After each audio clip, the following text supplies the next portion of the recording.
Recorded Books Romance presents Just Over the Mountain by Robin Carr, narrated by Therese Plummer. Chapter 1. June Hudson had nerves of steel. She was 37 years old, had been the town doctor in Grace Valley, California for over 10 years, and the things she'd been called upon to do were not for the faint of heart. June had delivered a baby in the back of a pickup truck, kept a logger's severed limb on ice waiting for the emergency helicopter, and had given calm, intelligent medical advice while looking down the barrel of a marijuana farmer's gun. Oh, she was feminine enough, but tough, strong, fearless.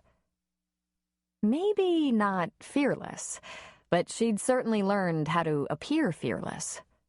She'd learned this in Omnipotent Physician 101. Then came an early morning phone call bearing portentous news that caused her heart to race and her brow and upper lip to bead with sweat. All the strength bled out of her legs as she sank helplessly to the kitchen stool. The conversation started out innocently enough, with her friend Bertie reporting, "Chris is coming home with the boys." Chris was Bertie's son. The boys, her twin 14-year-old grandsons. "For a visit?" June half asked, half assumed. "For good, he says.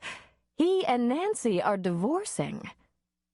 June was silent, shocked, dismayed. "He asked if you were still single," Bertie went on, a lilt to her chipper voice. A hopeful little lilt. That was when June the Fearless began to tremble and quake. Chris was an old boyfriend.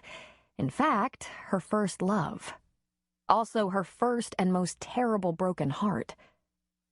Chris Forrest was the man June always vowed she would tie up and torture for the agony he'd brought to her youth. The only son of Bertie and Judge Forrest, Chris had lived in Southern California for 18 or so years, married to another high school friend, or rival, Nancy Cruz. He'd only returned to Grace Valley for visits a few times. His parents enjoyed their trips to his home in San Diego. During his rare appearances, June did her best to avoid him. When she did happen upon him, she was as cool as a cucumber, aloof and detached. Her posture and expression said that bygones were bygones, that she rarely even thought about him. It was partly true. She didn't spend a great deal of time mooning over a 20-year-old romance gone awry. On the other hand, whenever she saw him, she was instantly reminded of two things. Right after high school, he dumped her for Nancy, without explanation or apology. And his boyish good looks hadn't deserted him. She hated him on both counts. And now, divorced, he wondered if she was available? Ha! In your dreams, Chris Forrest, she thought with the long-lasting venom of a lover scorned. She made a little small talk with Bertie, who was quite naturally excited by this turn of events. After hanging up the phone, June remained on the kitchen stool, dazed, her thoughts concentrated mainly on planning Chris's slow death. Then the phone rang again.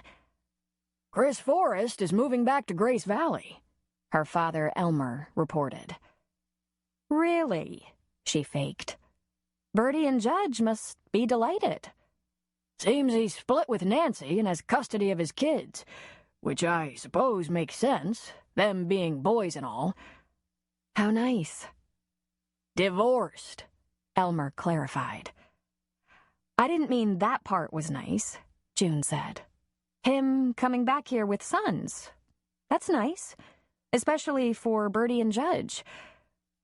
"Does that put a little flush in your cheeks?" Elmer wanted to know. "Him being single again?" She felt her cheeks, which were aflame, but not with the heat of passion. Could her father actually imagine she'd welcome the lout back into her arms? Certainly not. That was a childhood thing. I've been over that for a couple of decades now. That's so. Elmer wanted to know. Meatloaf tonight at your place? Dad, did you happen to hear when they're coming back? I believe Judge said right away, as Chris wants to get his boys signed up for school. So, Meatloaf? It's Tuesday again already. Right away? She absently touched her hair, still damp from the shower. She'd never been good at things like hair. She could get an inflamed appendix out in no time and leave a scar that would be the envy of a plastic surgeon. But her dark blonde, shoulder-length hair, or dishwater blonde, as her mother used to call it, was beyond her understanding. Nancy had always had great hair. Thick, richly brown, long, shiny. June looked at her hands. Doctor's hands. Short nails, pink knuckles from scrubbing them dozens of times a day. And what was that? An age spot? She'd heard that Chris, Nancy, and their boys belonged to a country club. I'll see you here at about 6, Dad. You okay, June? You sound awfully tired. You go out on calls last night? She heard a familiar alarm from her bedroom when her pager, set to vibrate, began dancing around on top of the bedside stand. Grrr. With the cordless phone at her ear, she dashed to get it. No, I wasn't called out at all. It was a quiet night. Oops, I gotta go, Dad. I've got a page. See you later? Later, he agreed. The pager revealed the number for the police department, with a 911 attached to indicate an emergency. Chris Forrest disappeared as June went into a different mindset and dialed. June here, she said. Deputy Ricky Rios had paged her. Chief Tupik responded to a call about a shooting at the Cully stables, June. Said he needs you out there as soon as possible. Is Tom calling for the paramedics or a helicopter? She asked while slipping on her shoes. He just asked for you, Ricky said. June grabbed her bag and a clip for her damp hair, whistled for her collie, Sadie, and was out the door in under 15 seconds. She was on call, a service she shared with John Stone, the other Grace Valley physician, and therefore drove the town's new ambulance. It was so new that it still intimidated her. And though she turned on the lights and siren, she didn't drive any faster than usual. It was early morning.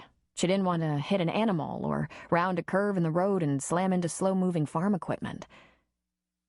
Even though June now had a radio at her disposal, she didn't use it to contact Tom Tupik to ask about the shooting because many of the citizens in Grace Valley also had radios. It was like a big party line. Of course, with the way everyone minded everyone else's business in the town, she might as well get on the radio and give them a heads up. They'd have all the details by lunchtime anyway. Daniel and Blythe Cully lived in a medium-sized ordinary ranch house on acreage large enough to support 2 stables that were by no means ordinary, 5 corrals, and still provide plentiful grazing land at the foothills of the Coast Ranges Mountains. Horse people from Kentucky. They'd started out small, but a decade or so back they'd had great success with a stallion, racing in San Francisco and San Diego, and the reputation of the stable had soared. Boarders, breeders, trainers, and sometimes racers, they employed as many as 20 hands, depending on how many horses they had in residence. Clients came from everywhere, and the Cullys were kept busy year-round. June didn't speculate much on what might have happened. Nearly everyone in the valley had guns, especially if they lived in the country and had to contend with wildlife. One of the hands might have had a mishap, or, less likely, a disagreement that led to a showdown. Rushing to the stables, she thought abstractedly about the Cullys and the kind of people they were. Salt of the earth. It came to mind how happy and devoted a couple they had always been. Quiet, but friendly and helpful. They kept to themselves, since building up a stable of some repute required back-breaking commitment.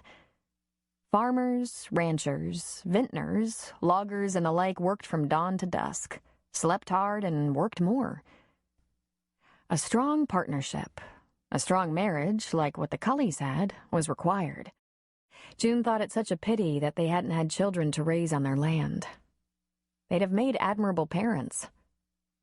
Although it was now 7 a.m., the tall trees caused the sun to slant weakly into the yard, and an eerie cloud of fog lingered in front of the house. Tom's Range Rover was parked about 100 yards from the house, and he stood beside it, his rifle balanced in a non-threatening way upon his right shoulder. A barrel had been tipped onto its side, and Daniel lay over it, his pants pulled unceremoniously down to his thighs, his buttocks freckled with buckshot, catching the cool morning breeze. "Daniel, what the heck?" she began, getting out of the ambulance with her bag in hand. "That old woman's lost her mind," he said. "Blythe did this to you?" "You know any other crazy old woman out here?" He wanted to know.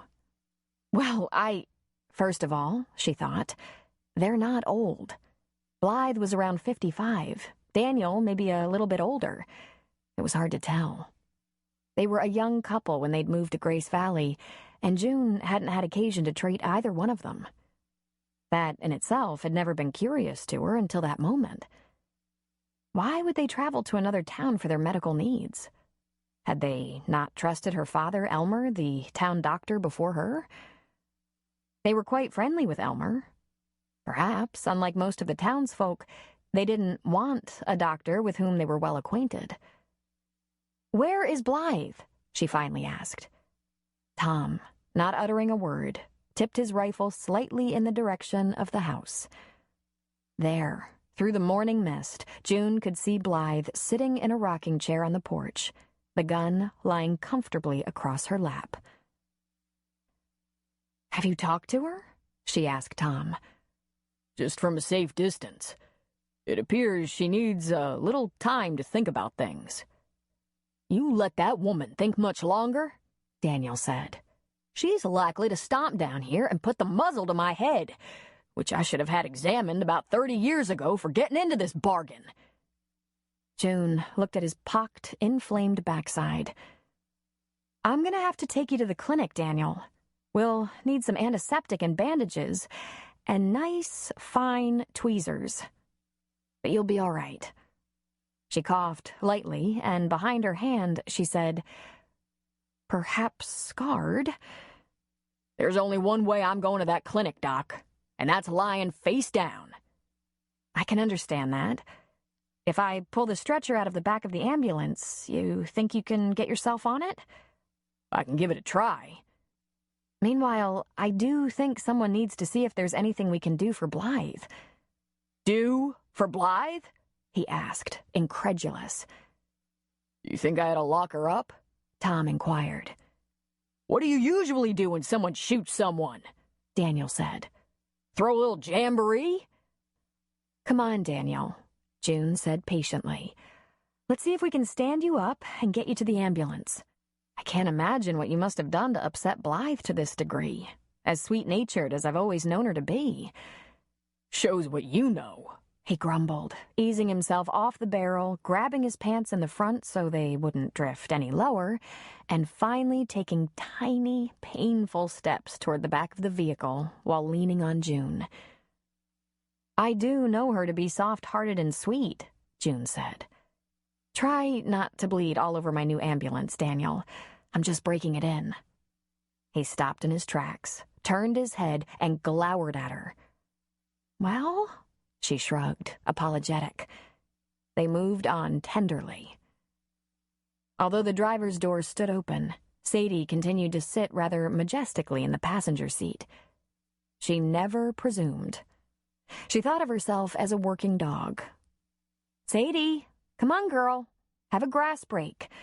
That's my girl." The dog appeared to smile as she made her way elegantly over the console and out the door. "I can't imagine what you must have done," June said again. "That's right. You can't," he snapped back. The butt of Tom's rifle was pointed forward as he walked slowly toward the porch. With Daniel and June behind the ambulance, he felt a little more confident about approaching Blythe. As he drew in on her, he could see that she looked exhausted and aggrieved. He knew one or two things about domestic discord. They'd probably been up arguing late, maybe even all night. This could have been heating up for days, even weeks. Blythe Cully wasn't exactly pretty, though she had a round face and rosy cheeks that lit up like Christmas when she smiled. But it sure wasn't Christmas now.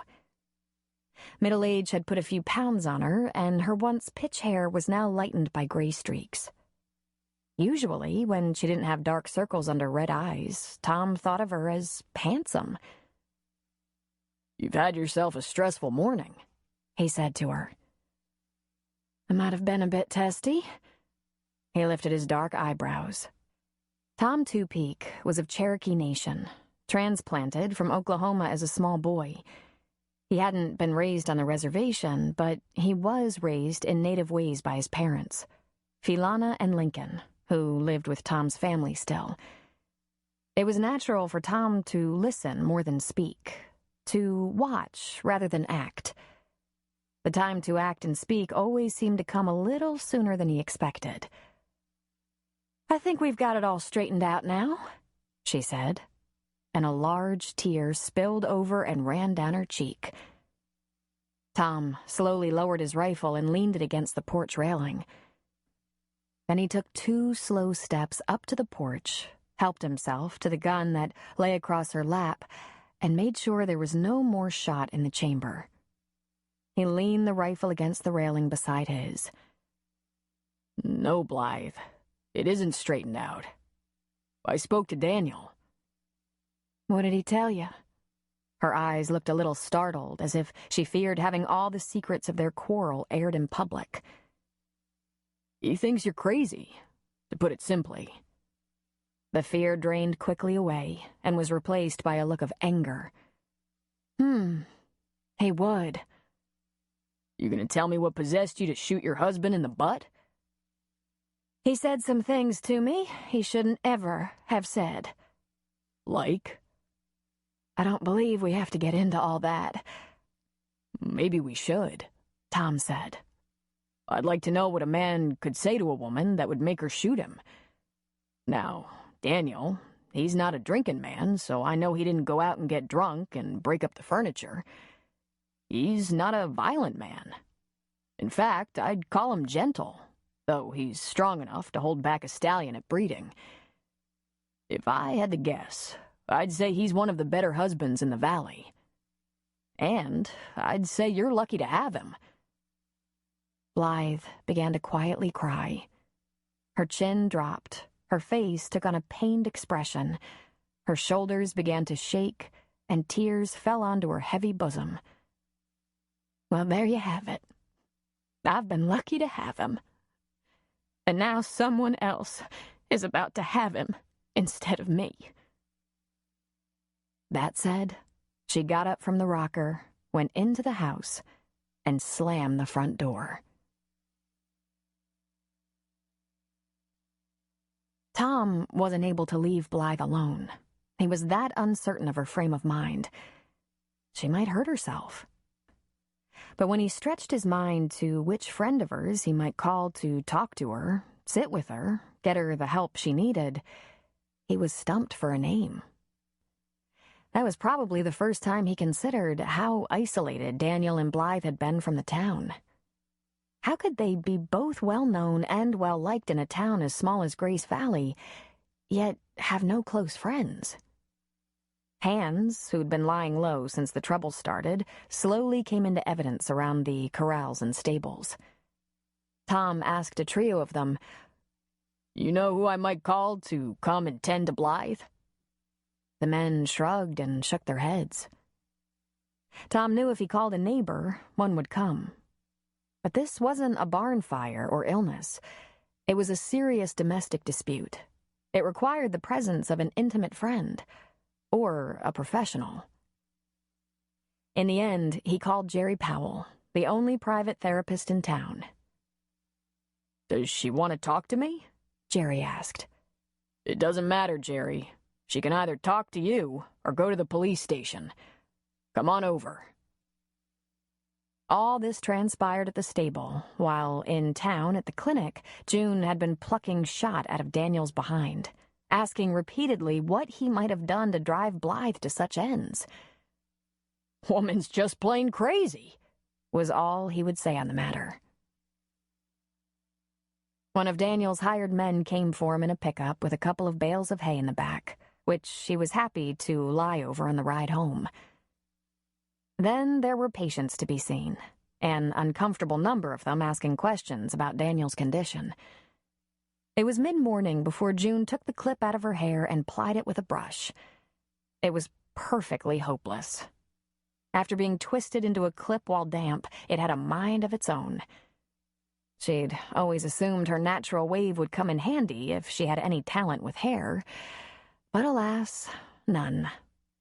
She pulled it back and reclipped it.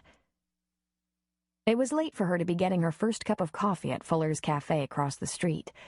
She usually stopped there on her way into the clinic at about 7. It's possible this delay of caffeine and sugar had had an effect on her disposition, though June was typically even-tempered. Well, morning, huh, June?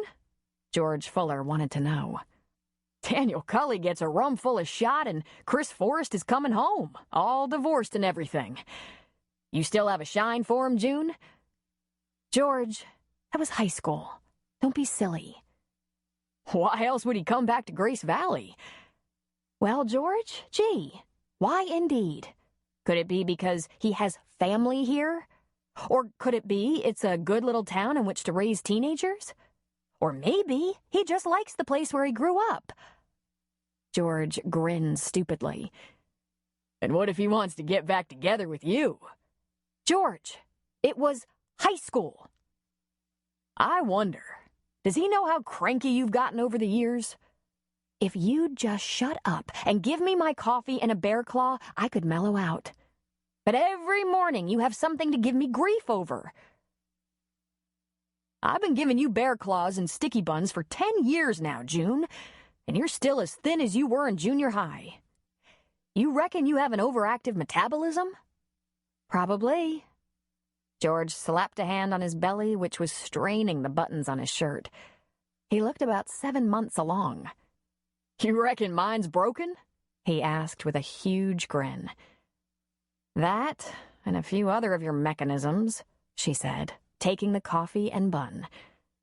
She turned away, and behind her, he said, I don't take no offense. I'd be crabby if I'd spent all morning picking shot out of some old rancher's bud. It had made for an interesting morning so far, she thought. She would have taken her coffee and bear claw back to the clinic, but she spotted Tom down the counter with a couple of the locals, so she went in that direction. We got a little bet going, Doc, Ray Gilmore said. I say, Blythe put about 30 pellets in Daniel's arse. But Sam says he sold Dan that old gun and it'll only give about 9 pellets per round and isn't steady enough for anyone to put 4 rounds in a target as small as Daniel's skinny butt. Sam says a dozen pellets tops. Who buys the coffee? Don't you boys have anything better to do? She asked. Sam and Ray looked at each other, shrugged, and said, Nope. You? This town, she said, shaking her head. She looked at Tom. What did you do with Blythe? She seems all calmed down now, he said, which was neither accurate nor did he disclose any information. Wouldn't they be about the last couple in town you'd expect to have a row like that? She said, with a firearm involved? About the last, he agreed. Marriage, she said. Delicate thing, isn't it? Tom, Sam Cussler, and Ray, all married to willful women, just shook their heads. One whistled, one laughed ruefully, and one muttered, You're damn skippy, under his breath. That last was Sam, a very fit and energetic 70-year-old who had recently married Justine, aged 26. "So, June," Ray said, "you must be tickled your old flame is coming home, and he's a bachelor again." It was going to be a very long day. Chapter 2. June, Tom Twopeak, Chris Forrest, and Greg Silva had grown up together. They were best pals, confidants, equals. The boys didn't seem to even notice that June was a girl until puberty hit, at which point she became somewhat aloof, having to contend with private matters. Instead of being sensitive, they'd climb the big tree outside her bedroom window and tried to catch a glimpse of something female. Chris fell and broke his arm. Elmer applied a heavier than necessary cast, and Chris walked with a starboard list for 6 weeks. By the end of junior high, Chris and June were an item. Steadies. They were a couple all through high school. She the cheerleader, he the quarterback. There was another cheerleader, Nancy Cruz, who chased Chris relentlessly, despite the fact that he already had a girlfriend. Chris, only a boy really, proved susceptible. There were times he questioned whether he should be tied down while so young. When he strayed, it was always in the same direction, to Nancy Cruz. And during those brief periods of victory, Nancy would gloat. Then Chris would beg June to take him back, promising never to wander again, and Nancy would plot ways to break them up. It was a 4-year tug-of-war. June scored more time on the quarterback's dance card, but Nancy was a constant and very real threat. If Nancy was hard to take, her mother was unbearable. She was a domineering, bossy woman and a fearful presence in the town, the chair of every committee and president of the PTA for 3 straight years. She was a bully to boot. What damage Nancy endeavored to inflict on poor June, Mrs. Cruz would attempt to double. As June remembered it, the romantic triangle Nancy and Chris presented caused the only flaw in an otherwise happy high school experience. In retrospect, she should have dumped him after the first cheat. But, like most girls, she didn't want to be alone, and there was no one she wanted besides Chris. Then, after much negotiation, his begging, June's waffling, she yielded her virginity. From that point until graduation, Chris didn't stray again.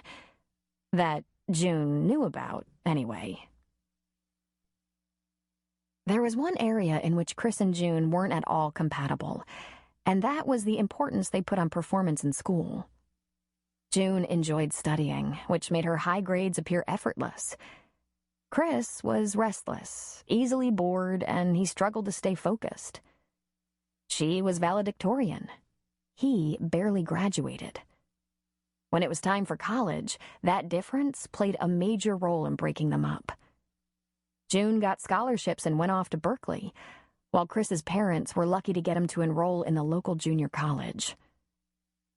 For a while, they wrote each other long love letters, enjoyed passionate weekend visits, made plans for school breaks, and fantasized about marriage. Just after Christmas of her freshman year, June decided to change her major from nursing to pre-med. The new program was even more difficult, and she found her studies exhausting. She didn't go home as many weekends. The love letters became love notes. The change happened overnight. June's mother, Marilyn, phoned her at school to tell her that Chris had dropped out of school, run off to join the Navy, and had taken Nancy Cruz with him. They had eloped. He never explained, never said goodbye, never said he was sorry. 6 months later, when Chris had his first real leave from the Navy, Mrs. Cruz threw a huge reception for the couple and invited the whole town. Even June. It had all the flavor of a victory lap. June's devastation knew no bounds. She was wrecked. But fortunately, she was also angry. She realized, too late, that Chris had zigzagged between her and Nancy for the better part of 4 years, and the fact that she'd had him in her camp more often was little consolation. If the three of them had lived in the same town, it would probably have continued. He was just a two-timing lout with a short attention span. She was better off without him, and was relieved that Chris and Nancy had moved away. She got herself ready to be a doctor. Berkeley looked a damn sight better than Grace Valley at that point in her life, and she welcomed the opportunity to lose herself in study. She rarely thought about Chris, and when she did think about him, she hoped he wasn't happy. Now June sat at her desk, in her clinic, staring at a patient's chart, but not seeing it. This only happened to her when she heard Chris was going to be home, when she thought about the prospect of actually seeing him. The curse that lay on her was that they'd never had any closure. Shoot, he hadn't even bothered to break up with me before he got married, she thought. But things were different this time. Chris was single. Once she'd survived the pain of a broken heart, she hadn't had any regrets about the way her life had gone. Sans Chris. There had been a relationship or two along the way. She was hardly a nun. And at 37, there was still time for a long and even fruitful union. Remembering that phone call from her mother, being teased by the men in town about having her old flame come back to reclaim her, thinking about never knowing why. "I need a distraction," she said aloud. "I can't be dwelling on things past. Stupid things." She flipped the pages of the chart, glanced at her watch, wondered what her Aunt Myrna was doing for lunch. Then the door to her office burst open, and there stood her nurse, Charlotte, a strong whiff of Benson and Hedges wafting in with her. June jumped in surprise, as she did several times a day, every day, because Charlotte simply would not knock. "Sorry," Charlotte said. "Dr. Hudson called to ask if you're still doing meatloaf tonight." June made a face and chewed on the end of her pen, looking up at Charlotte from a lowered brow. That was another thing. She always referred to Elmer as Dr. Hudson, and June as June. Charlotte had been Elmer's nurse first, and seemed to still hold his retirement against June. "Charlotte, who cooks at your house?" June asked. "You know Bud's cooked since he got laid off last time," she said crossly. "Doesn't it seem kind of funny that I make Elmer meatloaf every Tuesday night, and he's retired?" Charlotte crossed her arms over her heavy bosom and looked sternly at June. "I think he's earned that meatloaf," she said. "Well, that figures," June said, looking back at the chart, pen poised over the paper. "I've already told him I'll see him at 6. Remind him for me, will ya?" She scribbled a note in the margin of some blood test results. There was no movement or sound from the doorway. She looked up. Charlotte appeared to have frozen there. Her eyes wide open, her mouth agog, her coloring fading quickly to pallor. One arm began to rise, trembling toward her chest, when she went down fast with a huge thud. "Charlotte!" June got to her first, but John Stone and the receptionist, Jessie, were beside her in a flash. June pressed the stethoscope to Charlotte's chest. Nothing. She placed her fingertips on her carotid arteries on each side of her fleshy neck. "Jessie," John instructed, "get the crash cart right now. We'll set up the EKG and defibrillator here in the hallway. Then call the police department. We're going to want a driver and an escort to Valley Hospital. June, start compressions. I'll get the intubation set up and bag her." June started compressing her nurse's chest, counting aloud as she did so. 1, 2, 3, 4. The sound of squeaking wheels announced the arrival of the cart. It held the EKG machine, emergency drugs, paddles, everything necessary to treat cardiac arrest. John, with great speed, knelt at Charlotte's shoulders, tilted her head back, got the intubator down her throat, and began squeezing the bag. June stopped her compressions long enough to quickly open Charlotte's white uniform and begin attaching electrodes to her chest. "Jessie, after you call the police, call my dad and Bud Burnham." The girl was running down the hall again. "Those goddamn cigarettes," June muttered. "Hurry up," John said. "Do we have sinus rhythm?" The EKG machine was old, slow. June was in agony, waiting for the first strip of wet graft to feed out. "She's flat," June said, reaching for the paddles. She squirted them liberally with gel, pressed them against Charlotte's chest, and yelled, "Clear!" John lifted his hands free of the bag. The jolt lifted Charlotte's heavy body off the floor. There was no change. June increased the voltage, pressed the paddles again to the woman's chest, and said, "Come on, old girl. Clear!" She watched the tape. Flat. "I've got lidocaine ready," John said. June moved aside while John made the injection directly into Charlotte's chest. The second he finished, June increased the voltage and pressed the paddles to Charlotte's chest again. "Sinus rhythm," she said with huge relief. "That's her girl," John said. "Stubborn. Start an IV of Ringer's TKO. I'll dose Lasix and beta blockers. She have a chart?" "Jessie'll find it. John, this is going to upset my dad. Charlotte was his nurse for 30 years, at least." "It's going to upset all of us, June," he said. Though John had been with the clinic for only a few months, he was already attached to the gruff but extremely skilled old nurse. "I'll back the ambulance up to the door and get the gurney out.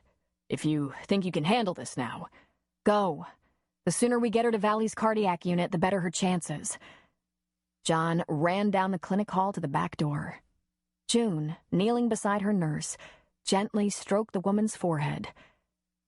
"When I said I needed a distraction, I didn't mean anything as dramatic as this." June and Elmer spent the evening at Valley Hospital with the Burnham family. Charlotte was conscious and holding her own, but this heart event had not been a warning. It was the real McCoy. A myocardial infarction. The only question was the extent of damage. The best-case scenario was that Charlotte would recover, but she couldn't go back to her old ways. And that included nursing. "She always said that was the best part of her life," her son Archie told June and Elmer. June took his hand. "She always told us that raising you kids was the best part." "She'll have more time for the grandkids now," Elmer said. "Within reason." "She's gonna make it, isn't she, Doc?" Bud wanted to know. "I mean, I know she'll have to watch it, but she's gonna make it, right?" He looked back and forth between June and Elmer, not specifying which doctor he was asking. "Bud, we don't know too much right now," June said. Her heart took a bad whack. But medical science is amazing, and what might have killed her 10 years ago is just a setback now. The good thing is it hit at work. We were on her right away. She was resuscitated and medicated immediately. That helps in the recovery. "I don't know how we'll ever thank you," he said. "Perish the thought," June said. "Wouldn't Charlotte have been there for either of us? And hasn't she been 100 times? As Elmer and June left the hospital, she said to her father, "What are we going to do for a nurse?" "Call the registry. They'll send someone out." "I know that. I mean, in the long term. We both know Charlotte is done nursing." "I wouldn't write her off that fast. She's always been a feisty pain in the butt," Elmer said. June thought it might take a bit more than feistiness this time. John was on call and had the ambulance for the night, so Elmer gave June a lift back to Grace Valley in his truck. As they rode, June called John on her cell phone and gave him an update on Charlotte's condition. Then, instead of meatloaf at June's, they availed themselves of roast beef at a cafe. Sadie, who had waited patiently at the clinic, joined them. George always had a supply of dog food on hand. Charlotte was, as much as Elmer, a fixture at the center of the town. She'd been a nurse for 40 years, all of them in Grace Valley. She'd barely taken the time off to have her own children, and there were 6 of them. Nearly every citizen in the valley had crossed Charlotte's path at one time or another. News of her cardiac arrest had spread through town, and almost everyone who happened to be at George Fuller's cafe wanted to know how she was doing. By the time June and Sadie got home, it was after 10, and her porch light was on. June knew she hadn't left the light on. There was also a light on inside, and this made her smile. It was sometime last spring that she'd met him, her secret man. Jim Post was a DEA operative, and he'd been working undercover in the Trinity Alps. The inside man at a marijuana farm. One of the growers had gotten shot, and Jim brought him to June's clinic where, at the point of his gun, he demanded she remove the bullet and tend the injury. The romance began shortly thereafter, and no weapon was necessary. June fell for the strong, handsome agent instantly. The only downside was that Jim was still at work for the DEA, undercover. For his safety and June's, no one could know about him. Having a secret lover was at once filling and lonely. She let herself into the house quietly. She tiptoed through the living room and kitchen, toward the light, toward the bedroom.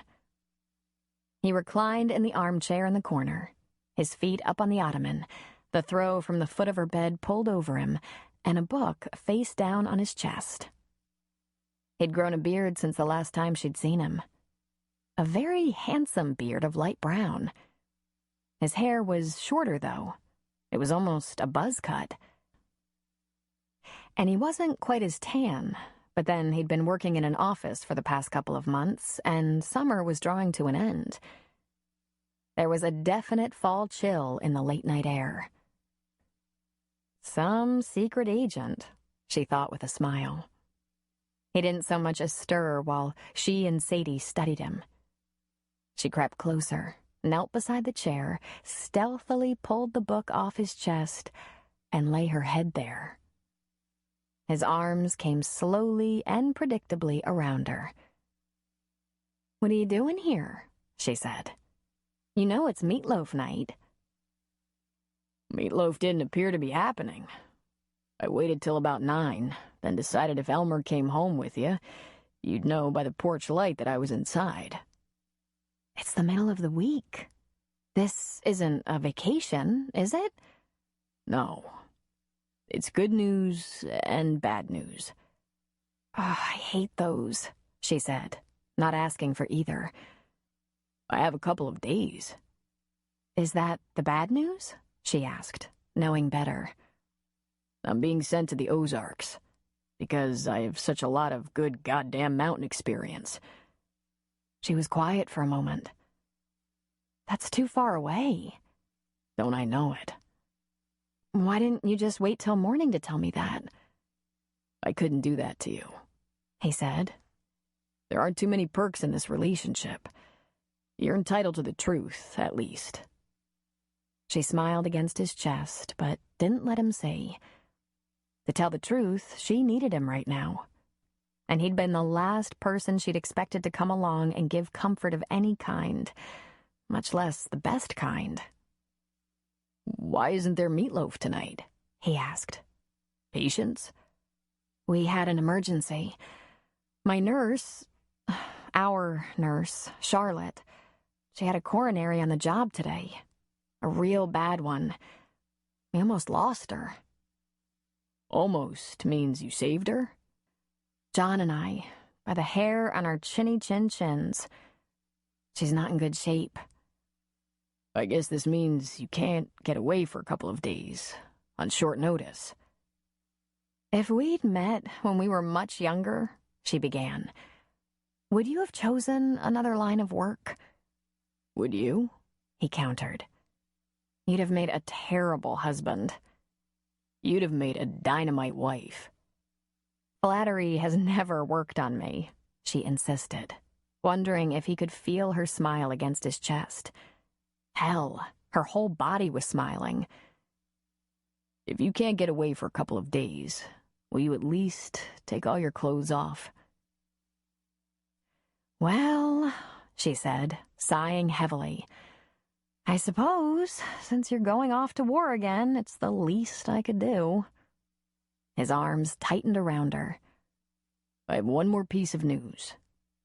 This one probably should wait until morning, but I don't like holding things back from you. This made her shiver, thinking sexual things instead of practical ones. What is it? Well, I don't know if it's good or bad. You'll have to decide. Well, what is it? After this next job, I'm going to be offered a chance to retire early, with full benefits. She lifted her head and looked into his eyes. Her mouth hung open slightly. Did this mean the next job was really dangerous? Would take a long time? Did it mean she wouldn't see him for months? He'd said offered. Did that mean he might say no? Would he say yes and show up at her door planning to stay for good? There were a lot of issues inside that simple statement, though she had no intention of staying up all night talking. She wasn't at all opposed to staying up all night, but not talking. Let's not discuss it any more right now, she said. She bit his lower lip, but lightly. I don't want to waste any more precious time. Chapter 3. In the middle of the night, June got out of bed, plucked an article of clothing off the floor in the dark, and crept out of the bedroom. How could a man who was so strong yet gentle a lover, so considerate of her every desire, snore? It turned out she'd picked up Jim's t-shirt, which she put on. It came to her knees and slipped off her shoulder, but she pulled it around her in a hug and smelled the scent of him. She would only have him for one more day, then he would be gone again. But at some point in the not-too-distant future, he would be back. For good. For good? She heard an objectionable snort come from the direction of her bedroom, but instead of grimacing, she smiled a secret smile. Adenoids.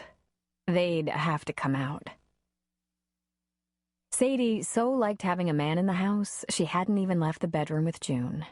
And Sadie usually clung to June's side, following her everywhere unless she was instructed to stay.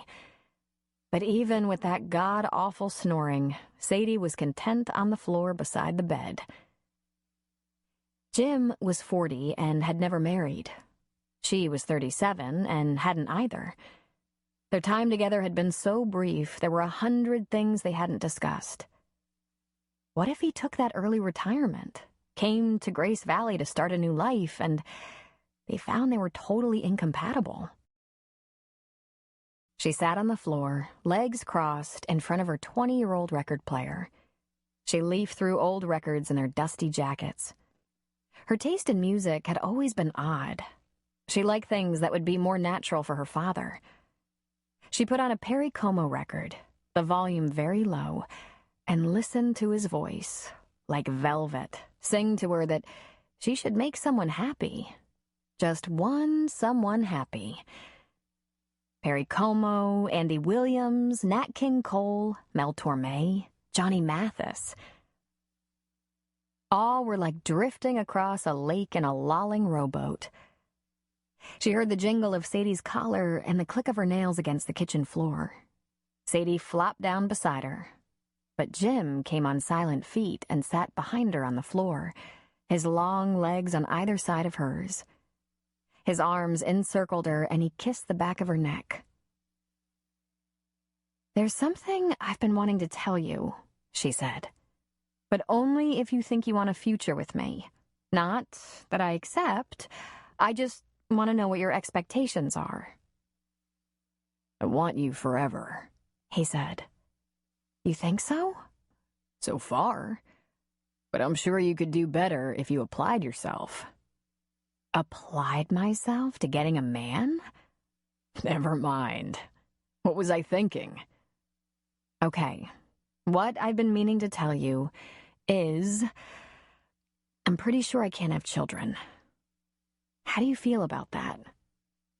She felt him sit up a bit straighter, withdraw slightly. Ah, she said. You weren't planning to have children? June, we're not kids. I didn't think you'd be interested. You're pretty busy after all. You take care of the whole damn town. I am interested, she said. But I don't think I can. Why is that? The last couple of times you were here, I forgot the diaphragm, but nothing happened. And if I'm honest with myself, I've always been a little sloppy about birth control. She turned and looked over her shoulder at him. Funny thing for a doctor to admit, huh? It's the thing I absolutely harangue my patients about. If you think that, why do you remember the diaphragm last night? On the off chance I'm wrong, though I have been wanting a baby.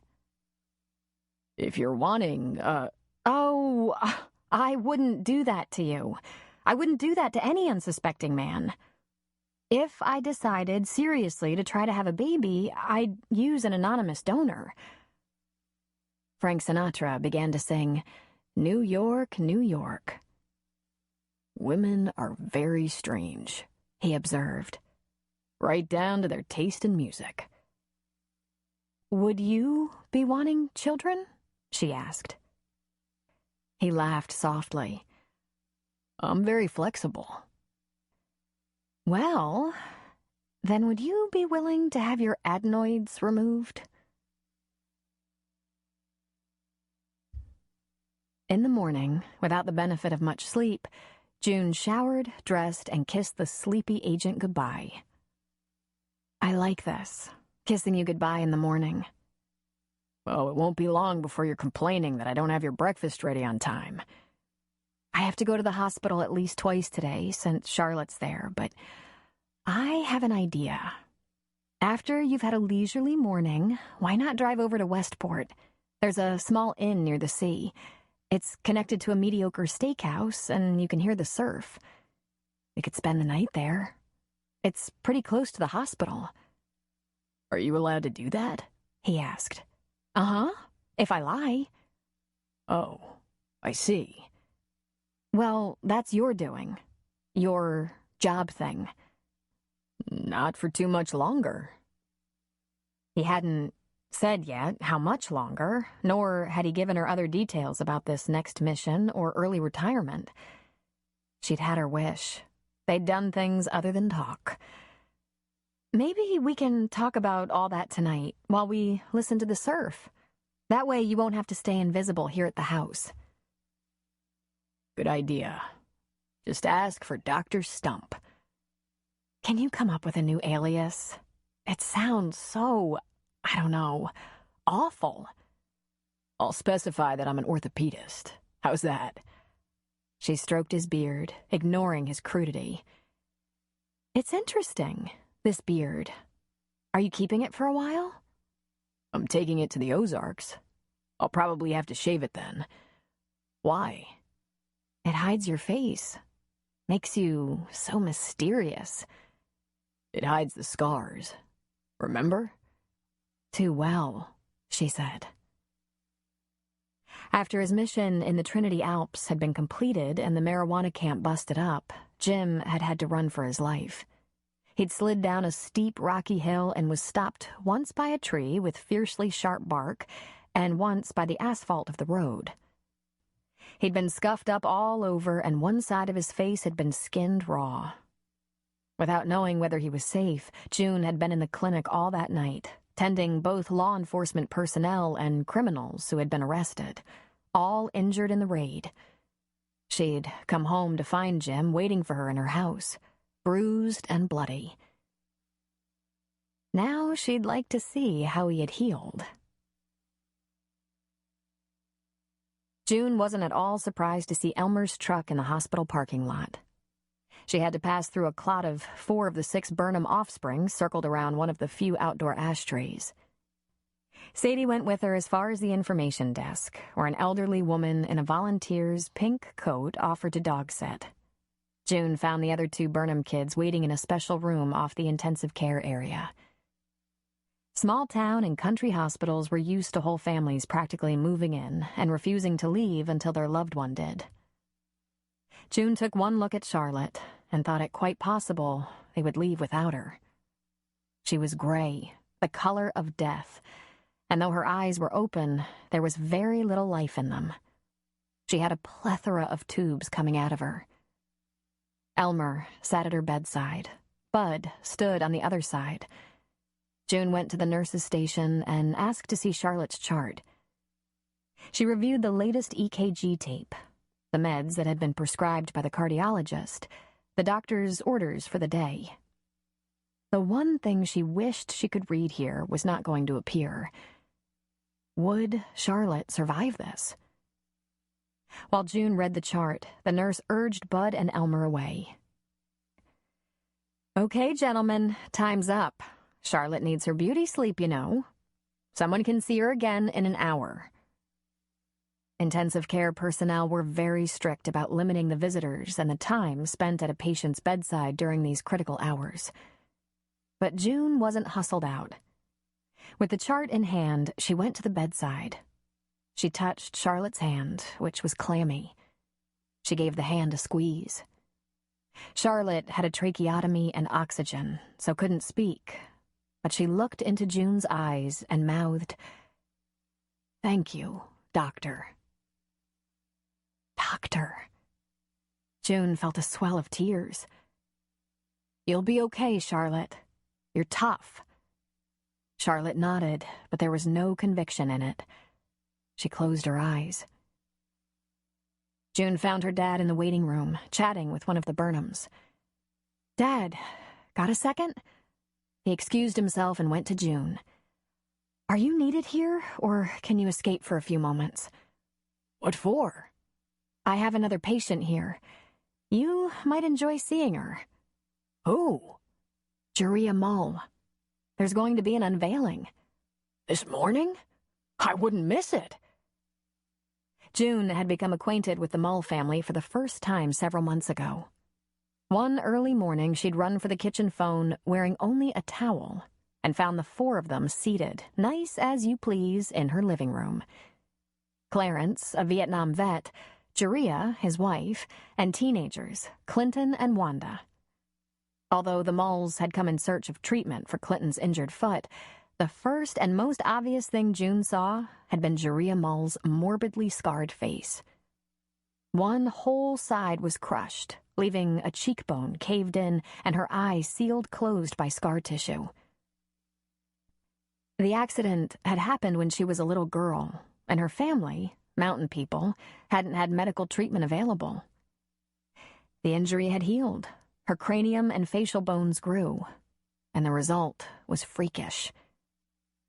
June was able to convince Juria to have a consultation with a visiting plastic surgeon who, with his team of traveling volunteers, did surgery for the poor and uninsured. Juria not only qualified in both categories, but her face presented the doctor with a challenge he could get excited about. Doubtless, the case would appear in a medical book, or at least a periodical. In fact, Dr. Cohen was excited enough about the potential for Juria's facial reconstruction that he'd decided to come to her, to Valley Hospital, and do the first surgery right away. The first surgery was the most taxing for Juria, June told her father as they walked toward her room. Dr. Cohen sheared away some bone, inserted a plastic prosthetic piece under the cheek, reshaped part of her chin, and removed considerable scar tissue. It was the most invasive. The consecutive surgeries will probably be concentrated on eliminating surface scarring and dermabrasion. "Will the whole family be there?" Elmer wondered. "School hasn't started yet, so I expect they will." The surprise was finding John Stone present. "Who's running the shop?" June asked her partner. "You didn't think I'd miss this, did you? Jesse can handle things for a little while. Besides, I want to stop in and see Charlotte after. Jeria sat upright in the hospital bed, half of her head covered with a thick, bulky bandage. What showed of her face and arms looked tanned against the stark white of the sheets and hospital gown. June went first to her, asked her if she was nervous, then greeted each one of her family individually.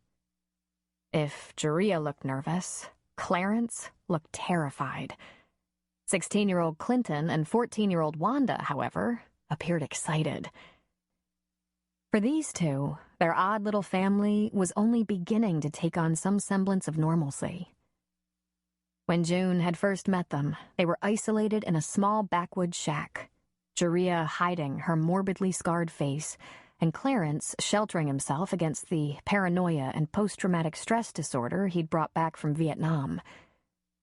With the introduction of counseling, a good antidepressant, and a visit with a plastic surgeon, there was hope for this family. And they'd come out of the woods to rent a little house in town so the kids could finally attend classes in a public school. "If there's one thing I've learned," Dr. Cohen said, flying into the room with a dressing tray he carried himself, "it's show up early on the day you say the bandages will come off. Hello, everyone. Are we all ready?" No one answered. They all held their collective breath. Dr. Cohen was practiced at even this. He didn't waste their time, but applied his scissors to the surgical dressings. He cut straight up from the chin to the scalp, and the bandage broke away. An eye patch was all that remained in place, for Jeria's eye, perfectly normal, they'd discovered, had been closed by the scar and would be hypersensitive to light. There were many imperfections and even some thick and heavy stitching, but this was the first time since Jeria was 5 years old that her face had a normal shape. First time she had a cheekbone and even chin, bone where her eyebrow should be, and a cranium shape that formed a temple. Her face was almost symmetrical.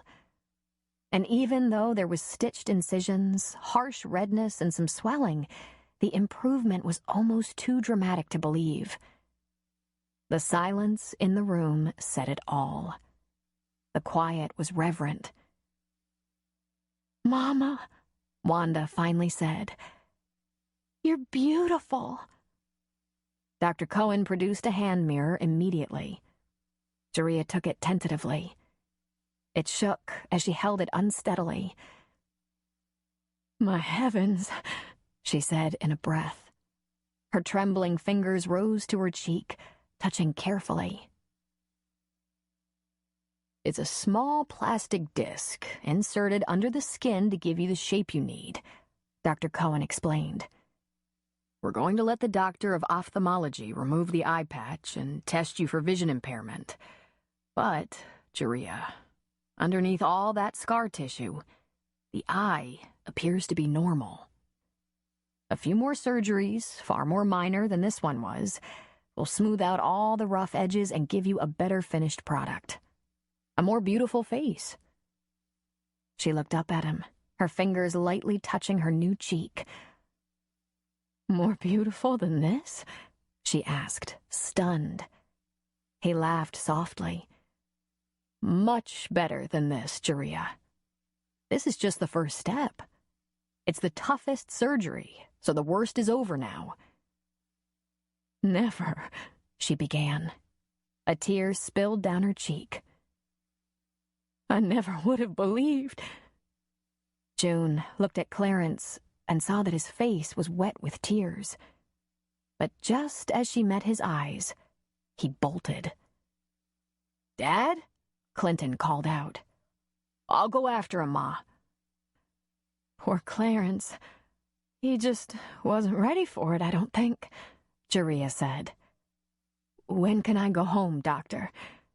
"After you see the ophthalmologist and the nurse gives you some instructions on how I'd like you to take care of the surgical site. This afternoon?" "Really?" "Sure. The hard part is over." A little while later, on the way back to the intensive care unit, June tugged on her dad's arm, pulling him to a stop in the hallway. "Dad, Charlotte looks bad. I know it, He said, shaking his head sadly. You should tell her, Dad.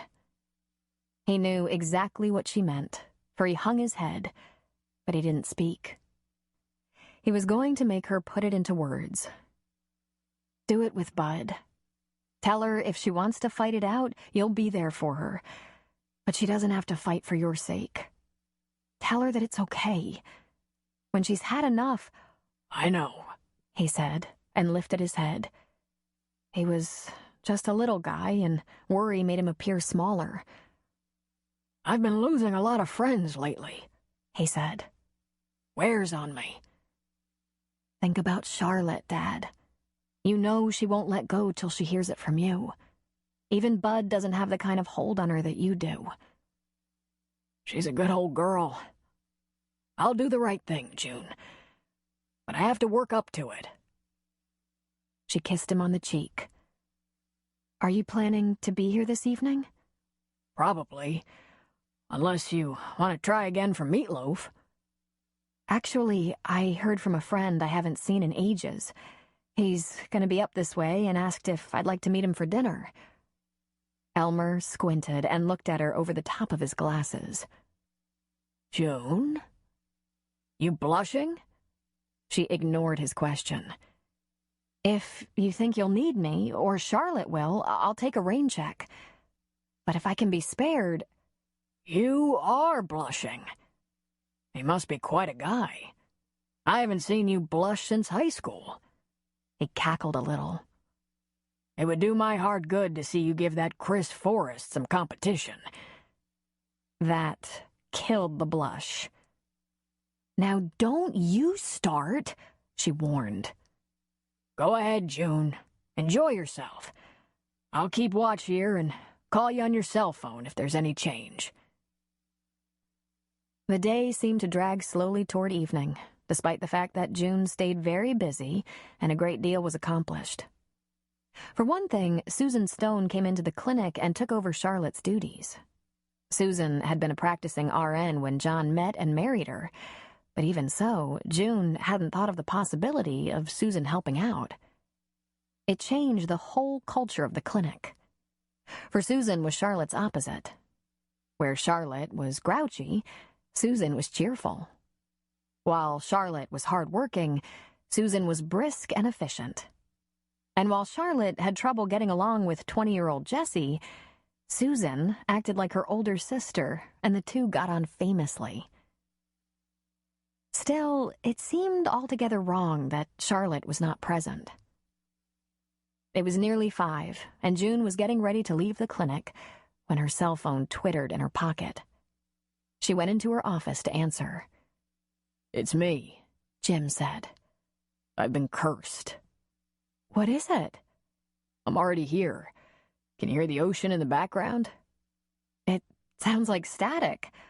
I'll be along shortly, right after June, wait. I'm being called in. It's an emergency. I have to go right away. No! I may not be in touch for a while. I'll try. I'll do the best I can. Please, please be careful. Please be so careful. Will you remember something? Will you remember that I said I love you and that I want you forever? I'll remember. She felt the sting of tears threaten, but she didn't know if it was disappointment, fear for him, or just the usual pain of saying goodbye. I have an important question to ask you, but not on the phone. I'll die waiting. Ask me, please. No. I'll be back before you know it, and then we'll sort everything out. What if we're not right for each other? What if we just think we are because we never see each other? June, listen to me. I've never asked a person to wait for me. Never in my whole life. Never in my career as an agent. But I'm asking you. Wait for me, June. I'll be right back. You better not get hurt. He laughed, that deep, amused chuckle. With all I have to look forward to, you think I'm crazy? I'll be fine. And I'm so Sorry. About tonight. You owe me. Big time, He said. Say goodbye, June. I have to go. I can't. Okay. Keep a good thought. The line went dead.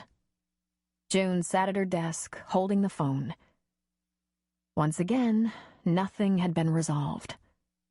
He moved in and out of her life so stealthily that sometimes she wondered if he was real. There was a light rapping at her office door. Yes? John poked his head in. We just had a call from Clinton Mull. He can't find his father anywhere. When he ran out of the hospital room this morning, he took off and hasn't been back since.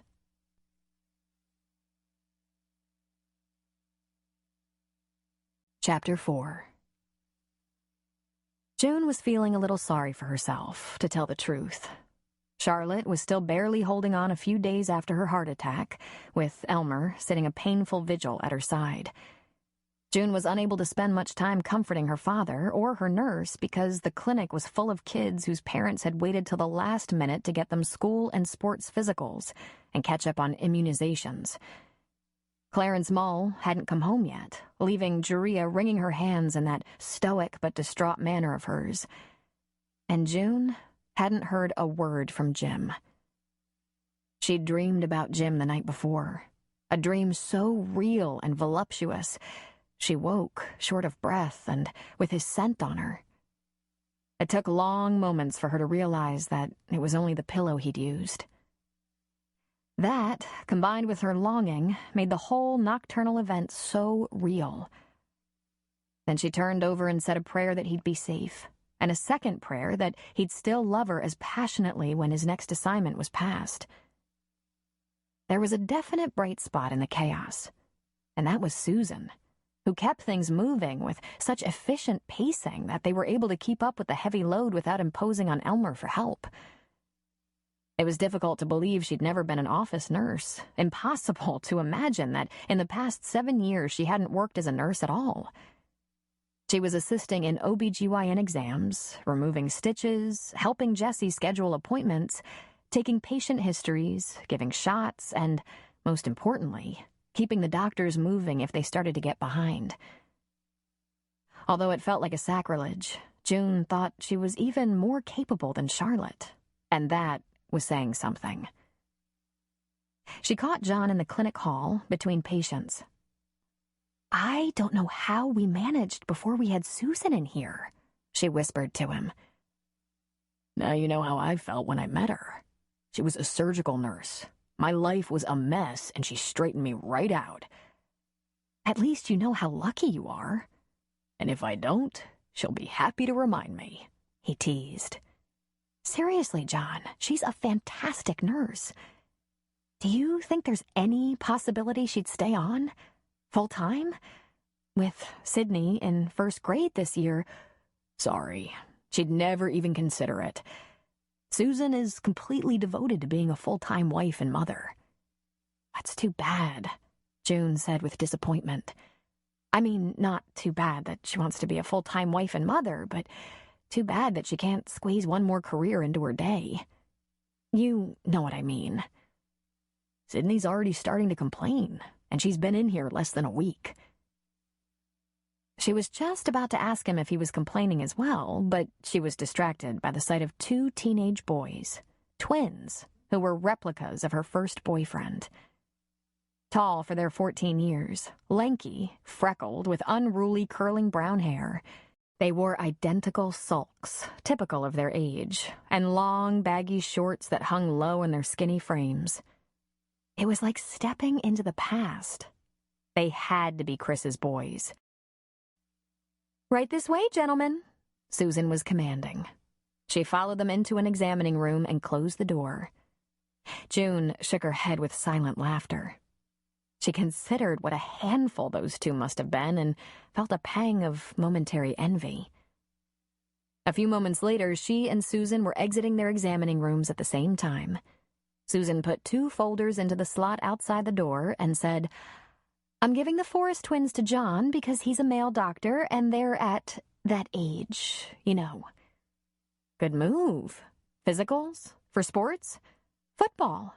And they're behind on immunizations like everyone else. Football, she said, perhaps wistfully. Of course. Did their father bring them in? No, actually. Bertie did. She's in the waiting room. Would you like to see her? No need, June said. But she was thinking, sooner or later, we're going to come face to face, Chris and I. She had no idea what to expect. Tom went alone back into the woods of Shell Mountain in Trinity County. He drove his Range Rover along an old abandoned logging road, and he had second thoughts now that he had come this far. He should have called Jerry, the shrink. Or maybe his Veterans Administration counterpart, Charlie McNeil. And would it have been appropriate to call in some law enforcement with jurisdiction, since he was beyond his territory? But he wasn't here on legal business, he rationalized. He just wanted to talk to a friend. When the Mulls first visited June months ago, it was because their 16-year-old, Clinton, had been stepped on by their Jenny, and his foot had begun showing symptoms of gangrene. She'd instructed them to go immediately to the hospital, lest Clinton die.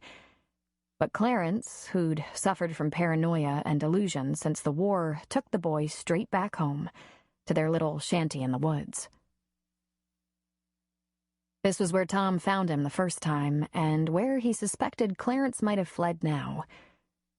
But why, was the question. Since they'd rescued him, Clarence had been doing great on antidepressant and psychotropic drugs. Things had been going well for the family. Added to that, there was the miracle of Jeria's plastic surgery, an event no one could have predicted. Well, no one but June, he thought with a smile. Anyone who looked at Jeria's morbid scars would have thought her condition hopeless. Why, when things were so good, would Clarence flee? Tom parked the Range Rover out of sight of the shanty and went the rest of the way on foot. As it came into sight, it became clear Clarence was there. The Jenny was back in the small, crudely fenced corral, and smoke curled from the makeshift chimney. Relief was still a ways off, though. The first time Tom had approached this place, back when Clinton's foot was injured and before Clarence was on medication, all that greeted him was a shotgun blast. He stood behind a good-sized tree. "Hey, Clarence!" he yelled. It was a little while before there was any sign of life. The rag pulled back from the hole in the door that served as a glassless window. "What you want, Chief?" He sounded sane. But then... "I was just wondering where you went off to," Tom yelled. "Jeria. She's worried. She'd know where to find me," he yelled back. True. It was Jeria who'd mentioned the house in the forest about the same time the idea had popped into Tom's head. She couldn't herself go after him. She was post-surgical. Plus, she didn't drive. And she didn't want the kids to go fetch him. She wanted him back. That was all. "You gonna let me come in?" Tom wanted to know. "What for?" "Come on, Clarence. You know what for. We have to at least talk." There was no sound or movement for a long moment. Then the door slowly creaked open. Tom took a deep breath as he walked toward the porch. He had his rifle, but it wasn't at the ready. He was clearly at a disadvantage. If he shoots me, Tom thought, I'm going to be so pissed. When he got inside the shanty, he found it unchanged from the last time he'd seen it. The lantern on the table was turned up to light the place. There were a couple of small, uncomfortable-looking cots, a table and 2 chairs, stacks and piles of books, newspapers, magazines, and supplies. There was a crude stove with a corroded pipe that stretched through the roof and a hanging blanket that served as a back door for the Jenny to come in and out. The place had a faint smell of dung and wood smoke.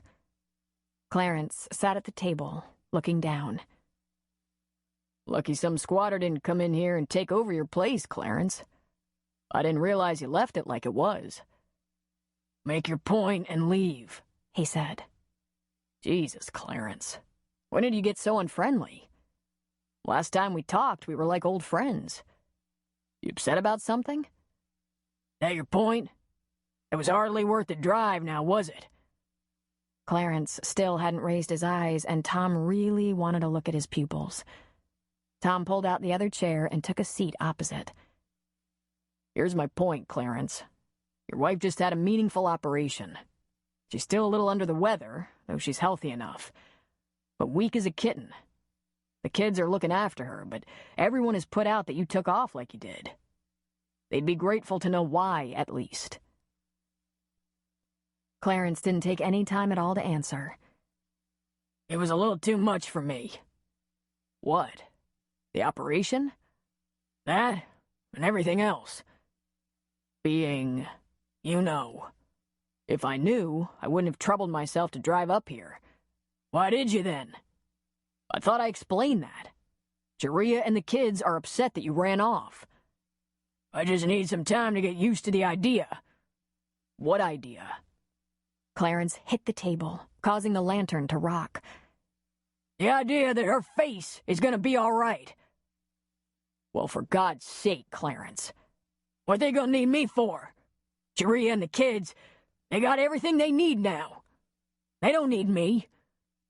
Now, Clarence, that's just plain ridiculous. Clarence looked into Tom's eyes. Is it? He was serious. It was ridiculous, but Clarence obviously felt this deeply. Tom tried to think of it from Clarence's perspective. He'd been an isolated dropout vet when he stumbled upon Jaria's family. There she was, a fragile young woman whose parents and brothers had kept hidden because they found her hideous. Clarence took her, married her, built an insubstantial little place in the woods. He fed her from the woods, taught her to read, even delivered his own 2 babies, who he also schooled and fed and sheltered. All the while, Clarence treated his own mental illness by staying hidden, isolated, paranoid, and falsely safe in the dark and quiet of the forest. Medication had changed his life completely, changed the family's existence totally. They came out of the woods into the town where they'd taken up residence in a small, run-down house that was like a palace to them. The kids proved well-educated enough to go to public school, and Clarence took up some janitorial jobs around town for rent and grocery money. Charlie McNeil at the VA office had gotten Clarence involved in a group of vets suffering from post-traumatic stress disorder. Are you taking your medicine, Clarence? Tom asked. If it's any of your business. Yes. Good. What do you want me to tell Sharia? He shrugged. They'd be better off without me. I'm not telling them that. That's just plain cruel. Well, ain't it just the plain truth? I don't think so. I can see how you might think so. After all the years, none of them could have survived the day without you to take care of them. Did it never occur to you that, in addition to depending on you, they love you? He didn't answer, but had a look in his eyes that bespoke of tragedy and longing. So, he'd never presumed on more than his family's dependence. But if he were honest, Clarence would probably say he hoped they loved him. He was a sick old vet, though, and his self-esteem wouldn't allow for him to even ask. What should I tell them, Clarence? They want you home. Tell them after a while they won't hardly notice I'm not there. Tom sighed deeply.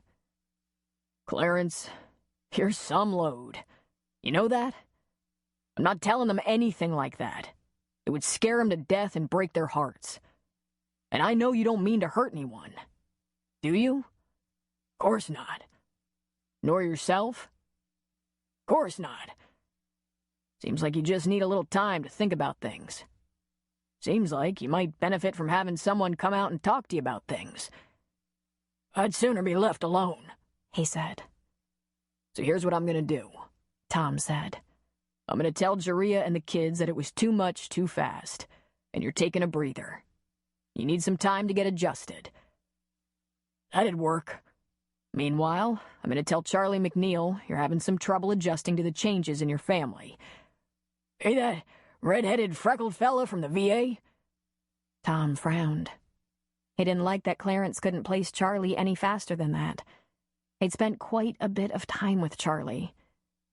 The same. And you keep taking your pills. Remember, Clarence, without the pills, things get dark and confusing. The first time I came out here to your house, you thought I was Viet Cong. That so?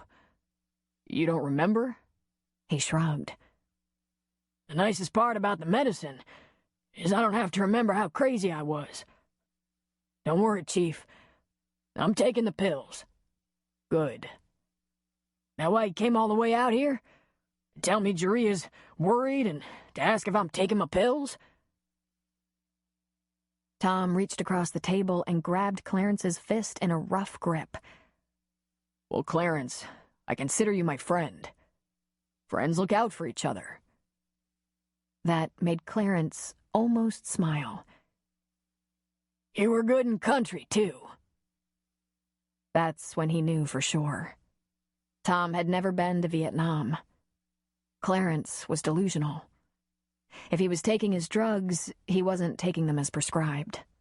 He was missing enough medication to let the craziness creep back in. Or the medicine wasn't working anymore and should be adjusted. Whatever the case, it wasn't good. Tom would hate telling Jaria that. The clinic was open beyond the usual 5 p.m. to accommodate the rush of school-age patients. June was doing the last of her paperwork a little after 6, hurrying through it.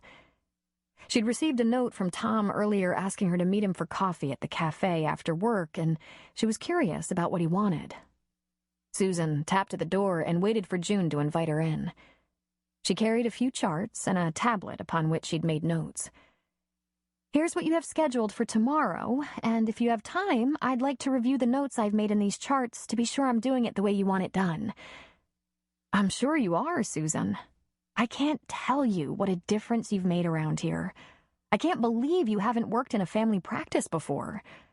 She shrugged. When John did his second residency in family medicine, I filled in a few times for one of the nurses at a neighborhood office. I was kind of surprised by how much I liked it. It would appear you're much more experienced than that. June took the charts. I'm sorry you had to stay so late. It isn't usually this wild. At least it's only school children and not an epidemic. June? You have a few extra minutes? I have something on my mind. June braced herself. Susan was going to tell her she couldn't come in anymore. She just knew it. Sure, have a seat, June said, laying down her pen and giving the nurse her complete attention. Susan sat on the edge of her chair, a bit nervously it seemed.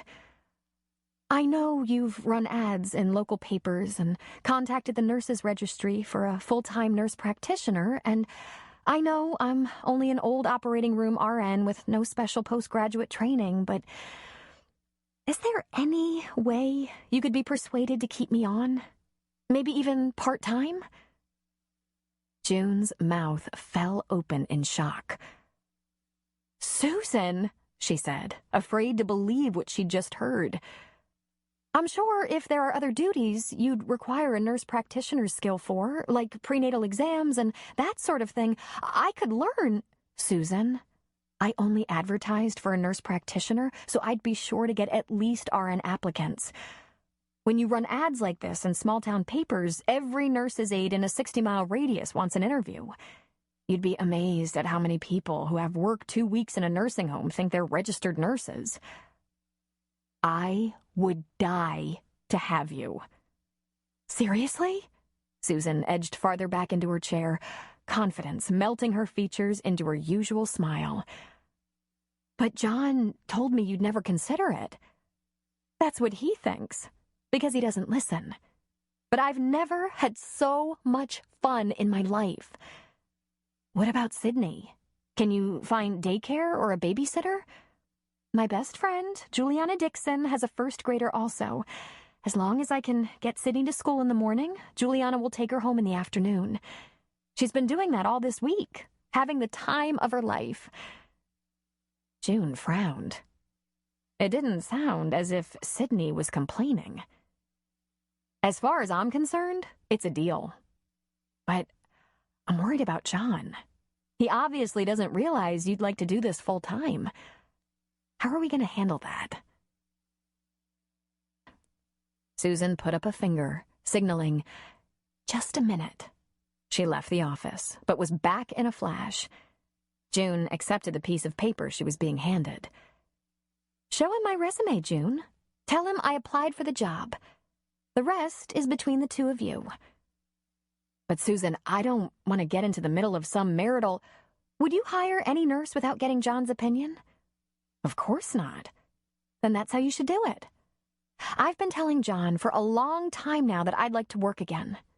But when you move to a place like Grace Valley, where surgeries aren't abundant and there's a long list of qualified surgical techs and nurses waiting for an opening at Valley Hospital, the discussion is pretty short. And then there's Charlotte. I thought she'd probably work to the last day of her life, but I honestly didn't think it would threaten so soon, or I would have talked to you before now. I would have let you know you didn't have to worry about having a nurse available in the event of an emergency." She lifted a blonde eyebrow. There was no point in offering to substitute for Charlotte. She wasn't about to let anyone else into her sacred space. "Well, I'll be." June shook her head, trying to grasp her good luck. "Should we talk about salary?" "Why bother? I know you'll pay me what you can." June stretched a hand across her desk. "You have a deal. If I can convince your husband." "I'm sure he'll be convinced," she said, smiling. "John would like to have sex again in his life." She stood to leave, but stopped and turned as she got to the office door. "Those Forrest twins, are they the kids of the old boyfriend I've been hearing about?" "I don't know. What are you hearing?" June asked cagily. "Just that you dated Bertie and Judge's son in high school and he's moved back with his sons." Sounded pretty harmless. "Yeah, the same." "Pistols," Susan said. "Better not turn your back on them." "Really?" "Oh, really? I left them in the examining room for maybe 10 minutes and they were into everything. I had to reclaim a speculum from one's pocket." "Seriously?" "Uh-huh. If they were mine, I'd frisk them every day when they came home."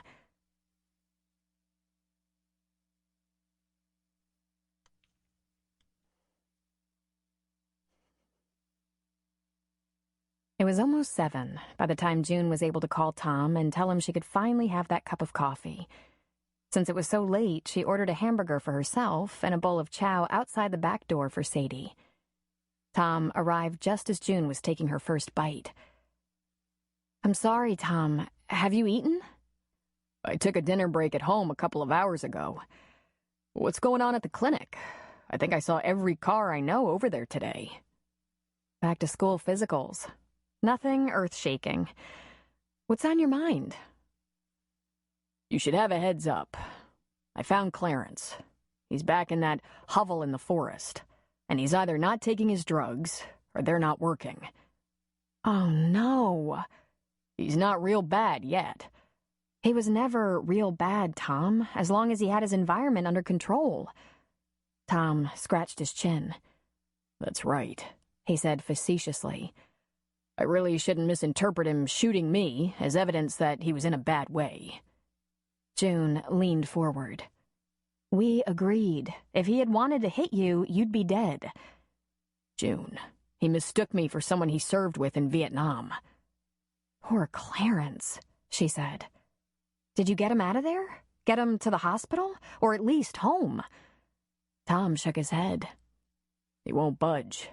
He told me to tell his family that they were better off without him." June put her hamburger down. "Oh, God. Is he suicidal?" "I'm not sure. I told Jaria and the kids that he was upset by the changes they've gone through in the past few months. It has been quite a lot, if you think about it. And I have a call in to Charlie at the VA.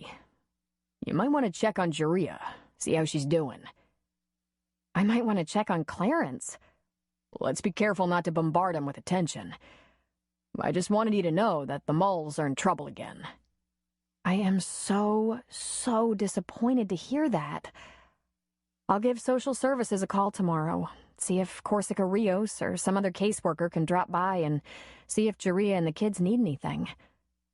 But I can't think of much more we can do. Tom shook his head in exasperation. I've thought of every possibility, including tranquilizer darts. Tom, June scolded. She tried again with her burger, taking a big bite. Mustard, ketchup, and the grease George Fuller was famous for squished out, and a big splotch of it landed right between her breasts on her pale blue knit top. It was not a small splotch. Nice, Tom said. Before she could even put the burger down and grab a napkin, Judge Forrest and Chris came sauntering into the cafe. They were immediately greeted by someone at the counter who hadn't seen Chris since he'd been back. Great timing, Tom observed. She began to scrub the spot with her napkin and, while chewing, muttered, "He keeps giving me reasons to hate him." You might as well get this over with, Tom said. Why? I'll just make a run for it and you can apologize for me.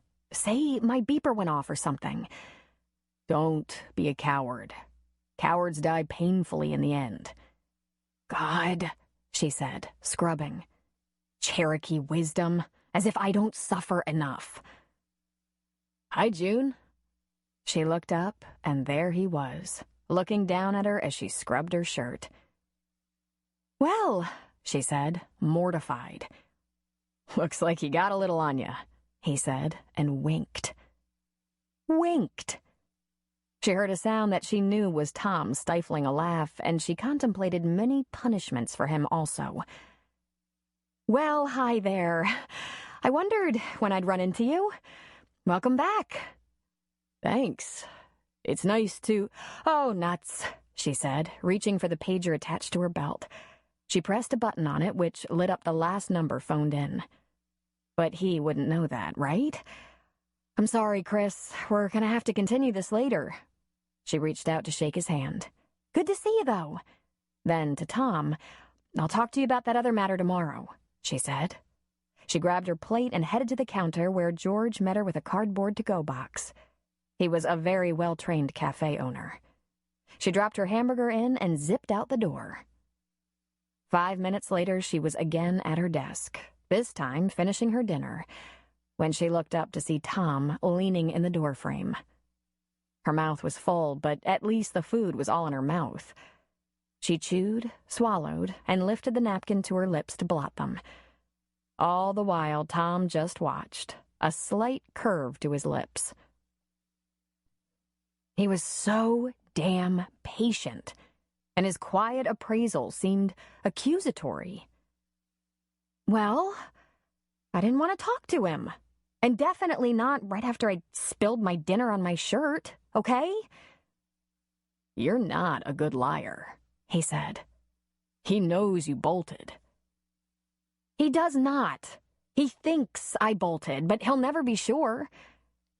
Eventually, you'll have to talk to him because he's gonna be living here now. And he's been asking if you're seeing anyone. She seethed. What nerve! 2 angry red patches grew on her cheeks. Did you see what he did? He winked at me. He'll learn, Tom said. But what he thought was, this is going to be good. Chapter 5. Part of Tom's routine was cruising Grace Valley, both the town and the outlying rural community.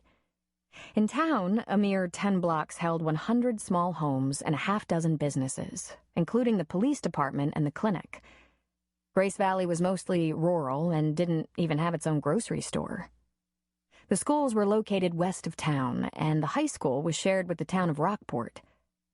Beyond the town, Tom had to be familiar with all the back roads, the dirt paths, the abandoned roads from the logging and mining days, the trails between farms, the cow and horse paths. He regularly inventoried the outbuildings on farms, abandoned storage sheds on the edges of property, as well as those in use. If he ever had the need to chase someone, he should know where they might find a route away from him and where they might hide. Tourism was on the rise in all of Northern California. People came to hunt, fish, camp, and just enjoy the beauty. They had been spared the insult of big resorts, but quaint bed and breakfasts had sprung up all over the place. That meant a lot of the cars, trucks, and campers on the roads didn't belong to locals. It was hard enough to take care of a town as spread out as Grace Valley, but with strangers continually passing through, it increased the load tenfold. The police department was still just 3 men, Tom and deputies Ricky and Lee. Tom thought it wise to be a visible presence, and his 2 young deputies also toured the roads with regularity, especially the roads that connected major thoroughfares and highways to the town. To strangers, it might look as if there were a lot more than 3 of them. The time Tom spent at the cafe was more for the benefit of contact with the people than for the food, though he thought George Fuller's cooking at least passable.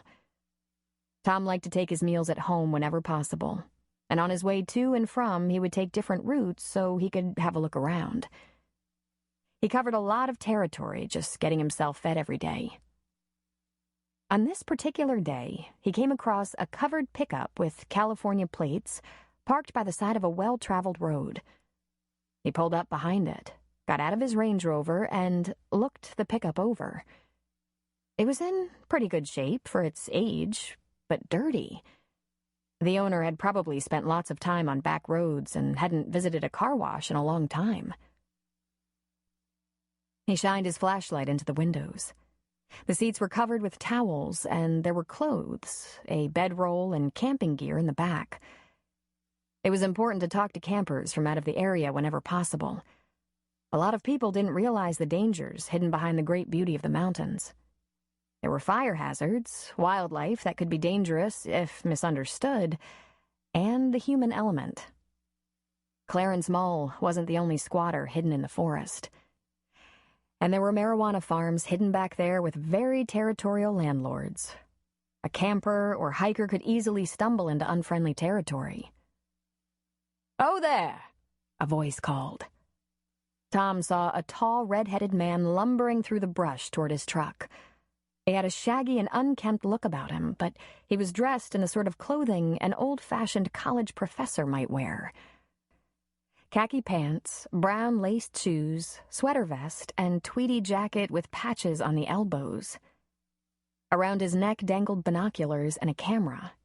Over his shoulder, a large canvas bag. "Hello, officer. Is there a problem with my vehicle?" "I was going to ask you the same question, sir," Tom said. "I thought it might be abandoned." "No chance of that, officer." He came around the truck to stand in front of Tom. "I haven't broken any laws, have I?" he asked. His accent was either British or Australian. Tom wasn't sure. Formal, in any case, and perhaps a tad effeminate as well. "Depends on what your business is." "Bird watching. As a matter of fact, I've been chasing a ruby-crowned kinglet, a rare sight for this part of the country, particularly in the late summer and early fall. It's a tiny little beauty, and I suspect there's a nest around here." He chortled, as if he'd told some sort of joke. "Little blighter probably has a whole family, and I aim to get a shot," he said, patting his camera. "That might not be such a good idea. If you get more than 20 feet off the road, you're on private property." He looked around, craning his neck. "What's this, then? A farm of some sort? I can't think anyone would care if I slipped around the shrub and muck in search of a tiny bird. I don't mean to damage any property or let the livestock loose." Tom took out a pen and tablet. With his pen, he pointed to a "No Trespassing" sign on a post just a few yards up the road. In fact, it's a family home on a piece of acreage, and there isn't any issue of you doing damage. It's an issue of them deserving the privacy they invested in. I don't even see a house, he protested. If you slip around the brush and muck for long, you'll eventually run into a house. Can I see some identification? The gentleman opened his satchel, pulled out a wallet, and handed it to Tom. I must inquire once again, officer, have I committed a crime? Tom flipped open the man's ID. Paul Faraday, San Jose address. He copied the information onto his small tablet and handed the billfold back. Not that I'm aware of, Mr. Faraday. I'd just like to know who's come to town. Where are you camping? I'm actually thinking of visiting your bed and breakfast tonight. I could do with a cup of hot tea and a soak. Have you been camping around here? I spent one night in Redwood Valley, in search of a crafty little bobolink. What campgrounds? He shrugged and smiled, his teeth large. I can't remember, frankly. Maybe you have a receipt? Tom asked. I wouldn't have saved it, officer. I get the impression you're quite annoyed with me for something, and I can't imagine what. Neither can I, Tom almost said, but instead he put out his hand to shake with the gentleman. I like to meet the visitors, he repeated. You be careful not to wander too far back into the forest now. We have bears and mountain lions, and it's not at all unusual to run into enclaves of squatters, from mountain folk to pot growers. I wouldn't vouch for the friendliness of either. I'll be wary. And mind fire laws to the letter. It's been a dry summer. You have my word, Mr. Faraday said, getting into his truck to make his escape while he could. Thank you for your time, officer. Watch those no trespassing signs, Mr. Faraday. There is a misdemeanor charge for ignoring them. It would be inconvenient for you. I'm sure, he laughed. I'm sure. Good day to you, then, he said, starting his engine. He stuck his arm out the window to wave as he drove away. Tom watched him go, then lingered in the area for a while to make sure the man wasn't skulking around. When Tom got home, he found that the long wooden table used to feed his wife, 5 children, mother and father, was set with only 2 places. He smiled in satisfaction. Ursula brought in their lunch on a tray. Sandwiches, salad, tea, and chips for Tom. Your father has taken your mother to Rockport to buy fish for dinner, and the children have all eaten and run off. Johnny has made new friends, the Forest twins. He's proudly showing them his fort and the woods. Are we really alone? He asked. As alone as one can be with 5 children on the loose. Tanya is babysitting on the other side of the valley, but the others and all their friends cannot be trusted to stay away. He bit into his sandwich and said, I'll savor the moment anyway. The nicest part of my summer is having lunch with you, she said. I can't believe the season is about to end so soon. You love to teach, he said. I love to spend time with you as well. Tell me about the criminals you've apprehended so far today. I gave a birdwatcher some trouble on the way home. He was creeping around Myrna Claypool's property. I didn't like the looks of him. I had half a mind to tell him he could find that pesky little ruby-crowned kinglet on the other side of town, but then he'd know I know as much as he does. He's looking for a ruby-crowned kinglet? She asked, puzzled. Tom nodded and said, and a bobolink. Ursula sat back in her chair, her mouth open in disbelief. They're everywhere, she said, and he nodded. He's up to something, she added, and he nodded again. He's not very smart, either. You'd think he'd at least name a bird that isn't indigenous to the area. What an idiot, Ursula said, picking up her sandwich. Tom shrugged, but his thoughts had wandered back to the years his father spent making him memorize every bird, plant, star, and animal. All of Tom's siblings had been so taught, and then Tom's children and wife, for Ursula's education hadn't been linked to the land and sky.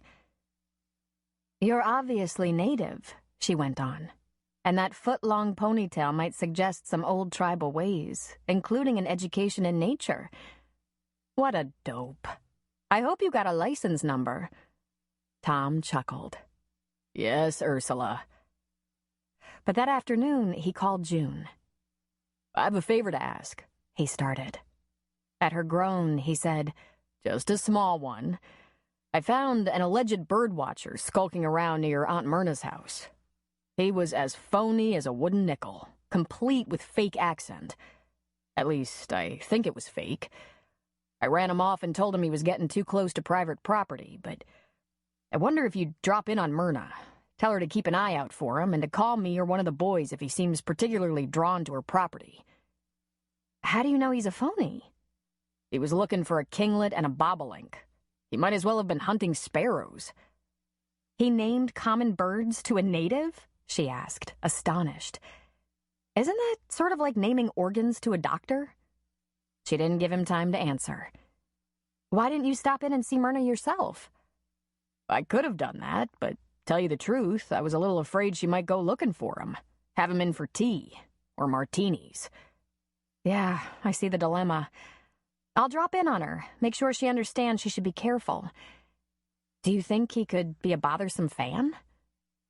"I wouldn't rule out anything," he said. Except that he's a bird watcher, he thought. Myrna Hudson Claypool was Elmer's older sister and had raised him since he was an orphan 2-year-old. She'd been only 14 at the time, but 70 years ago it wasn't so odd for a 14-year-old girl to be a mother. Their parents had left not only the big house on the hill overlooking all of Grace Valley, but plenty of money. Myrna didn't herself marry until Elmer was through medical school and settled with his own wife. And then it was a traveling salesman named Morton Claypool whom she chose. She never had a problem with Morton's travels, which took up 4 or 5 days of every week. It was almost as though she didn't want anyone who was going to be around too much so that it might distract her. Myrna had, late in life, turned from an avid reader to a writer of gothics and mysteries, and finally, suspense novels. It was sometime during June's senior year of high school, some 20 years past, that Myrna was either widowed or abandoned, or quietly divorced. No one knew which. All they knew for certain was that Morton was gone, and Myrna had assured her family that he wouldn't be coming back. No one pried because it seemed fairly obvious that Morton had run off, or wouldn't she have at least held a memorial? She was rather proud of the large monument-type headstones she'd supplied her parents, so surely she'd have wanted a similar thing for her spouse. But pressing her on the subject seemed destined to humiliate her. So when she expressed her desire to not discuss it further, they, the family and close friends, allowed the subject to drop. The town talked plenty, but not to Myrna. Everyone loved Myrna. And even though she didn't talk about Morton's disappearance, there was a reoccurring theme in her novels of a philandering husband being killed by his scorned wife, the wife most often getting away with the crime. Each time Myrna revisited a variation of that plot, the poor husband suffered a death worse than the one before. Elmer had even confessed to June, in complete confidence, that he'd walked around the grounds at Hudson House in search of any freshly turned soil. Myrna was a sweet old thing, still getting out a suspense novel every year despite the fact that she was 84. She still drove a 1979 Cadillac, drank a martini or 2 a day, played poker with a bunch of old-timers, and won more than anyone else, and employed the elderly twins Amelia and Indira Barstow, simply because no one else would. She was also as eccentric as a peacock, and Tom was right to fear she'd go looking for the fake birdwatcher. Myrna was not dense or forgetful or naive. In fact, she was as sharp as a tack with what Elmer referred to as a dangerous memory. However, she did happen to lack cynicism, a strange thing for the author of so many grisly murder stories. A few years back, a couple, portraying themselves as her most ardent fans and a brilliant writing team themselves, had shown up at Hudson House with a back seat full of every book she'd ever written. Over 60. They'd insinuated themselves into her home where they were going to presume upon her hospitality for as long as she'd allow it. They were clearly taking complete advantage, going through her things, asking her questions about her wealth, and ringing up lots of long-distance charges. While they didn't exactly fool Myrna, she allowed herself to be manipulated by a couple of pros. It was Amelia and Indira who blew the whistle on them. They refused to wait on them and went to June, who went to Elmer, who went to Tom. Otherwise, who knows what might have happened.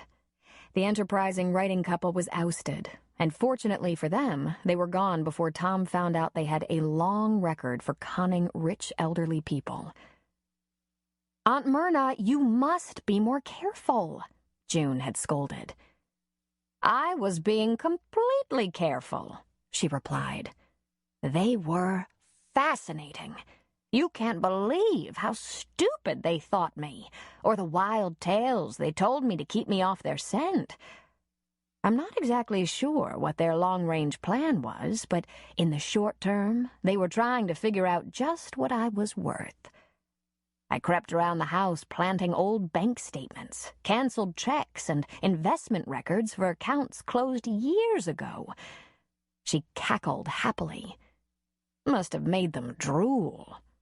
I wonder if they were going to try to get into my will, or if they were just going to kill me and rob me." June had gasped.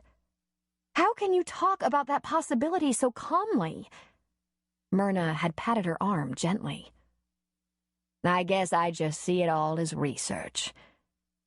And, sure enough, a couple of books later, a husband and wife con artist team were rubbing out little old ladies for their fortunes, but eventually found themselves captured by one of their victims, herself a skilled murderess. Myrna was getting more shocking by the year. On her way home from the clinic, June dropped by her aunt's house. Amelia's car was still in front of the house, and it was she who opened the door. "Is my Aunt Myrna receiving?" June asked. Amelia simply turned and walked into the great house, leaving the door open so that June would know to follow. The Barstow twins weren't only the biggest grumps in town, they bickered so fiercely with each other that Myrna only allowed one of them to work for her at a time. Essentially, they job shared. The door to the den that Myrna used as an office was ajar, and she peeked in. Myrna was hunched over her laptop computer. June tapped lightly, and Myrna glanced at her watch as she looked up to see June. "Gracious! Where has the day gone?" She pulled off the reading glasses perched on the end of her nose, pulled the pencil from behind her ear, and stood slowly, stiffly. She took a moment to stretch out the kinks. "You must be on a roll," June observed. "Darling, sometimes they just write themselves. This one isn't going to let me sleep till it's over." "If you're too busy—" "Nonsense. I have to stop. I don't want to burn out, you know. Besides, I think it might be time for my martini. Join me?" "Maybe for half a glass of wine, if you're sure you're not too busy." Myrna laughed, her loud, joyful cackle. "There are two things I'm never too busy for. My 5 o'clock martini, and you, my dearest." "It's almost 6, June pointed out. "So it is. I might have to have 2 martinis." Myrna looped her arm through June's. Her steps were slow and creaky as they walked toward the kitchen. "You shouldn't sit so long at the computer," June said. "Get up and walk around, at least once an hour." "Lord, June, don't you think I do? I'm 84. I can stiffen up in 10 minutes. "Amelia!" she called toward the kitchen. The woman stuck her head out. "Bring us drinks in the sunroom. June will have a glass of Merlot." "Chablis," June corrected. "She'll have Merlot. It's better for her heart."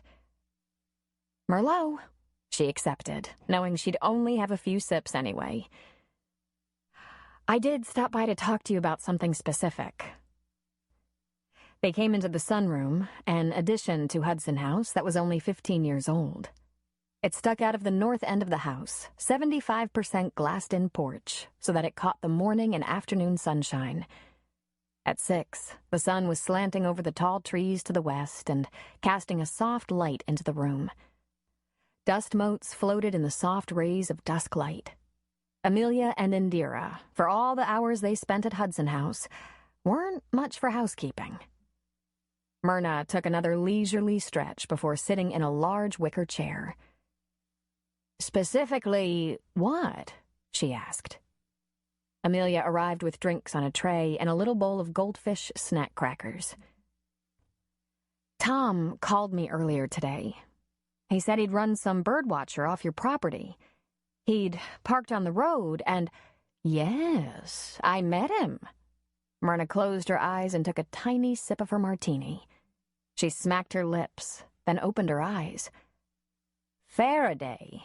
Nice fellow. I told him he could birdwatch, but not around the house. The Barstows get all excited if they see anyone lurking about. And I told him to take special care by the hydrangeas. They're delicate." "You talked to him?" June asked. "Yes, June. He knocked at the door."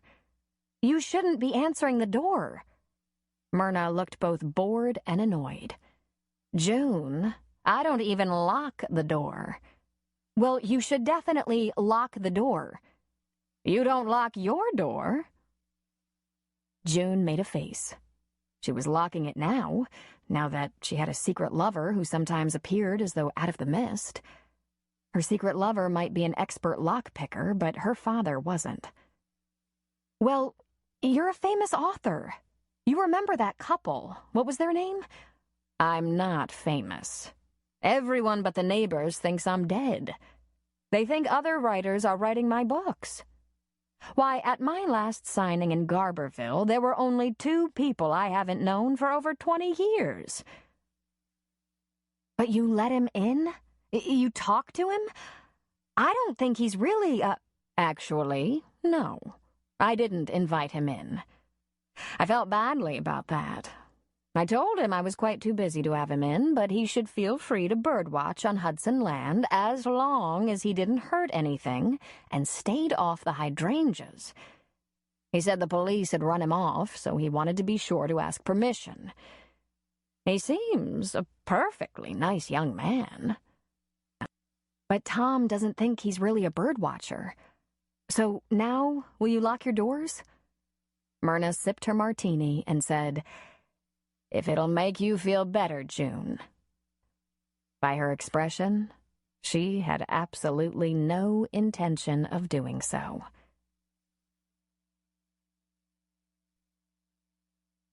Tom was almost home for dinner when he was radioed by Deputy Ricky Rios that Ray Gilmore had called the police department irate. Ray had a modest garden and henhouse that someone had raided, robbing him of eggs and ripe tomatoes. Tom was nonplussed. "What does he want me to do? Read a fox his rights?" "He says some kids have been throwing eggs and tomatoes at vehicles on 482, just about 2 miles north of Rainbow." That perked his interest. "That's so?" he asked as his foot came down harder on the gas pedal. "I'm not far from there now." A road heavily traveled in the country, 482 cut through a hill that rose up sharply on each side of the road. Tom slowed to look around just as he entered the pass. Before 10 seconds had gone by, there was a large splat on his windshield. Runny yolk ran down into the wiper tray.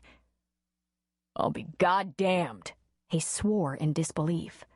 He slammed on the brakes, spun the Range Rover around, and jumped out of the car in time to see the foliage ripple all the way to the top of the hills as the culprits made away. "That's balls," he said aloud. But no one knew the hills and roads better than Tom. He drove his SUV down the road a bit before he pulled it over to the side, got out, and locked the door. He picked up a path that would cut around to the opposite side of the hill. He crouched a little, keeping low as he crept along the path. He saw a flash of light-colored clothing, a shirt or a jacket, as a kid darted across the stones of the creek bed, coming right for him. Tom put himself behind a tree and just waited. When the moment was right, he stepped out and scared 10 years off the life of the vandal, who dropped the eggs he carried in his pulled-up shirt tail. They splattered on his shoes and washed down the stream between the rocks. "Dad!" cried Johnny Two-Peak. It was an instinctive move on Tom's part, a combination of shock and anger. He reached right out and grabbed his son's shirt front and gave him a shake. "You!" He couldn't believe this. "Dad, hey!" Johnny yelled. "You throw things at moving vehicles? Like you don't know how dangerous that is?" "No way, Dad! Give me a break here!" Tom let go. Johnny was getting pretty big. At 14, he was tall and his feet were already size 11s. Tom looked at those feet. "The evidence may be circumstantial, but it's all over your shoes." "Yeah, well, I was taking the eggs back. But thanks to you..." "Back where?" Tom wanted to know. "To Mr. Gilmore's house. Although I don't know how old they are or when they got taken. Let's just say I put a stop to it, okay?" "Who'd you stop exactly?" "It ain't important, okay? It's my main concern at the moment." "Well, I don't snitch, so I guess I'm grounded or something." Tom tapped his foot and seethed. "Whoever you're protecting just hammered the police car." "No way! Are you serious?" "Serious as a heart attack, Buster. Now who are your friends? As if I don't know." "Sorry, Pop. I don't snitch. But I guess me telling them we don't do that here wasn't real convincing, so I reckon they'll get themselves caught pretty quick. And I'll wash your car." "Yup." Tom turned and began to walk back to the Range Rover. He knew precisely who the culprits were, but he wasn't about to let on in front of Johnny. Later they would have a little talk about snitching. Holding a confidence to keep a friend out of trouble was one thing. Clamming up as a matter of principle, even if someone could get hurt, was another. Tom needed to be sure Johnny knew the difference. June was just about ready to leave the clinic when the phone rang. She was the last one to go, and she could have let the machine pick up. There were emergency numbers on the recorder, but she answered, hoping it might be Jim. But it was Charlie McNeil. While June wouldn't wish ill on anyone, it was fortuitous that Charlie had a bad sinus infection. She offered to keep the clinic open for a little while longer and give Charlie some free antibiotic and decongestant samples because she wanted a chance to talk to him about Clarence. 40 minutes later, having told Charlie he looked like crap, given him the drugs, and secured his promise to check on Clarence as soon as possible, she was ready to call it a day. As she and Sadie were leaving the clinic, she noticed her Aunt Myrna's old caddy at the cafe, right beside Elmer's truck. She suspected they were holding a family meeting without her, so she pulled in. But it wasn't a family meeting at all. It was poker. At a table in the corner sat Elmer, Sam Cussler, Bert Crandall the baker, Aunt Myrna in a straw hat with a long pheasant feather jutting out to the side, and Judge Forrest. They usually played at Judge's house. With Judge and Bertie living in the center of town, the quilting circle, of which June was a member, met there one night a week, and poker was played there another. June went to the counter where George stood, sipping his coffee. "What are they doing here?" she asked. "They have logistical problems. Myrna's too far west, Doc's too far east. Sil Crandall doesn't approve of poker. Sam's got himself the new young wife, and Judge has got Chris and the boys home." "Oh," she said. "Well, would you make me a milkshake to drink on the way home?"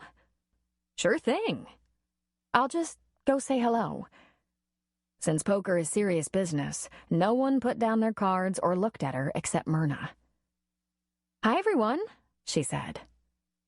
"June," Sam muttered. "Hi, honey." Doc said. "Evening, June," said Bert. Said Judge. "Hello, my dearest," Myrna chirped. "You in or out?" Judge demanded crossly of the sole female in the group. "In," she said, carefully sliding her chips into the center. "Two pair," Judge said, putting down his cards. "Full house," Myrna happily compared. The table groaned as she pulled the chips into her growing pile. "I haven't talked to Bertie in a while, Judge. You having a nice visit with Chris and the boys?" Myrna asked. He turned his sour expression up at her. Judge wasn't a cheery man at the best of times, but he definitely looked as though there might be a strain at his homestead. "Loud, teeny-bopper music," Elmer quietly confided. "Arguing and such," Sam obliged. "Back talk," added Bert. "And they don't do chores," Judge barked. "Oh? Sounds heavenly," she said, and escaped with her milkshake. It hadn't taken long for the realities of teenage life to become evident at the grandparents' home. That little glimmer of envy she'd felt when she'd first laid eyes on Chris's twin sons was almost completely cured.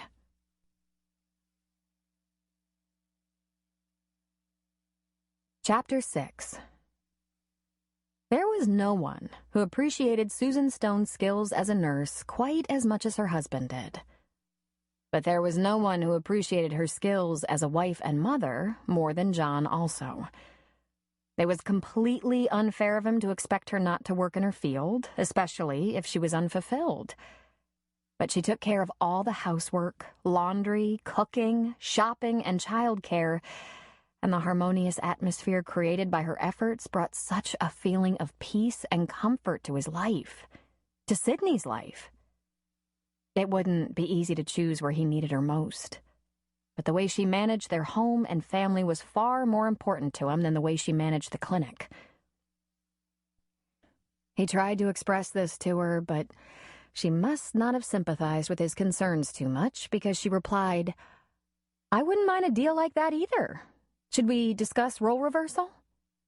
John grimaced.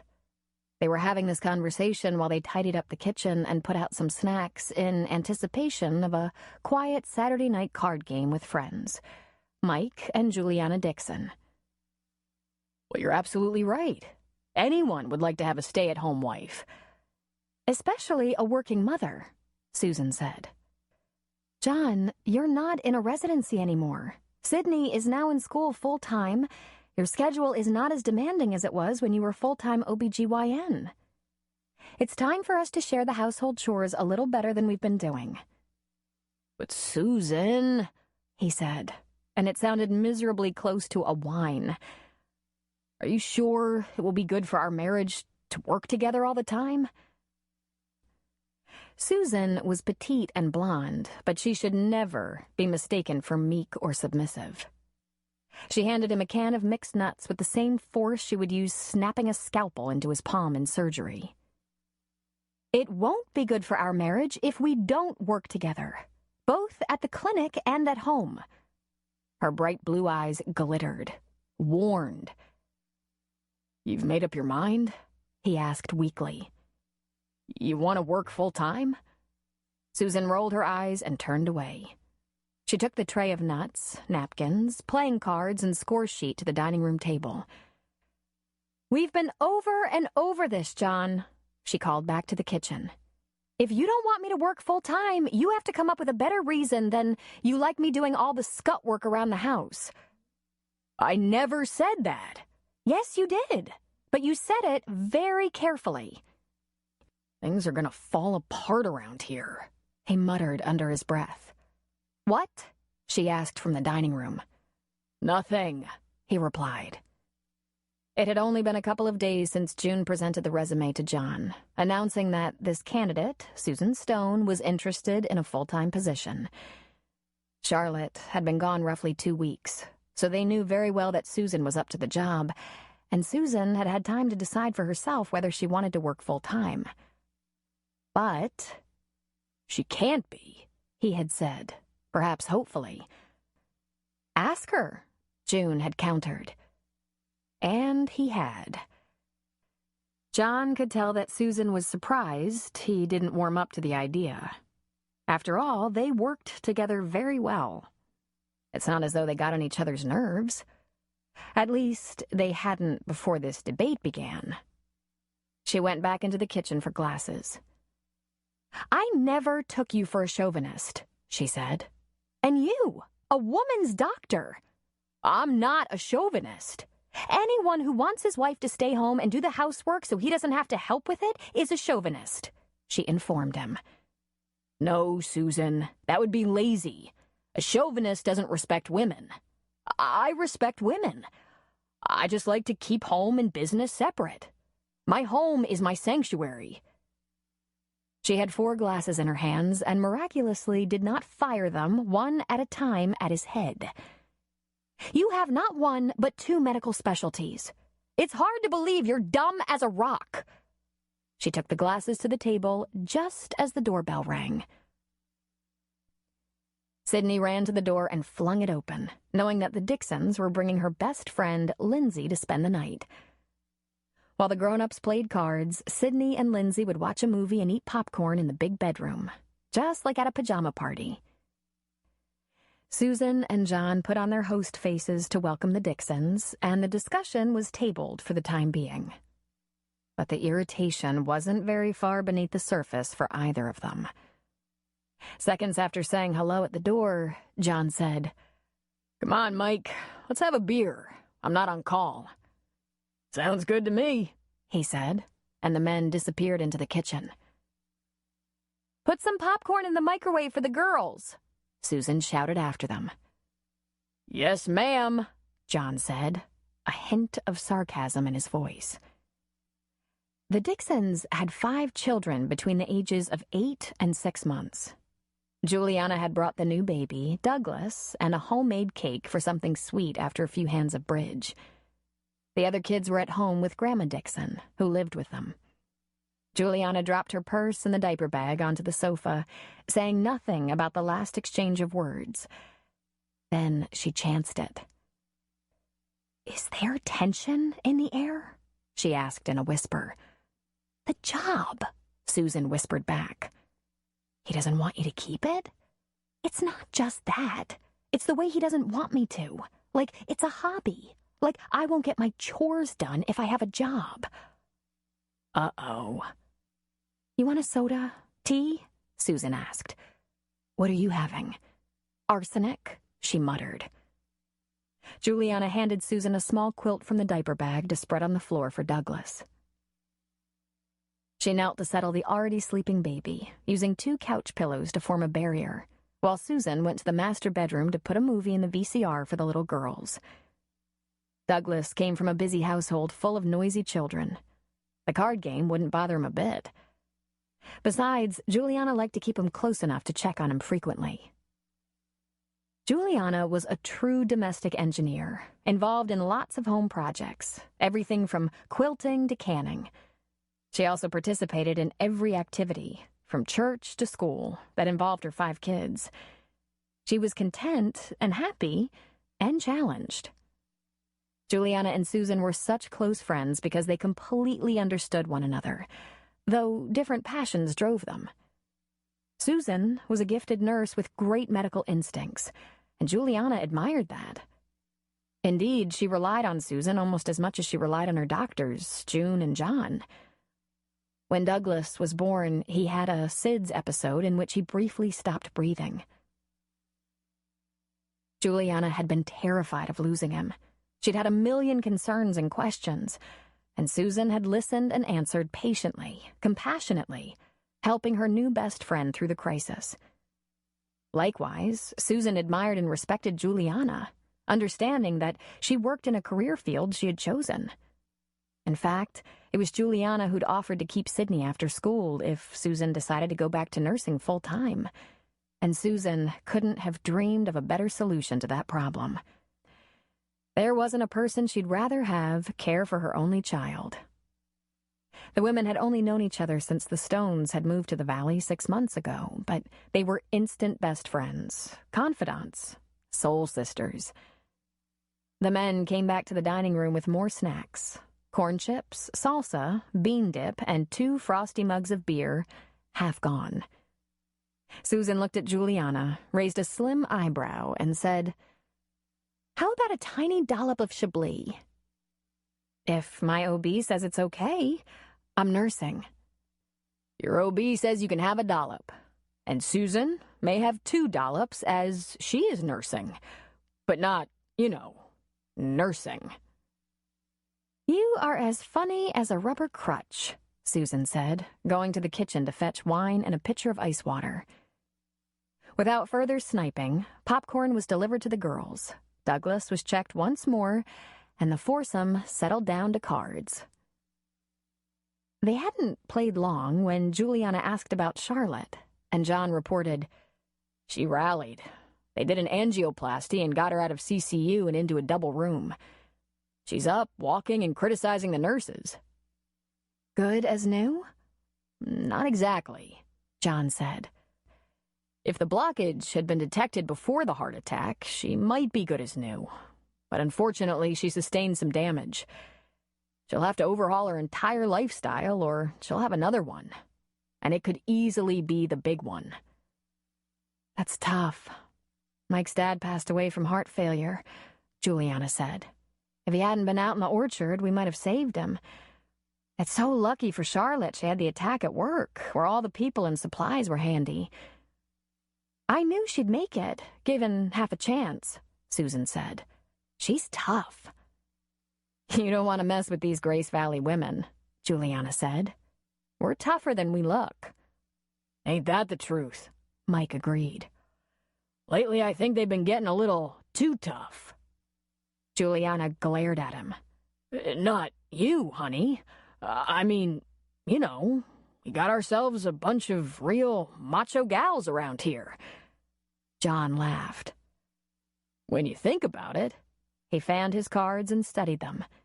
Then he chuckled again. Mike joined in. "You don't behave yourself, someone might just load your butt full of buckshot." He took a pull on his beer. "What do you suppose Daniel Cully did to get Blythe that worked up?" Mike studied his cards. "Probably tracked in mud.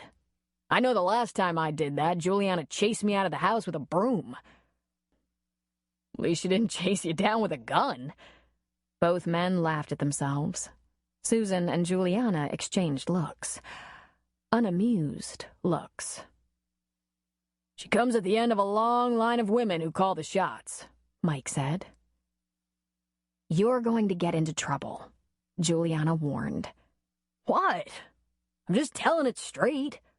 How about Myrna Claypool? We were just kids when her husband disappeared, 20 years ago or so. I bet he tracked in mud and she took him out." He laughed uproariously at his incredible wit. John, with poor judgment, joined him. "You are so funny," Susan said facetiously. "Poor Myrna. Poor Myrna keeps writing these creepy books about husband killing." Mike shuddered. "And you know what? The wife always gets away with it." "It's just wishful thinking," Susan said. "Are we going to play?" "You bet," John said. "Women against the men. Mike, you ready for another beer?" "Mike, I don't mind driving home," Juliana said. "But if your tongue gets any looser, I'll be driving home alone." "Yes, ma'am," he said. Then he giggled behind his hand. They played a couple of hands amicably, the men losing by miles. Susan suggested some coffee and dessert, but the men weren't ready yet. "I almost forgot," Susan said. "We have a new preacher. June and I walked over to the cafe yesterday, and he just pulled in. His name's Harry Shipton. He's from Carmel originally. He's about 40 and single and very handsome." "Did June look interested?" Juliana wanted to know. "You know June," Susan said. even if she was, she wouldn't let on. "He'd better mind his manners," Mike said. "Our women ran the last preacher off for womanizing and philandering." Juliana glared at her husband. When he'd said, "our women," the inference had been literal. In fact, it was Juliana and Susan who'd spearheaded an effort to boycott their last minister because of his scandalous behavior toward women. It had been no laughing matter. It was so unlike Mike to be talking this way. He was usually much more sensitive. He must be allergic to beer, she decided. "It's getting so running a man off is going easy on him," Mike added. Mike and John melted into hysterical laughter, nearly falling off their chairs in the process. "I'm going to turn on the coffee," Susan said, folding her hand. "I'll cut the cake," Juliana said. Once in the kitchen, the laughter of their husbands ringing out in the other room, the women looked at each other in disgust. "Is this all about the job? All this poking and jabbing?" Juliana asked. Susan shrugged. "I'm as astonished as you. John has never acted as though the most important contribution I make to our relationship is staying home, doing the housework. I worked straight through my pregnancy with Sid, and the only reason I didn't go right back to work after she was born was that we moved, so John could do his family medicine residency. You know, we were newcomers. I didn't have a network for either work or childcare, and with a baby, sure, it was more practical to be a full-time mom. Plus, I thought we might have more children, but you've pretty much decided not to. I'd take another one in a second, but I won't kid you, Jules. I don't want a tribe." Juliana laughed and touched her friend's arm. "Not everyone feels like raising their own ball team. But maybe one more for you, huh? Maybe. But another baby wouldn't keep me from working. I love my work. After years in the operating room, I never thought I'd be so excited about going to work in a clinic. But it's great. Every bit as exciting as surgery." "Then you just have to do it," Juliana said. "Don't worry about John. He's a good guy. He'll recover. He'd better, or I'll start thinking about the merits of settling this discussion the way Blythe Cully did." "I have to admit," Juliana said, "that there were a couple of times during cards that I found myself fantasizing the same thing. They're a little out of control tonight." They put the cake plates and coffee cups on a tray. When they returned to the dining room, the men had barely gotten control of their idiotic mirth. Like children. Juliana was thinking, maybe coffee will help, and Susan was thinking, I hope it's not a mistake to give them sugar. John plunged his fork into his cake, put a big bite into his mouth, and sighed in ecstasy. "Juliana, you are a queen among women. Mike, you are one lucky SOB. "Don't I know it?" he said with his mouth full. "I used to be lucky," John said. "Now it looks like if I want cake, I'm going to be making it. Susan's going back to work." Mike leaned sideways to put an arm around Juliana's shoulders and pulled her toward him. "Not Juliana. She lives to please me." Susan and Juliana looked across the table at each other, their mouths set in grim lines. The idiots they were married to had no idea they'd just completely insulted both women. After a long night of bashing, this was the last straw. If Susan had been younger, she would have fled from the room crying. If Juliana weren't so tired from taking care of a house and 5 kids, she'd have picked up her fork and stabbed Mike. Instead, they both got up from the table and took their cake plates and coffee cups into the kitchen. "That tears it," Susan said. "I'm not letting him get away with that." I don't know which one of them is worse. The one who doesn't want his wife to go to work, or the one who thinks his wife isn't working? All that stuff about Myrna and Blythe and running off the preacher? Loose tongues, beer brains. I'm going home. I'll bring Lindsay home tomorrow after a big breakfast. Thanks. Have a good sleep. I'm sleeping with the girls. Good idea. They embraced and said goodbye in the kitchen. When they exited the kitchen, Susan went down the hall to her bedroom where the little girls lay sprawled on her king-size bed, the popcorn bowl half emptied on the floor, and the movie over. Juliana went to the baby, wrapped him up, held him on her shoulder as she got the keys out of her purse. "Mike," she said sharply, "bring the diaper bag. Now." And out the door she went. Dumb and Dumber sat at the table in confusion. Mike was the first to recover. "Uh-oh," he said.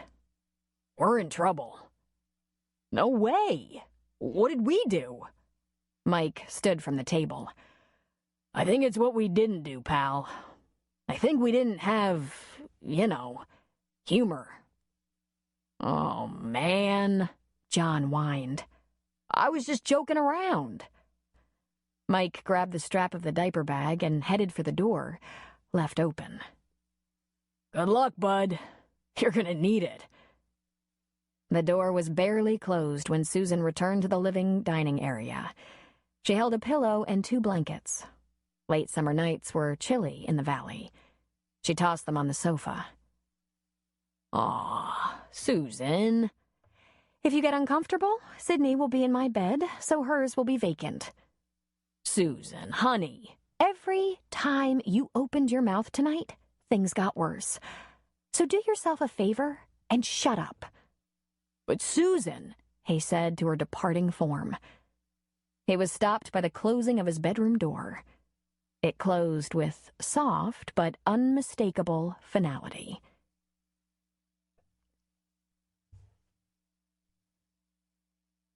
June had had a quiet Saturday on call. She attended one asthma attack that had turned out to be minor, and one small head laceration on an active 11-year-old boy that took a few stitches. She had the boy's mother bring him to the clinic so she could use the treatment room, rather than work out of the ambulance. She was just putting the treatment room back in order, wiping the counter and thinking about calling the Two Peaks to see if she could drop in for coffee later, when she heard the clinic door open. If there was a car outside the clinic, the assumption was that the doctor was in.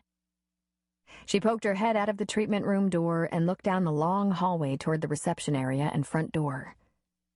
During office hours, the door between the waiting room and hallway would be closed, but after hours it was propped open so that one could see from the front door to the back door.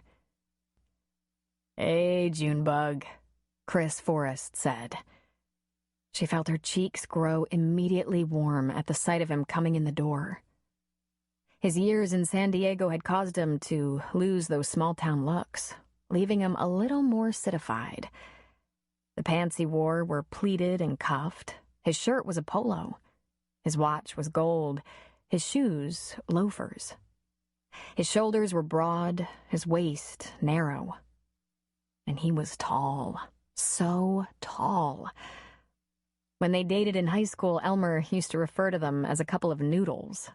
For June wasn't short, and she was whip-thin.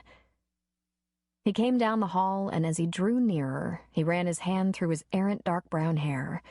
Not as curly as it had been in his youth, but still plenty thick.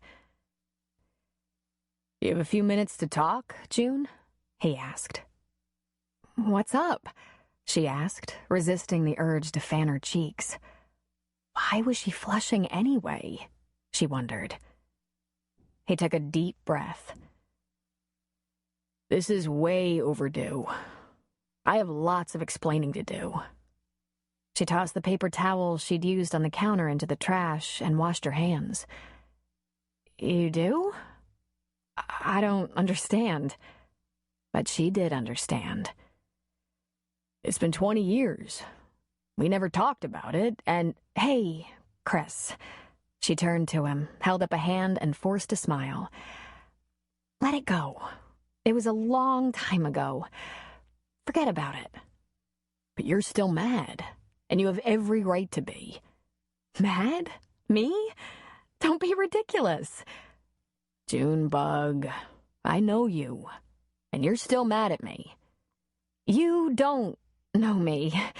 You might have known some kid who had a childhood crush on you a couple of decades ago, but believe me, I've gotten over you. I'm not mad. I'm simply not interested." And he smiled. Despite her efforts, she sounded angry, and if she was honest, she would have to admit to it. But what exactly it was that made her angry was a blur. Was it the fact that he ran off and got married to someone else while they were practically engaged? Or was it the fact that he never, in 20 years, attempted to explain why? Perhaps because even now, after all this time and all this poorly concealed anger, she still noticed how damn good-looking he was. How dare he smile at her? Did she want to hear his excuses? Certainly. But she wouldn't make it easy on him because he just didn't deserve that. "Can we go somewhere?" he said. "The cafe? A park? Just so we can sit down and talk." "We can sit in my office if you insist there's something you have to tell me." Without waiting for his assent, she went to the office and placed herself behind the desk.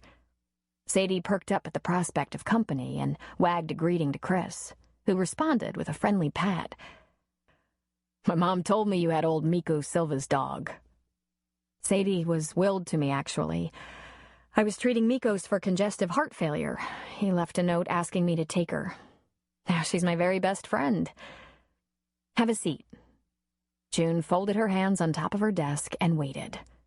She hoped she looked like a parole officer. "You look good, June. You haven't gotten a day older." She grimaced. Fishing for compliments? Probably. Well, she wouldn't oblige him. In fact, he looked better with a little maturity. Why did men do that? "Thanks," she said. His grin only grew wider, and he chuckled. "You're not going to make this easy, are you?" She sighed in exasperation. "Chris, what is it you want to say to me?" "That I'm sorry. That I want to make amends. That I've spent more years regretting what I did to you than you'll believe." "Okay, forgiven," she said, placing the palms of her hands on her desk as if to rise. "Come on, June. Give me a break. Please." She sat back down. "When we were kids, I was really in love with you. Really. When you went away to college and I stayed behind, I could hardly stand the separation. On top of that, even the little community college was a huge struggle for me. I always struggled in school, you know that. My folks thought I wasn't trying, but I was. I only lost interest in school because it was so foreign to me. I'm slightly dyslexic, as it turns out. So I was doing okay, writing love notes, waiting for weekends, while you were attending the big college and getting straight A's, but I felt like a big dope. I felt entirely not smart enough for you. As it turns out, I really didn't expect you to be sympathetic." "Wise of you," she said. "See? You are mad." "Well, if you have to know the truth, I was somewhat pissed that you promised to marry me and then ran off with another girl. And not just any other girl, but the very one who tried to get you away from me for all the years of my youth." "Because you cut me out of your life," he said. "What are you talking about?" "We were going to get married after college, June. It was all mapped out. I was killing myself trying to pass stupid junior college so I could go to Berkeley after 2 years to be with you, to maybe live together on the sly. And what did you do? You decided to be a doctor." "My teachers all thought..." "And I heard about it from Doc, not from you." "Well, she changed her major to medicine," he said. "I should have known," he said. "Now you're looking at about 8 to 12 years of study, Chris, old boy," he said to me. She was quiet. Hadn't she told him? Had she really expected him to keep all his promises while she just did whatever? "I was only 18, she said. "Yeah, me too," he said. I gave you my virginity, you son of a bitch. Well, I gave you mine too, you know. Oh, you did? It was easy to forget that guys even had virginity. They were always putting such effort toward acting like old, experienced studs. But I didn't leave you. Yeah, you did. And instead of either one of us talking about this rift, we went our separate ways. I joined the Navy, and you became a doctor. You didn't just join the Navy, Chris. You got married. I'm still not exactly sure how that happened, he said. But it was a huge mistake. The marriage wasn't good. Nancy came with me to San Diego and got pregnant, so we got married. She had a miscarriage, and there you have it. It was another 6 years before the boys came along. Then her folks moved to San Diego to be closer to her and the kids, and the rest is history. I'm sorry, June. I know how much I hurt you. Like I said, she said, but without that edge in her voice. I'm over you. I like that word, over. Think you could put a start in front of it? She laughed humorlessly. Can you be serious? Do you really think you can come back to town after 20 years and say, whoops, let's give it another try?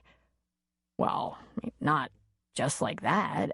I thought we'd, date or something. She leaned back in her chair.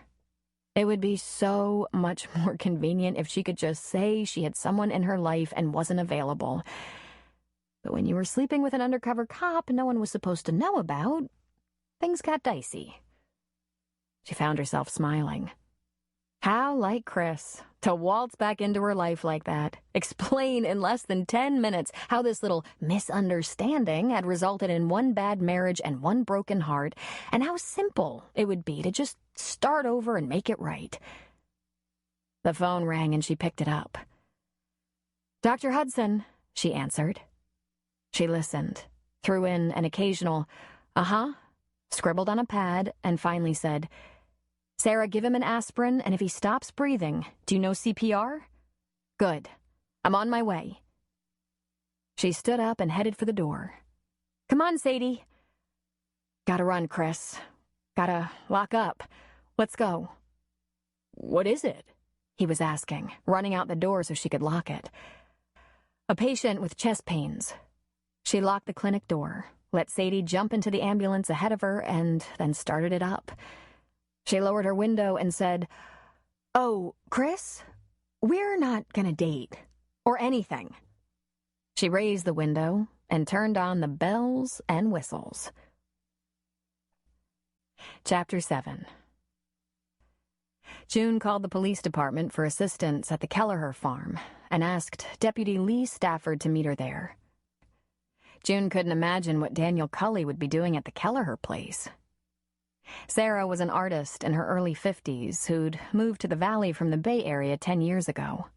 She was divorced, had grown children and a couple of grandchildren.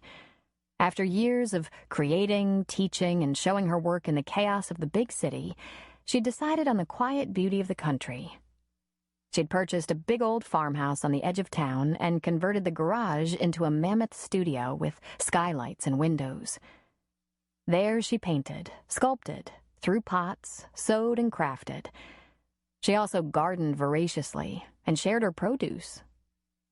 And her baking was to die for. She kept pets, cats, dogs, a couple of large birds, and had frequent visitors of family and friends from all over the country, establishing that she was loved by those near and far. She was a round, plush woman of deep beauty, with a soft spirit that one felt like sinking into. Sarah was like a warm blanket. Though she was a newcomer of 10 years, she'd been immediately accepted and embraced. June knew that Sarah had added a pair of riding horses to her menagerie a couple of years ago, but they weren't the type of horses Daniel trained. She couldn't fathom the connection between Sarah and Daniel. Was he buying art from her? Were Blythe and Sarah friends? These questions were soon answered when Sarah came to the door in her dressing gown. "Thank goodness you're here," she said. "He scared me to death. Every time he tried to get up and dress, he said he felt like one of his horses was sitting on his chest." Bag in hand, June followed Sarah through the house to the bedroom. Propped against a few pillows and wearing only his undershirt and boxers was Daniel Cully. Poor Daniel didn't even have the energy to blush. His pallor was grayish, and his eyes sparkled with fear that he might be dying. June sat on the edge of the bed, pulled a vial of nitroglycerin out of her bag, and slipped it into his mouth. "Hold this under your tongue, young man, and let me get your blood pressure." He sighed and sank back into the pillows, relieved. "I'm here, Daniel. You're going to be all right. I won't let anything happen to you." He nodded, as though he knew this. "Lee Stafford is on his way, in case I need assistance in moving you." He nodded again, pinching his eyes closed. A lot of people were going to soon be in on his secret. Too soon. The question of what Daniel had done to rile Blythe to the point she'd shot at him would be answered. His pressure was understandably a little high, but his pulse was normal and strong. June listened to his heart. Nice and steady. No congestion. Within a few minutes, his chest pains had subsided. "It's gone. What was it?" He wanted to know. "Gas? Heartburn?" "No, Daniel. Probably angina. I don't think you had a heart attack. I have a portable EKG in the ambulance, but we don't even need to bother with that. I'm going to take you to the hospital and let them give you a workup." "I feel pretty good now," he said. "You sure I can't just get back to the stables? As long as I go easy?" "Absolutely sure. You'd be taking a major risk." "To the hospital, Daniel," Sarah said firmly. "You'll do exactly as June says." "Thank you, June," Sarah said, tears in her voice. "I don't know when I've been more scared. I was afraid I was losing him." She caressed Daniel's face with her soft palm. "So soon after finding him." "I'm probably too mean to die," Daniel said. "Sarah, you'll have to call her." "I will, Daniel. But I'm going to go with you to the hospital." She looked at June. "Can I call Blythe from the hospital?" Look, I don't mean to get into your personal business here, but do you think it might be better if I called her?" "Blythe knows all about Sarah. They've talked before." "We're friends, actually, though she's been a little tense with me lately," Sarah said. A little tense, June thought. She had to stop herself from laughing out loud at the absurdity of it. "Yes, well, understandably. This must be a little difficult for her." "We could have the situation all straightened out, but Blythe is being pig-headed," he insisted. "Sarah, go call her and tell her I'm going to the hospital." "Shall I follow the ambulance or ride along?" Follow, if you're okay to drive," June said. "Then you'll have a vehicle to get home in case I get tied up and can't drive you back." "Good, fine." She leaned down, clutching the loose bosom of her dressing gown together over her full breasts, and kissed Daniel on the head. Daniel looked up at her with the eyes of a man in love, and June saw Sarah for the first time as both nurturing and sensual. "You're going to be okay now," she told him with confidence. "I'll get dressed and call Blythe." "Hello?" Lee called from the front door of the house. "Back here, Lee," June called. Sarah slipped into the bathroom before being seen, and Lee appeared at the bedroom door. "Can you bring in the gurney? We're going to give Daniel a ride to the hospital. He had some chest pains." "Sure thing. Hey, Daniel." "Hey, Lee." The two men appraised each other for a moment, as if to say, "Guess we both know why Blythe pummeled your arse full of buckshot." Then Lee went after the gurney, and nothing more was said. By the time Daniel was loaded and June and Lee were rolling him through the living room and past the kitchen, Sarah was dressed and on the phone. "Yes, of course you should be at the hospital, Blythe, and I'd like to meet you there." "No, I'm afraid this time I can't stay away." "Well, dear, I don't mean to seem unkind, but haven't we given you all the time in the world for that? You're going to have to accept this change sooner or later, because Daniel and I are committed to being together. The sooner you come around, the sooner the three of us can have a nice relationship. This terrible scare proves that we can't wait any longer just because you're uncomfortable. I do hope you understand, because you're very important to us both. We love you, Blythe." June had heard of modern couples, but this was taking things a bit far, she thought. Sarah was chastising Blythe for taking so long to accept this affair, calling it a change. On the one hand, she seemed so gentle and patient, but on the other hand, the concept was just plain mean. June honestly didn't know what to make of it. "I'll be right along, darling," she called to Daniel as he was wheeled out the door. An hour later, Sarah was sitting close to Daniel's bedside, holding his hand, explaining that Blythe couldn't bring herself to appear at the hospital. June asked if she could speak to Sarah in the hall.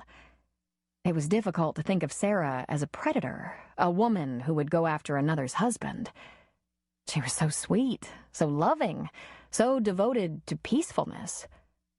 But still, "Sarah, forgive my outspokenness, but surely you can see why this is hard for Blythe to accept, can't you?" "It's not at all what you think, June. I'd never take another woman's husband." "But it appears that you have," June said. "Things are not always what they appear to be." "Well then, what is it I don't understand?" Sarah put a soft, warm hand on June's arm and looked pleadingly into her eyes. "We gave Blythe our word that we wouldn't speak of her situation. We promised to give her time to accept our love for each other and to decide how she would like to handle letting the community know that Daniel and I are going to be a couple. She's embarrassed, understandably so. I've been slinking around in the shadows for 2 years now, June. Soon, I won't be able to honor that promise anymore. Soon, Daniel and I will have to explain if Blythe won't." "Explain? Some special circumstance?" "Exactly so." June chewed on this for a minute. "What a mess," she finally said. "Yes, it is. It doesn't have to be, but it is. And I'm concerned about Blythe. She's not facing reality. Maybe you could talk to her?" June's mouth dropped open. "What would I say?" "I don't know, but she should have some help with her dilemma. If only she'd talk about it with someone besides just me." June fought shock again. "She talks to you about the situation?" "Of course. She doesn't really have anyone else." "When you have time, June, will you check on her?" "I've known Blythe and Daniel for years, Sarah, but until a couple of weeks ago when I was called out to the stable on an emergency, neither of them has ever been my patient. It might be out of line for me to say anything at all to her. Isn't it appropriate to speak to Daniel's family? He's obviously your patient now." "I don't know. Let me think about it for a while." "Okay," Sarah said. "Then I'll get back to Daniel. I wouldn't be surprised if the stress of all his trouble with women gave him his chest pains." While June was driving back to Grace Valley, she thought about nothing else. These domestic crises, romantic triangles and the like, could be extremely volatile. For all the joking the town did about Daniel's butt full of buckshot, real tragedy could erupt out of a situation like that. She didn't want to talk to Blythe. She didn't want to be in the middle. On the other hand, she'd never forgive herself if something terrible happened that she could prevent. She thought she might have to ask her dad's advice on this one. Sunday morning at the Forest House, Bertie was up frying bacon and listening to her favorite spiritual station. It got her in the mood for church, and now that there was a new pastor in town, they could all go back to the Presbyterian at the center of town. Judge, already in his starched white shirt and tie, brought the paper from the porch to the table. Don't expect much, he told his wife. That pastor doesn't know any of us yet, so it isn't likely he's going to have a sermon that caters to the town. He doesn't need to, Bertie said. In fact, it doesn't matter what he has to say today. All that matters is that the church is open and people can gather there again. How do you want your eggs? Any old way. Scrambled, he said, snapping the paper open. She cracked a couple of eggs into a bowl and said, "Where are those boys? I called them 15 minutes ago." I heard a shower. Someone's up, Judge said. The Forest House had a master bedroom on one side of a kitchen, dining, living area that they'd added a master bath to about 7 years back. It saved steps, especially in the morning. On the other side of the living room were 2 bedrooms, separated by a bathroom. That was where she'd put her son and grandsons. When she knocked on her grandson's door, Chris opened his door. He was wearing a terry robe and toweling his hair. "Let 'em sleep, Ma," he said. "They don't want to go this morning."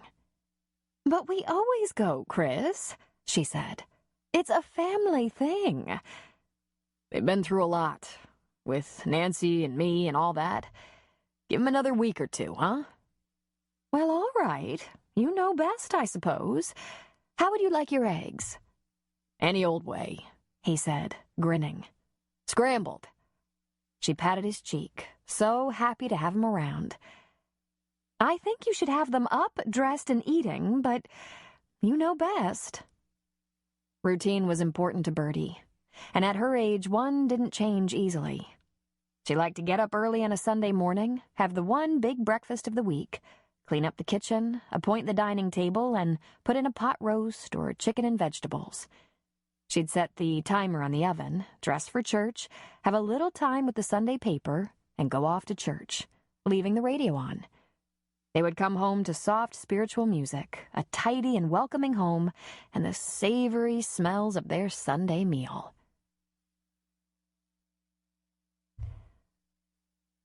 Pastor Shipton did all right for his first Sunday.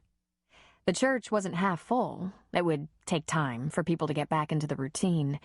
Some may have found other churches over the summer and might not return. But she was so relieved to have their church back. Nothing else mattered. When Bertie, Judge, and Chris approached the house, it was to the sound of rock music. Rock noise. "What the hell is all that racket?" Judge wanted to know. "That, Dad, is the sound of teenage life," Chris said. When they walked into the kitchen through the back door, Bertie gasped. Her kitchen was a disaster. Cereal bowls, plates, and glasses half full of milk lay scattered everywhere, and the refrigerator door was ajar. The music was too loud to think. Chris turned it down, which brought the boys from the back. "Hey!" one of them protested. "What'd you do that for?" "Because it's too loud," Chris said. "Well, we ain't got our own system anymore, you know. You made us leave it behind. What are we supposed to do?" "Boys," Bertie said, "come in the kitchen and clean up. This is a terrible mess." "Later," Brad said. "Yeah, Dad," Brent said. "What do you expect us to do?" "Make do," Chris said. "This is Grandma and Grandpa's house, and they aren't used to loud rock music. We'll get your radio set up as soon as we get settled." "Yeah, sure," Brad said, turning in a pout to go back to his room. "Later?" Bertie questioned, looking first at Chris and then at the remaining twin, Brent. "Later," Brent said, then turned and followed his brother. Bertie looked at Chris in confusion. Later? Had they really just said that? Come on, Ma. They're teenagers. Tough nuts. I'll help in the kitchen. Chris, you shouldn't let them talk like that. You would never have been allowed to talk like that. Times have changed, Ma. Come on. It was when they started cleaning up that Bertie noticed there were no savory smells coming from the oven. Upon inspection, she saw that it had been turned off. She opened the door, and the interior was barely warm. She reset it and went to her grandson's room while Chris continued washing dishes from the kitchen table. Dishes that had been taken right off the dining room table and used. Bertie knocked on the bedroom door, but she didn't wait. She opened it. They were each lying on a twin bed, stockinged feet on the walls, tossing a ball back and forth to each other. The room was a disaster. Their clothes, both clean and dirty, were all over the floor. "Hey," they said in unison, affronted at being disturbed. "Did you turn off my oven?" she asked, icily. Brent sat up and shrugged. It was getting hot in there and we were eating. "I see," she said. "Now it will be 2 hours longer before we can have Sunday dinner." Brad sat up and took his turn at a shrug. I ain't hungry. Bertie closed the door and thought briefly about telling her only son to take her only 2 grandsons to a hotel. The Presbyterian Church hadn't held services since the early summer departure of the last minister, Jonathan Wickham. So June and Elmer had been playing hooky on Sunday mornings. They made a couple of treks to other churches in neighboring towns, but hadn't found a service that filled the bill for them. But that fact hadn't stopped their Sunday meals together. It just changed the routine slightly. Elmer used to put the pot roast and vegetables in the oven before church, and they'd take it out, slightly overcooked and dry, after services. Aunt Myrna joined them most of the time, unless she had a better offer.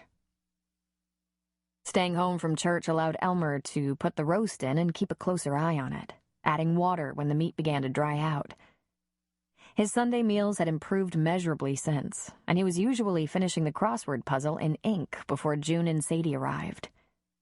So even though there was a new pastor in town and church had started up again, Elmer and June stuck to their new routine for the time being. Sleeping in a little later and enjoying moist and delicious roast beef dinner. The 3 Hudsons met around 1. Elmer would have a glass of red wine, sometimes June would join him, and Myrna would have her martini.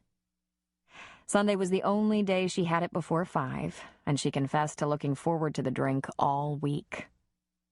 They had dinner by 2, dessert and coffee by 2:30, and Myrna was asleep in the big chair by the window by 3.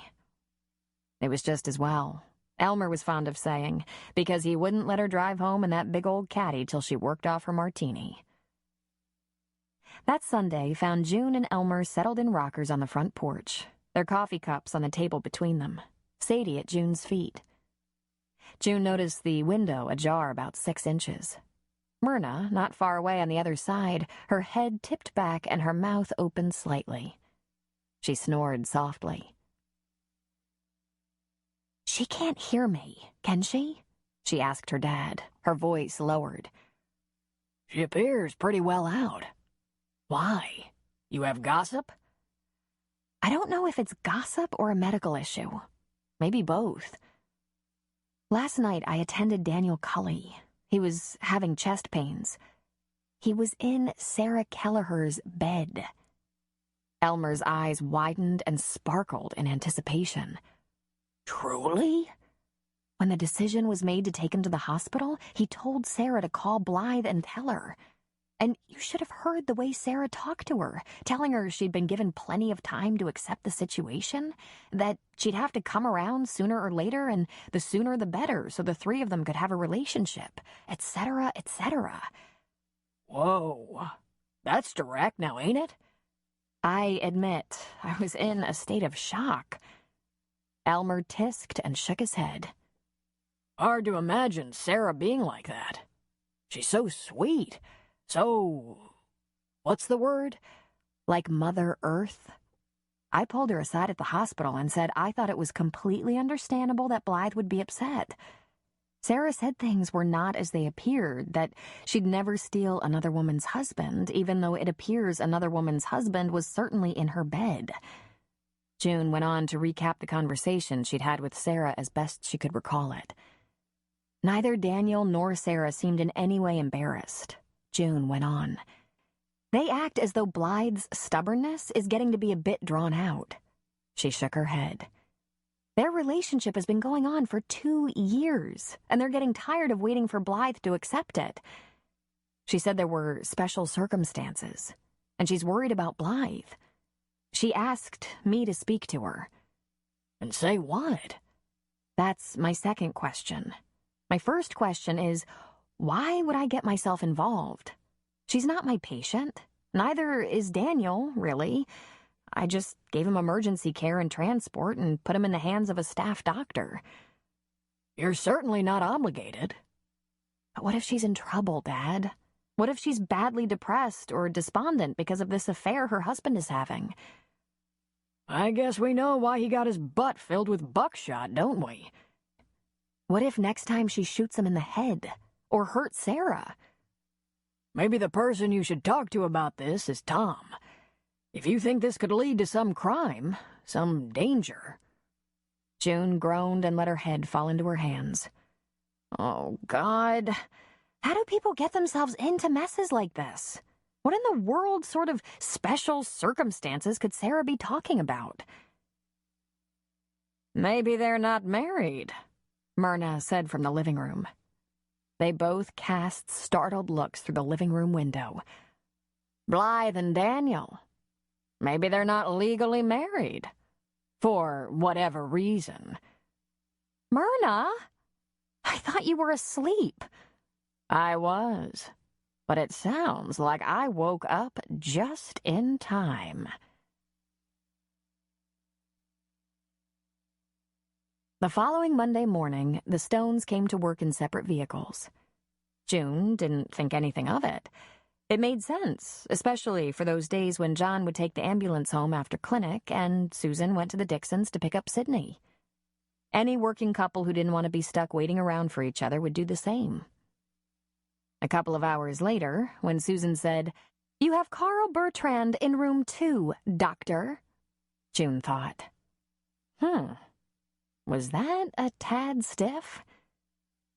Just before lunch, when there were no patients waiting, John walked down to the flower shop and purchased a bouquet for Susan.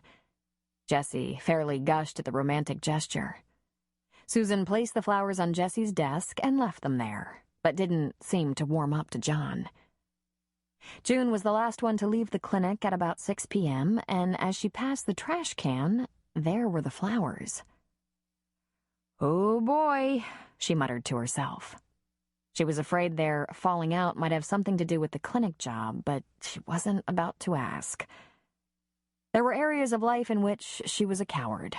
All these troubles between husbands and wives was underscoring her timidity toward involving herself in others' marital problems. What the heck? She wasn't married. What did she know about it? Tuesday passed much the same. Susan was as cheerful and efficient as ever, but John was a little irritable. Susan didn't go out of her way to smooth things over. When John went to the hospital on rounds, June couldn't contain her curiosity a moment longer. She asked, "Is everything all right between you and John?" "Growing pains," Susan said, forcing a smile. "Nothing for you to worry about." That pretty much told her to butt out, so she whispered to Jessie when the Stones were out of earshot, "Do you have any idea what they're squabbling about?" "Not exactly," Jessie said, "but I did hear Susan tell him she'd invested enough of her life into his career and constant comfort." "Oops, this is big. We'd better tread softly." On Tuesday night, over meatloaf, she described the frigid air in the clinic to her dad. Elmer listened without interjecting much comment. a rarity for him. When June had run out of things to add, he said, "You know, I always wondered how your mother did it." "Did what?" "Remained in service to others all her life." "Do you think that's how she saw her life, Dad? Because that would be sad. I'd hate to think she wasn't entirely happy." "Marilyn insisted she was happy. But I was aware of how many sacrifices she made over the years, how many town parties she went to alone, how many dinners went cold, and how many nights she lay awake and worried while I went out on house calls in all sorts of weather. I didn't have to do many things for your mother, but she did everything for me." "It was all about you," June said, understanding something about her parents for the very first time. "She told me she envied my love of medicine. She said she wished she had some special talent, something she was driven to pursue. But she claimed to be content with her family, her home, her garden, her friends. Of course, that was Marilyn's special talent, and I wish I'd shown more respect for that. We come to some realizations too late." "Mom never felt less than respected, Dad. I know that for sure." "I hope that's right, June. Now, apparently, Susan Stone has decided it's time to get back to her nursing, and you told me she's a natural." "Dad, she's remarkable. In just a couple of weeks, she had the clinic in the palm of her hand." "Think about it, June," Elmer said. "Think about what Susan has done to support John, starting back when his ex-wife was harassing them, moving away from her family so he could do another residency, and that while expecting their child, and eventually moving here to a small town where she knew no one. She's done everything John's way for a long time, and no doubt spent many evenings and weekends alone while he worked. Doesn't it sound as though Susan wants to take her turn?" He took another bite of his dinner. "Who knows what brought something like this to the front page?" June gulped. "I bet you can thank me for that. I let her know that I'd love to have her in the clinic full-time. John must be ready to clobber me." Elmer smiled. "John is 40 years old. It's high time he learned the facts of life."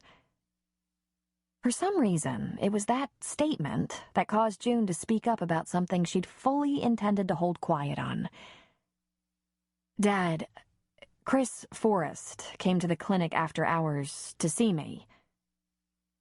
Elmer merely lifted his eyebrows so they rose above his glasses. "He wanted to explain, apologize, and make amends." Elmer looked down, said nothing, and began scraping the last of the mashed potatoes off his already clean plate. Elmer had never held much forgiveness in his heart for what Chris Forrest had done to his daughter. "Don't get me wrong, I don't feel sorry for him," June said. "But he did say something that had never occurred to me. He said I hadn't told him I'd changed my major to pre-med. He said you told him, and added that I'd be in school for many more years than originally planned." Elmer lifted his eyes to June's, but he remained quiet. "He said that with school being the struggle it was, with me making a decision like medicine without even telling him, well, I guess he felt he couldn't measure up, and he felt I had abandoned him." Elmer made a face and shook his head in apparent disgust. "Well, you can appreciate how that could happen," June continued. "We were young, but we were talking about getting married. And then I took a fork in the road without even calling or writing to him about it. I changed all of my plans, so he changed all of his. And I wasn't going to tell you this, but he claims to have felt terrible about it ever since." Elmer laid his fork down next to his plate and stared hard at his daughter for a long, drawn-out moment. "There seems to be at least one thing about Chris Forrest you've forgotten," he finally said. "Most of the time, he's full of shit."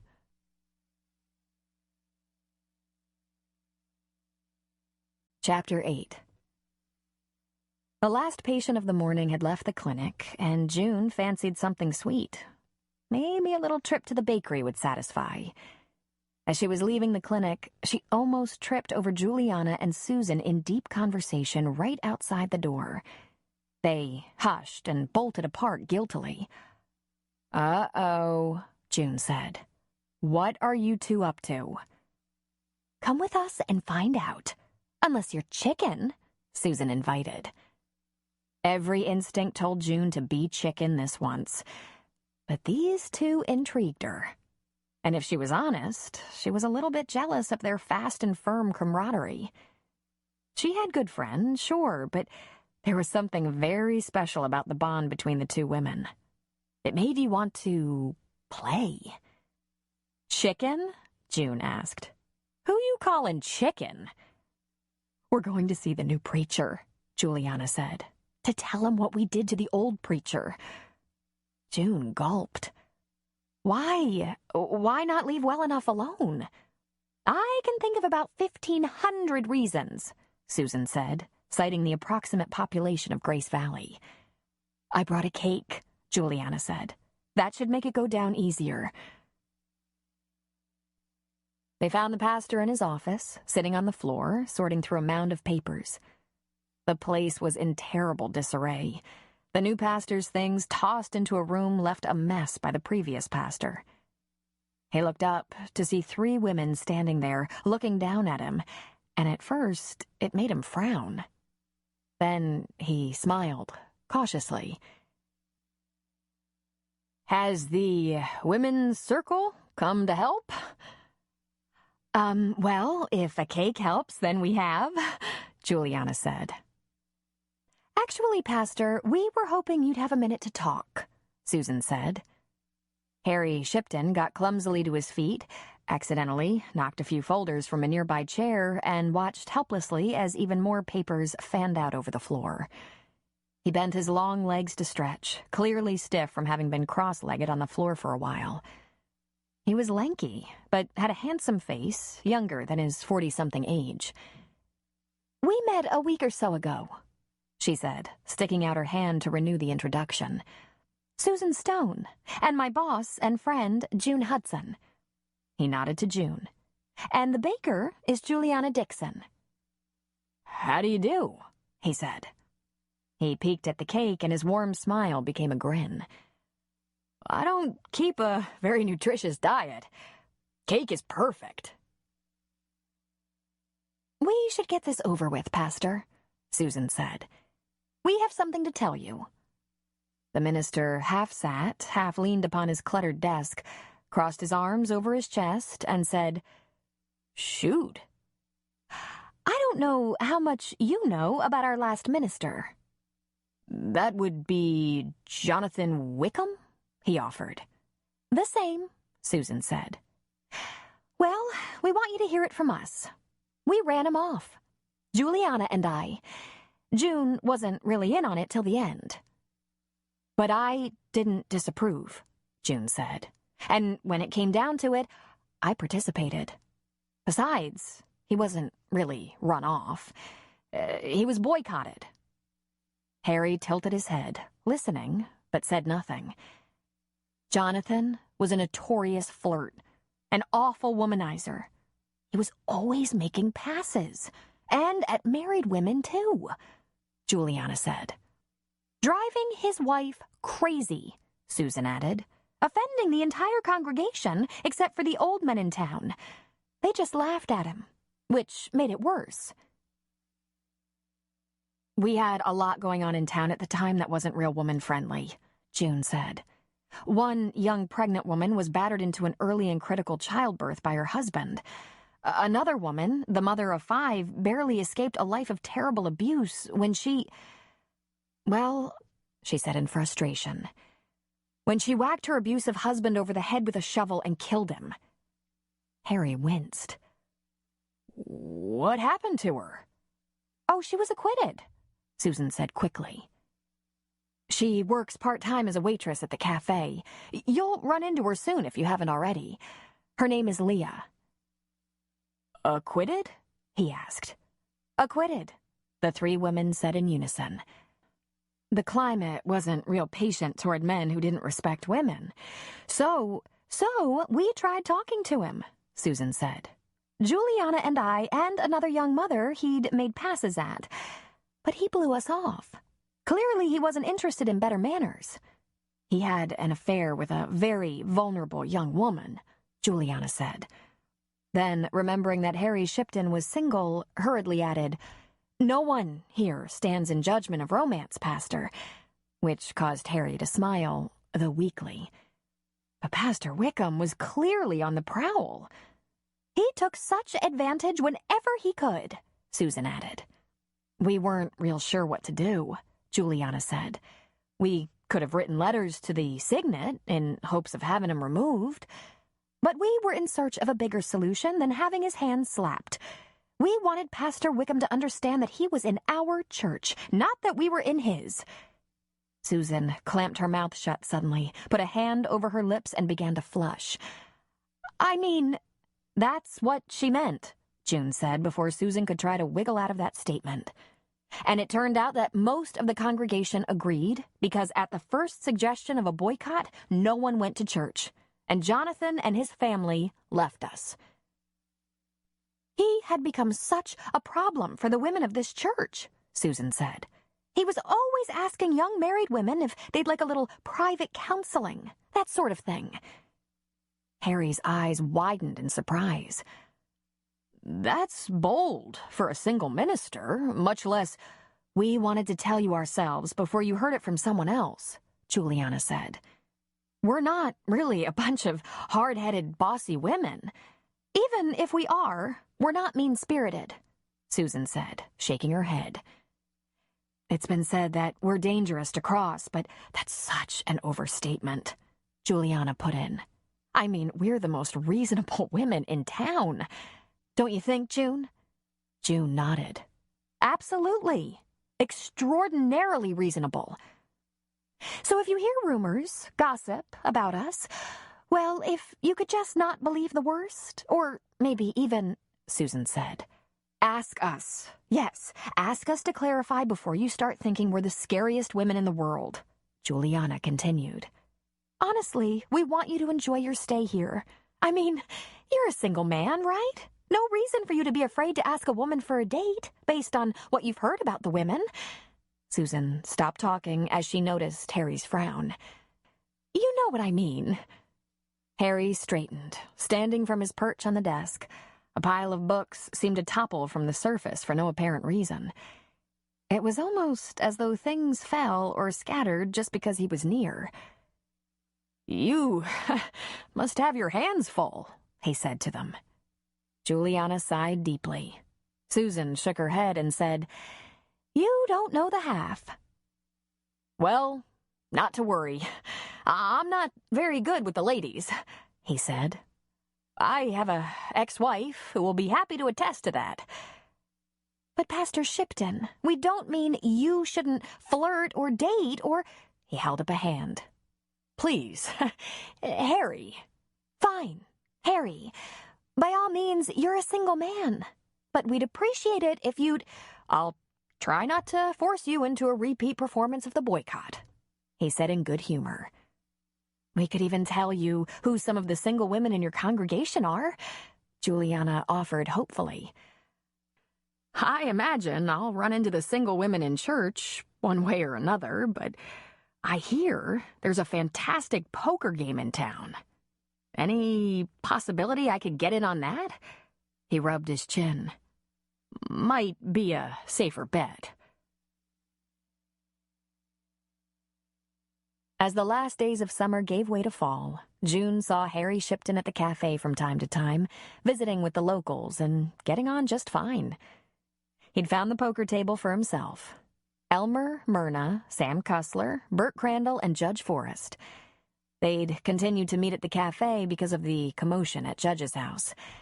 But then Harry stepped in and offered the parsonage for their weekly game. "The parsonage, huh?" Elmer said. "You think that'd be all right? Gambling and all right under God's roof?" "As long as you tithe, I don't think anyone will make a fuss." "Pastor, I think you're going to fit in right well around here, Myrna informed him. As the days passed, it became even more difficult for June to guess what was going on with the stones. One day she'd swear they were all made up. The next day she'd feel the chill in the air. She'd learned, through the local grapevine, that the whole thing had started at a card game, when John and Mike lost their heads, started joking around, and ended up insulting their wives. Oh, they probably hadn't meant to be insulting, but they hadn't meant to be stupid either. And now the two of them were in serious hot water. Jessie had whispered to June, "Every time John opens his mouth to apologize, he manages to say something to make things worse." At the Dixon house, rumor had it that Mike had tried to explain to his mother why Juliana was so upset with him. June heard it from her dad, about fifth or sixth hand, but Mike had said something like, "You know what I was saying, Mom, that Juliana doesn't want to work. She wants to take care of me and the kids in the house." Grandma Dixon, who had worked hard all her life in the aforementioned, or would that be the not-mentioned, career field, went pale and wondered how she'd failed to train up her son better than she had. She was now also miffed. And the one thing you want to be careful about is not to piss off the help. Now those two men were paying dearly, but the women seemed to be holding up just fine. School had started. The temperature dropped, and the valley settled into a favorite time of year. The Grace Valley High School football team, loaded with the sons of loggers, fishermen, farmers and vintners, hard-working and very physical men, always made a good showing. The town supported the team well, and not just the parents of high school students. The bleachers were full for every game. Another hallmark of fall would be the Harvest Festival, the celebration of the coloring of the leaves. Local merchants and organizations swung into gear for a town party that would last a weekend and draw vendors and visitors from near and far. Even June's quilting circle, the Graceful Quilters, would auction a specialty quilt, one in which landmark buildings, houses, barns, churches, etc., were sewn into the squares. It was a quilt of Grace Valley. On one particularly beautiful, crisp fall day, June received a call at the clinic from Ursula Twopeak. "Are you going to quilting Thursday night?" she asked. "Oh, gee," June hedged. "I'm on call, so it's iffy."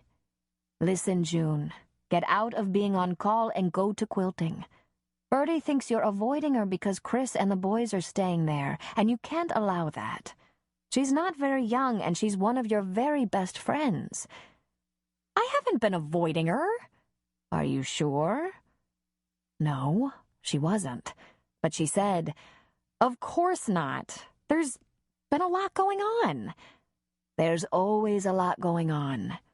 He's been back, 4 weeks or more? You can't avoid him forever." "Really, I've been busy. And besides, I'm not avoiding Chris. I've actually seen him and talked to him a couple of times." This was quite a stretch. Chris had seen her slop ketchup and mustard on her shirt and visited her at the clinic once. Those were the only 2 times they'd spoken. She'd seen him, that was the truth. His eyes had twinkled and he'd winked as though they had a secret, and she hated that. In the weeks that Chris had been back, June had found excuses not only to miss the quilting circle, but also church, which the Forests attended, and football games. It wasn't unconsciously, it was just a kind of withdrawal.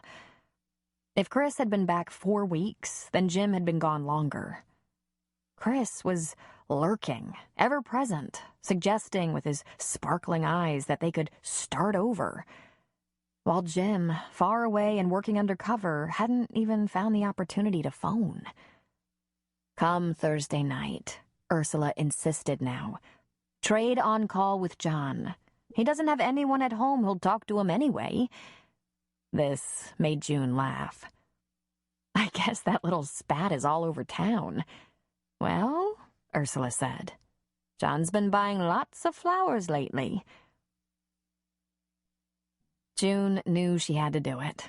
Resume her quilting with the circle. It had always been one of the most relaxing and pleasurable parts of her week. And June, a master of sutures, was an excellent stitcher. But quilting was less about stitching and more about coming together. There, with their hands joined by fabric, these 6 women gave each other spiritual grounding. They were dear friends, each one. There was Ursula Two-Peak and Tom's mother, Filana, Bertie Forrest, Corsica Rios, Deputy Ricky Rios's mother, and Jessie from the clinic. When she added together the number of years she'd been friends with each one, it was over 100 years of friendship. She couldn't stay away on account of some man. Ursula had brought to mind the flower shop and a call June had been meaning to make. Justine Cussler, the shop's owner, was both a patient and a friend. Despite the age difference, Sam and Justine made a good-looking couple. Sam was a handsome and fit gentleman with white hair, a tanned face, blue eyes so young and bright they looked as though they might crack, and a keen sense of humor. 6 months ago, Justine had been a morose young spinster with a sour attitude. But Sam had brought her to life, and she glowed with happiness. There was but one Paul on their union. John had been forced to remove a malignant ovarian tumor. Fortunately, he caught the cancer early, and Justine's chance for survival from this volatile disease was good. John had even managed to salvage the other ovary, at Justine's insistence. Justine was determined to have a baby. John and June had tabled the discussion as to whether that was such a good idea or not, because Justine faced a year of chemotherapy before she could even consider a future pregnancy. The bell on the flower shop's door jingled when June walked in, and Justine came from the back. "Well, stranger, haven't seen you in a while," the younger woman said. June's immediate reaction was, uh-oh. Justine's skin was pale, and she had dark circles under her eyes. She looked to have lost a few pounds. It was hard to tell if her hair was thinning because she had it pulled severely back. "I've been meaning to drop in on you for weeks. Are you getting ready for the fall festival?" "I'm behind, but I plan to sell dry flower wreaths at a booth, like last year." "Is your dad going to sell fresh flowers?" June asked. Justine's father, Standard Roberts, was the biggest flower grower in the valley. He shipped fresh flowers to flower shops all over the West. "Same as always." Sam stepped into the doorframe, wiping his hands on a towel. His usually chipper demeanor seemed to be sagging. He simply nodded hello, and June, who had known Sam all her life, knew there was a problem.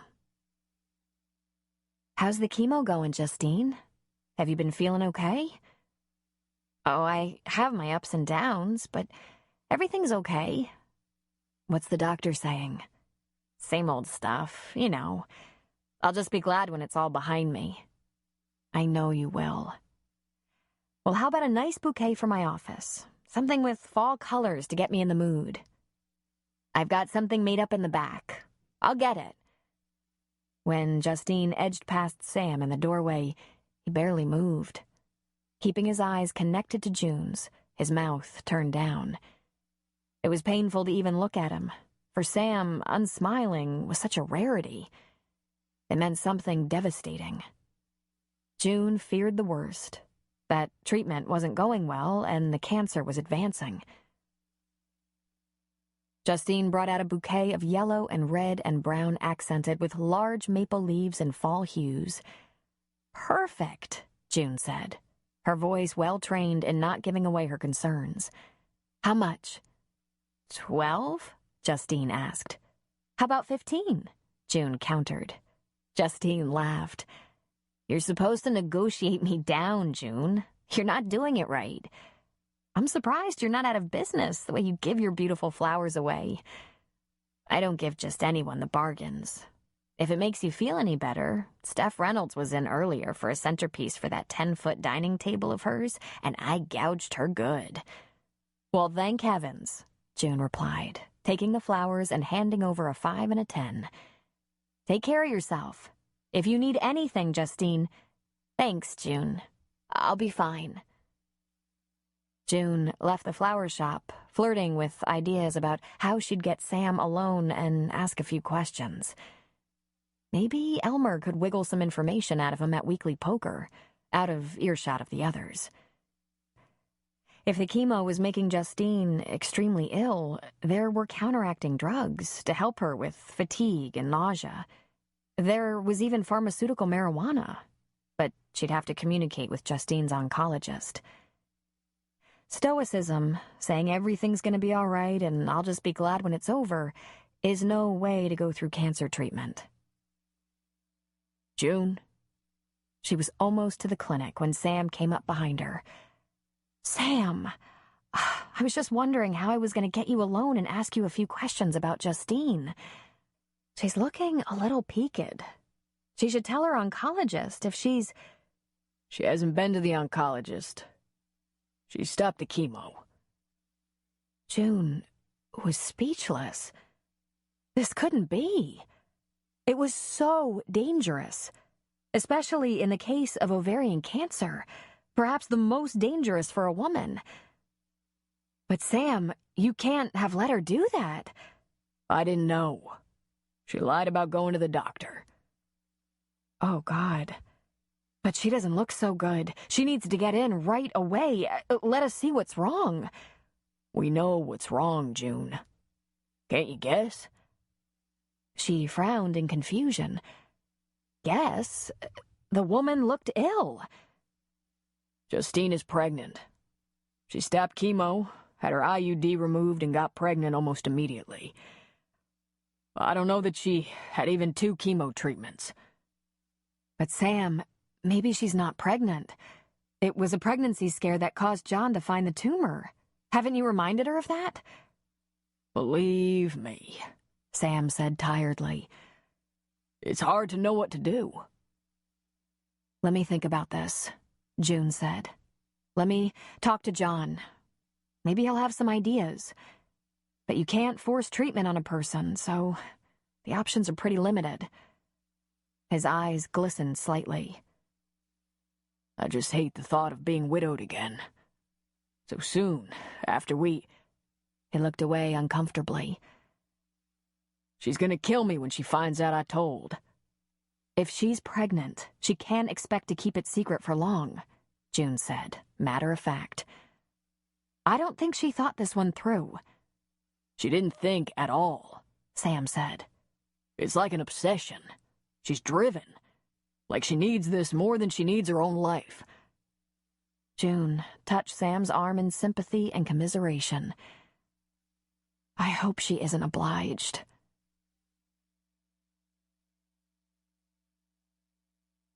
June put her flowers on the reception counter, and Jessie said, Tom Tupeak called. He said he needs you at the police department at your earliest convenience. Is someone hurt or sick? He wants you to look at some bones, I think he said. Bones? From... He didn't say. Can I come? Jessie asked excitedly. You'll have to ask if Susan will answer the phone, or even John. John's not here. He's gone to the hospital and will be back in an hour, and Susan's gone over to the cafe. Can I put it on the machine, please? June caved. Sure, she said, enjoying Jessie's excitement. Come along then. We'll call it on-the-job training. Thanks. Jessie was a work in progress.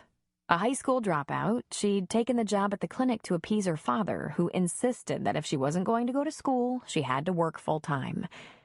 It didn't take any time at all to see that Jessie was extremely smart. She did the job of 5 secretaries.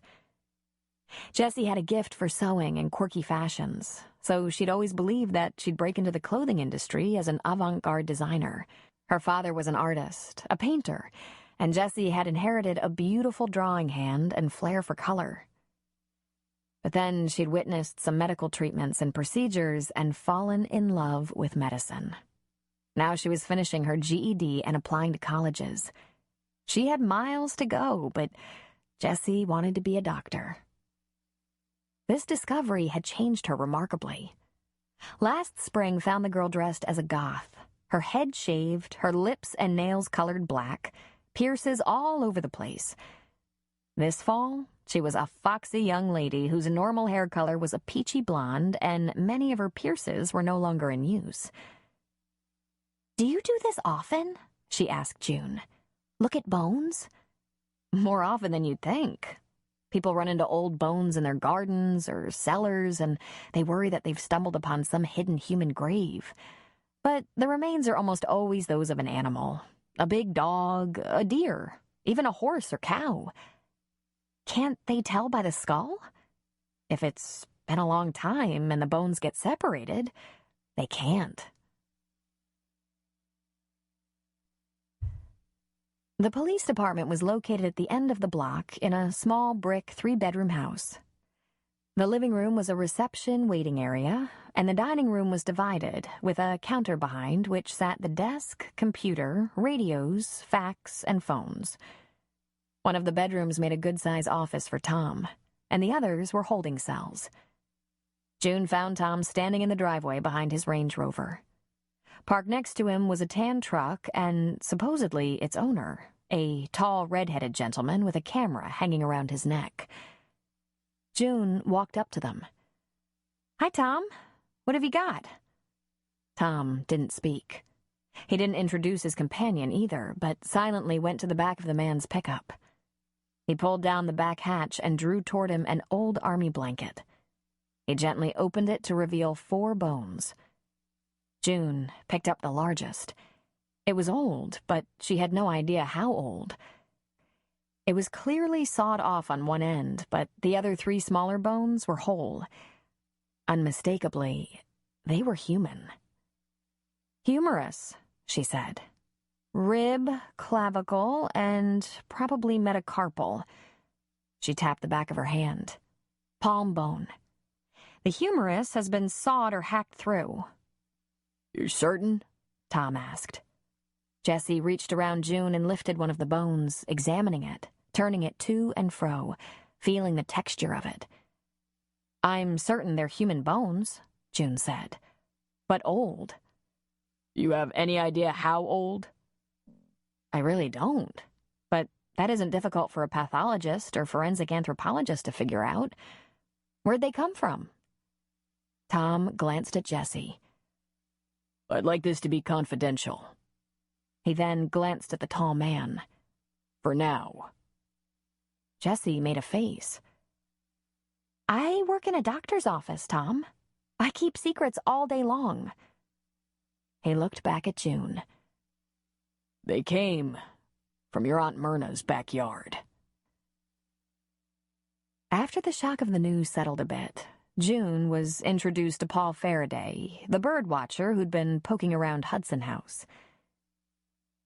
"I didn't realize how close to the house I was getting, but I did have Mrs. Claypool's permission," he said. "Bird watching?" June said. "Shouldn't you have been looking up?" "Actually, I tripped over the bones, one of them at any rate, so I dug around with my hands a bit and unearthed a few more. But I stopped. Didn't want to let on, you know. My grandfather built that house over 80 years ago, Mr. Faraday. Those bones might have been there many years before that. This area was all part of the gold rush. There were settlers and boomtowns all over the place.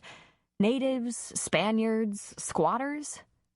In any case, years back, people sometimes felt inclined to bury their own dead on their own property. These could be the bones of an early American from the 19th century, or even a hired hand or domestic from the early 1900s. "Not to mention a Native American," Tom added. "Where exactly were the bones?" June asked. "I believe they were under the rhododendron. We'll have them examined, won't we?" he asked. "I'll take care of that," Tom said, taking the blanket from him. "I'll have it done by the county."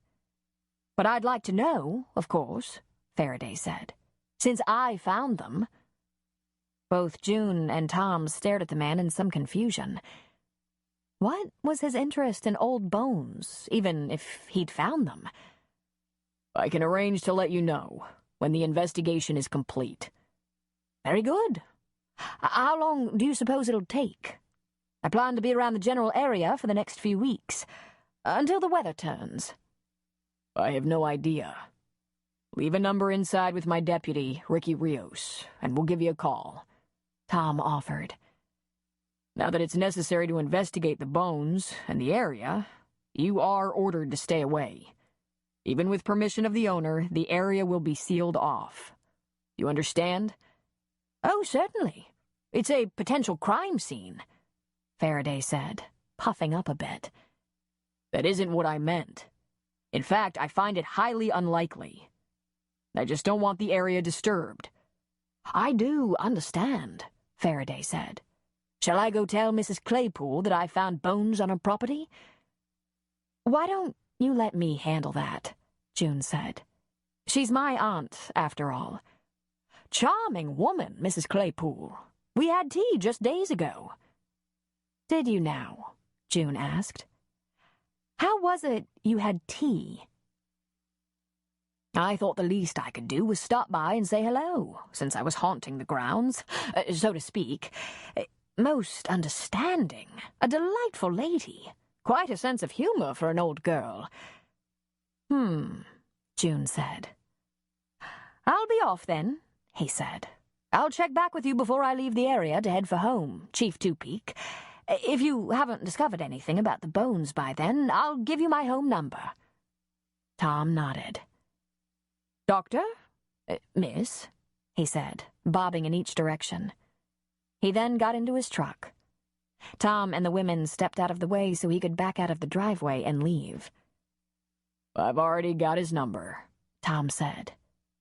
"He's up to no good," June said.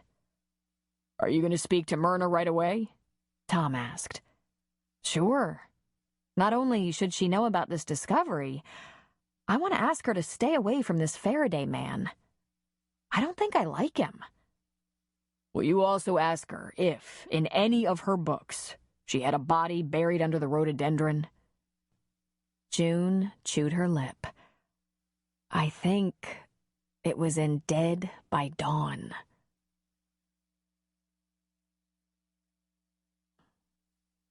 Chapter 9. Sometimes small towns can nurture their mysteries as affectionately as their secrets or their scandals. And that is exactly what Grace Valley had done with the disappearance of Morton Claypool. June wasn't being glib or dishonest when she explained away the bones to Paul Faraday as probably belonging to a settler or native. She thought it entirely possible. The one tiny glitch was that her Uncle Morton had disappeared 20 years ago, had apparently never been heard from, and not long afterward, Myrna's murder mysteries had grown ever more grisly. This was a tiny glitch because, first of all, no one could imagine Myrna hurting a fly, and second, the entire town thoroughly enjoyed the speculation, and Myrna knew it. The facts were thus. Morton had been a traveling salesman who spent precious little time in Grace Valley, which seemed to be the preference of Morton and Myrna alike. They weren't exactly young when they married. Myrna herself was already in her 40s and had been writing Gothic novels for almost 20 years. She hadn't been well known in those days, as her books were published in library editions in small numbers. Fame would come much later. But raising Elmer and getting him through medical school had been her first life, writing her second, and Morton her third. Though no one ever asked, it was probably convenience more than passion that brought them together in the first place. Morton was an amiable fellow, well-liked by almost everyone, even if he was understood by few. He sold office supplies, for which there was very modest need in the valley, far greater need in larger cities. Myrna actually met him in a bookstore in Reading. They corresponded for a time and then married on a weekend trip to Reno. She brought him back to Grace Valley and said, "Meet my new husband, Morton Claypool," without anyone, even her beloved brother, ever knowing she was courting. Over time, Morton was in Grace Valley less and less, but who was to notice? June was barely conscious of this, being a young teen with concerns of her own. Elmer and his wife noticed, and, of course, asked Myrna, "Is there any trouble between you and Morton? Why in the world would you ask that? Myrna countered. We see him less and less, Elmer had said. And to you, that would translate into trouble? She wondered aloud. Well, he's your husband. What would it mean to you that he's here less and less? Myrna had shrugged. More time to myself, I suppose. I have a book due in 6 weeks anyway. I have little time for domestic fuss. Many a family might have pressed the issue, but Myrna was independent, eccentric, and above all, proud. Elmer and Marilyn took that to mean that Myrna and her husband were not as invested in each other as they had been, that Morton had permission to move along if he so chose. When June was a senior in high school, Myrna said to Elmer and Marilyn, "I've lost track of Morton altogether. He's been gone for several months now." Are you worried? They'd both asked. Not in the slightest. If there were bad news, I'd have been notified, and it's just as well I haven't been. I must admit, I haven't been entirely pleased with Morton lately, and I don't feel inclined to waste a lot of money on a fancy funeral. You've separated, then? Elmer had asked. Well, if he's not here, I guess we have. What about divorce? Why bother? I certainly wouldn't want another husband. Besides, wouldn't I have to dig him up to manage that? Elmer really didn't find anything ominous in her query about digging him up. His gentle sister was a tad dotty, but no murderess. Much later, Myrna appeared to kill him off in her books, over and over again. Everyone in Grace Valley assumed that Morton had wandered off, perhaps found a woman who would make him eggs in the morning, or possibly he'd found a job that was a tish more exciting than selling pencils and typing paper. As for the speculation that she might have had enough of his long absences and done him in, Myrna wasn't only unanimously loved, she was thought of as gentle, despite the bloody novels. And it was she who belonged to Grace Valley. She was an icon.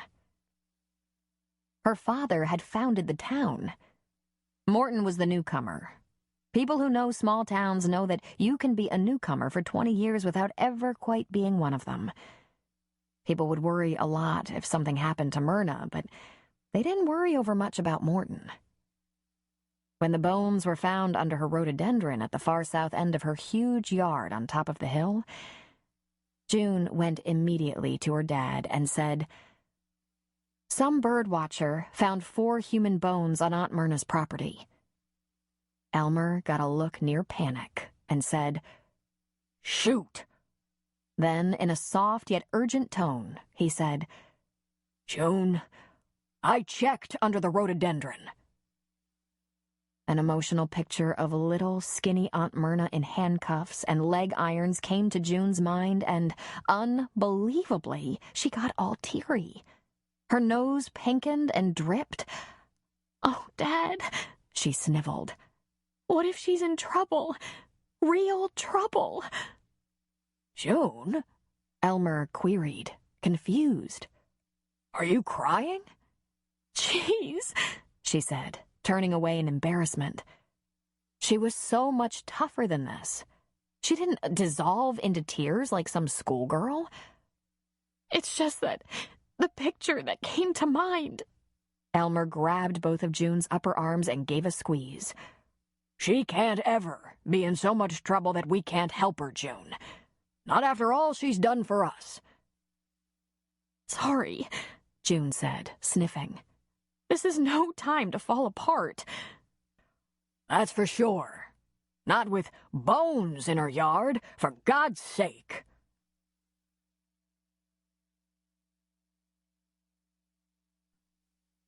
June and Elmer went to Myrna's house together, mostly as a show of force. It would be nice if eccentric old Myrna would take things seriously for once. Elmer rang the bell. "I know it's blasphemous to think this way, but every time I come to this big old house, I can't help but hope I die ahead of her." "Dad?" "Well, think what an ordeal it's going to be to clean it out one day," Elmer said. I don't believe Myrna has ever thrown anything away." They both gulped and looked at each other. Perhaps not even Morton? "I used to love to come here as a child," June said, changing the subject. "It was like playing in a museum. I could stay busy for days and never find the end of the treasures. But I sure don't want to have to do that now." It was Myrna herself who opened the door. Her reading glasses dangled on a rope around her neck. A pencil was stuck behind her ear, and she had a well-worn paperback thesaurus in her hand. Her white hair was electrified, escaping her bun in little springs, and she had 2 dark spots of rouge on her cheeks that matched the red of her lips. "Well, look at this," she said, clearly surprised. "If it's the both of you together, this must be serious." "As a matter of fact, it is," Elmer said. "Who's on duty today, Indira or Amelia?" he asked as he entered. "It's Amelia, but she's upstairs watching her soap opera. The hospital one. I hope you don't want anything too complicated, because if I call her down to the kitchen to work, she'll be in a foul mood all the rest of the week." "Good. Let her be. We'll go in the kitchen and brew some tea or something. We have to talk about this Faraday fellow." "I might have known," Myrna said. She leaned toward June to give her a peck on the cheek. "Hello, dear. Are you upset as well?" "We're neither of us upset, Myrna," Elmer said, but he said it tersely. "Concerned is all. June tells me you've had that Faraday fellow in to tea." My goodness. The speed of gossip isn't getting any slower in this town, is it? Myrna looped her arms through June's and Elmer's and let them guide her to the kitchen. "You don't even know him," June pointed out. "He could be a thief, or worse." "Oh, he's not a thief. He's just what we used to call a nosy Parker." "Now, what's this all about?" "In the kitchen," Elmer said. The kitchen at Hudson House was huge, originally designed to cater dinner parties for large numbers of guests.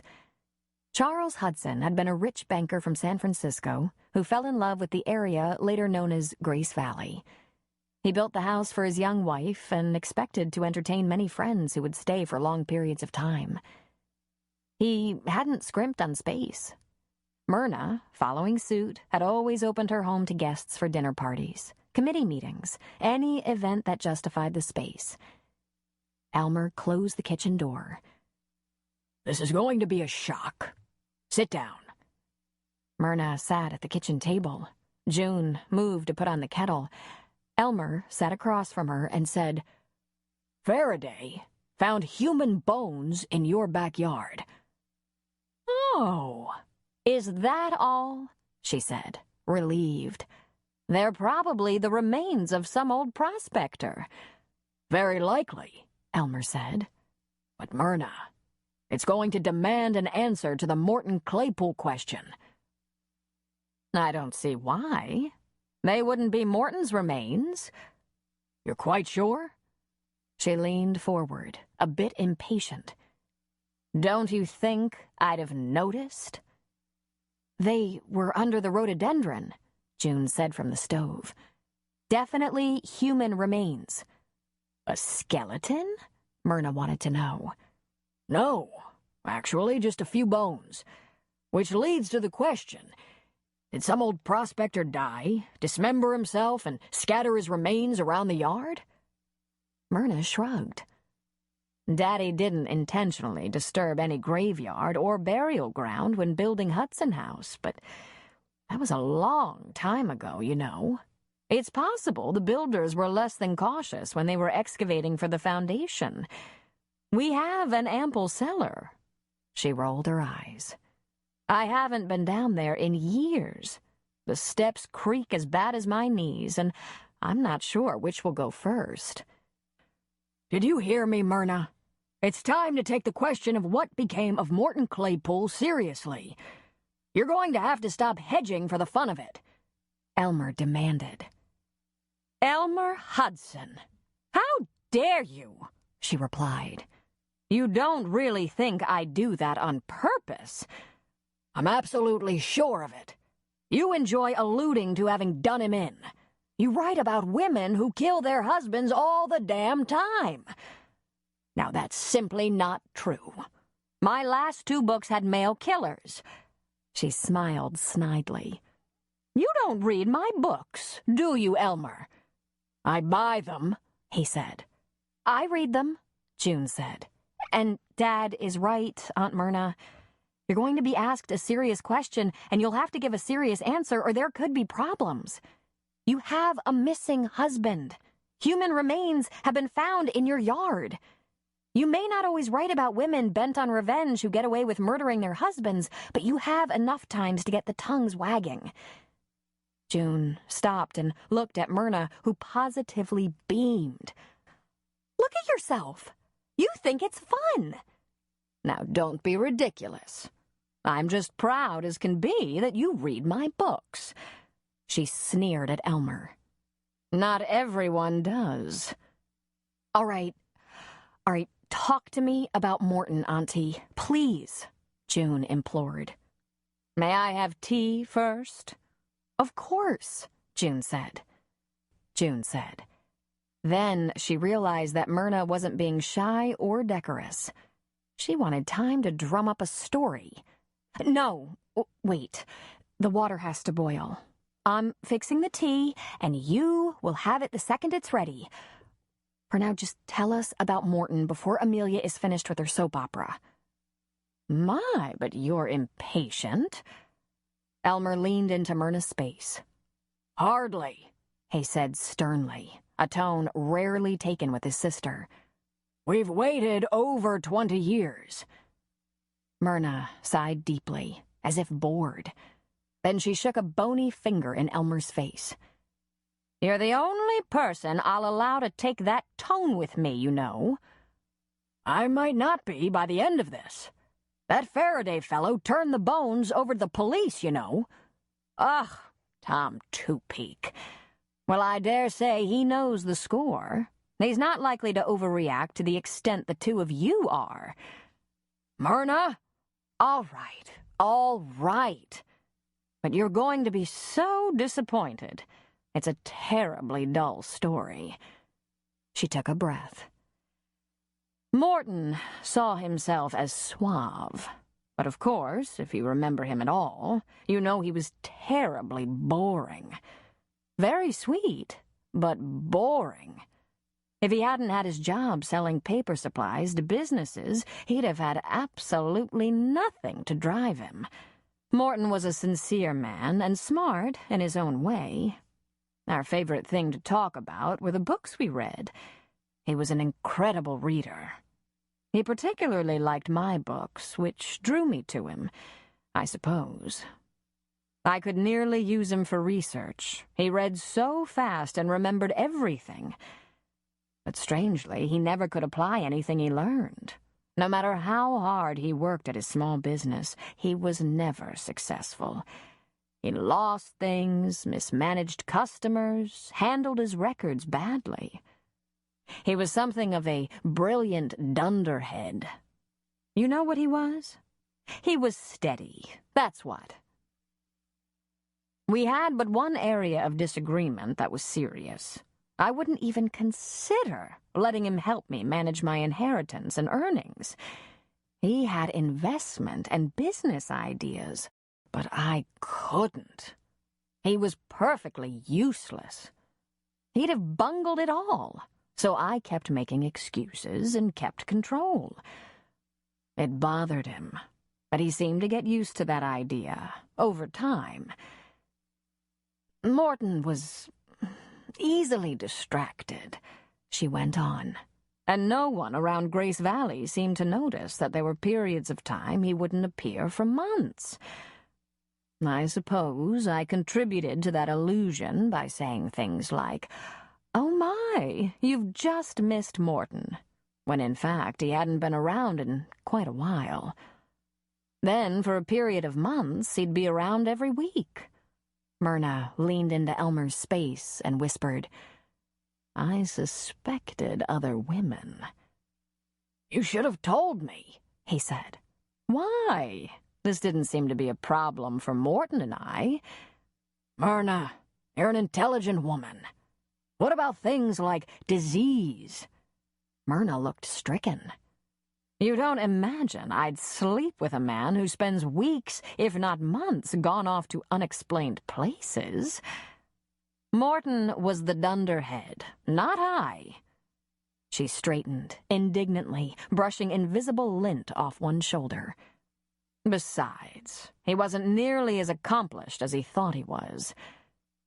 So he wasn't such a good husband? June asked. Were you unhappy?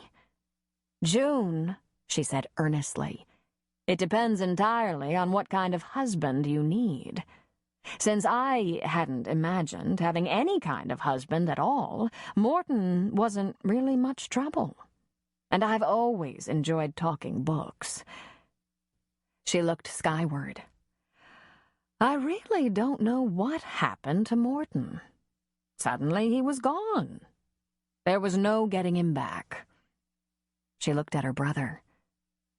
I confess, I didn't try.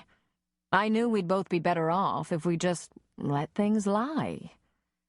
But I assure you, I didn't chop him up and plant him in the garden. The tea kettle whistled, and June prepared tea. As she passed a cup to Myrna, she said, But Aunt Myrna, why have you seemed to kill him off in book after grisly book? Myrna looked at her as if she were a total dunce. My dear child, do you think story ideas grow on trees?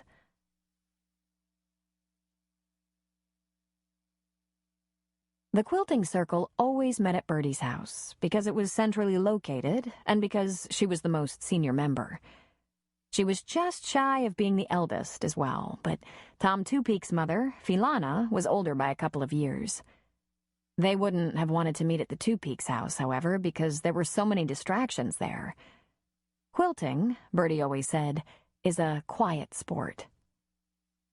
There was an unenforced rule that everyone would bring some sort of dish or snack, and Bertie would be obligated only for coffee. It wasn't an enforced rule because there were times a person was too busy and rushed to even stop by the bakery for a little something. Thus, about half of them would remember to bring something, and June least of all. But June, who'd been absent for a month, felt the need to make amends. So she was up at 5 a.m. putting a chocolate cake in the oven. For her to bring something, given her chaotic schedule, was something in itself. And for it to be homemade reinforced the message that she was sorry to have been away. And while she preheated the oven and mixed the cake, she realized how she'd missed them, how she longed for the company of her friends. She'd been lonely after all. As if that thought carried a message across the country, the phone rang.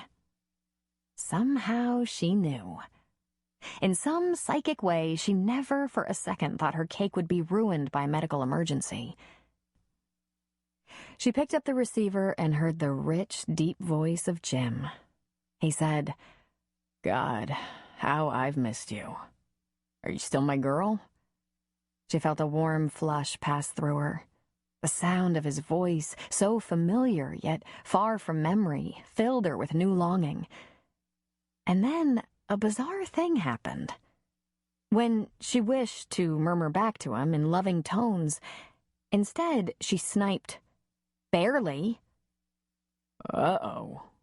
Did someone wake up on the wrong side of the bed this morning? She took a breath and begged herself to be rational. It wasn't like her to be waspish.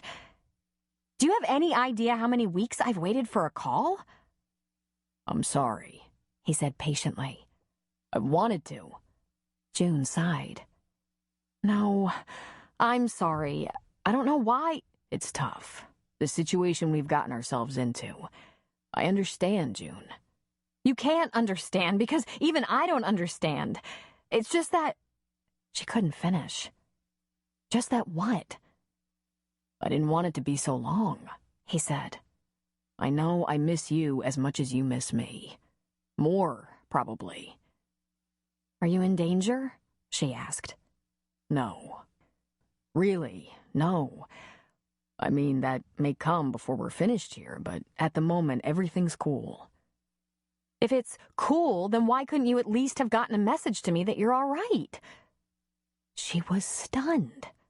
Where had that come from? She'd been missing him, but she hadn't been in any way angry. Or had she? Had she stuffed down some penetrating anger that had bounced up at her without any warning? June. Oh, God, Jim. I'm sorry. I'm so sorry. I guess I've been more upset than I realized. It's probably because of my aunt. She's in trouble, and just yesterday I was in tears about it. You don't know this, but I'm hardly ever in tears about anything. Oh, Jesus, forgive me. Yes, I miss you too. He was quiet a long moment. Then she heard him sigh. What kind of trouble? He wanted to know. Somebody found bones in her backyard. Human bones. And, well, her husband disappeared about 20 years ago, and she's a writer, and in several of her books over the years, she's killed off a husband, or 10, and buried them in the... This sounds really, really bad, doesn't it? Oh, man, he said. Maybe I've run into something I really can't handle, June said softly. Little, frail old Auntie Myrna in chains, she sniffed quietly. June? Are you crying again? It wasn't necessary to admit it, even though she muffled some of her tears in a handy tissue. I was so happy with you, she said, for such a short period of time. And then it came again, the tears. Oh, brother, he said. Look, try to get a grip. This isn't going to last forever. And this is it, you know? The last time. And you're coming here? She asked ridiculously. Where else would I go? How do I know? You haven't even called in a month. I'm undercover. Where we need to be is under the covers, she nearly shouted. Fortunately, what she heard in response was his deep laugh, rolling through the phone line to meet her. So she joined him, laughing at how stupid and out of control she was. I have to go, he said when they finally stopped. Already? She whined. But you only just... Listen to me. This is important. I'm not going to take any unnecessary chances because I want to come back to you. You understand? So if I can't call you, that's just how it is. It doesn't mean I've stopped wanting you. She wanted to tell him, say you love me again. But instead, she said, I understand. And she wanted to say, I love you, Jim. But instead, she said, please be careful. I will. Aunt Myrna will be okay, June. And I'll be back with you soon. They disconnected, and June drew a ragged breath. I'm losing it, she said to herself. Finally, there was just too much pressure. She blew her nose. She needed a long, hot shower to wash away the mood. She took her time, trying to get her thoughts on track. And when she got out of the shower, she was greeted by the sweet-smelling smoke of burning chocolate cake.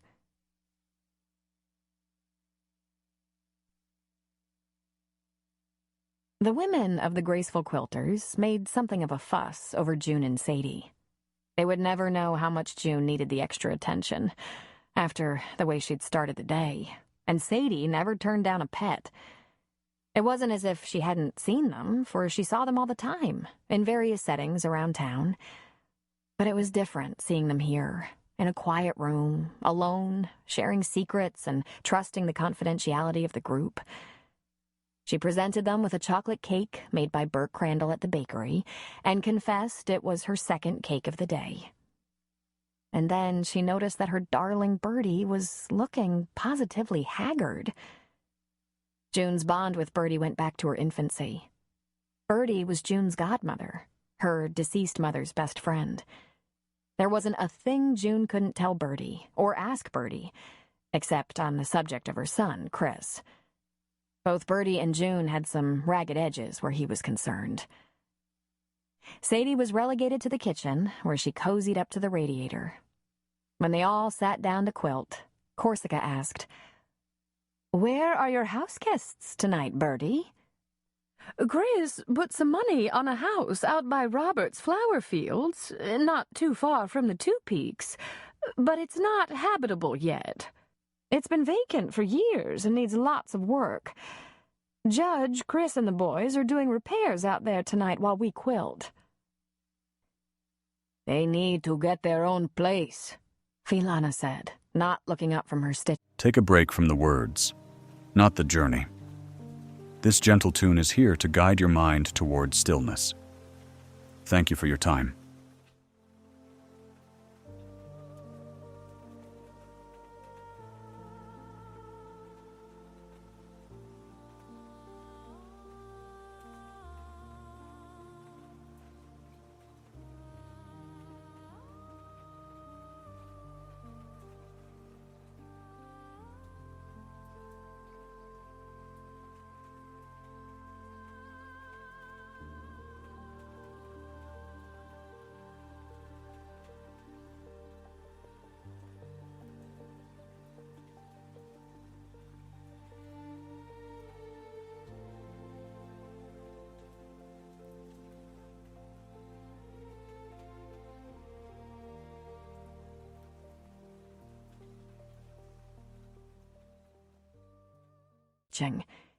It would strain anyone to have so much clutter and confusion. "You live with 5 grandchildren," Bertie argued. "But I always have done," Filana said. That was it, June realized. Bertie was exhausted by the unaccustomed complications of long-term house guests. "Chris was always a lot of trouble," Bertie said quietly. "Oh, I couldn't ask for a better son. But he's busy, always busy. And now there are 3 of them." "When do they expect to be in their own place?" "Not quite soon enough," Bertie said, and the tension was broken by laughter. They shared the news of the town, talking first about Charlotte's shaky recovery at home with Bud waiting on her, then about Jessie taking her GED test in 2 weeks to complete her high school diploma. Harry Shipton came up, along with his gangling good looks and love of poker. Finally, the bones in Myrna's yard surfaced as a topic, and it was unanimous that they could not be any relation to Morton Claypool. Justine's pallor was mentioned with worry, but June held silent about the possibility of pregnancy. And before she knew it, they were putting away their quilt and having a cup of coffee. It felt so good to be back among them, nurtured and nurturing. The spell was broken, with the crashing disruption of 4 males bursting into the house, the gamey odor of hard work at carpentry accompanying them.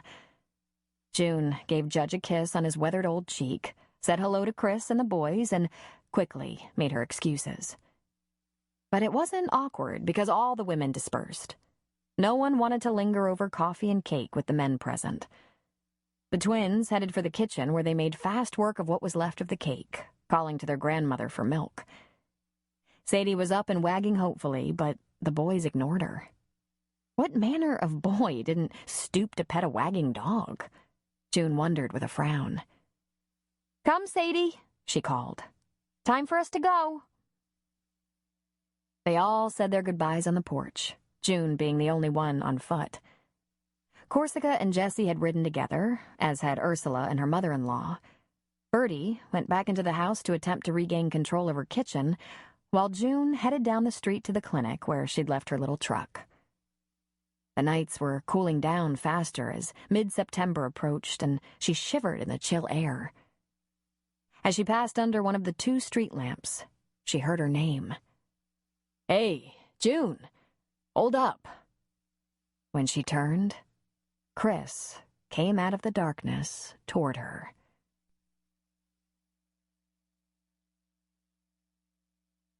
Chapter 10. It's not fair, June thought. She was moody, teetering on some weird emotional precipice, and lonely. So lonely with Jim so far away, and who knew when, or God forbid, if he'd be back. And in that condition, she had to view Chris walking toward her, approaching her with that damn confidence of his, that sexy grin that had sucked her in as a girl and would threaten the chastity of a weaker woman now. I'm vulnerable, she wanted to shout. Don't mess with me. I just wanted to tell you that I was glad to see you at Mom's tonight, Chris said.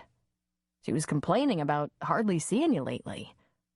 She wouldn't admit it, but I think she was secretly blaming me. I've been really busy, June said. And so is Bertie. Yeah, she's doing too much. She's looking a little tired, Chris. She's not used to having a house full of people. People? Guys, Chris. A cranky old husband, a grown son who's just left his wife, and teenage twin boys. There's enough testosterone in her house to grow a beard on a melon. That made him laugh. You're right. But we'll be out of her hair soon enough. As soon as the house I just bought is livable. You're absolutely staying then? She asked. They stood under the street lamp on the dark, deserted street. It felt like a spotlight. Sadie, enjoying her freedom, pranced back and forth across the street, paused beside June briefly, then pranced off again.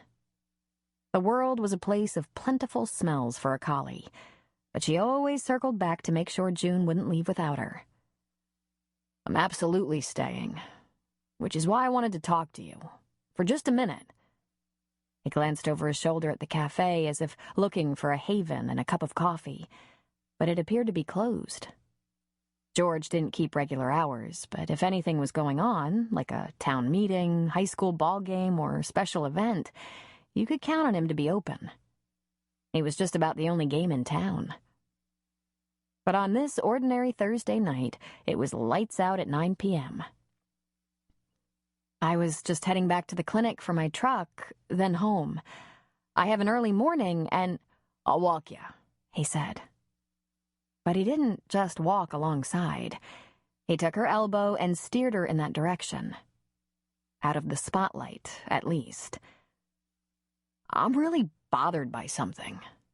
When are things gonna be easy again between us? Aren't they? She countered, knowing that once again she was faking. There was an unmistakable edge to her voice. Seems like we'd run into each other a lot more than we have lately. And when we do, it's a little tight, tense. Am I imagining that? He asked. Chris. He always had been smooth, even when he was just a kid. One of the things I'm most grateful for, he went on, is that everything here is the same, undisturbed. Even the new businesses haven't seemed to upset the balance of things. The town looks the same. The people are the same, except maybe a few years older. Even the trails, back roads, and farms are just like they were when I left. The only thing that's different is me and you. I mean, the way you are with me. He stopped in the street, forcing her to stop too, and looked into her eyes. Is there anything I can do to make things flow a little better between us? A memory was awakened in her. Before they were boyfriend and girlfriend, before they were young lovers talking about marriage, they had been best friends. June, Chris, and Tom, and sometimes Greg Silva, when he didn't have to help on his dad's farm. They'd played hard, camped out, trusted each other, and talked about crucial things. Their fantasies for the future, their fears and problems, and deepest desires. Once, they had all cut their hands and became blood brothers, forgetting June was the girl. Was he still someone she could talk to? She sighed in defeat. "Okay, I admit it," she said. "You disrupted me by coming back, especially the way you came blundering into my life asking if we could try again.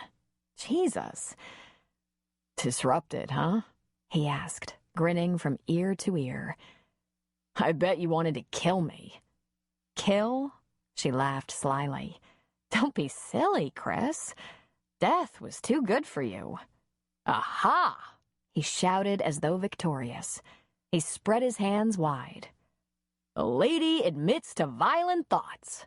I knew it. Well, I'm pretty much over those fantasies read with your blood, but I might still be a little tense. I don't think that's too unreasonable. I think it's gonna take some time. The look that came over his face was like sheer bliss. Incredible relief blushed with deep happiness. God, that takes a load off my mind. I know I don't deserve much consideration, but it hurt to think you might never forgive me. What would I do if I lost you forever, Junebug? I would know how that feels better than you, came to her mind. But she didn't say it. Instead, she walked on toward the clinic. She always preferred to hold her tongue for the sake of peace rather than speak up and risk discord. She was never sure whether this was a virtue or a character flaw. Am I of generous spirit or a big fat chicken? She asked herself. Again, his hand was on her arm, steering her through the darkness. There were plenty of times over the years that I fantasized about what it would be like when I came back, but I honestly didn't know if I'd ever have the guts to do it. I left a lot behind, you know. Not the least of which was a wife, she thought. But again, silence. I had my own little neighborhood insurance office. Fortunately, Bob Hansen over in Rockport is going to let me into his shop. His hand on her elbow actually felt good. What was that about? Just more of that loneliness creeping into the picture? She said, Job, house, school for the kids? You're just about all set, aren't you? I thought I'd put up a little booth during the Harvest Festival. Bob hasn't done that in the past, but he thinks it's a good idea. I agree. How are the boys liking it here? So far, they love it. They haven't had this kind of freedom in their young lives. Where we lived in San Diego, they were limited to the neighborhood, park, and school. Here, it's like all of Grace Valley is open to them. Like it was for us, she heard herself say.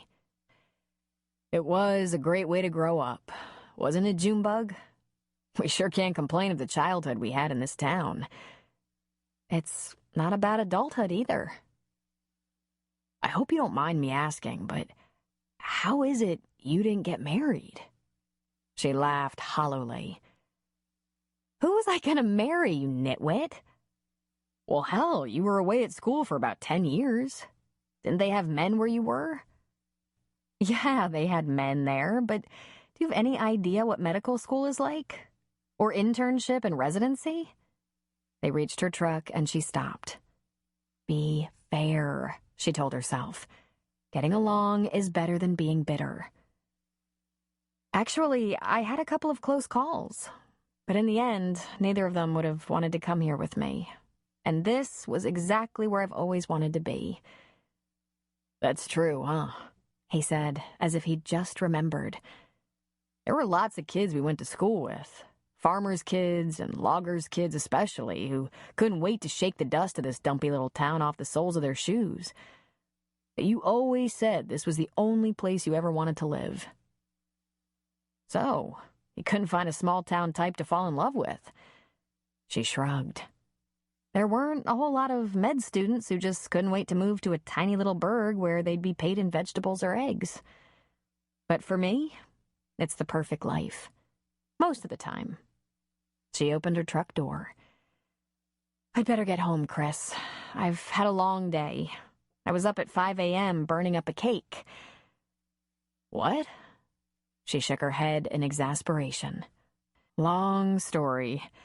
The phone rang, I got distracted, I was baking a cake for quilting, and... little accident. Big smell. I left all the windows open to air the place out. I hope I don't find Mama and Papa Bear eating porridge in my house. Where is that dog? Sadie? She called. She gave a whistle and was immediately rewarded by the sound of Sadie's tags jingling. Good girl, she said as the collie jumped in. Chris put a hand on June's shoulder. Well, look, he said, kind of stumbling. Thanks for giving me, a few minutes. I just couldn't stand the thought that we wouldn't be, well, good friends, at least. You know? I know, she said. For now, anyway. He leaned toward her to give her a friendly hug and peck on the cheek, but once he got close, he slowed way down. Hovered. His lips against her cheek, his hand on her shoulder. Cautiously and slowly, he slid his lips around to hers, his hand moving from her shoulder to her chin to lift her face to meet his.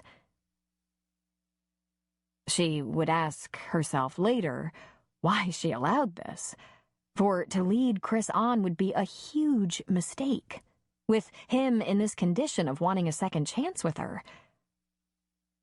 But she was curious, and lonely. What could it hurt to kiss him? To be sure, she didn't feel anything for him anymore. Absolutely sure. But she felt something. She wasn't sure what it was. Perhaps memory, perhaps longing, perhaps vulnerability to the old boyfriend, or maybe she was just a cheap hussy who couldn't resist the most attractive single bachelor the town had to offer at the moment.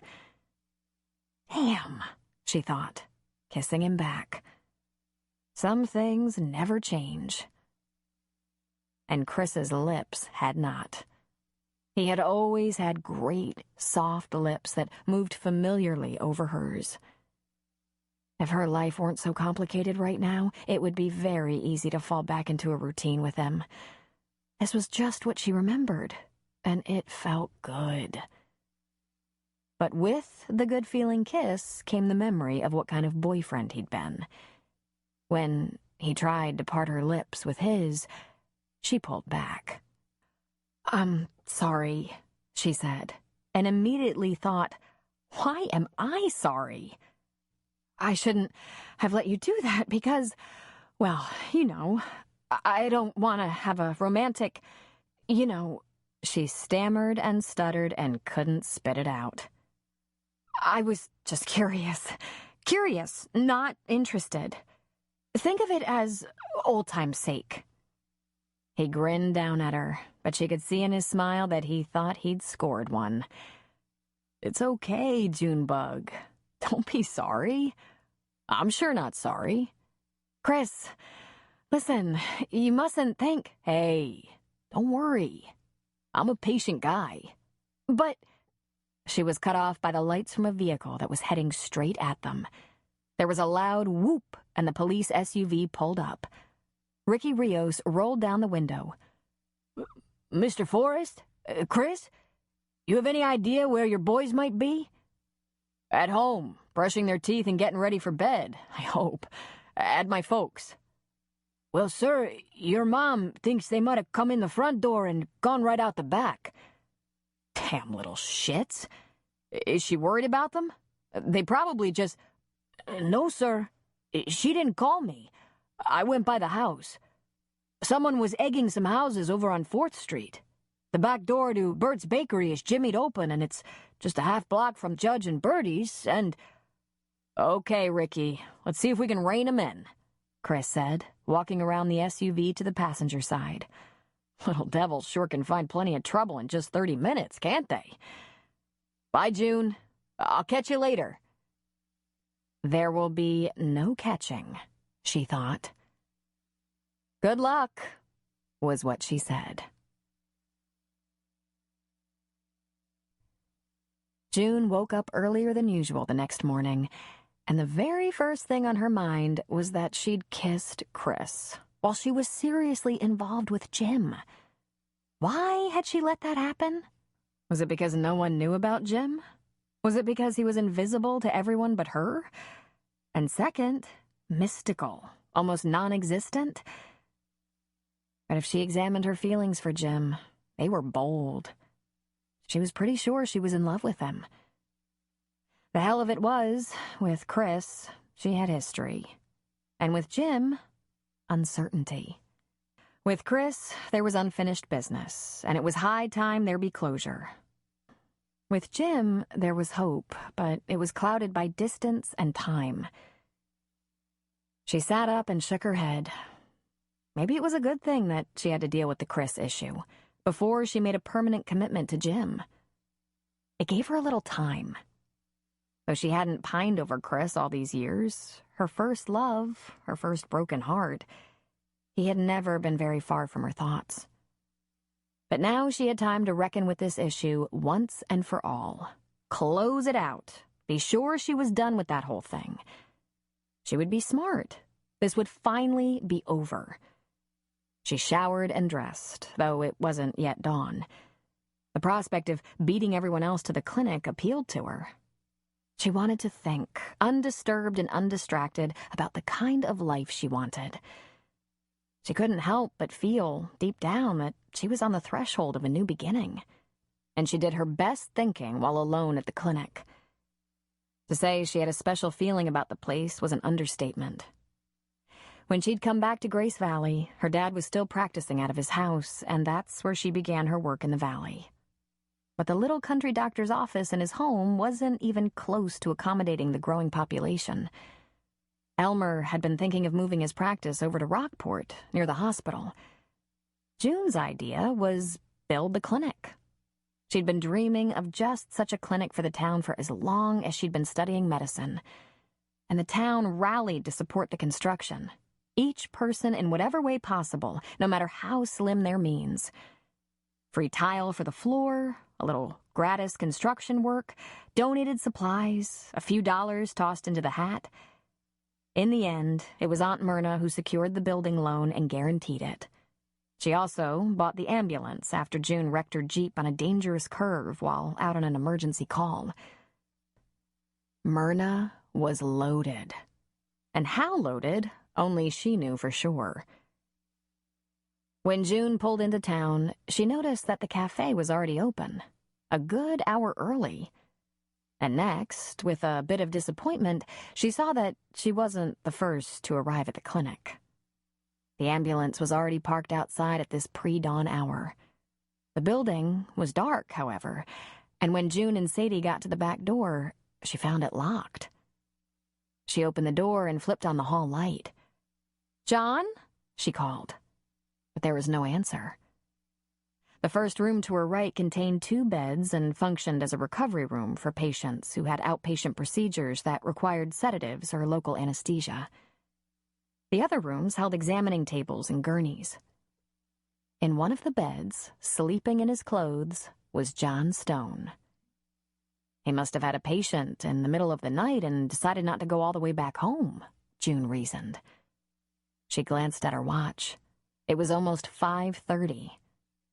Since George had the cafe open and her stomach was growling, she decided John could probably also use a cup of coffee and a treat. June and Sadie beat a quiet retreat. The clinic had a coffee pot, of course, but it wasn't used very often because June's ritual was to walk across the street where her coffee and morning pastry were always free, a custom that brought George much pleasure. He would let her pay for lunch and dinner, but he took care of the doctors, the law, and the clergy, and they took care of him. "George?" she called. She heard some clamor in the back, behind the grill. "Morning, June. Morning, Sadie," he called. "It'll be a minute before she's brewed." "What are you doing here so early?" He grunted angrily. "Some little heathens threw eggs at the front window. Ricky Rios was doing his drive through town, spotted the mess, and called me. He figured I'd want to get it washed off before the start of the business, which I did. That's the 2nd time." "No way," June exclaimed. Then remembered the night before. "George, do you have any idea who—" I've got a pretty good idea, considering we ain't never had that kind of trouble around town before those two little hellions and their daddy moved up here from San Diego. I wonder, does Chris know? Don't think there's much mystery about that. He knows. He just don't take it too seriously. But he will, because if I catch him, I'll see him arrested. All June could think was poor Bertie. No wonder she was looking so tired. They weren't just a handful. They were bad. "A little bit early for you, isn't it?" George asked. "It is. I was awake before 5, and John's already in, so I'll take him a cup and whatever pastry he likes." "He usually favors the Bismarck. Let me get your bear claws." "You all running a special today or something?" George asked, going back behind the grill while the coffee perked. "No, I just couldn't sleep, and John was on call last night. He must have had a patient at the clinic. He's conked out on one of the beds." June sniffed the air. "George, what is that awful smell?" George peeked around the counter, his face wrinkled in question. "Smell?" June put a hand on her stomach. "Ugh! What is that? It's putrid." "I'm just frying up a little bacon is all. I thought I'd beat the rush.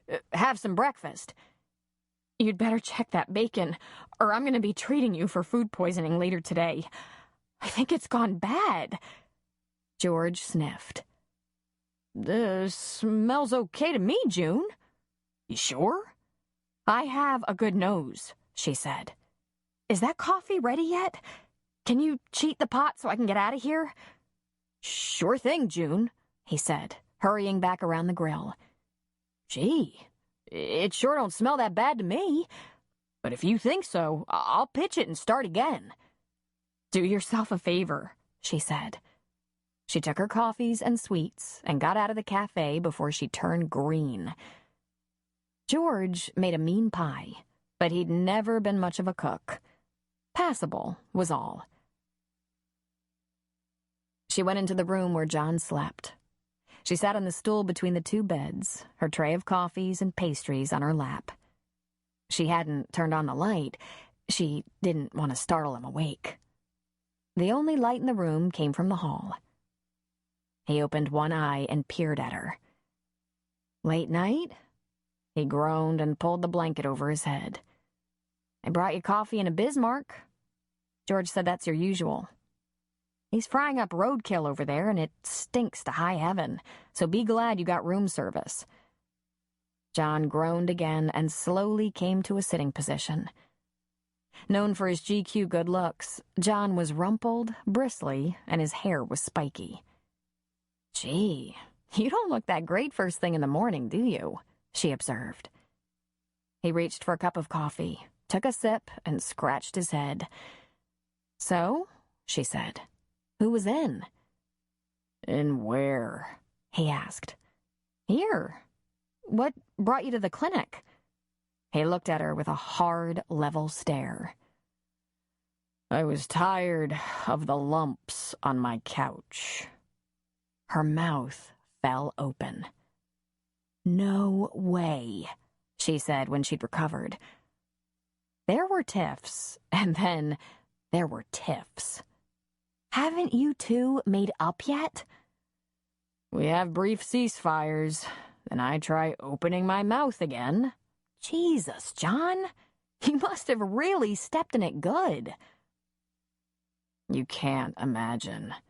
He sipped his coffee again. "What the hell did you say?" "I'm not sure," he said. "It's just that when I try to address the subject of women and work and women, I screw it up so bad. It's to the point now that I'm lucky to be alive." He reached for the Bismarck, held it with the napkin it came in, and took a bite. Red jellied filling bubbled to the top. "I tried a new approach. Guess how this one worked." "Susan," he quoted, "I don't want you to have to endure the stress of working outside the home. I want to take care of you. I want you to have everything I can give you, and I don't want you to worry about all the pressures of a medical career." June leaned forward on her stool, astonished. She frowned.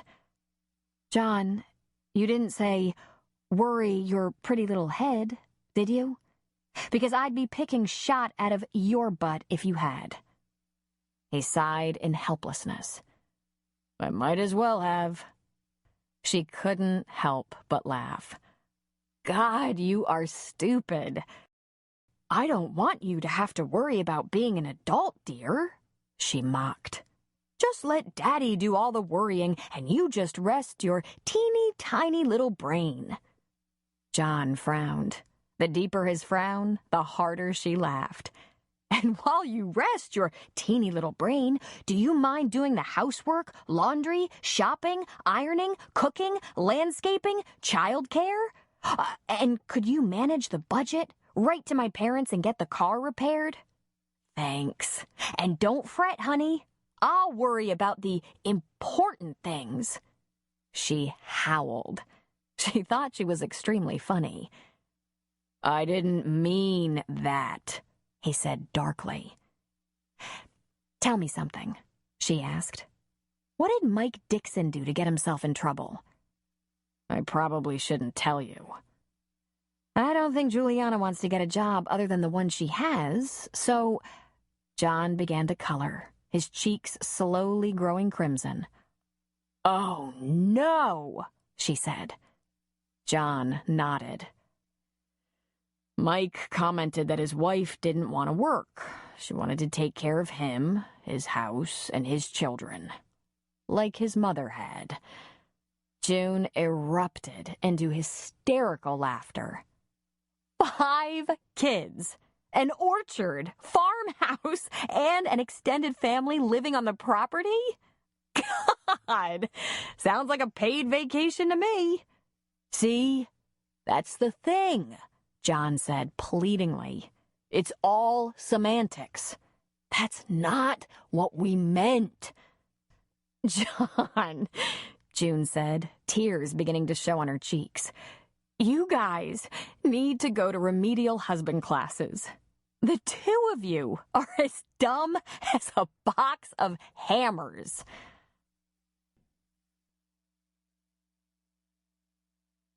June was in the middle of a quiet Friday morning at the clinic when Mrs. Lundgren, a surgical nurse from Valley Hospital, called. She overheard Jessie trying to explain that she didn't know where a patient who hadn't kept an appointment for a surgical consultation might be.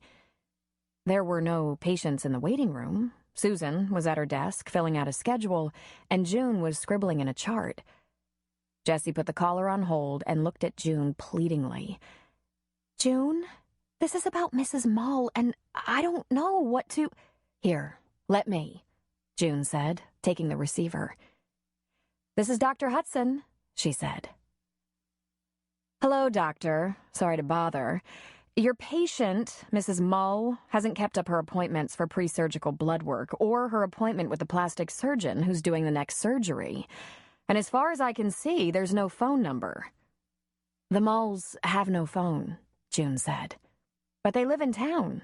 Someone from our clinic could stop by and make sure she knows she has an appointment. Would that help?" The secretary sighed impatiently. "I would think, since this is a charity case, that Mrs. Mull would be a little more courteous and conscientious." Prickles went up June's spine, and the hair at the base of her neck was electrified. "Mrs. Lundgren, do you have Jeria Mull's chart?" "Yes, it's right here, with the appointment roster," she replied, her voice brittle. "Did you read it, or do you only know that she didn't keep her appointment? That her surgery is free and that she was referred by me?" "Dr. Hudson, Let me save you a little time," June said, her voice getting louder. "There are 1 or 2 additional facts you should know. Mrs. Mull is having plastic surgery because at the age of 5 she took the bad end of a claw hammer in the face when her father was in the backswing of driving a nail. She never saw a doctor or had treatment. She's lived in the backwoods all her life, and for her to go to the hospital for major surgery probably took more courage than you or I will possess in a lifetime." Susan stood up from her desk in awe, and John came into the reception area to see what the upset was about. They all stared at June in amazement. There was a moment of silence. June could hear herself breathe. "I certainly didn't mean to offend you, Dr. Hudson," Mrs. Lundgren said. "Don't worry about me. But when and if you ever chance to meet or converse with Jeria Mull, treat her with the respect owed a person who has endured monumental challenges." "Of course," she said meekly. "And I will go to her house to find out why she hasn't kept her appointment." "Thank you, Doctor," Mrs. Lundgren said. June hung up the phone and thought, "Well, I didn't have any trouble speaking up that time." She frowned at herself. She was doing a lot of things lately that came as surprises to herself. Oh, Mrs. Lundgren probably deserved to be taken down a peg, and Jeria most definitely was entitled to a champion or two along the way. But the entire conversation could have been handled with a little less venom and a lot more diplomacy.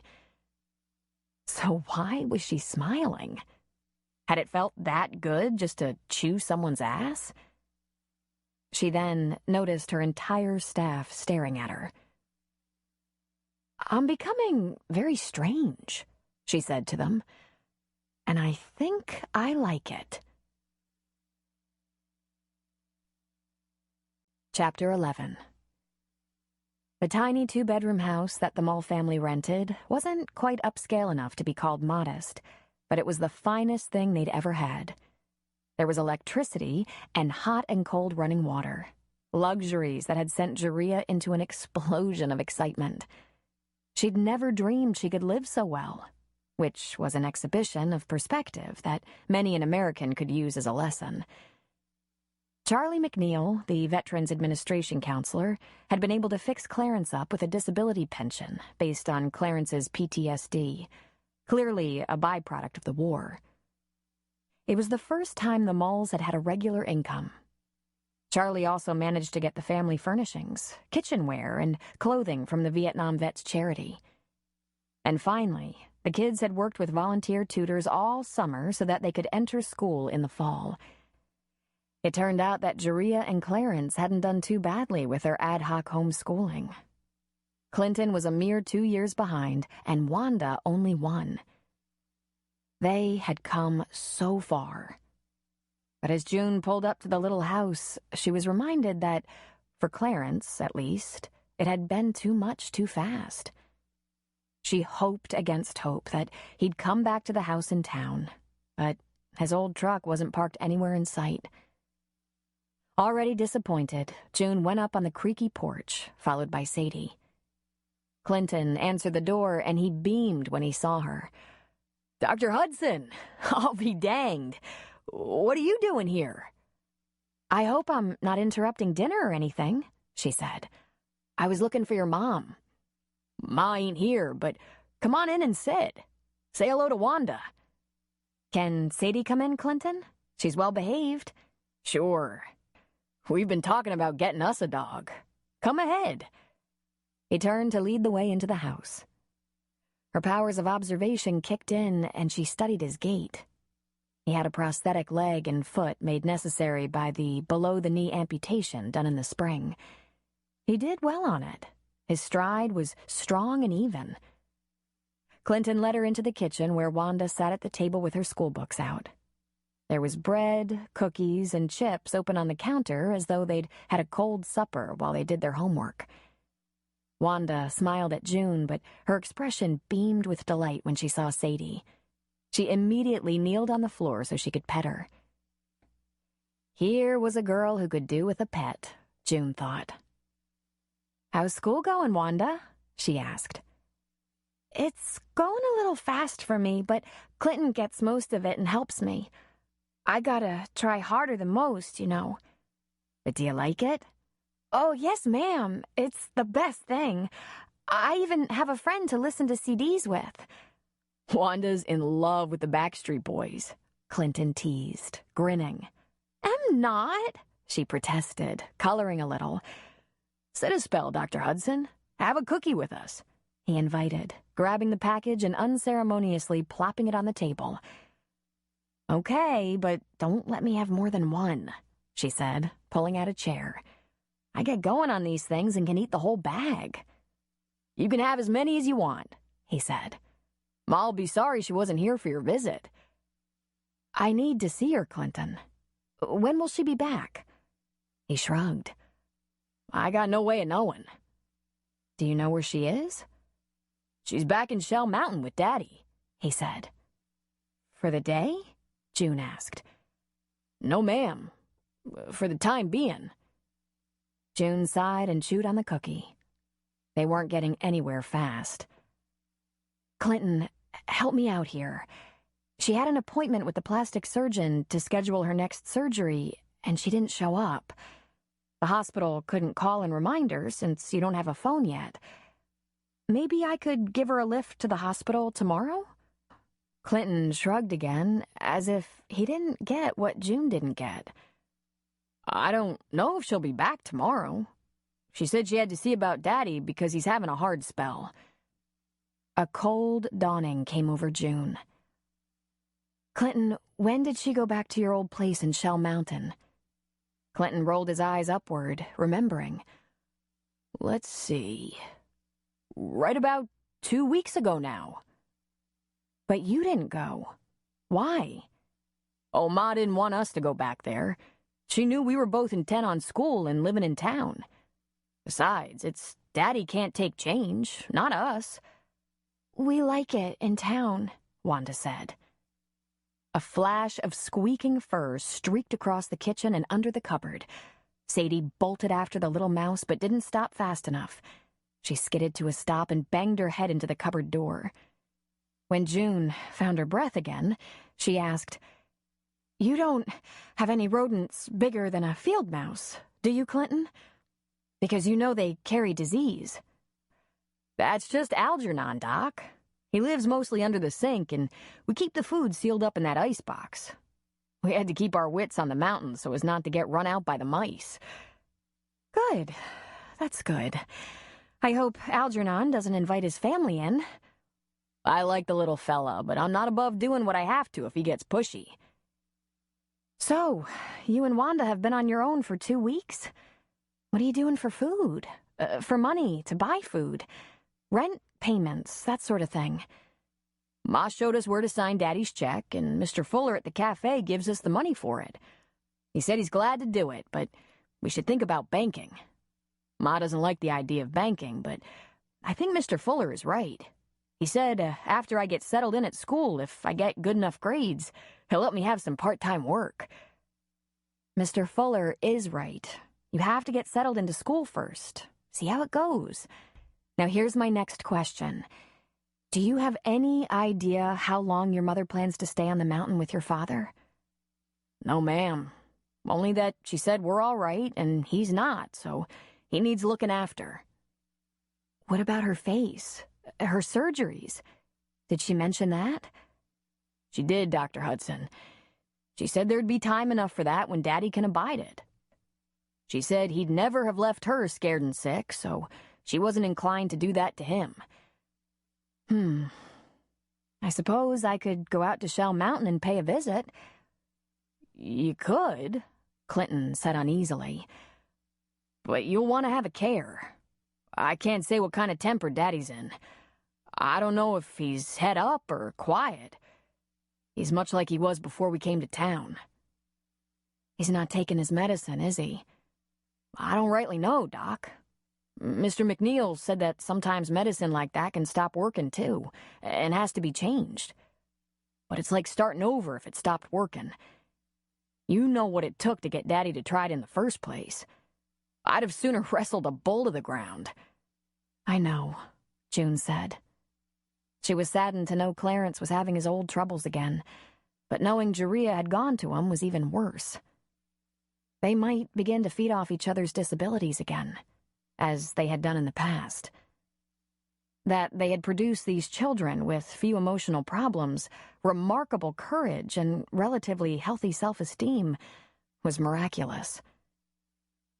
"Clinton, you know Mrs. Rios, don't you? The social worker?" He frowned. Could be I met her in the hospital, but Mr. McNeil's been doing most everything for us. Like helping us into this house, getting us our clothes to go to school. "I know. He's a great guy, isn't he? Mrs. Rios is a wonderful woman, and she's a friend of mine. I'm going to have to tell them, Clinton." Tell them what? "That you and Wanda are staying here alone, signing your father's disability checks." Clinton's face went immediately rigid, all trace of happiness or comfort gone. "Well, they say I can't? Ma told me to, and I'm just doing as she said." "I don't know what they'll say, Clinton. I imagine they'll want to talk to you about how you're getting on. And I want you to know up front that I'll be mentioning it so you don't get upset and excited if they show up at the door, offering suggestions to help you out." There was definite pain in his eyes, and June stole a glance at Wanda, who'd been silent so long.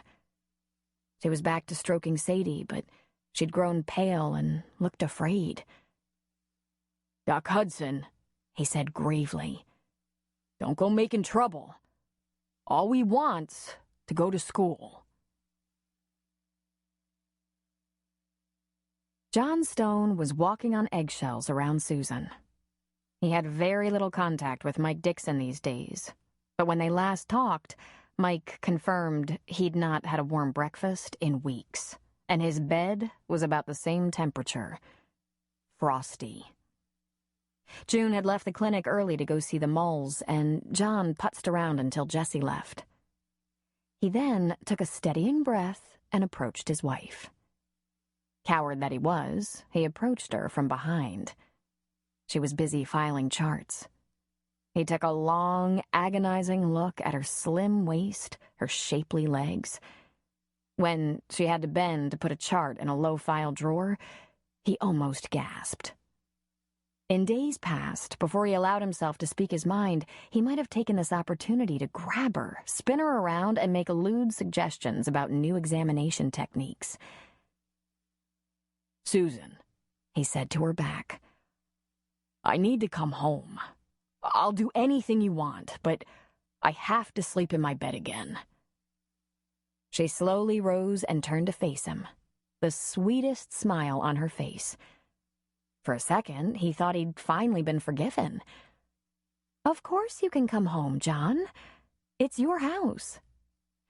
And in thinking about it, I suppose the bed is big enough so we won't get in each other's way." She gave his hand a pat that a dumber guy would mistake for encouragement. "I don't think it's good for Sydney that we bicker." "What do I have to do?" he pleaded. "I'm sorry. Didn't I say I was sorry?"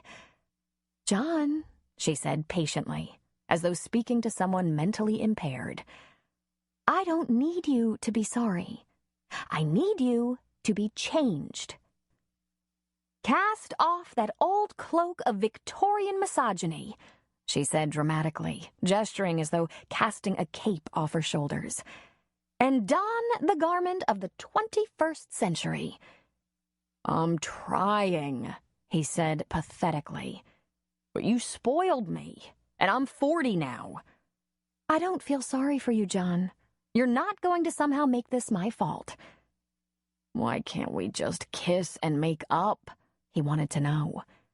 "Well, first of all, we tried that a couple of times, and you somehow dug your hole again. So, letting bygones be bygones isn't going to work, I guess. The better course of action is for us to go about our business, get along as well as possible for the sake of our daughter, and when you get your ass out of the 17th century, we'll get along all that much better." "We need counseling. Should we call a marriage counselor?" "Excellent idea, John. But give me a little time, please." "Why?" "Because I'm trying, but I'm still pissed." How could she say that with a smile on her face? The past few weeks had been torture for him, and as each day ticked by, she seemed to grow more beautiful, her scent more fragrant, her laugh more musical. Pretty soon, he was going to die of wanting her. "Okay," he said. "Should we go see Jerry? Or do you want to check out the new minister?" Well, Jerry thinks he was abducted by aliens, doesn't he? He's not as insistent about it anymore, since people are kind of sketchy about getting counseling from him. But yeah, he admitted that to me. And the new pastor is divorced. So, tell you what. Why don't you just work on you, I'll work on me, and when things cool off a little, we'll talk about marriage counseling. "Shoo," he said, losing his head and reaching for her. She put up a hand to stop him, and the sweet smile vanished instantly. Don't get any ideas, John, or you'll be booking a room at the bed and breakfast. He was getting smarter. He backed off immediately. "Want me to go pick Sydney up?" he asked with a tentative smile. Nope, I'll go. I want to check on Juliana. She has a very full day, not working, with 5 kids. Zing! Well, he deserved that, but Mike deserved it more. Mike was the one who said his wife didn't want to work. John's stupidity ran to the other extreme. He'd learned to like having everything done for him so he could go about the pursuit of being the man of the family. His regret was enormous. Susan kicked the file drawer closed and picked up her purse to leave. "I really am sorry," he said. "I am, and I do know what I did." She listened to him patiently. "I'm going to make this up to you," he finally said. She gave his cheek a gentle pat. Good, John. I'll look forward to it. Tom Twopeak used the key that Bert Crandall had given him to get into the back of the bakery. He carried a flashlight and thermos of coffee and, without turning on any lights, found his way to Bert's untidy little office. It was good that the September nights were chilly because he'd need the coffee to stay awake, and he hated drinking hot coffee on boring stakeouts on long summer nights. He'd left a book on a battery-powered booklight earlier in the day when he'd met with Bert. There was egg throwing going on all over town, and the eggs were almost certainly coming from Bert's bakery. The door had been found pried open twice, and Valley Drive had been peppered with eggs. Tom suspected the Forrest twins, but although they'd been caught out after hours roaming the neighborhood, they hadn't been caught egging, and they denied any mischief or vandalism. They denied. Chris believed. Tom had not thought Chris naive until that moment. Johnny Twopeak wouldn't divulge what his friends were up to, but he was giving them a wide berth. It was as obvious as the nose on his face. He'd been excitedly drawn to Brad and Brent when they'd arrived on the scene, and less than a month later, he was done with them. In the time in between, there'd been numerous reports of vandalism in Grace Valley, from eggs thrown at cars and houses and places of business, to dumped trash cans, tipped flower pots, ravaged tomato patches, and a couple of spray-painted fences. There was one other thing, and Tom hoped there was no connection. The Barstow sisters were missing their cat. Just remembering that made him frown blackly. He knew the boys were up to no good, but if he found out they had something to do with scaring or hurting someone's pet, he'd personally tan their hides. It was a long while before he heard the sound of a creaking door and subdued whispers. He clicked off the book lamp and let his eyes adjust to the dark before sliding open the office door. Within seconds, the back of the bakery was flooded with light as the door of the industrial refrigerator swung open. In the glow stood the boys, arms and legs too long and lanky for their skinny torsos, their jeans hanging off their flat butts, digging into the refrigerator for a big box of eggs. He watched them as they cautiously took the eggs, one at a time, from the box and placed them gently in a plastic bag. He sidled around behind them to the back door of the bakery, blocking their escape. He flipped on the overhead light. The boys jumped in surprise, dropped their eggs, and whirled, scanning the place for another exit. "Forget about it," Tom said. "You're mine." "Hey, man, we didn't mean nothing," one said. "It was just a little fun. Nobody got hurt," said the other. "Oh, yeah, someone did," Tom said, pulling out his handcuffs as he approached them. "You did." He cuffed them, wrists to wrists, around a steel radiator in the kitchen. "Now don't try to move," he told them. "You might hurt yourselves or the radiator." "You leaving us?" "Just for a minute," he said, and went out the back door. Bertie and Judge Forrest lived just down the block. As he expected, the house was dark. He could walk around the perimeter to find the opened window the boys had crawled out, but it was a moot point. He stomped up onto the porch and noisily rang the bell and banged on the screen. Pretty soon, he had the whole party at the door. Bertie was in her chenille robe with some sort of pink plastic curlers in her silver hair. Judge in his pajama pants and brown leather slippers, his face all grisly with late-night beard. And Chris in hastily drawn-on jeans and bare feet. "Tom? Chris, I have your boys handcuffed to a radiator in the bakery. You'd better come with me." Chris looked positively stunned. Then he said, "You handcuffed them? Are you crazy?" "No, Chris, I'm not crazy.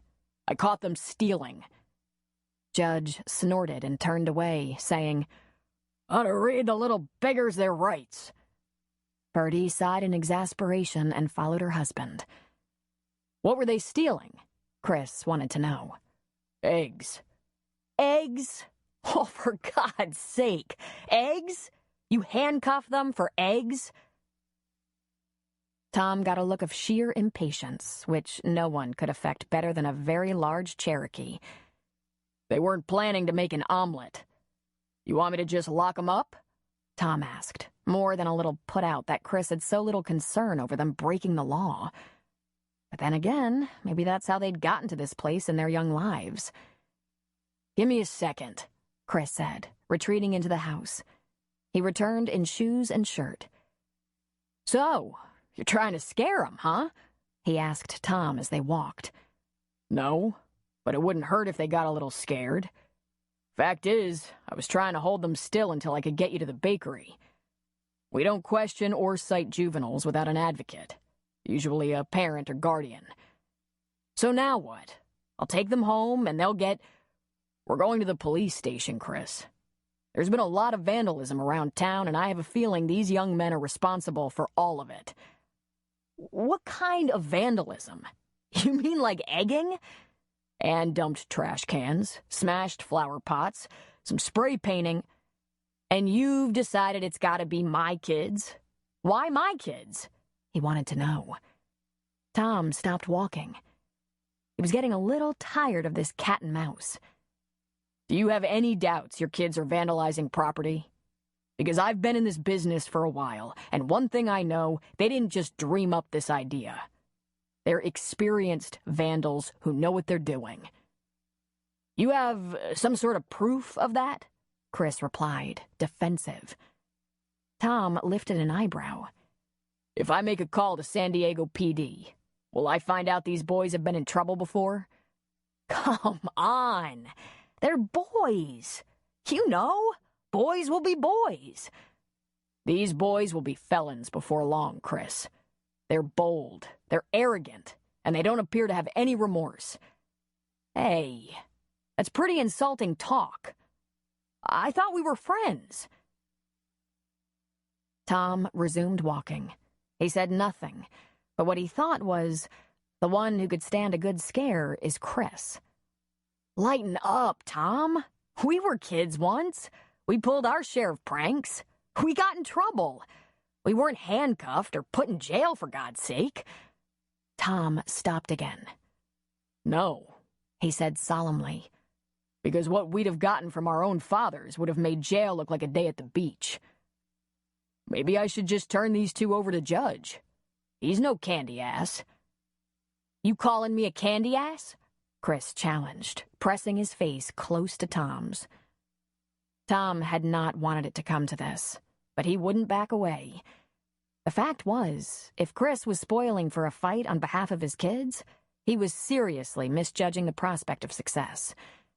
Tom was bigger, stronger, well-trained, and by now, pissed. Tom grabbed Chris by the front of his shirt and pulled him even closer, nearly lifting him off the ground. His words were slow and measured. "They're in big trouble. They broke into a business, they stole property, and they've been doing damage all over town. You can either step up to the plate and be a father to these two, or I'll lock their skinny little asses up and turn them over to the county juvenile authorities tomorrow." He let go, and Chris dropped back. "Quit making excuses and take care of business." Tom strode off toward the bakery, leaving Chris to follow. Chapter 12. The first blow came in the form of a headline. "Bones found on novelist's property, likely those of long-missing husband." The newspaper was from San Jose, and the byline belonged to one Paul Faraday. The word likely was true license. The number of years the bones had lain under the flower bush hadn't yet been determined. But the article was a potentially damaging account of how Myrna Claypool's husband, a man whose very roots appeared untraceable, disappeared without a trace, and that Myrna never bothered to go looking for him. The article alleged that she killed him and buried him in pieces around her garden, and proceeded to spend years killing him off in her books. The newspaper article had been faxed to Tom, who had walked down to the clinic with it. From there, June spotted Elmer's truck parked outside the cafe, and they went immediately to Myrna's. Myrna wasn't quite ready to be receiving.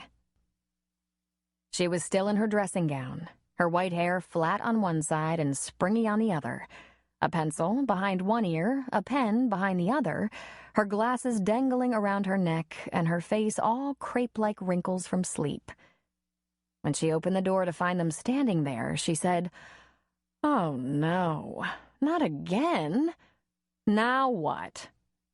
"It's those bones, Myrna," Elmer said. "Let's put on the tea kettle." "Mercy, this is becoming very annoying," she said, but she let them in. "It's a good thing I'm a spontaneous person, or I don't think I'd have the humor for this. I'm barely awake, and I haven't read my paper or done my crossword or eaten my bran." "I'm afraid this might get worse before it gets better, Auntie," June said. "This could be blown out of all proportion." In the time it took Myrna to read the faxed article, the kettle whistled and June had found muffins to warm and add to their breakfast tea. Myrna sipped her tea daintily. "June, I don't know who those bones belong to, but I can assure you they do not belong to Morton." In total frustration and impatience, Elmer demanded, "And I would like to know, once and for all, how you are so certain of that." She inhaled sharply and pursed her lips. "If you speak to me in that tone again, I'll simply ask you to leave. I've had about enough rudeness for one morning." Pleadingly then, "Myrna, how?" "Very simple, Elmer. I've been digging in that garden for 40 years, and I have yet to come across a skeleton of any sort, and certainly not Morton's." June reached across the breakfast table, took one of Myrna's skinny hands in hers, and said, "I don't know what's going to happen next, but if any of this article is true, if Morton's disappearance, past life, or whereabouts can't be traced, I imagine there will be an investigation. And with all the times you've killed off the philandering husband—" "Now, June, I'm a writer. It's what I do. I once wrote of a murdering doctor, but you and Elmer haven't been under suspicion. The fact is, I haven't the first idea where Morton's got to. And I'm not sure he philandered either. You always think that when a husband wanders off, but I don't suppose that's the only reason they leave. After all, Morton was sweet, and somewhat dull, if you know what I mean. Do you mean to say he simply didn't come home? You never bothered to look for him, and that's that?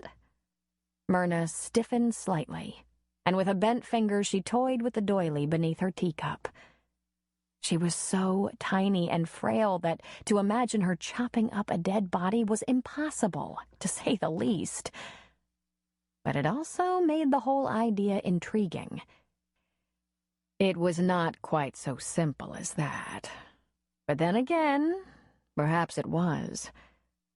Morton and I got on nicely when he was in Grace Valley. A time or two he came along when I went to a writer's conference or book signing, but only if it happened to be in the path of his sales job. As years went by, I suppose we grew apart. We weren't young when we married, in any case. We were already set in our ways, middle-aged, independent. You know, dear, she said, tilting her head and looking at June in a way that indicated she'd stopped just short of saying, like you. Elmer cleared his throat. Go on, Myrna. You've heard all this before. The story doesn't change. I was only vaguely aware that Morton hadn't been very attentive, probably because I had such a benign interest in his attentions to start with. Nothing like the women in my books, who are so passionate and observant and present. My mind has always wandered, not just since I've become, well, older. Do you think his interests were elsewhere? June asked as delicately as possible. That would explain it one way, Myrna said. As far as his having no record or history, what rubbish. He worked for the Sandfield office supplier of California. When I realized he'd been gone a bit longer than usual, I called his home office in Sacramento, and they said they'd be happy to get a message to him. Of course, I said, no thank you, there was no message. Now see there, Elmer said, slapping his knee. There's a piece of information never before shared. Lord, Myrna, why haven't you said anything about that? It proves he wasn't dead. Why'd you keep it to yourself? Well, she said, picking at the doily, there are things a woman doesn't really like to discuss. June, who still held Myrna's other hand, said to her father, Think of the embarrassment, Dad, of admitting your husband has run off and abandoned you, possibly for another woman. Oh, that wasn't the trouble, she said. It was, well, when I realized he hadn't been home in a while, I couldn't figure out how long it had been. I keep records of everything else, but never Morton's comings and goings. Finally, frustrated, I decided to go through his things, detective-like. He was a traveling man. There was precious little here. 4 pants, 2 jackets, 3 sweaters, 7 shirts, shoes. All still there. Not that I thought he'd be back. It was as if he'd only visited here. And then, maybe he had. But he had claimed that little back bedroom on the 3rd floor, the one you had as a playroom when you were a tot, Elmer. Morton used it as his library, or office, if you like. That was where he shelved his favorite books and figured his receipts after a week or 2 of selling. He'd take a pipe, which I wouldn't have in any other part of the house, and he'd sit in the recliner and read or listen to the radio. The view from there is marvelous, down the western slope toward Rockport. At night, there are a few lights out in the distance. As Myrna meandered off course, June and Elmer waited impatiently. She looked at them densely, as though she couldn't remember why they were here. "Oh," she said. "Yes, the library. I almost never went up there. Too much trouble. Plus, it was Morton's room and smelt of pipe smoke. So I went to have a look, and what do you suppose? I found the newspaper he'd been reading that last evening I remembered seeing him. I was writing until dinner, and he'd said he'd have a cup of coffee, read the paper, and I should call to him when I was done. Then he'd climb the back stair. It was the San Francisco Chronicle. His coffee cup was still there, a little brown ring around the bottom. The paper was neatly folded on the table beside his favorite chair. She swallowed, and her cheeks colored slightly. It was almost a year old. June and Elmer were temporarily struck silent. Finally, June said, "Myrna, you didn't miss him for a year?" "We weren't terribly close," she said, lifting her teacup to her lips and taking a delicate sip. June and Elmer were very quiet on the way back to town. June broke the silence as they pulled onto Valley Drive. The cafe and clinic were in sight. When she said she lost track of him, she meant it. As marriages go, they must not have had much of one. "And you wouldn't have noticed that, Dad?" Elmer cast a glance at her. Now how would I? I didn't expect Blythe and Daniel Cully to be on the skids either, did you? If working in medicine all my adult life taught me anything, it was that people have intensely complicated private lives. Just when you think you know what's what. Leave me off at the police station, Dad," she said. "I'm going to see if Tom has found out anything, and then I'm going to go about the business of finding Myrna a lawyer." She has a lawyer, June. That Price fellow from the Bay Area. That's for books and finances. I think she'll need the advice of someone with a more, criminal bent. You don't imagine she did anything wrong? He asked. Not in the least. But someone does. Paul Faraday, for one. Elmer pulled into the driveway of the little 3-bedroom house that doubled as a police station. I should go with you. Do me a favor, Dad. Go home and get on the phone. See what you can find out about Sandfield Office Supplier of California. You know, Morton was just a tish older than Myrna, and she's 84, Elmer said. Can you imagine him still being alive? I'm trying to imagine him working as a traveling salesman in his late 60s, June replied. Dad, we should have looked into this a long time ago. And letting it go, we might have left Aunt Myrna vulnerable. If the first blow was the newspaper article, the second came from the forensic anthropologist in Sacramento. Tom had taken the bones to the county coroner, who'd shipped them to a specialist. No one was in any kind of hurry until the publication of Paul Faraday's scathing scandal piece, and then, in hopes of warding off further inquiry, Tom had called Sacramento. The pathologist had confirmed that the bones could be approximately 20 years old and came from a male in late life. His 60s?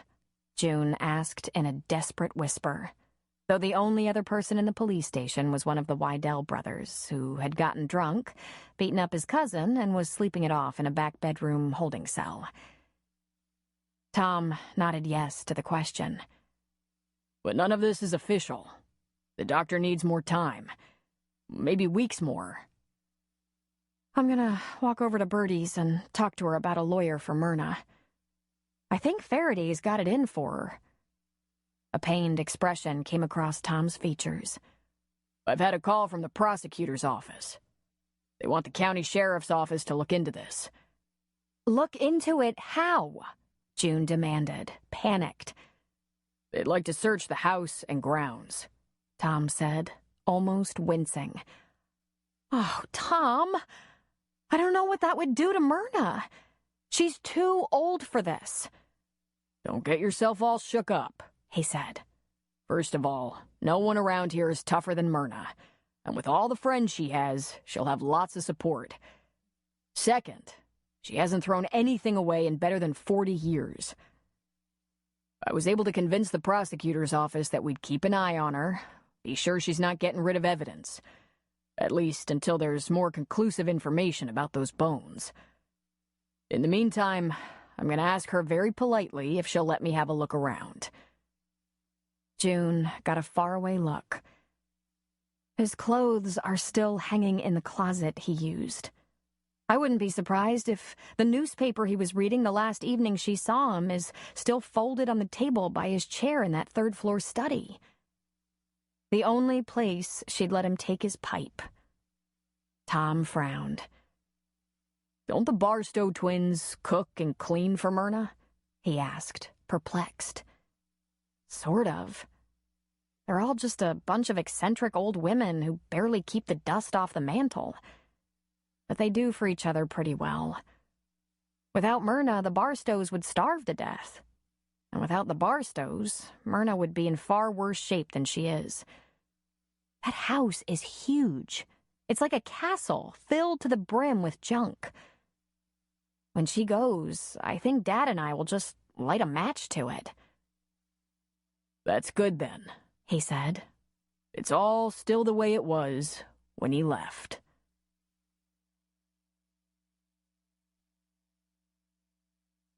John walked down to the flower shop, very slowly. His hands plunged into his pockets.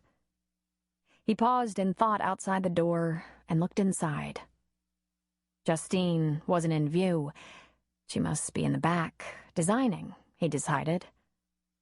When he finally entered, the bell tinkled his arrival, but he was alone in the shop.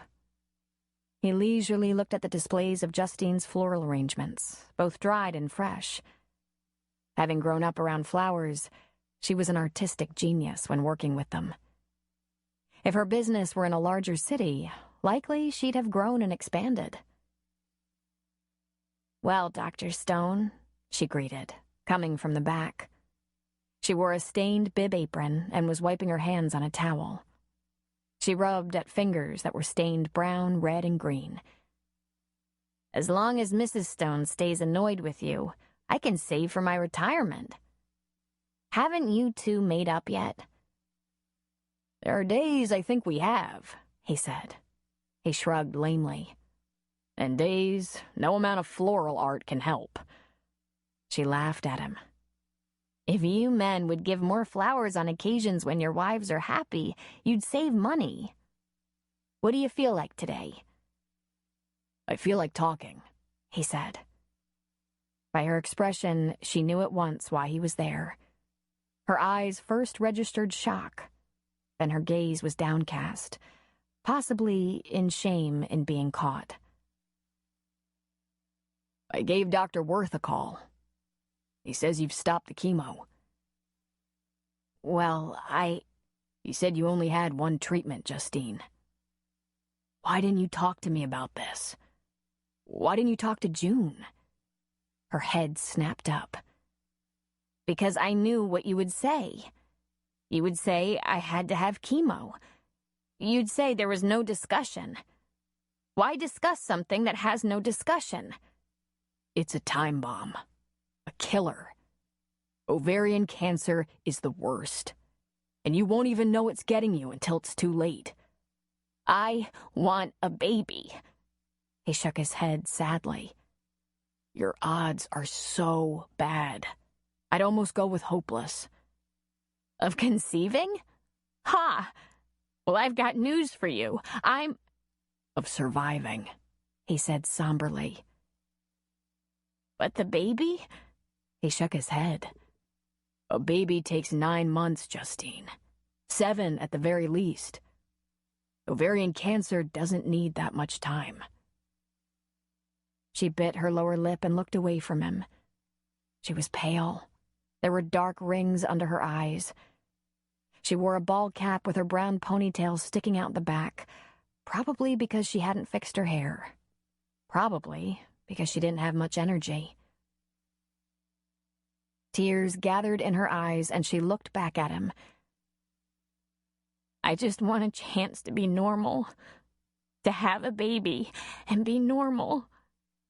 You're not abnormal. You've got a disease.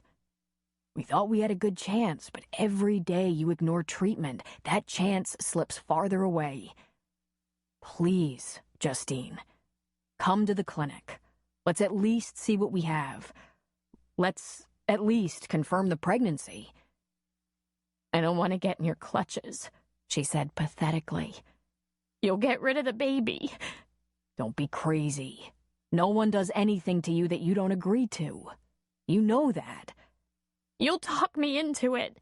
I know how you doctors work. You take over a person's body, and that's it. John was suddenly smiling, but there was sadness in his smile. He thought, she must be pregnant. She's gone over the edge emotionally. You'll do what you want to do, Justine. Let me help as much as I can. I don't know. She reached into her pocket and pulled out a tissue, blowing her nose loudly. You must be scared to death, he suggested. Ha! You can't imagine. How's Sam dealing with this? Not well. With a hiccup of emotion that was halfway between a laugh and a cry, she said, I think he's pissed. John chuckled humorlessly. Yeah, I can understand that. You can't really blame him, can you? He loves you after all.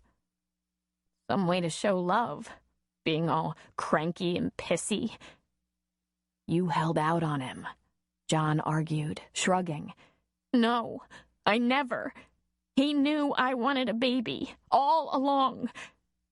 After getting through chemo successfully, after being healthy and strong and ready. He's 70. He doesn't have all that much time. John was quiet for a moment, speechless at the irony. Very probably, Sam had more time than Justine. Acting against medical advice as she had, she was virtually committing suicide.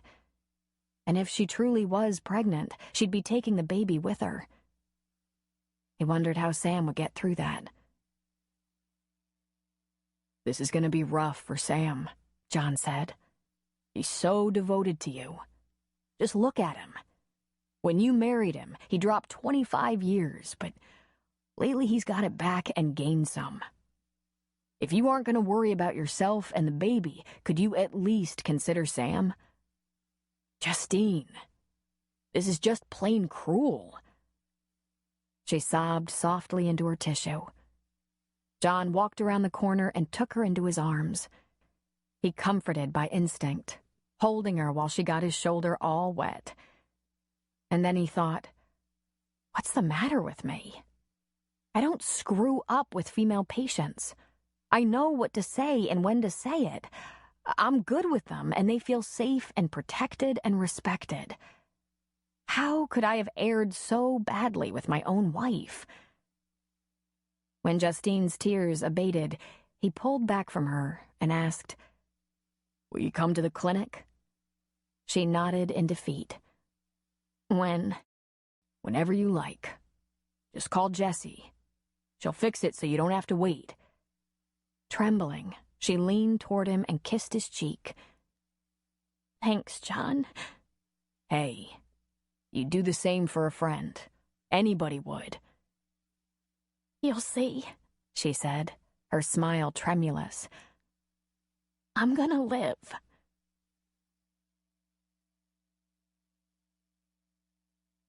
The bus dropped Johnny Two-Peak at the crossroads about a half-mile from his house. Most days he was with his sister Tanya, but she had a babysitting job after school this particular day. The other two Peak children were in junior high and elementary school, and since Ursula taught middle school, Jen and Sonia got rides. Bobby, or Baby, as they often called him to make him absolutely crazed with anger, was in the first grade. So Johnny alone cut across the hill behind his house. At the top of the hill, he encountered the twins, Brent and Brad. They weren't in a friendly mood. "Hey, Tonto," Brent said. "You cop us out to your chief daddy?" "What?" Johnny asked, perplexed. "We're busted," Brad said, sauntering forward toward Johnny. "Since it was like the middle of the night, we figured you for the deal. You told the big Indian cop, huh, Red Man?" It was not a question. Johnny shook his head, a humorless chuckle escaping him. "Get real," he said, attempting to shoulder through them. Brent pushed the shoulder back. "Not so fast. You gonna own up to it, snitch?" "Me?" Johnny asked, again dumbfounded. "Don't be stupid." Brad shoved forward beside his twin, backing Johnny down the path. "How'd he know?" Now Johnny's mirth was for real. Could these two really be so dense? "He's a cop?" he said in disbelief. "It's his job to know. He doesn't need his kids to tell him anything. Jeez." Again he tried to get by them, and again they held him back. Johnny was thicker than the twins and probably stronger, but he was shorter. And, of course, there were two of them. "Don't start anything. It won't go the way you want it to." "Oh, yeah? How's it gonna go, Tonto?" "Let me give you some free advice, asshole," Johnny said. "There are lots of Indians around here, Native Americans, and none of us likes to be called names, okay? What are you gonna do about it? Tell the big Tonto?" Johnny knew they wanted him to throw the first punch so bad they could taste it, and there was no way he'd do that. He backed up slowly, mindful of the turns in the path, the rocks underfoot. But he simply smiled at them. "You coming through or not?" Brad said, still facing him down, forcing him backward. "I'd say not," Brent said, walking. "The engine's chicken." Johnny realized that being a twin must be a kind of adrenaline-producing thing. He was in football practice with these two, and though they were swift and dexterous, they weren't hard hitters. They were just starting to develop some good muscles, but they were still a good 2, maybe 3 years and a bunch of testosterone away from manly. They were spindly. They both were going for quarterback slots, and they couldn't take a hit. Stupid. He almost laughed out loud. "I think you ratted us out," Brad said, "and you should learn a lesson." He wouldn't respond, though it was tempting. But provoking them was almost as bad as throwing the first punch, and it was important to Johnny that his response be clean, lily white. He would only do what he absolutely had to do, and he couldn't wait. Brent gave a hard shove. "You gonna admit it, Red Man? We have to beat it out of you?" Oh, he couldn't help himself. He spread his hands wide as if helpless, but the half-smile on his lips was cynical. Brad caved first, drawing back a fist and slamming it into Johnny's jaw, causing him to reel backward and do a backward somersault on the path. He hadn't given the twin enough credit. That was a darn good hit. Johnny's jaw was temporarily numb, and there was the unmistakable metallic taste of blood in his mouth. Plus, Brent was on him before he could get to his feet. These two weren't going to tag team. They were going to pound him together. They got in a few more licks than Johnny had intended, mostly because he couldn't get up with the two of them on him. But then he rolled and rolled fast, grabbing the hair of one and the shirt front of the other, sending them off in separate directions. His vision was a little blurred, which meant he'd taken one in the eye, so he was through screwing with these two assholes, The closest was Brent, and he pummeled his face 1, 2, 3, 4 before Brad grabbed him from behind and locked his arms down. Johnny bent at the waist and threw Brad over his shoulders, flipping him right into Brent. Both of them landed with a loud thump and multiple groans. Johnny pulled Brad to his feet, spun him around, punched him right in the nose, and sent him sailing again into his brother. He was going to regret that one, he realized, shaking his hand. He hoped to God he hadn't broken it because he didn't want to miss any football. It took almost no time at all to leave a couple of bruised and bloody idiots on the trail. Johnny was feeling some pain, but he was hardly out of breath. "I don't snitch," he said to the twins. "And I also don't do the shit you do. And don't come at me again or you'll really be sorry. You got that, white man?" He didn't wait for an answer. He went home. His grandmother had raised 4 sons, so the look on her face was one of disgusted acceptance of his weakness. Then she brought an ice bag and poultice to the room he shared with Bobby. The other kids all did their homework at the big oak table in the dining room, but Johnny thought it smarter to stay in his room until his grandma could soften up his mom and dad. He heard his father come home, and it seemed only seconds before the door to his room opened. Tom leaned in the frame, looking tall and formidable. The uniform and gun still had an effect, even if you were used to them. "What happened?" he asked. "I fell off my bike," Johnny said. Tom's eyebrows immediately rose in surprise. That was a good one. He glanced at Johnny's red and swollen hand. "Fall on the hand?" he asked. Johnny nodded, feeling stupid. Right or wrong, his dad would grudgingly admire him for not snitching. They had these talks all the time, about when it was absolutely necessary, when someone could really get hurt. There hadn't occurred such a time that one of the Two Peak kids held back in a dangerous situation, and Johnny prayed that day would never come. Having a police chief for a dad could be a real drag. Tom sort of smiled. "How's the bike look?" He wanted to know.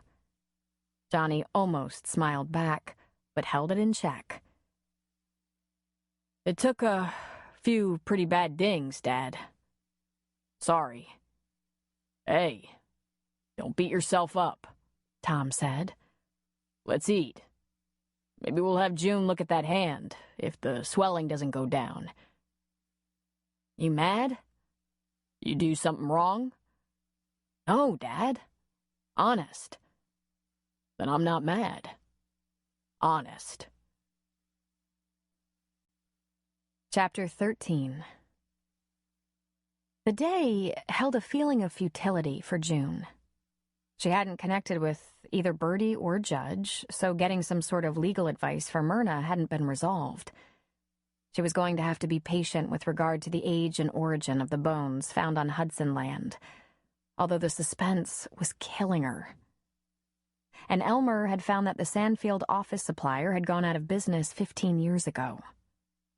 Whether there were any remaining employee records was going to take a while to uncover. Morton seemed to be missing more each moment. Myrna seemed to be getting deeper into trouble by the second.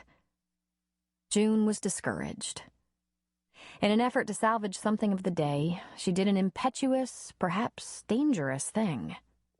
She went out to Shell Mountain in search of Jeria. And she didn't tell anyone that's where she was going because anyone she told, John, Tom, Elmer, would have advised her against it and attempted to talk her out of going. The shanty sat back in the trees and a curl of smoke wound upward from the chimney. Well, that was a good sign. There was human activity. Hopefully a cook fire.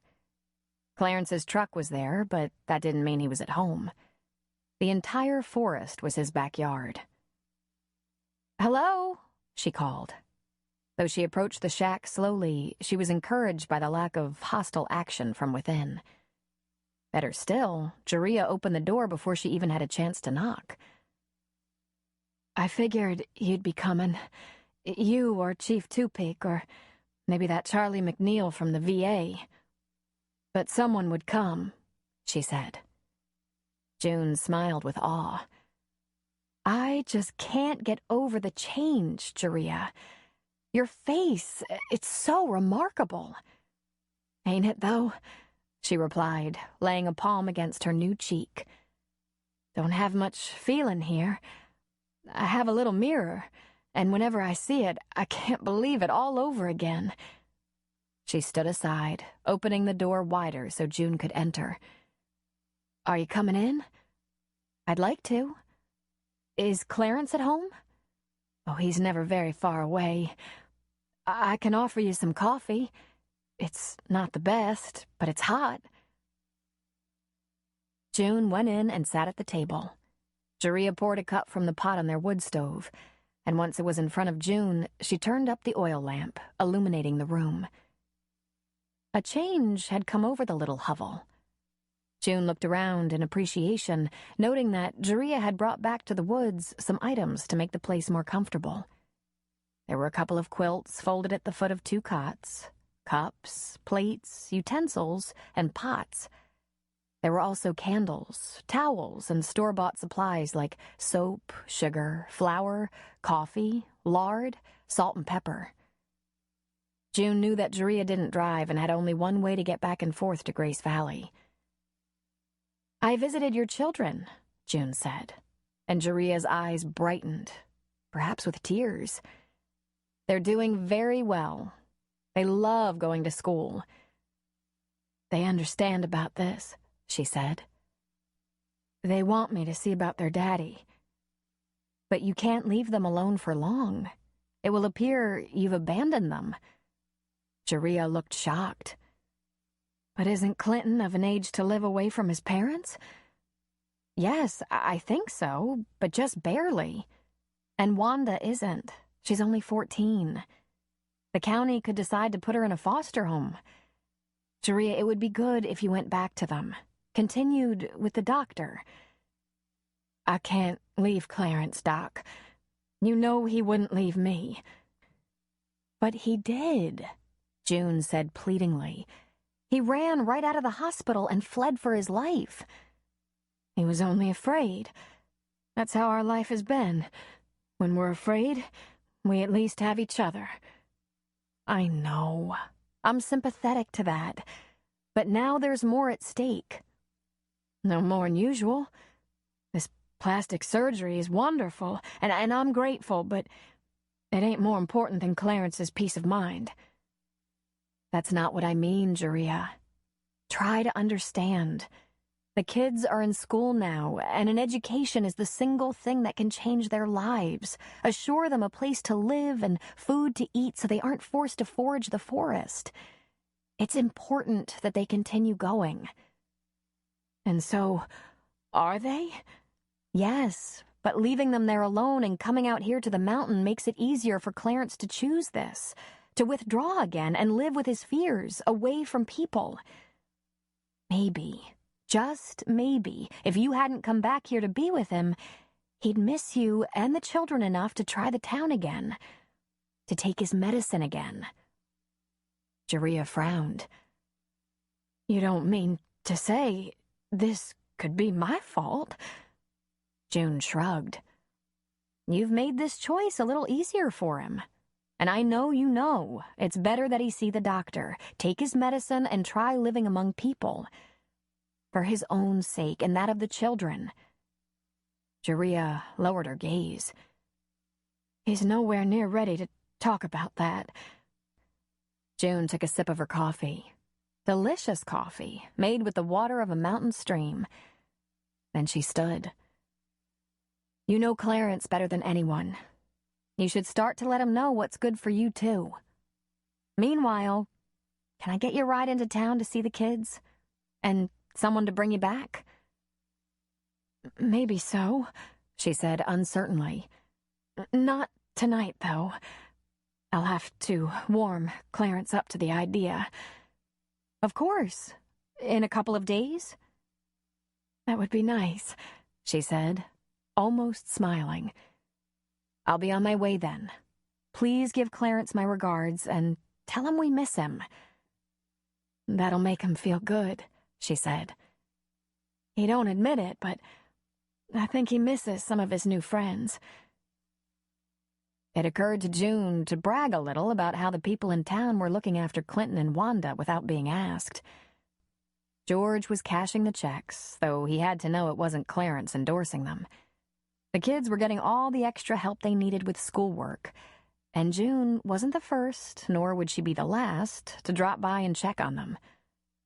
Instead, she just said, "Everyone and everything is waiting there for the two of you. Don't make us all wait too long, Jeria."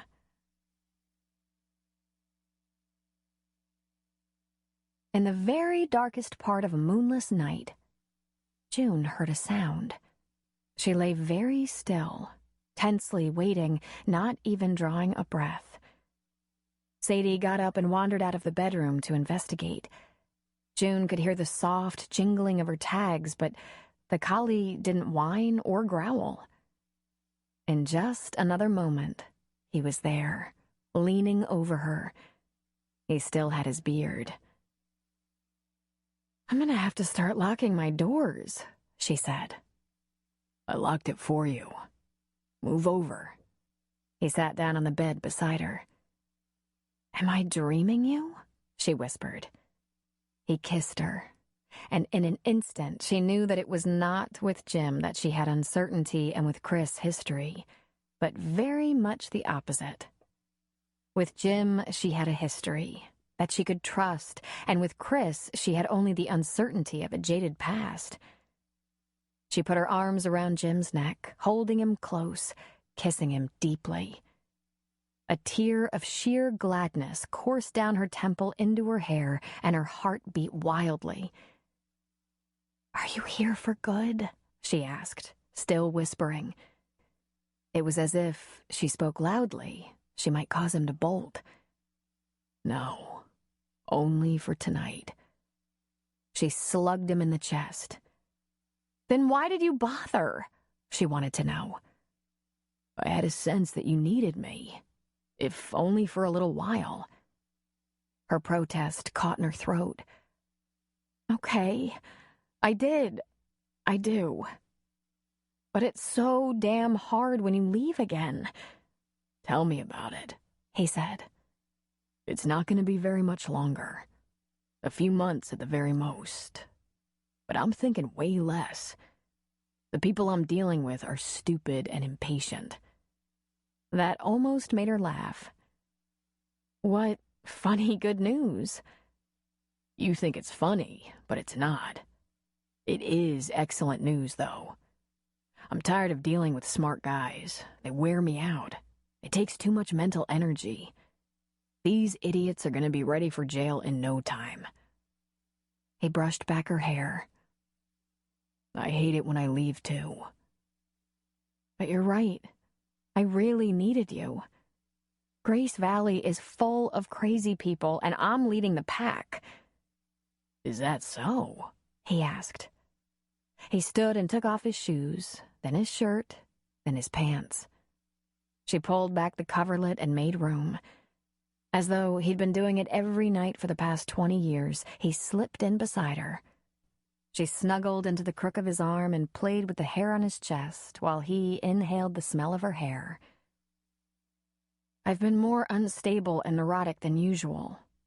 It's probably your fault somehow." "Probably." He kissed the top of her head. "Tell me about your aunt." "In a minute. First, I want to know something. Do we have the kind of relationship where we tell each other deeply personal things?" That took him a moment. Then, hesitatingly, I don't really know." "My old high school flame came back to Grace Valley," she said. "Should I tell you about it?" "Again, I don't really know. Is this something you have to unburden yourself of?"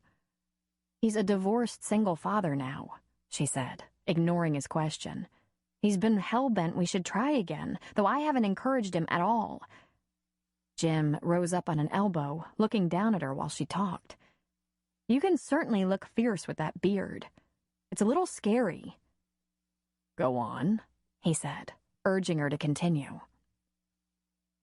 Okay, I've never had much in mind for him outside of a slow death.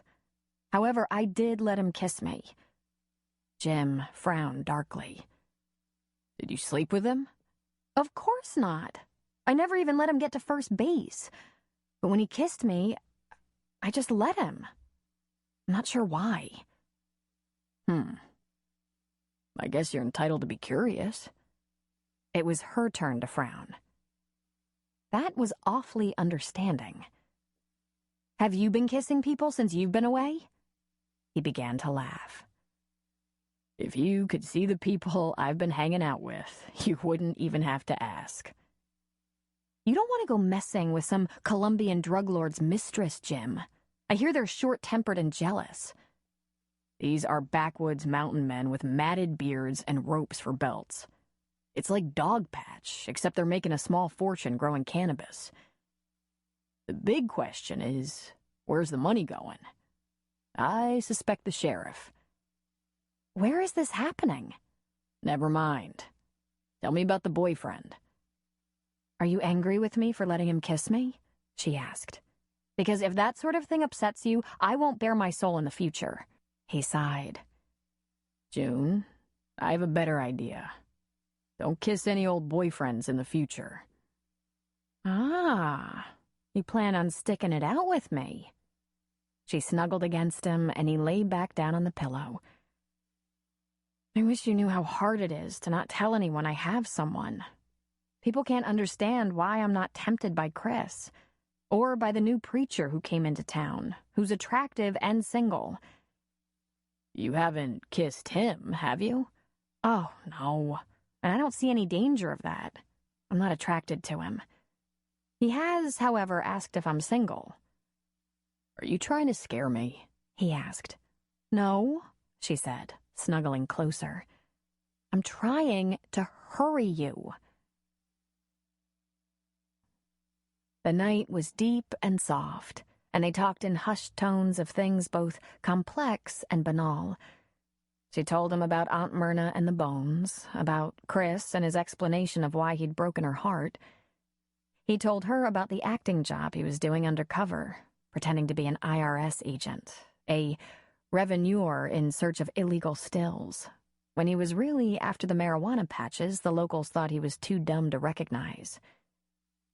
But he wouldn't say where, and when she asked him how he'd managed to get to her, he would only say, I have connections. When she asked if he'd traveled all the way from the Ozarks, he'd said no, but it felt like it. Then he promised that as soon as it was over, he would tell her the whole thing. Somewhere in the midst of all this talk, they made love, slowly and carefully, savoring each touch and kiss because it would have to last. How long, neither of them knew. Too soon it was dawn. It wasn't much, he said, but it's all I have. How long do you think this one night will keep you from kissing other men? Forever, she said, because I love you. That's the first time you've admitted that. I knew, but I'm glad you finally said the words.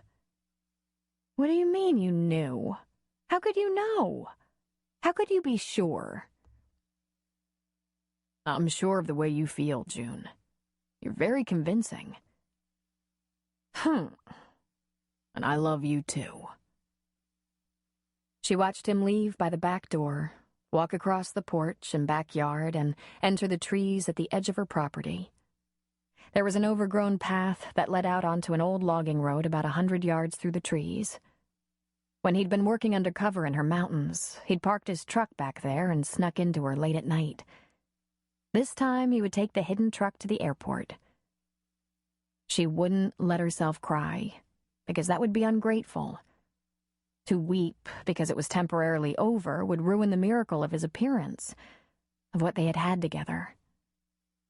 She took a deep breath as he vanished from sight and told herself to be strong, to be worthy of a man like him. And she smiled.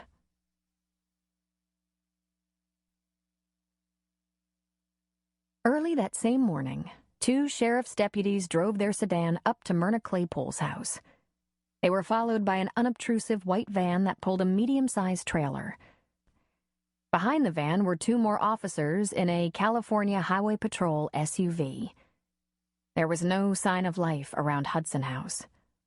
The officers were all out of their vehicles, standing around in the drive. Finally, the first 2 walked up to the door and rapped harshly. "Mrs. Claypool?" one called out. "Sheriff's deputies, please open the door." Still, there was nothing. "Should we kick it in?" He wanted to know. "She's 84 and lives alone. Give her some time. When you're 84, it might take you a minute or 2 to get to the door. We wouldn't want her hiding evidence." "Shit, Stan. She's had 20 years to hide evidence. Just knock again." He did so, then said, "What if she's armed? You want to break the door down and wrestle this 90-pound little old lady to the ground? Huh, Stan?" The men from the van started unloading equipment. Shovels, crime scene tape, tarps, lights. They wore white jumpsuits, boots, and gloves. The highway patrol officers stayed in their SUV as backup, standard procedure when serving a warrant. The deputy pounded on the door a 3rd time, and the sound of movement within caused him to step back, out of the way of a potential shotgun blast. The heavy door slowly opened. "Mrs. Myrna Claypool, we have a search warrant for your house and grounds." "Oh, my," she said. "You will be careful, won't you? Most of my things are antiques."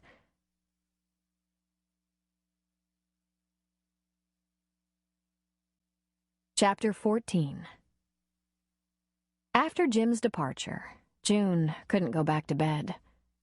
To go there alone was out of the question. She lifted the pillow he'd used and took it with her to the chair in the corner of the room. She sat there, breathing in the scent of him, hoping it would last a good long time. She was thinking of not washing the pillow slip until his return.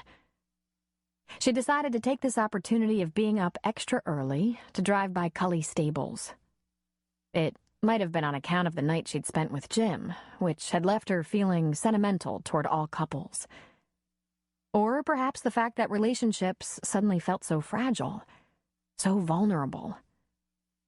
Or maybe it was just that she'd not looked in on Daniel and Blythe Cully since their troubles began. Whatever the reason, she felt drawn to them. Daniel was recovering from angioplasty, but she knew he'd be up before dawn. Men like Daniel, whose livelihood lay with the land and animals, worked long, hard days, never rested much, never took time off, never pampered themselves. It was a doctor's bane to know that, no matter how crucial bed rest might be to a patient, these old farmers, ranchers, and the like could not be kept still for long. But when she drove up to the house, she was startled by the lack of activity. There were lights on in the house, but Daniel's truck was gone and the stable was still dark. No dogs came running to greet her. The porch light didn't automatically flash on at the sound of a vehicle. Maybe she had misjudged. Maybe this was the single patient who would stay down and rest a while. "Gee, Sadie, maybe we ought not..." But then the light did come on, and slowly the door opened. There stood Blythe in her overalls, squinting into the darkness. "Well, Sadie, looks like we might get a cup of coffee after all." Sadie made a sound of agreement and began to wiggle in happiness. June killed her engine and got out of the truck. "Hey, Blythe," she called. Blythe didn't return the greeting, but just stood in the doorway. Funny, June thought. She'd never before been unfriendly. And again, she'd been through a lot. First losing her husband to another woman, then almost losing him to a heart attack. June climbed the steps to the porch. "I thought I'd run by on my way to the clinic and see how Daniel's doing after his procedure, and how you're doing."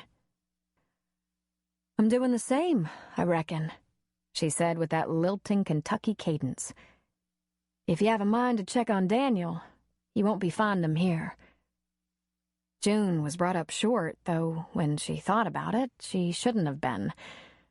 Sarah had been with him at the hospital, not Blythe. "Where is he, Blythe?" "Oh, I think you know." The angry lines almost cracked Blythe's usually cheerful face. She was pale and drawn, her eyes flat, her hair stringy. It appeared she hadn't been sleeping much.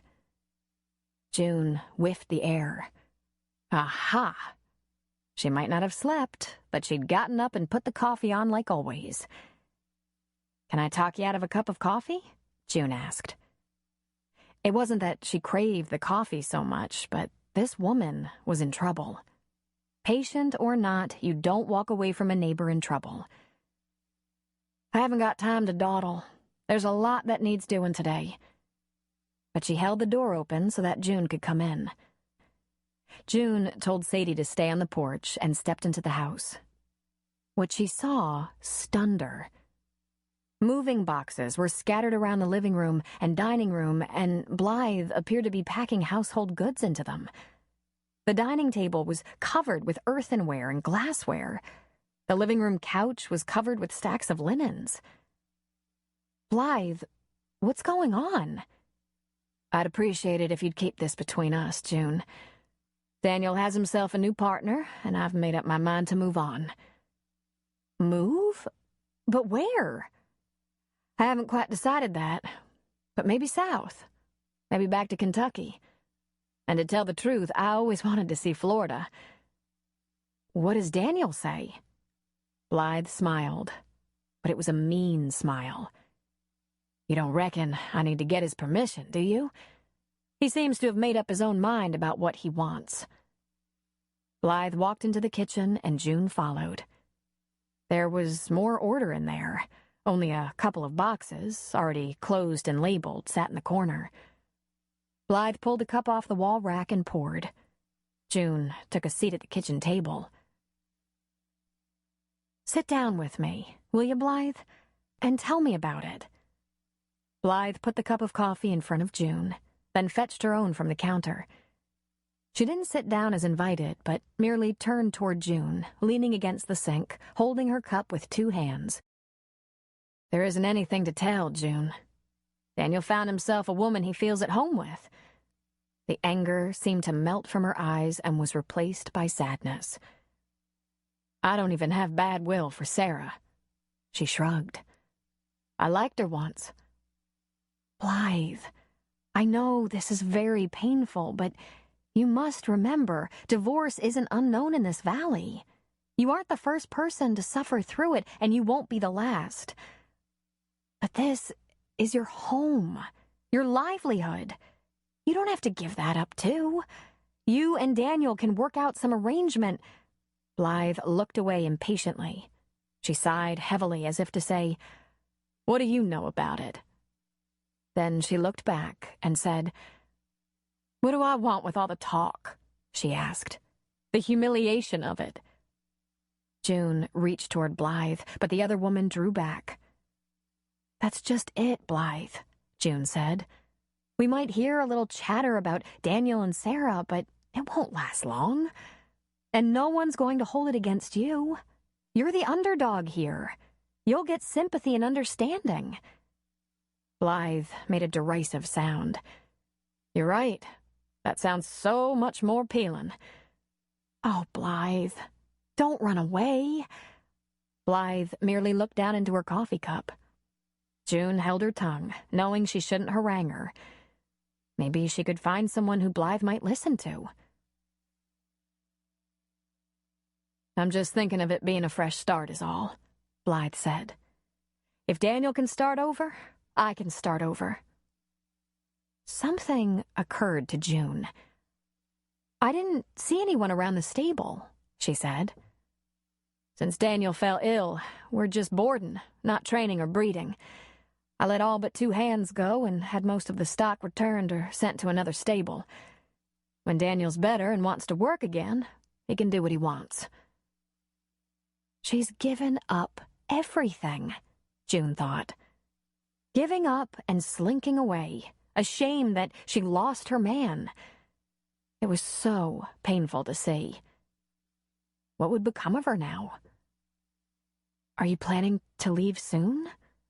I'd like to go right away, but there's always one more detail. As soon as I can get everything organized. I might want to kill him, but I'm not going to leave him a mess that he'd just have her clean up. June studied that statement. On the surface, it sounded angry, but underneath, Blythe was saying that she wanted to go, yet didn't want to go, which would be perfectly normal. I guess I'll be going then, June said. If there's any way I can help you with this, will you call me at least? There isn't anything to be done, June. I thank you for caring, but there's no need to say anything about this either. Do you imagine you can sneak away without anyone knowing? With a hurt tone, she said, That doesn't seem to be necessary. These things I'm packing are mine. I'm not taking anything of Daniel's, so don't feel you have to warn him. I may have it all stored till I put down roots somewhere. June just nodded. She made to leave and then turned, opened her arms, and clumsily hugged Blythe. Blythe hugged back, even more awkwardly. Then June left with a heavy heart. It didn't take her long to make her decision. First of all, Blythe wasn't a patient, she was a friend. Not a close friend, not a confidant, but someone June had known for 20 years. And she hadn't made any promises to keep any secrets. Blythe had worked beside Daniel for decades, building a stable worth considerable money, and she was packing up her glasses and towels and running away, giving up the battle to save herself embarrassment. June just couldn't let her go. She drove straight to Sarah Kelleher's house, where, indeed, she saw Daniel's truck parked outside.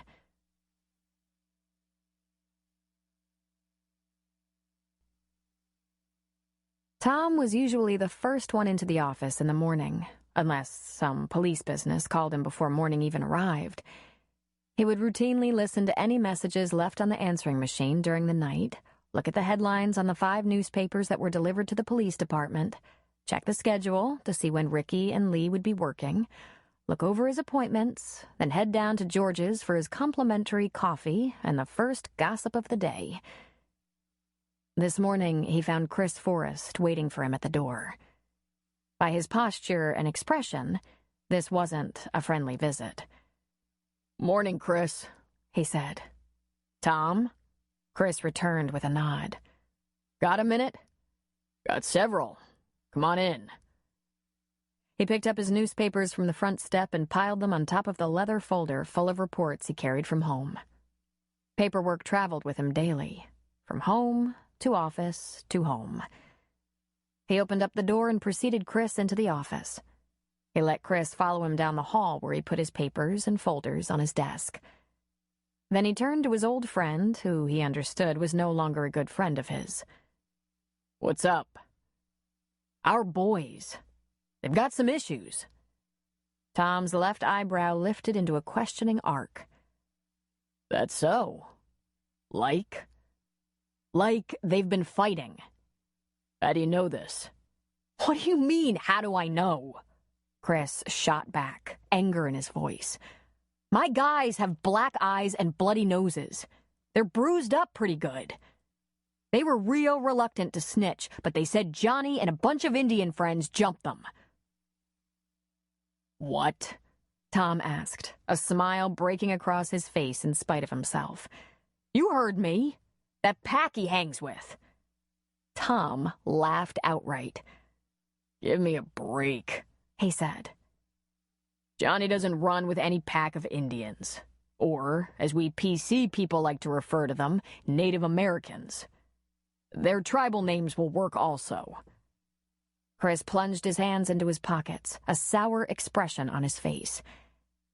"When we were kids, you were an Indian. When we were kids, you weren't such an asshole. You saying my boys lied? Oh, yeah. They wouldn't lie about that. It was hard enough for me to get them to tell. Why would they make up a story? Because they jumped Johnny and he fought his way out of it. Because there was one of him and two of them and they still lost. Because they're in trouble a lot, Chris. They're vandals and sometimes thieves. But they can't fight. Can't fight worth a damn. That's ridiculous. No, it's not. It's true and you know it. That's just what Johnny wanted you to. Johnny didn't tell me how it was. He wouldn't, even under pressure. But I've been wise to this trouble for a while now, and I watch real closely. Here's one little thing I know. Johnny's a lot stronger and tougher than the twins. He came home the other day looking like he'd run into that pack of Indians you're talking about. Now I ask you, genius, if Johnny and some pack jumped the twins, would Johnny have a mark on him? Why would the twins jump Johnny? Think about it, Chris. Where's your head? What are you talking about? He asked again, genuinely stumped. Johnny and the twins started out friends, right? Johnny was pretty excited about them coming to town. Then cars started getting egged on the highway. A bunch of kids were running from the scene, but I caught one, and he turned out to be mine. He wouldn't tell me who he was with, but he was done with the twins. They don't hang together anymore, Chris. They haven't for quite a while. Did you even know that? Well, I guess I haven't seen Johnny in a few weeks, Tom reinforced. At least. Then I caught them stealing eggs from the bakery the other night. I suppose they think I'm too dumb to have figured things out, that the only way I could have known is if Johnny ratted them out. Chris frowned and shook his head as if shaking loose the cobwebs. You build up this whole scenario without any evidence? Of any kind? Tom was incredulous. He looked skyward, his mouth opened slightly, and shook his head. Then he looked back at Chris. Yeah, Chris, without any evidence at all. Right up until I saw their hands in the refrigerator pulling out the eggs. But what I mean is... The phone began to ring, distracting Chris. Give me a second, Tom said. He lifted the phone. Tom Two-Peak, he said. He never called himself chief or answered police department. The way he saw it, he was as much a neighbor as an officer of the law. A dark and angry look crossed his features. When did they get there? He asked. He listened carefully. You just sit tight and stay out of their way. I'll be right there. Are you okay? He listened. Good. I'm on my way. He hung up the phone and told Chris he would have to finish their conversation later. There was an emergency. He ran down the hall, causing Chris to move pretty fast behind him and out the door so Tom could lock up.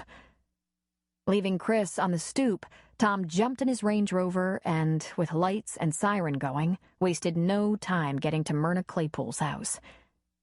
He wasn't worried about her safety just yet, but he was thoroughly pissed. June found Daniel and Sarah having a cozy little breakfast on her patio. He was wearing a sweater that looked to be handmade, and there was a throw over his legs. But underneath all this was jeans, boots, and a cowboyish-looking plaid shirt. Underneath her fussings, he was still a rancher and stable owner. But he sure did look comfortable in her care. First, she asked, "How are you feeling, Daniel?" "I'm feeling almost normal," he said. He lifted his cup to his lips, sipped, put it down, and said, "Decaf." He pointed to the remnants of eggs on his plate and said, "Egg beaters.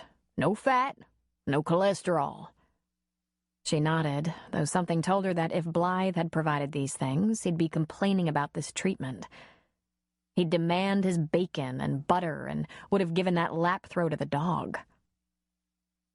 But this wasn't really anyone's fault.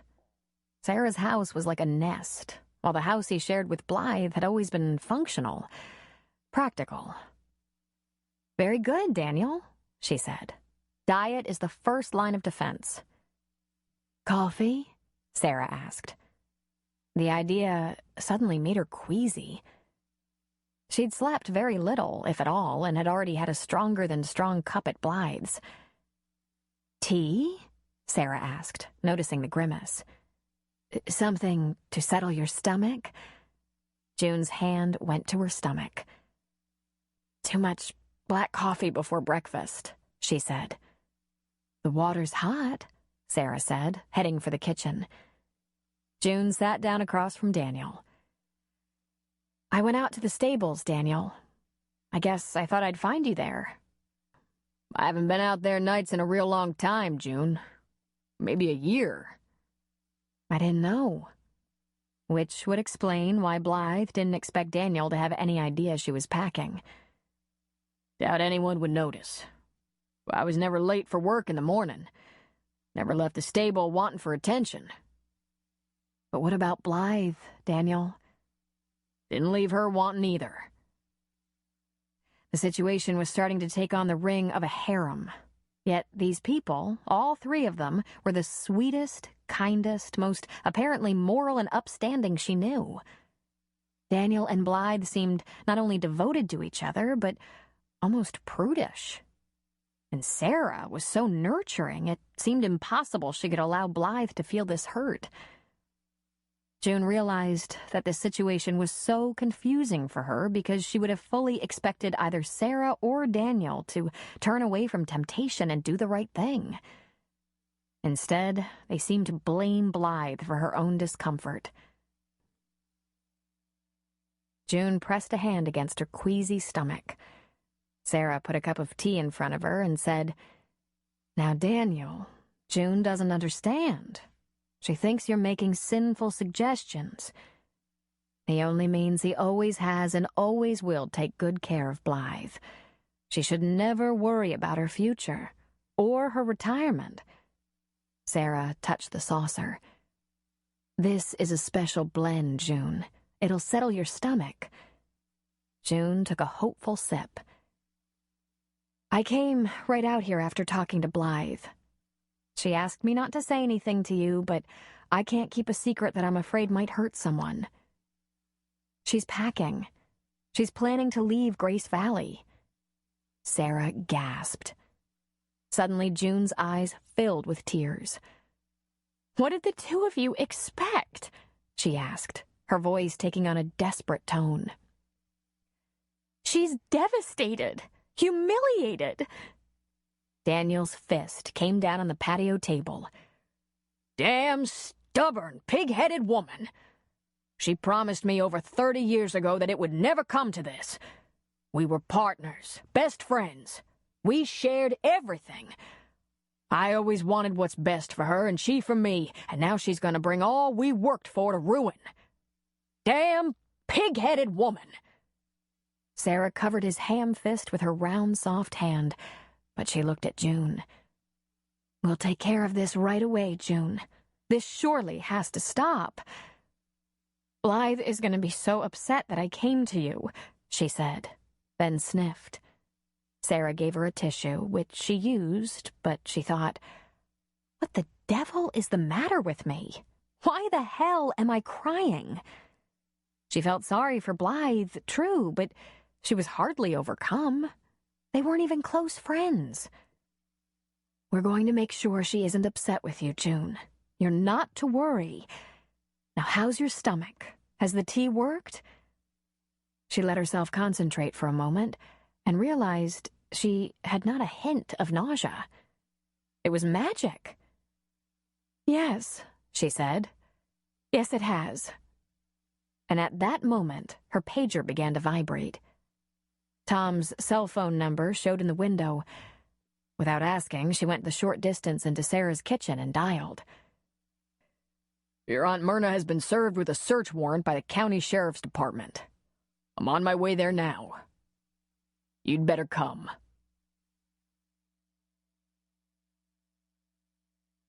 June couldn't get very close to Myrna's house because of the crime scene van and police cars. When she got out of her truck and started up the driveway toward the house, she heard a very rare sound. Tom Two-Peak shouting. What the hell do you mean you weren't obligated to bring the warrant to my attention? Is that the way you do business now? Since when do we sneak around each other like that? This is my town, my neighbor, and it's my county, goddammit! I had a warrant to serve and a crime scene to investigate and couldn't have you tipping off the deputy shouted back. Tipping off the 84-year-old woman? In case she wanted to move the body? Are you guys stupid or just plain mean? Tom was poking a finger into a deputy's chest, the deputy reddening more with each poke.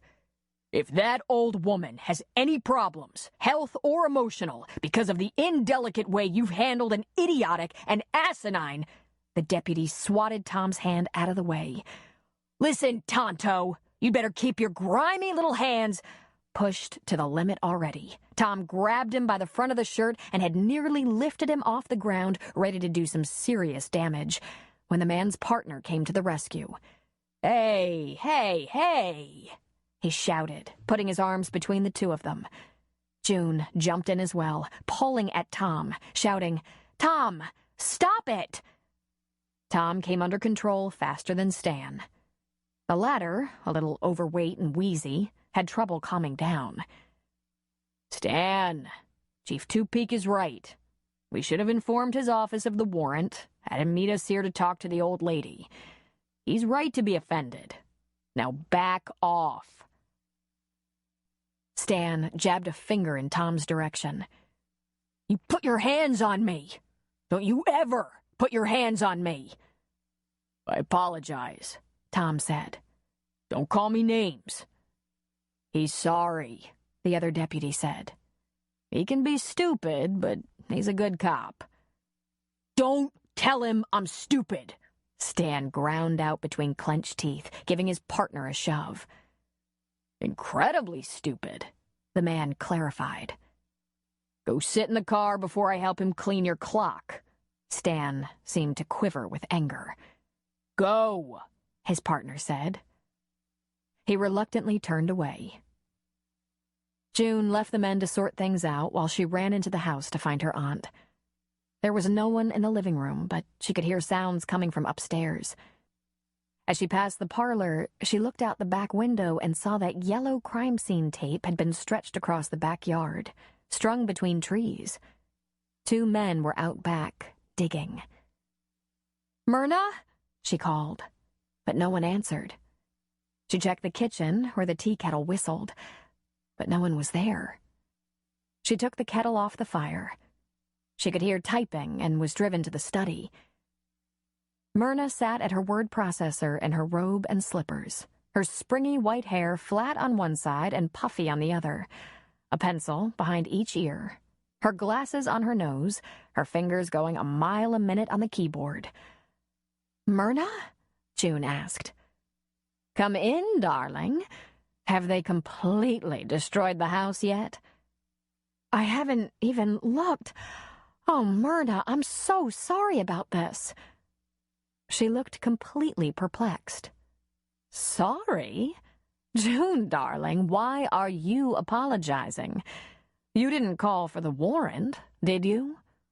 No, I'm just sorry this is happening, and I don't understand why." "I'll tell you why. Because the bones that were found under the flower bush are approximately 20 years old. From a male the approximate age Morton was the last time I saw him."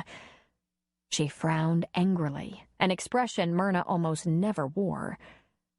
"That seems highly unlikely to me." "Because?" June led, waiting.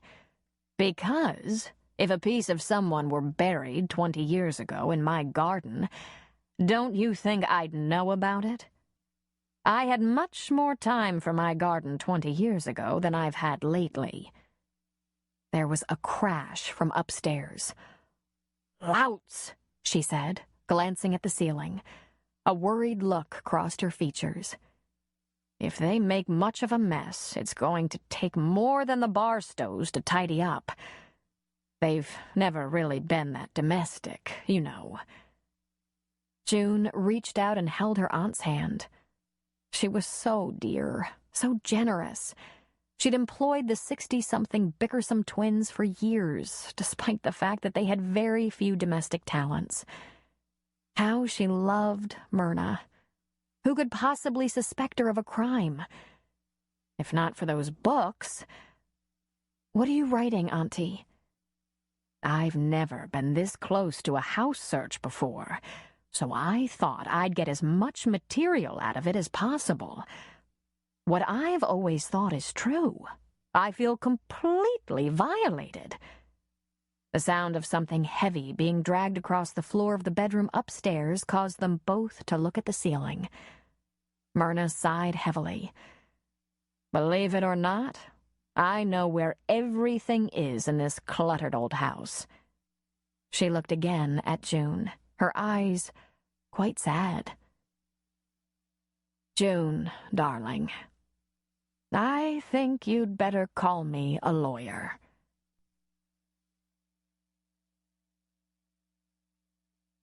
Chapter 15. June wanted to stay with her Aunt Myrna, but she reluctantly turned that assignment over to Elmer.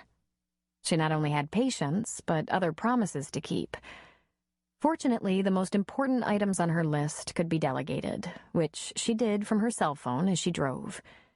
First, she called Bertie and told her what was happening at Hudson House.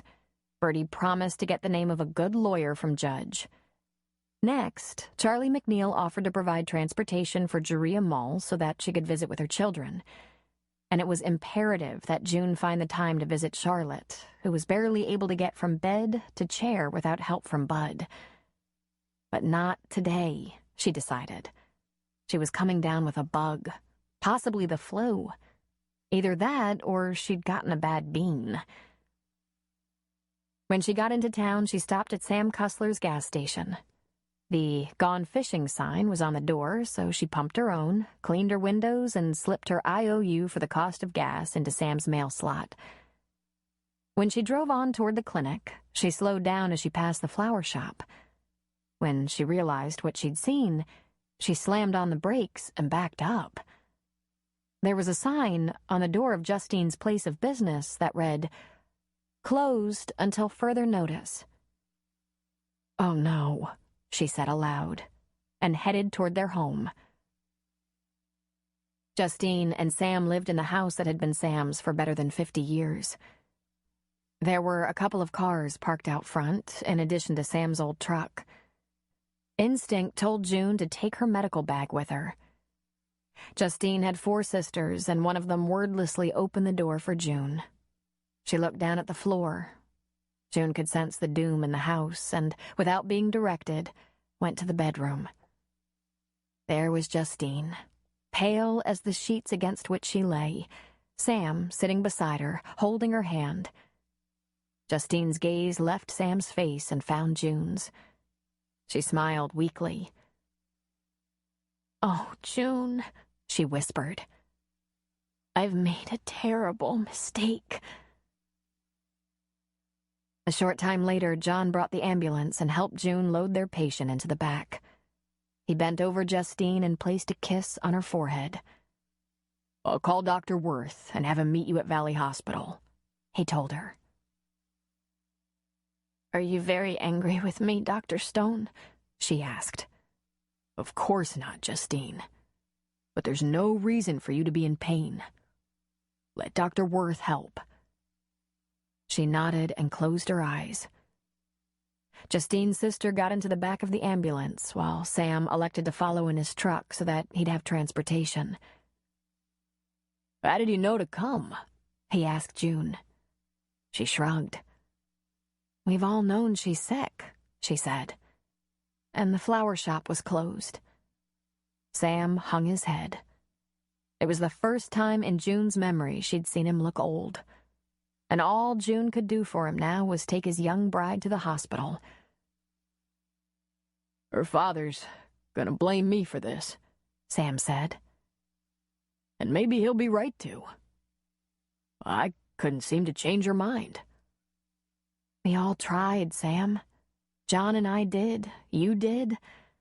I'm sure her sisters did. You mustn't blame yourself. He nodded weakly and shuffled toward his pickup. June got into the ambulance, up front with John. June had no idea why people made the choices they did.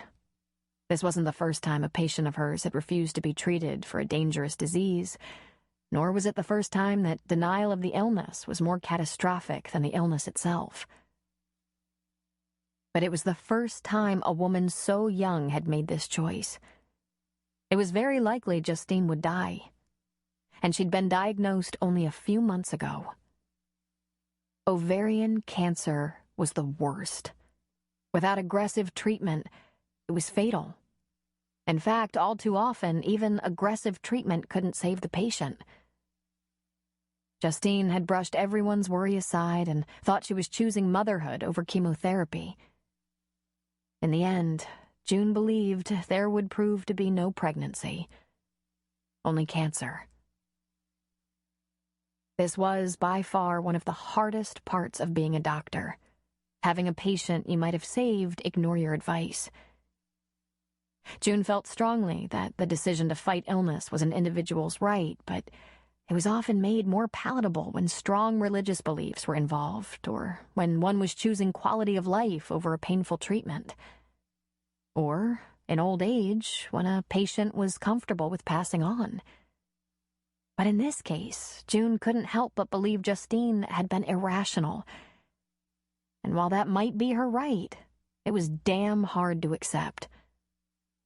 She wished she could turn back the clock, maybe consider a court order. June left Justine with the emergency room nurses, who would have her admitted. "I'll leave you in Dr. Worth's care," she said. "I'll drop by and check on you later." Justine grabbed her arm as she would have left. "June, don't let Sam blame himself."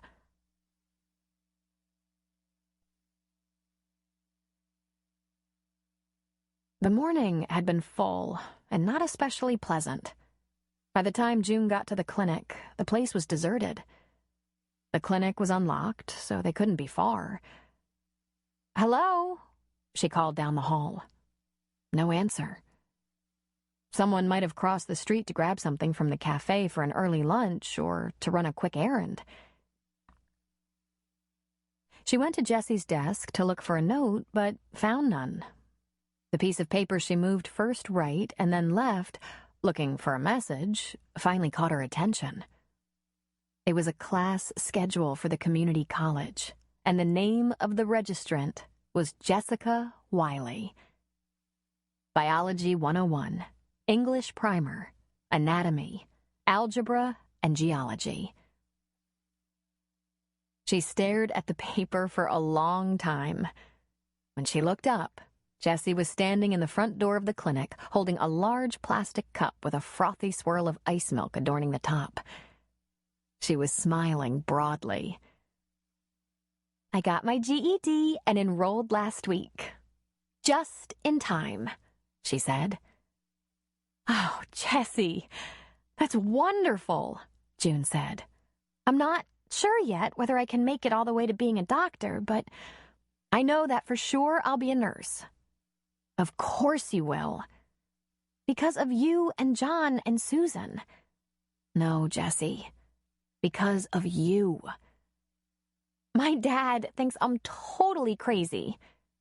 "But he's proud of you?" "Sure. It's just that I don't always follow through, you know? I dropped out of high school the minute I could, and now—" She shrugged. "And now you know what you want," June finished for her. She held open her arms and filled them with Jessie. She would need help, June thought, embracing the young woman with emotion. Maybe help with her studies, maybe schedule adjustments to accommodate classes. Maybe help with tuition. It would be such a joy. June relaxed her embrace. "Come on, she said, putting an arm around her and leading Jessie down the hall toward her office. Let's talk about how I can help you.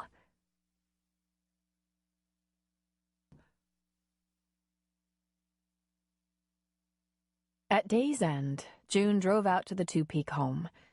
Elmer wouldn't leave Hudson House while there were still investigators around, and with the size of that house and the accumulation of possessions, it was going to take a good long time for them to get through everything. June needed to talk about things, and there were only a few places she would go with such a need. She often turned to Bertie, her godmother, but not with Chris and his sons still there and their household in turmoil. She turned to her dad with regularity, but he was needed elsewhere. Although she hadn't imposed thus far, she felt she could turn to John and Susan. But right now wasn't a good time, even though she believed they would set aside their quarrel to help her if she needed them. She hadn't called ahead, but knew that it would be all right. It was dinner time, and that, too, was acceptable. The lights shone throughout the house. The dining room was especially bright. June remembered the building of this house. It had started with a small brick, mortar and wood structure that Tom's dad, Lincoln, had built himself when his kids were very small. Then, one by one, the kids left Lincoln and Philana. Tom came back after college, after serving a short time as a Sacramento police officer, and he came back with a wife. Tom and Ursula had their own home built onto the first Two-Peak structure and began to fill the place with children. Now there were 9 Two-Peaks in that house. As June sat in her car looking at the house, she realized that she'd always felt safe in their home, even when their home had been a hogan with a dirt floor. That was the way the Two-Peaks made you feel. Philana opened the door for her. "June, how good it is that you're here. Ursula, June has come." Ursula came out of the kitchen. "Perfect. Will you eat?" "I will," she said. "I'm starving," she added, only now realizing. The sun had just gone down, but the fireplace in the great room was already ablaze, setting a cozy picture. Wonderful smells of fresh bread and meaty stew filled the air. The children, from 6-year-old Bobby to 16-year-old Tanya, were picking books up from the long dining table and putting their schoolwork, one by one, on stairs that led up to their bedrooms. Then each one took part in setting the table, the younger ones putting out placemats and napkins, while the older ones handled dishes and glasses. Fresh coffee steamed the air, and June found a mug hanging on a peg on the wall. She dressed her coffee with sugar and cream, something she'd only recently discovered she liked, and tried to stay out of the way. "My 8th graders are more sophisticated each year, and not always in a positive way," Ursula was saying. "I had to send a darling little girl to the counselor's office today so that she could have a fashion lesson. Not only do I not wish to see her belly button, I am also disinterested in her belly button jewelry." "Pierces?" June asked. "Everywhere imaginable. I'm trying to decide if it's my right to forbid tongue pierces. If I cannot understand them when they speak, am I entitled to request they remove their little baubles?" At just that moment, as Johnny would have passed her with a stack of plates, June reached out and snagged his sleeve, forcing him to meet her eyes. The bruise around one eye had faded to purplish yellow, but there was a cut on his lip that looked reluctant to heal. She made a face. "You get this at football practice?" He was mute, staring at June. Ursula was stirring a pot at the stove. Without turning around, she said, "Tell the truth, please." "I was in a fight. I didn't start it." "I thought this was an anti-fighting family," June said. "It is," Johnny said. "It's also an anti-dying family." He carried on with his chore. Ursula looked over her shoulder at June and lifted an eyebrow. Clearly, his mother wasn't happy with him. June couldn't wait to ask Tom about this altercation. "Will Tom be home for dinner?" June asked Ursula. "He's on his way now," she said. She pulled a fresh loaf of bread from the oven. The yeasty richness of it filled the kitchen and brought Lincoln from some other part of the house. Upon seeing June, he nodded solemnly, then took his place at the head of the long table. "I never know if Tom is only taking a dinner break or if he's home for the evening," Ursula continued. "He complains of being busy." "That's why I'm here," June said. "I want to talk to him about the search going on at my Aunt Myrna's house." "After dinner," Ursula stressed. "I'm certain he'll make the time." When Tom arrived, the smaller children ran to him, and from his greeting, one would never know he carried so many burdens. After lifting them, one at a time, remarking on their weight and telling them to eat more vegetables, he went to his wife and kissed her. Next, he examined Johnny's face, made a disapproving frown that was clearly fake. Then he kissed his daughter's cheek and thanked her for helping with the food and the younger children. Then came his parents, first his mother and then his father. Each was greeted formally, then affectionately. All this was done before he even acknowledged June. "You're a long way from home," he said, smiling. "I need a good meal." He looked her up and down, judging her slimness. "Desperately so, it appears. How was your day?" "Terrible. Yours?" "Equal." She reached for the mug tree and selected a large one. "Coffee?" "Please," he answered. He took his filled mug to the end of the table opposite his father. Once he sat, the children fell into their places like dominoes. June knew exactly where she was expected to sit and took her place. Lincoln led a prayer of thanks, broke bread and passed it, and the table conversation turned immediately to what each child had accomplished in school and at home. This was the Two-Peak Family Hour.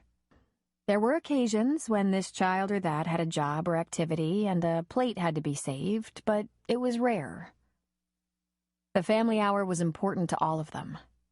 It was like June and Elmer's Tuesday night meatloaf, when they made a point of sharing their lives, or the Hudson Sunday dinner. "I've always been made welcome at this table as if a member of this family," June thought humbly. When dinner was done, the children did the cleanup and some of them reclaimed the table for more homework, while the younger ones were excused to TV, baths, and bed. The adults took second cups of coffee into the great room to sit by the fire. "I'm worried about my aunt, Tom," June said. "What's going to happen?" "The better question is, what has happened?" he replied. "Since reading the newspaper story written by our bird watcher, Mr. Paul Faraday, it's very clear that he spent days, possibly weeks, looking for any remains that might have been hidden on Myrna's property. He didn't stumble upon bones. He searched for them. When the forensic anthropologist I sent them to didn't act quickly enough, Mr. Faraday went to the county district attorney and made a convincing argument against Myrna. All this, I believe, because he happens to be a true crime writer and newspaper stringer on the side. He probably couldn't identify any bird other than a chicken." June's mouth hung open while Tom shared all this. "He wants a story. A book." "Based on a famous writer's murder of her husband.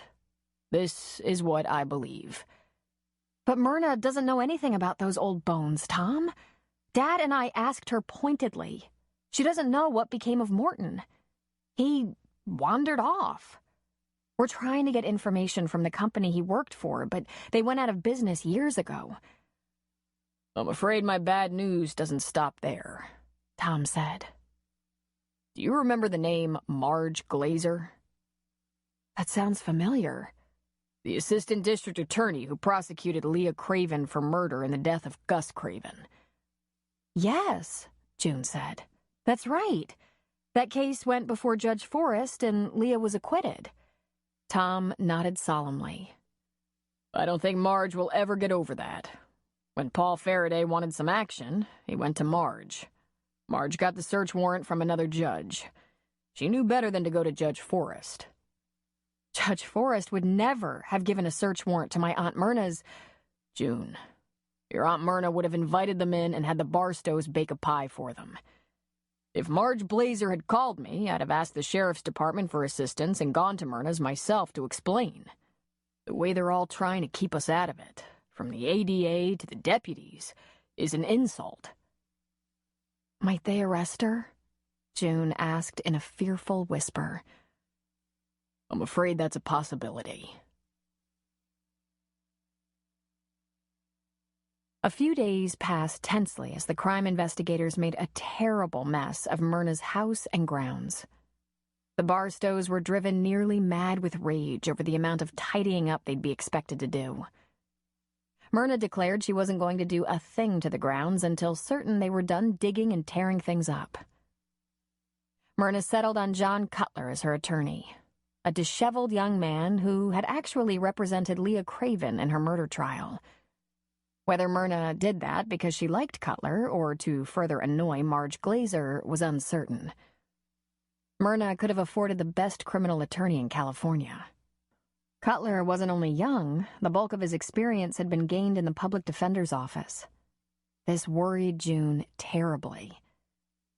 Relax, June. It's not as though I'm actually going to need him, Myrna had said. This has all gotten out of control.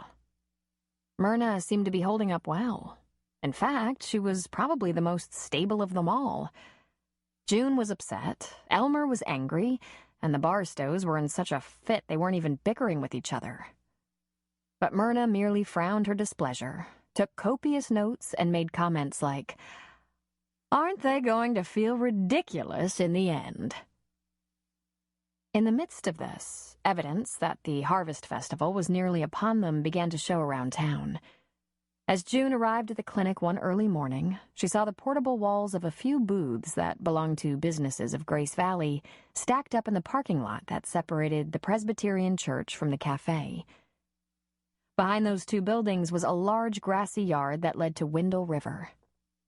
Volunteers on ladders were stringing paper lanterns between the trees. Picnic tables moved from a rest stop on the outskirts of town sat on Rob Gilmore's flatbed truck. During this weekend, the property behind the cafe would become a park where people could eat their corn dogs and chicken wings and barbecue. A portable stage would be set up in the church parking lot, and there would be bands, local and visiting, and dancing. June went to the cafe for her coffee, but took it outside to watch the lights and decorations go up. Where had the time gone? It seemed like just yesterday it was the 4th of July and the children of Grace Valley were marching ahead of the brand-new ambulance Myrna had bought the town. Just yesterday, she'd lain in the arms of her lover. Just yesterday, Justine was marrying Sam, getting well, while Jaria's family had moved into town and she was having restorative surgery. Things were sane. Had all that really been over 3 months ago? A sound caused her to turn and see Harry Shipton on his hands and knees. He groaned and pushed himself upright, grass stains on the knees of his khaki pants. She rushed over to him. "Harry, are you all right?" "I should wear knee pads," he complained, brushing at his pants. "I've been looking for an excuse to bump into you, June, but I'd planned to do it much more gracefully." She brushed at one knee while he brushed at the other. "Did you trip on something?" "My feet," he said. "You're a doctor. You should know. Aren't your feet supposed to help with walking? Mine seem to do just the opposite." They were awfully large, she noticed.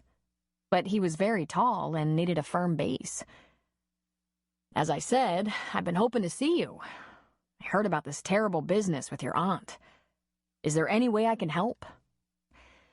"The only thing I can think of is your specialty, Harry. Prayer." "How's she holding up?" "Better than the rest of us, I'm afraid.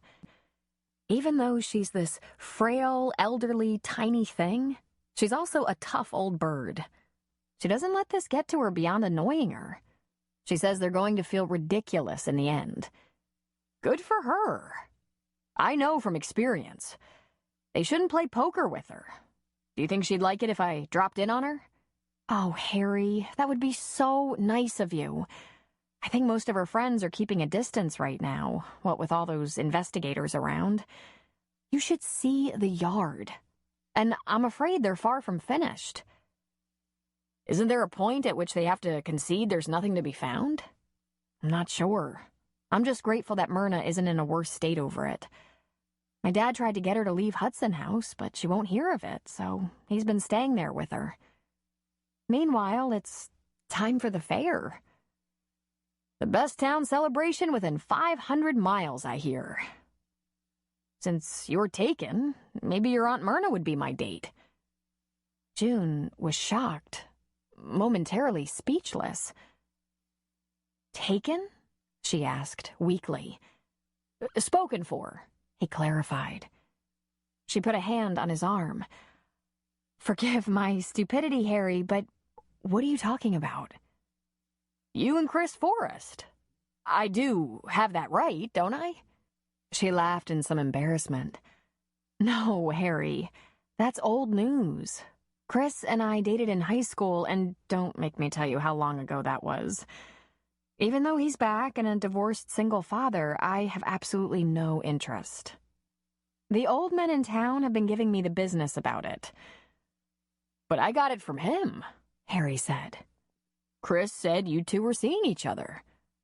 No way! He said that? Harry rubbed his chin. Now let me see. I don't want to get this wrong.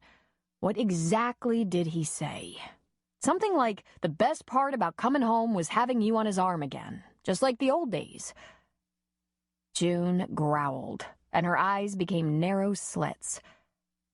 Why, that presumptuous? Uh-oh. I hope I haven't started something. It's a good thing you did, Harry. If he's going around telling people we're dating when nothing could be more inaccurate, I'm going to hunt him down and give him a piece of my mind before he ruins my reputation. Harry put his hands in his pockets and rocked back on his heels. He grinned and seemed to actually get a bit taller. Well, then, if you're not actually seeing him, do you suppose we might? Oh, Harry, I'm sorry. Can you keep a secret?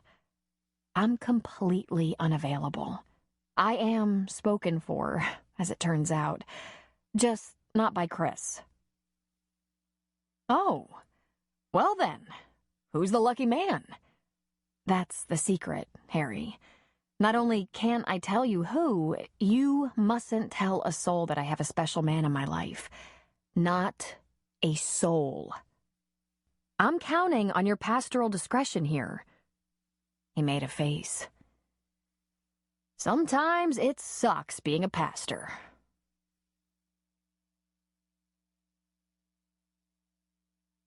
Chapter 16.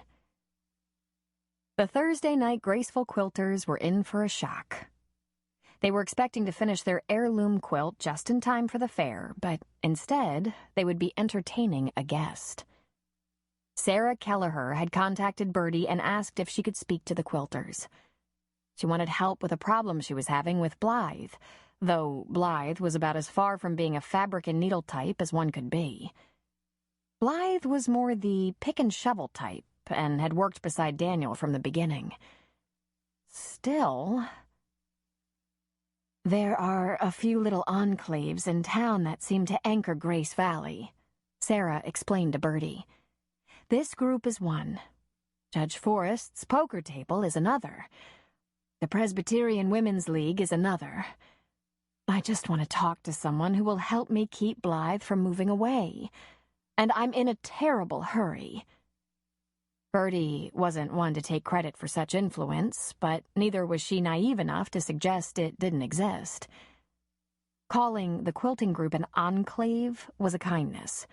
It was more of a clique, made up of the police chief's wife, as well as his mother, the town doctor, a superior court judge's wife, a county social worker who knew where every legal button was and how to push them, and little Jessie Wiley, who some believed would study medicine and perhaps be the next town doctor one day.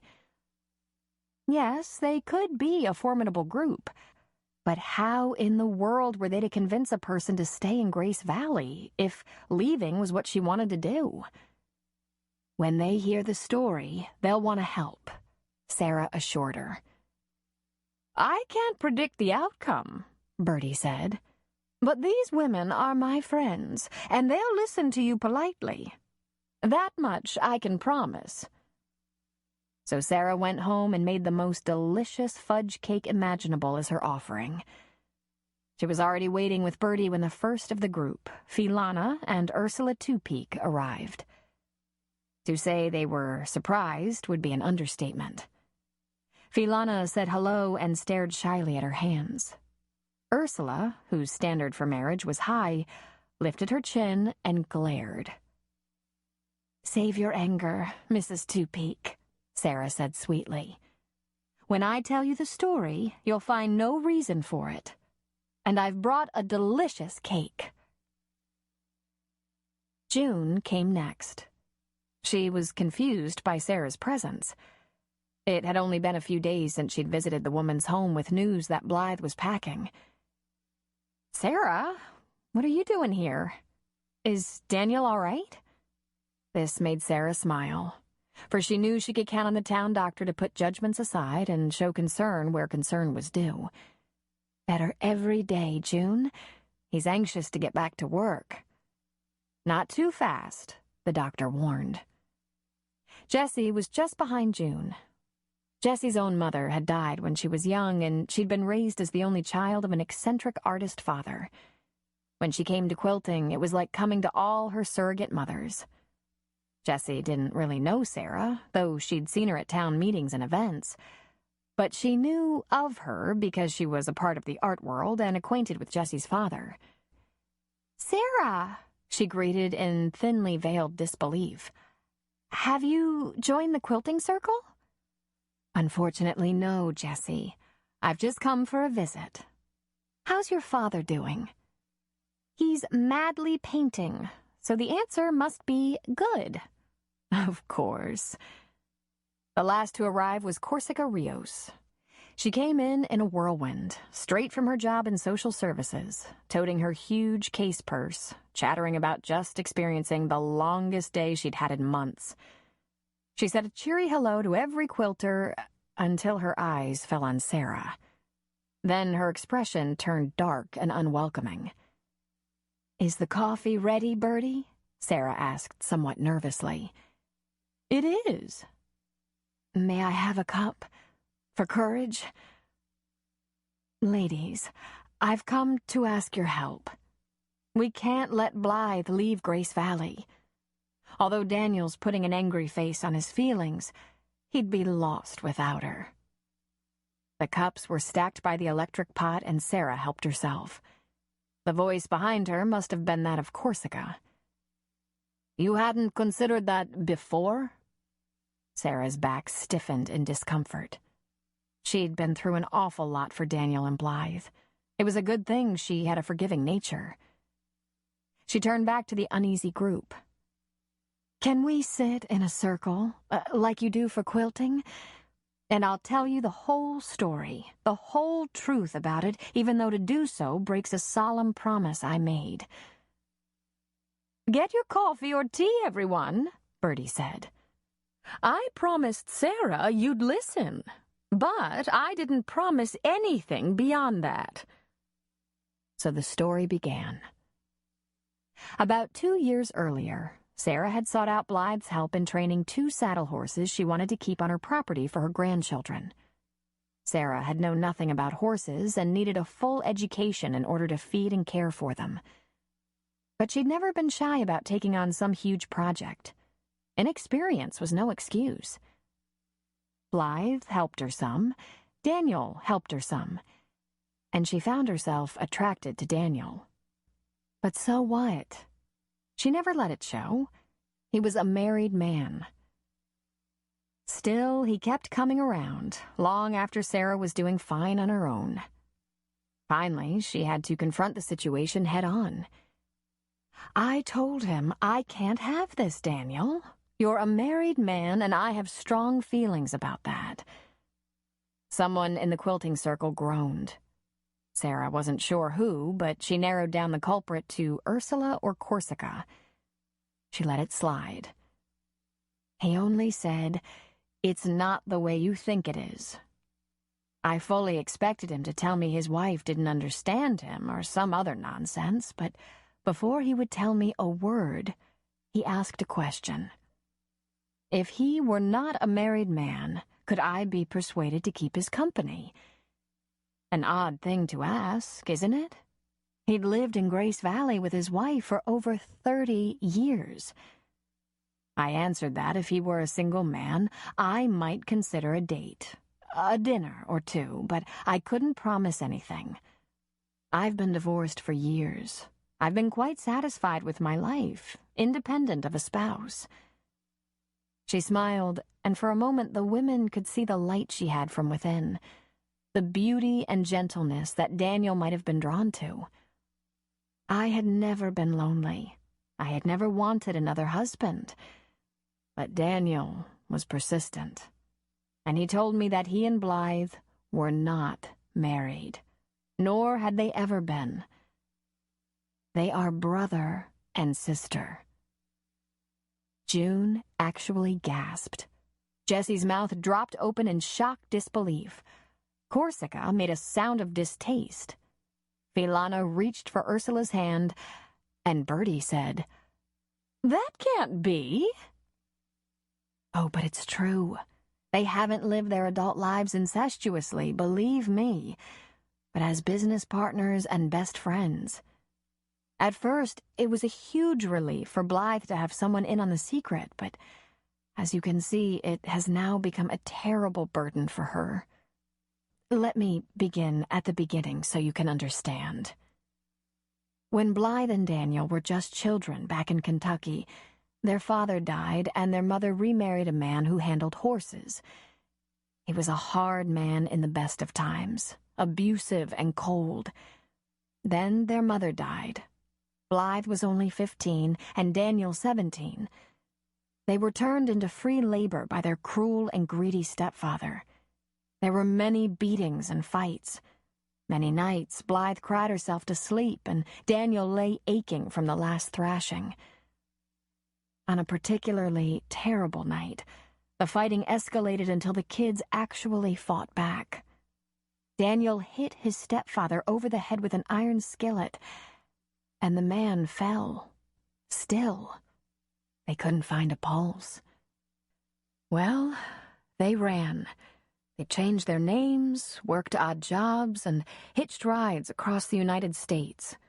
It was the 60s, and there were a lot of young people on the road. They were drawn to the Golden Gate because of the racing and their experience with horses, but they were afraid to be around too many people.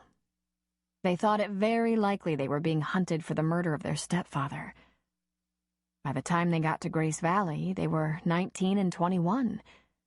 Someone mistook them, quite innocently, for a young married couple. It only made sense for them to continue the charade. If the authorities were looking for a brother and sister, they wouldn't suspect a young man and his wife. A good 20 years later, Daniel went to a lawyer about his past. Taking advantage of the confidence of legal counsel, he told the lawyer everything. The lawyer did some simple checking and learned that the mean old stepfather had gotten no more than a nasty bump on the head and never spent a nickel looking for his stepchildren. He was glad to be rid of them. He'd since remarried, died of natural causes, and left the stables that had originated with Blythe and Daniel's father to his widow and her family. Daniel was so relieved. He wanted to come clean to the town, to their friends, immediately. But Blythe was too afraid. She thought the lie would be judged harshly rather than understood. She thought they'd be hated and run off. Well, Sarah said, until Daniel and I met, there was really no reason to insist. Besides, she added apologetically, I don't know if you've ever noticed, Daniel can be passive. For the first time, one of the listeners spoke. If I'd known he waited till his 50s to court a woman, it might have become obvious. Bertie said. The relief of laughter followed. For a year, Daniel and I courted secretly. The three of us spent a good deal of time together. I believe Blythe was happy. We were like sisters. Then we started to pressure her to agree to telling the truth, and panic overcame her. The past year has been a nightmare for all of us. What the devil does she think will happen? Corsica wanted to know. I believe she thinks she'll be tarred and feathered, Sarah said. And please understand, I don't think her fears are unreasonable. People are going to snicker, point, talk behind their hands. We know how small towns are, and we're ready to stand together against whatever painful gossip erupts. But Blythe just can't face it. Once you've kept a secret for almost 40 years, it's hard to let it go. Are you sure it isn't that she wishes you would go away so she could have her old life back? Corsica asked. By now there's no question of that, Sarah said. I'm bringing her such terrible discomfort, and when she finds out I've told the secret, she's going to be so angry with me. But we can't let her go. Don't you see? After all Daniel and Blythe have been through together, I can't let them become separated now. Have you considered just breaking it off with Daniel and letting them have their secret? June asked. I've offered that. Though it would hurt, I could do it. I've been married, had children, have grandchildren. I've had a husband, and while it didn't work out to be forever, we had some good years. But Daniel is 55, and all he's done his whole life is work and protect his sister. He wants to have a little something for himself before his life is over. She shook her head. She's more comfortable with people thinking Daniel cheated on her than with the truth. That's how afraid she is. And that's where I need your help.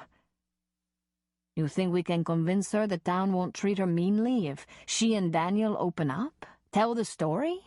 Corsica asked. Because this is a town like all towns, and I don't think anyone knows how people will act, Sarah said. But maybe you can tell her that you know the truth and that you understand. She looked at each quilter. You do understand, don't you?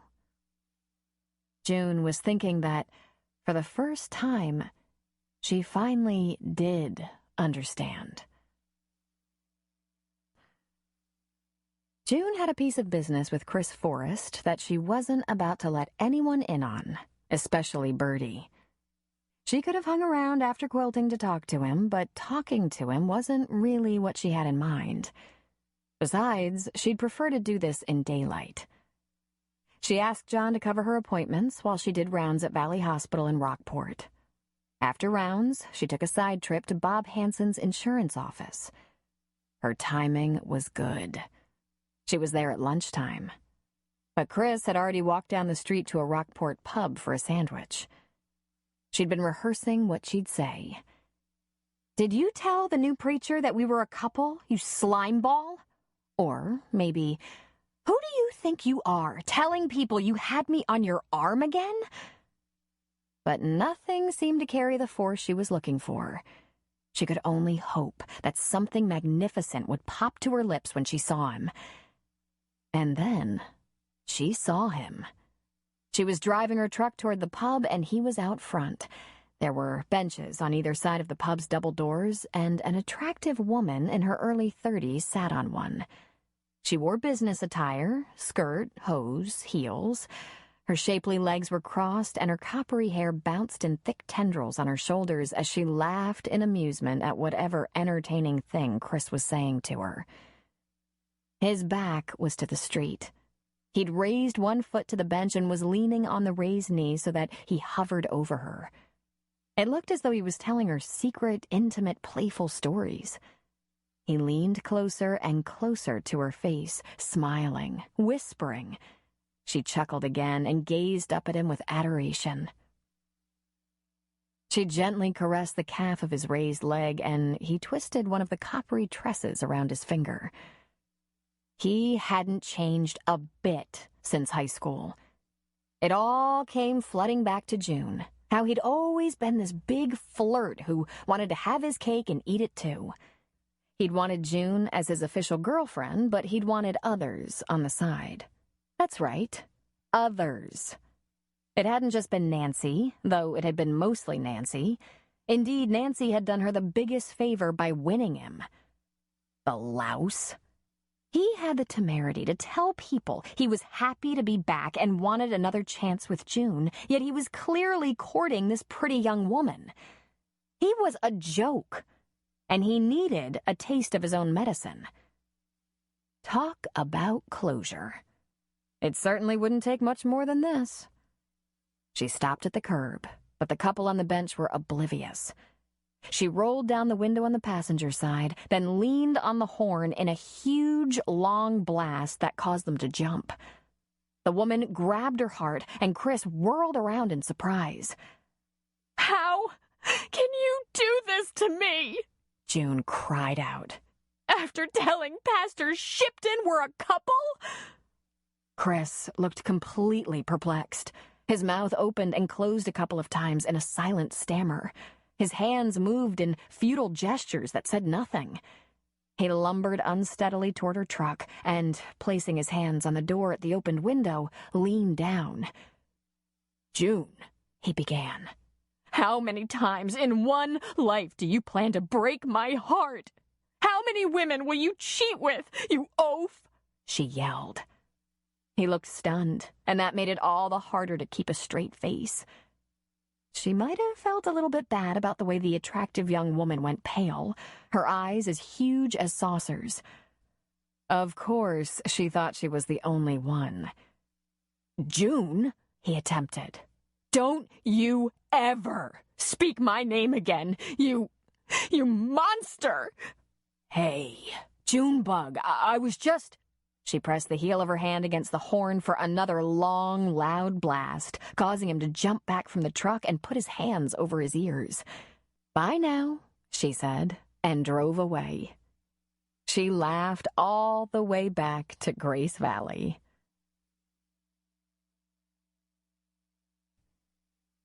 Bertie had stayed up late working on the festival quilt because there was only 1 week in which to finish. So she was tired and perhaps a little cranky. Then she was up early, as usual, on Friday morning. Judge was in a foul spirit over this Myrna Claypool thing. Chris had showered and left the house as quickly as possible, and she was stuck with the noise and mess of her grandsons and their insolence. She was just about at the end of her tether. The graceful quilters had decided unanimously not to converge on Blythe. Bertie would go to her first. Corsica and Ursula would be backup if Bertie failed to make headway, and June was to be the last line of defense. Philana and Jessie were excused. Philana for her shyness and Jessie for her inexperience. Bertie said a quick prayer for patience as she drove her big yellow sedan up the road toward Cully's stables. No one answered the door, which wasn't much of a surprise. Bertie went out to the stable closest to the house. She heard a scraping sound and called out, "Blythe?" Shovel in hand, Blythe stepped out of the shadows. "Mrs. Forrest," she said in surprised confusion. "I'm sorry not to have called first, Blythe. I must talk to you. Do you have a minute?" "What is it?" she asked, worried. Bertie Forrest was about the last person Blythe ever expected to see in her stable. Is anything wrong? Would Bertie be sent to the stables to inform her of Daniel's death? Surely not. "I think everything is going to be fine, Blythe, if we can just talk a minute. I've had such a rugged week. Could we go to your porch? I'm done in. And Lord knows I don't want to go back home and face those little delinquents my son is raising, or rather, sticking me with." She lifted a hand to her forehead and tried to push her silver curls into shape. "They're going to be the death of me, Blythe." "Well, mercy. Come on, then. I'll get you some lemonade. Would you? That would help so much. They walked together toward the house. It seems unusually quiet around here, Blythe. Where are all the hands? We're not real busy right now. Only doing some boarding.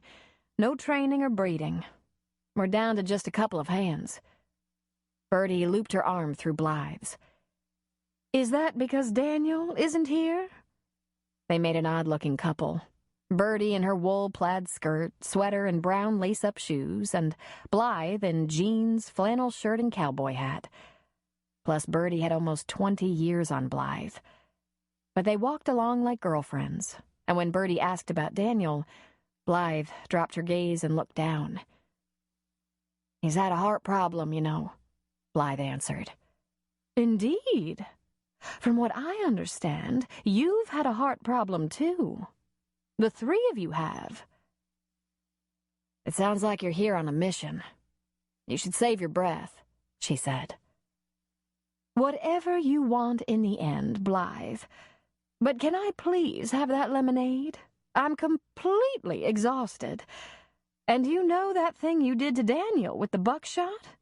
If I had any skill at all, I'd nail those two sassy, disrespectful grandsons of mine in the same place. They must have gotten the best of you, Blythe said. Not yet, but they shall soon. Bertie sank into a porch chair. You're kind to indulge me, Blythe. I promise to return the favor someday. Sure, Blythe said tiredly, going for the drink she'd promised. Bertie could tell it was hard for Blythe to patiently sit with a glass of lemonade and listen to an old woman say her piece. But to her credit, she didn't squirm or wiggle. So, I hear you're planning to run away before it gets out that you and Daniel are brother and sister and have only pretended to be husband and wife for convenience sake. A huff of chagrined laughter blew out of Blythe, and she shook her head. Well, hell. There isn't much more to it than that. Oh, but there is. First, you were frightened children when the assumption was made. Frightened children on the run. Second, how would your life have been different if you'd admitted to being siblings from the start? Blythe frowned in confusion. Bertie pressed on with a shrug. Seems to me you would still have built this house and stables, still have worked as partners, side by side. You'd still have been successful. He'd still have fallen for Sarah. I can only think of one difference in all this. Which is, you wouldn't be threatening to run now. Mrs. Forrest, it's nice of you to go to all this trouble to try to convince me to stay, but I don't think the rest of the town is going to be as understanding. I don't think they care near as much as you think they do, Blythe. And if you go, you'll never find out if you could have just as easily stayed in your own home, with your own business, in your own family. There will be talk, maybe vicious talk. It's so unlike you to scare easily, Bertie said.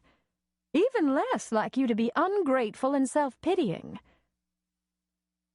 A little fire crept into Blythe's usually warm eyes. Ungrateful? Self-pitying? How can you accuse me of things like that when you know what I've gone through? When you know how humiliating this has... Let me tell you something, dear girl, Bertie said, not for 1 second thinking it strange to call a woman in her 50s a girl. When I was just a girl, I buried my mother. I was 10 and had to take over the house. Then my father went soon after, leaving us impoverished and living on the mercy of neighbors. Then I lost 2 brothers in the war. 9 years ago, my very best friend's heart gave out while I held her hand. I have a friend whose wife is dying of cancer, a husband who's trying to keep an old friend from going to jail for a murder she never in a million years would have committed, and my son has saddled me with 2 thieving, lying, incorrigible brats in the winter of my life. And you're worried about talk?" Blythe's eyes clouded with unwanted tears. "Horrible talk," she said in a breath. "Well, lift your chin, girl. I'm here to tell you that in addition to a family who loves you, you have friends in town who will stand up for you. And if you need more than that to get by, then you need more than anyone can give." It took her a second to respond. "But Mrs. Forrest," she said through a hiccup of emotion. "Yes, I know. You're hurt and embarrassed. Perfectly understandable. Now it's time for you to be brave, Blythe. Daniel deserves his chance at happiness too, you know. And Sarah is a good woman who loves you. You can have the best of all worlds if you'll just summon some inner strength." Blythe looked into her lap. "It might be I just can't." Bertie reached for the hands folded into Blythe's lap and gave them a strong squeeze. "But of course you can, dear. You're much stronger than all this." Bertie stood. "If you go, in spite of all the people who are pledging their support and begging you to stay, well, there's no help for you." When Bertie got home, the house was blessedly quiet. By the clock, she had another half-hour before those hellions burst upon her. She'd done her part for Blythe and more than her part for her son. She lay a cool cloth on her forehead and reclined on the sofa. Within seconds, she was deeply asleep. It was the sound of whispering that woke her. She remained still and listened raptly. "She keeps it in here," one of them said. "It's not here," said the other. "Dig around a little. That's where I saw her put it. Okay. Under the tea bags, maybe. Got it. Hurry, let's go." The shuffle of footsteps, the squeak of the screen door, then quiet. Bertie slowly rose from the sofa, pain dragging down her spirit. Did they not know how this hurt her? How ashamed she was of them? How could they steal from her, their own grandmother? And for what? Were they driven by some drug-crazed addiction, or just out for a good time in any naughty way they could find? She went to her kitchen canisters and opened the smallest one. She lifted out a half-dozen tea bags and pulled out a small fold of bills. Her Christmas money. She clipped her coupons, scrimped by making soup out of chicken wings, and put by a few dollars every week. She'd spent a nice chunk on Judge's birthday last summer and had, since then, saved $84. She unfolded the bills and counted. 14. She went to the phone and called the police department. Deputy Lee Stafford answered. "Hello, Lee. It's Bertie Forrest. I'd like to report a theft." Chapter 17. "You're crazy, right?" Chris shouted at his mother. Bertie sat at the kitchen table and gently massaged her temples. "I was a little crazy," she said. "I'm not now." "You've had my children locked up," he yelled. "What were you thinking?" "Relax, Christopher. They're in Tom Two Peaks police station. It's not the federal penitentiary." "It's jail." "They stole $70 from me, Chris. I heard them sneak in the house and prowl around, whispering and searching for it. Aren't you even a little worried about where this is all leading?" "I'll give you the goddamn $70. Her hand came out like a shot and slapped his face. The minute she'd done it, she wished to recall the act, but it was too late. It was like he was 14 himself, and she wouldn't take that kind of talk from him. And how dare he defend thieves? How dare he try to make this her fault? He stared daggers at her, his cheek reddening. Then he turned and stomped out of the house. Where have I gone wrong? She asked herself. She wouldn't have allowed Chris to get into the kind of trouble these boys did. She and Judge were disciplinarians, perhaps too much so. She'd always worried they were too strict, but Chris turned out all right. He didn't have a fancy job, but he made a decent living. And except for his divorce, he'd had a good adult life. Divorce wasn't the worst thing. It happened to good people. But these boys, stealing their grandmother's pin money? What was he thinking to want her to just let it go? Well, she wouldn't.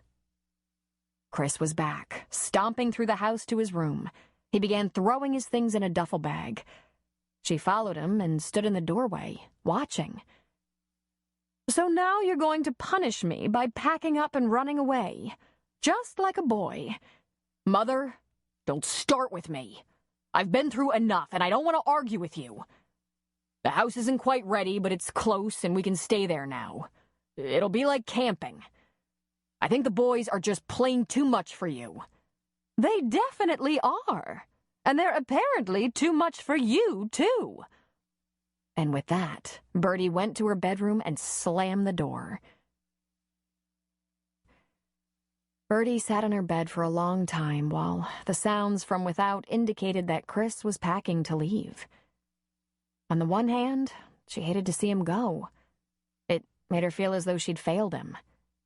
On the other, he couldn't go soon enough.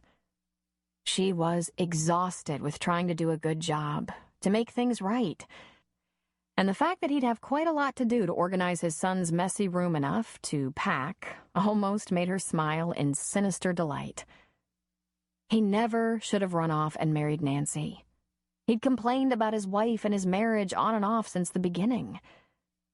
In remembering, Bertie thought he'd been miserable more often than happy. Nancy, he said, had a temper.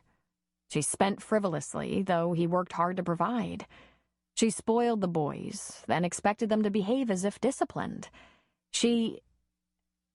Now wait, Bertie thought.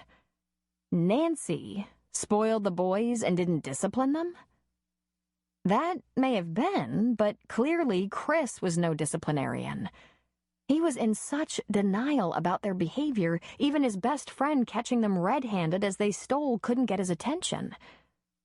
Those twins hadn't even been grounded after all the trouble they'd been in. Nancy had called a few times to talk to her sons, and the boys had called her a few times, but Bertie hadn't talked to Nancy in over a year. She hadn't been surprised by the divorce, and, in typical motherly fashion, had gone along with the notion that her son, her good-natured and always upbeat son, had been a victim of a poor matrimonial choice. She could still hear him out there, probably in the boys' room now, gathering up belongings. Unintimidated by the fact that he was still in the house, she picked up the phone and dialed. Nancy answered on the second ring. "Hello, Nancy. It's Bertie Forrest. How are you, dear?" A moment of silence answered her, and Bertie thought fervently, "Don't hang up. Please, don't hang up, even though it's what I might do if I were in this situation." Well, Bertie. What a surprise. I guess I'm all right, under the circumstances. And you? I'm not very well, dear. That is, I'm not ill, but awfully disappointed in my son. I felt an urgent need to talk with you. It's about the twins. A huff of laughter came first. Then, quite a handful, aren't they, Bertie? To say the very least. Maybe you can understand my ultimatum, then. I honestly couldn't take another second without a little support. I was getting nowhere. They need an intervention, and fast, or they're going to end up in jail. Bertie was overwhelmed by confusion. Jail? They're pretty well known in our neighborhood by now, and the police have returned them to us with warnings a few times. I can't put all the blame on Chris. I'm sure I've made many a mistake mothering them, but every time they get in trouble, Chris wants to brush it off as if it's just boys being boys, as if it's nothing. Now, I didn't know Chris very well when he was 14, but I knew him all through high school, and he didn't steal and vandalize and cheat in school and sass the teachers. Bertie, they're at a very important crossroads, and if something isn't done, I fear for their future. But Nancy, they're not doing very well here. And Chris... Don't let him off the hook, Bertie. It's time for him to take some responsibility for his sons. He'll be forced to take some action. That's why I told him the only way I'd agree to a trial separation is if he'd take the boys with him. Trial separation? Bertie repeated softly. I won't lie to you. I miss them terribly. Though I don't know why I should. These past couple of months have been the first migraine-free ones I've had in 14 years. But they can't come back here until they're changed. The juvenile services officer was very clear. Any more truancy, petty theft, or vandalism, and they're going to be locked up. Perhaps moved to foster care. Nancy sighed. I apologize for what you must be going through, Bertie. It seemed the only way. Trial separation, she said again. He had lied. They were not divorced. Nancy, what do you think is in the future for your marriage? Do you hope to reconcile with Chris? I love Chris very much. I've loved him since I was a girl, and I would like to grow old with him, but I'm not sure that will happen, Bertie. It's true, we were having a real hard time. Lots of fighting, and lots of it over what to do with the boys. Chris was ready to walk. And if he'd had his way, he'd just leave us to work things out as best we can while he moved on to his next life, found himself a new wife. One with fewer complications, I suppose. I thought the best thing I could do for my sons and my husband is to stop helping them. They're going to have to take responsibility once and for all. Does that sound cruel? Bertie was suddenly ashamed of herself. Once Chris and Nancy had married, Bertie accepted the marriage, accepted her daughter-in-law, but not without a small grudge that she hoped was her secret. All these years, Bertie had had an impression of Nancy stalking Chris, trying to tear him away from June's loving arms. And now she knew that this simply wasn't true. Chris had made victims of both these women. June, by leaving her, and Nancy, by wedding her. All these years, Bertie had resented the fact that Nancy had taken him away from her, from Grace Valley. She often thought about how perfect life would have been had Chris stayed in their town and married June, who Bertie and Judge loved as much as if she were their own. Bertie thought the children would have been better behaved with a mother like June. Ha! It was a father like Chris that appeared to be their problem. All these years, though she tried to hide her true feelings and make Nancy feel like a cherished daughter-in-law, she knew she had held back a part of herself. And if Nancy were honest, she would admit to feeling it. Oh, Bertie had amends to make. But that would have to wait. Nancy, you mustn't blame yourself. I know you did your best. I'm calling to give you some bad news, and you might be very upset with me. What is it? She asked, panic in her voice. It's the boys, Nancy. I caught them stealing from me, and I called the police. It's the second time they've been caught stealing. The first time went practically unnoticed.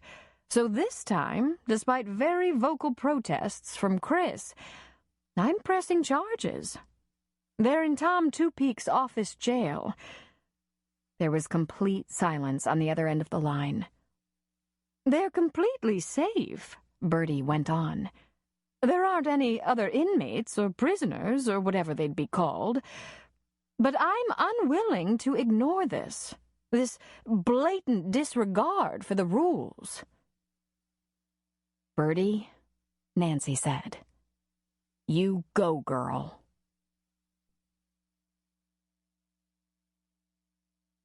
Friday afternoon, just as the last patient was leaving the clinic, Jessie received a call from Valley Hospital. She listened quietly, made a few notes on a tablet, then put the caller on hold. When she turned around to look for someone to take the call, all 3 of her coworkers happened to be present. June? John? I don't know who wants to take this call. It's Dr. Worth. It's about Justine. She's very bad. She's dying. Everyone knew how really bad it was the day she went into the hospital. The cancer she'd been diagnosed with months earlier had spread. Justine's immune system had been under attack and weakened long before she collapsed. And, of course, there was no pregnancy. When all the test results were complete and the extent of the disease confirmed, Justine, Sam, her sisters, and her father had made the decision. She did not want to prolong the pain. There was a do not resuscitate order in place on her medical chart. John took the call at Jessie's desk, learned the facts, and repeated them to June. It's really just a matter of saying goodbye, he said. Does Dr. Worth say how long? June asked. A few days, a few weeks, he said with a shrug. She's in very bad shape. Well then, June said, I'll go tonight and... This is just stupid, Jessie snapped.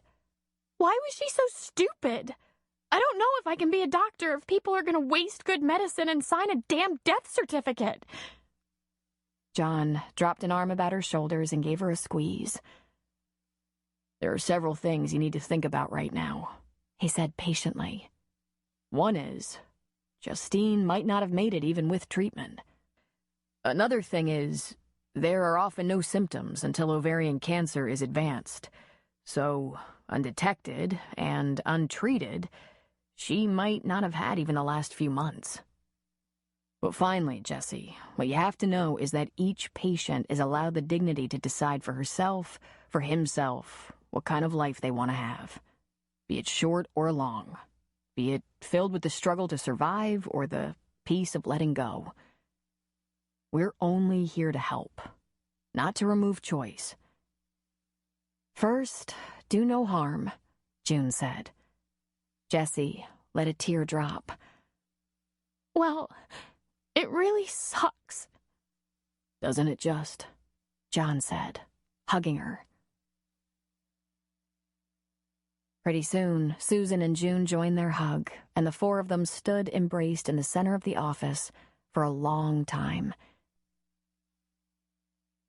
Miles away in Rockport, near the ocean, on the 3rd floor of the hospital, Justine's family took turns sitting vigil at her side. Sam left her rarely, though her father and sisters pleaded with them to take breaks. Justine drifted in and out of consciousness due to the weakness of her body and the high doses of morphine used to dull the pain. On that Friday evening, June, John, and Elmer all dropped by, patted her hand, wished her well, and embraced those who would mourn her.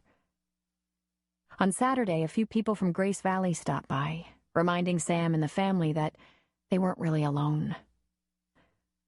And although the doctor wouldn't have guessed it would happen so soon, she passed on Sunday, just a few days after being admitted to the hospital. Some would find it shockingly fast. Others would give thanks that she didn't suffer long. Justine had requested that her ashes be scattered from the rocky coast out over the Pacific Ocean, something that could be done whenever the family could find a gathering place and put together their few words. Sam told the sisters to come and collect whatever of Justine's they wanted. The door would be unlocked.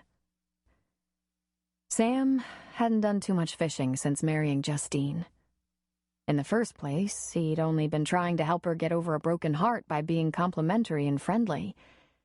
And, oddly enough, she took to him. In the second place, he could see they were good together, so there was no point in knocking good fortune. He knew when they married that they were both on borrowed time. He was 70, and her cancer had been diagnosed before they were wed. He thought it more likely they could cure her cancer than his age. So this loss came hard. Harder still because he felt she'd been robbed more than he. She was just a girl. He fetched his pail and pole from his gas station and drove his old truck out to his favorite stream. He'd rather fish at dawn than at dusk, but he could think of nothing better than fishing to help him deal with the ache in his heart. He was there less than an hour when he heard rustling behind him. Through the trees they came. Lincoln Two-Peak, Elmer Hudson, Bert Crandall, Judge Forrest, George Fuller, and Harry Shipton. Each one gave Sam a nod, put down his pail, and baited a hook. They lined up along the river, 3 on each side of Sam, their lines in, and fished.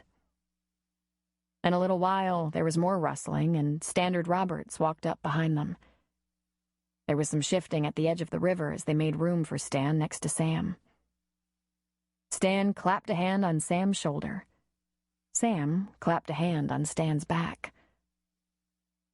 They fished a while, and in the way that men fish, they took great comfort in the fact that they were friends, and they were never intended to bear any pain alone.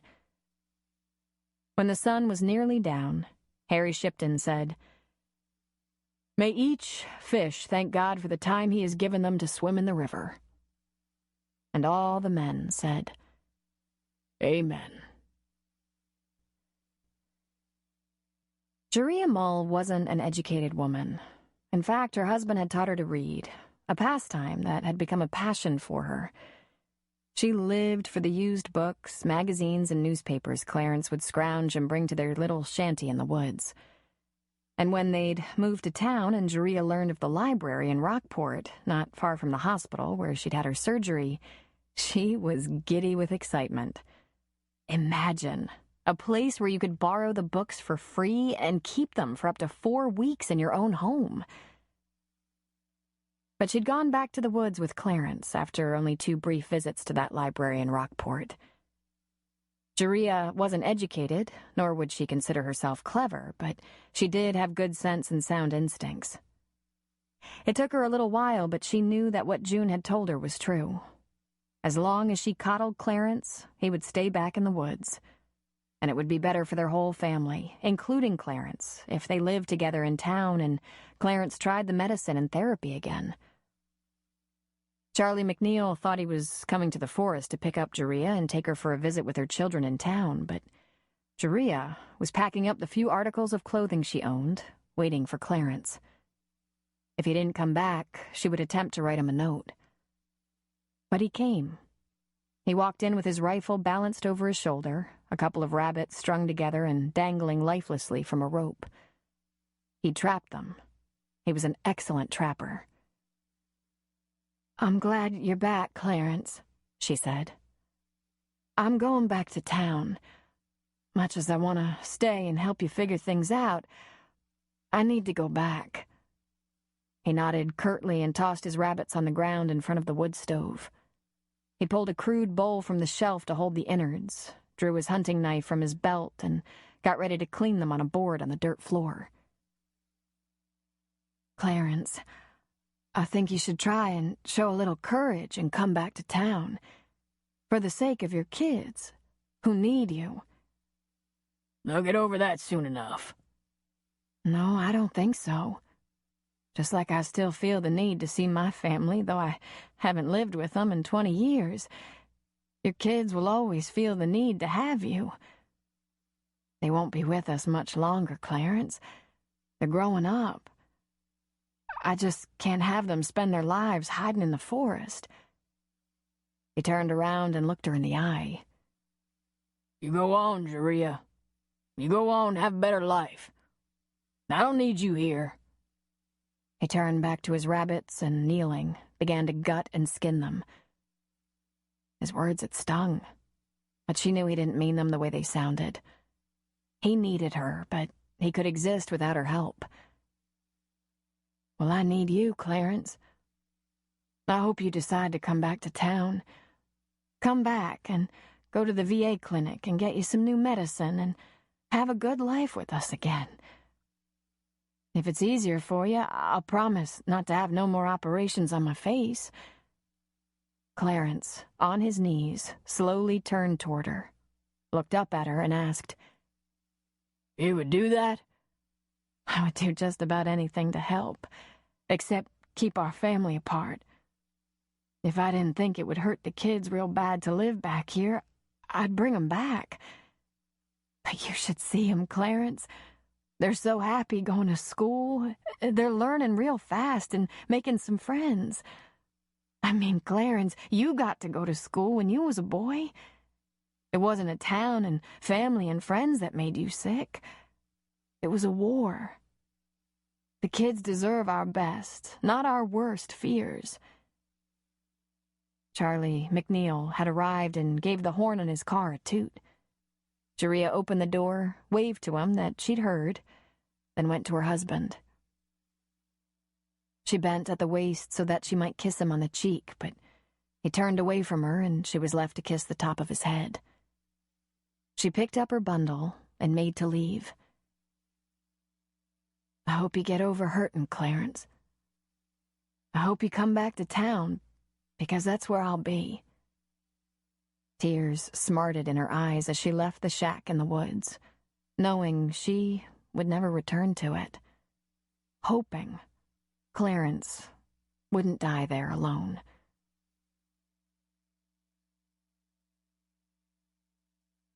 On Monday morning, Harry Shipton phoned both John Stone and Mike Dixon, one at a time, but had almost identical conversations with each of them.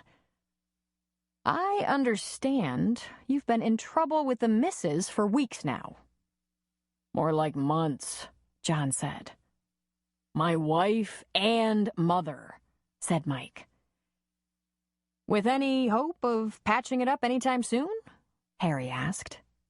He was told by each that however hard they tried, however apologetic, the women had been offended enough to carry a grudge. "That's a shame," Harry said. "Well, how far are you willing to go to get back in the good graces of your wives? Because I have an idea of something you can do. Something we can all do together for the town and the women who have been insulted." Of course, both John and Mike said they'd do anything. Harry was going to have some fun.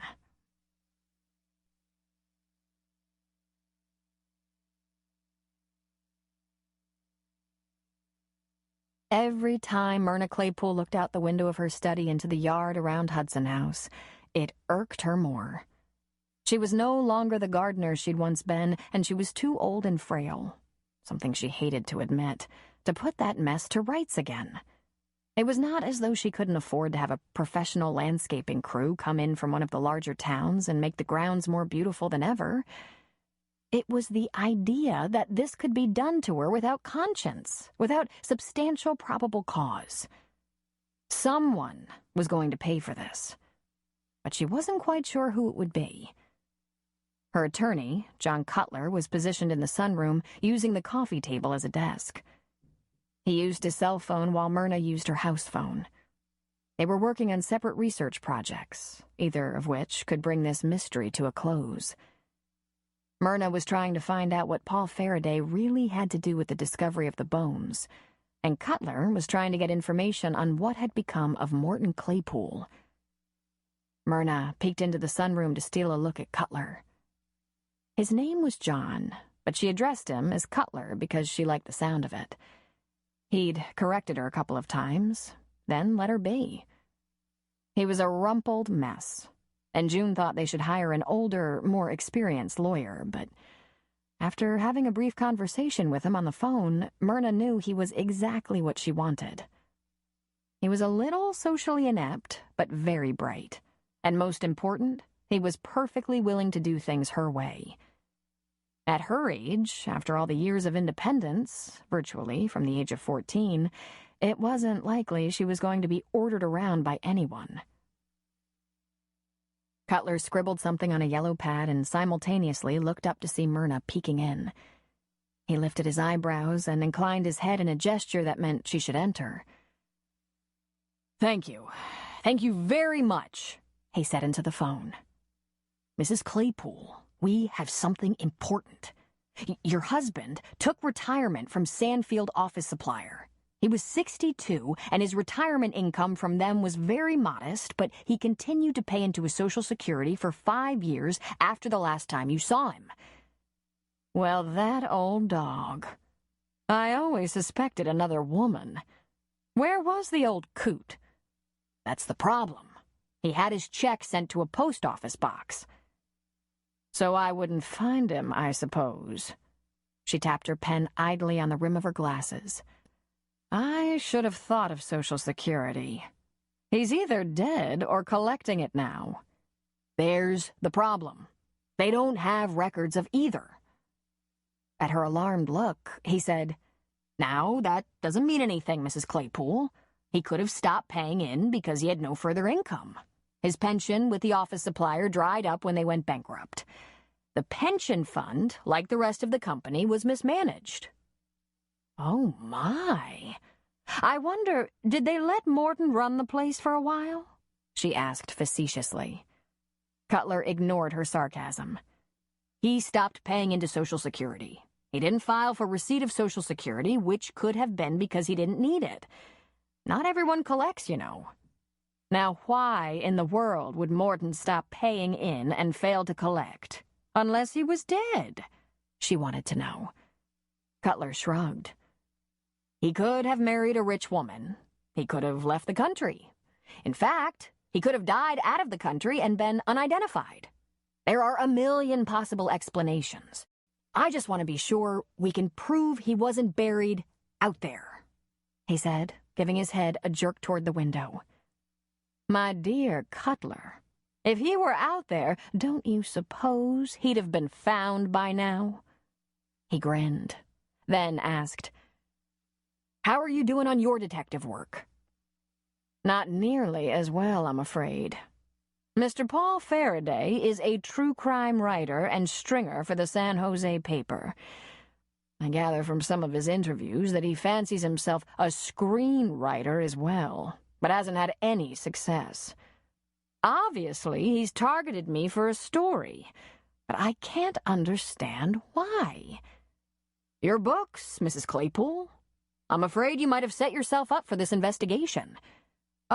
So everyone says. But then answer me this, Cutler. The ADA, Ms. Glazer, she's a bright woman, isn't she? He nodded. Some say she's brilliant. Why does she go along with this warrant, this collection of evidence based on Mr. Faraday's flimsy and concocted story? She must believe he's onto something. The bones were found to be those of a male, approximate age of 60, dead 20 years. That fits a certain bill. Then there's only one explanation, she said. Mr. Faraday didn't get them here. Chapter 18. Though the people in the clinic had every reason to feel the weight of grief after what had happened to Justine, June was ready to move forward with optimism. She had a quiet and serene acceptance of her life, her future. She watched from the cafe as Rob Gilmore used a rented cherry picker to string colored lights up Valley Drive, and saw, with some melancholy, Sam and Standard Roberts erecting Justine's booth in front of her flower shop. The dried wreaths and arrangements she had spent late summer making would be sold after all. There was something about the fall that seemed to wash the land clean. The sunlight filtered through colored leaves was like a kaleidoscope on the ground and streets. The air was snappy and made one think of soups and hot bread. The chopping of wood for winter fireplaces had commenced. It made one want to nest. "I need to see you after your last patient, if you have some time," June said to John. "I've had my last," he said. "I'm leaving in about a half hour." "My office," she said, leading the way. She sat behind her desk, feeling awkward. "What's up?" he asked, entering behind her. "Close the door, please." He hesitated, then did so. "This is a medical matter, John," June said, folding her hands on top of her desk. By the solemn look on her face, John was made more than a little uncomfortable. "Am I sick?" He wanted to know. She rolled her eyes. "John, I've been fighting a case of the flu for about 2 months now," she said. He answered. "Fatigue, nausea, aching? We should start with some blood work. It could be a simple case of iron deficiency. With your diet, I'm frankly surprised you haven't been anemic before." "I don't know when my last period was," she said. "But I've been alternately crying and biting people's heads off for a good 6 weeks. "Oh," he said, then had the good sense to shut up. "I'm 37, almost 38. I didn't think I'd ever have a child, and now I find myself a geriatric pregnancy.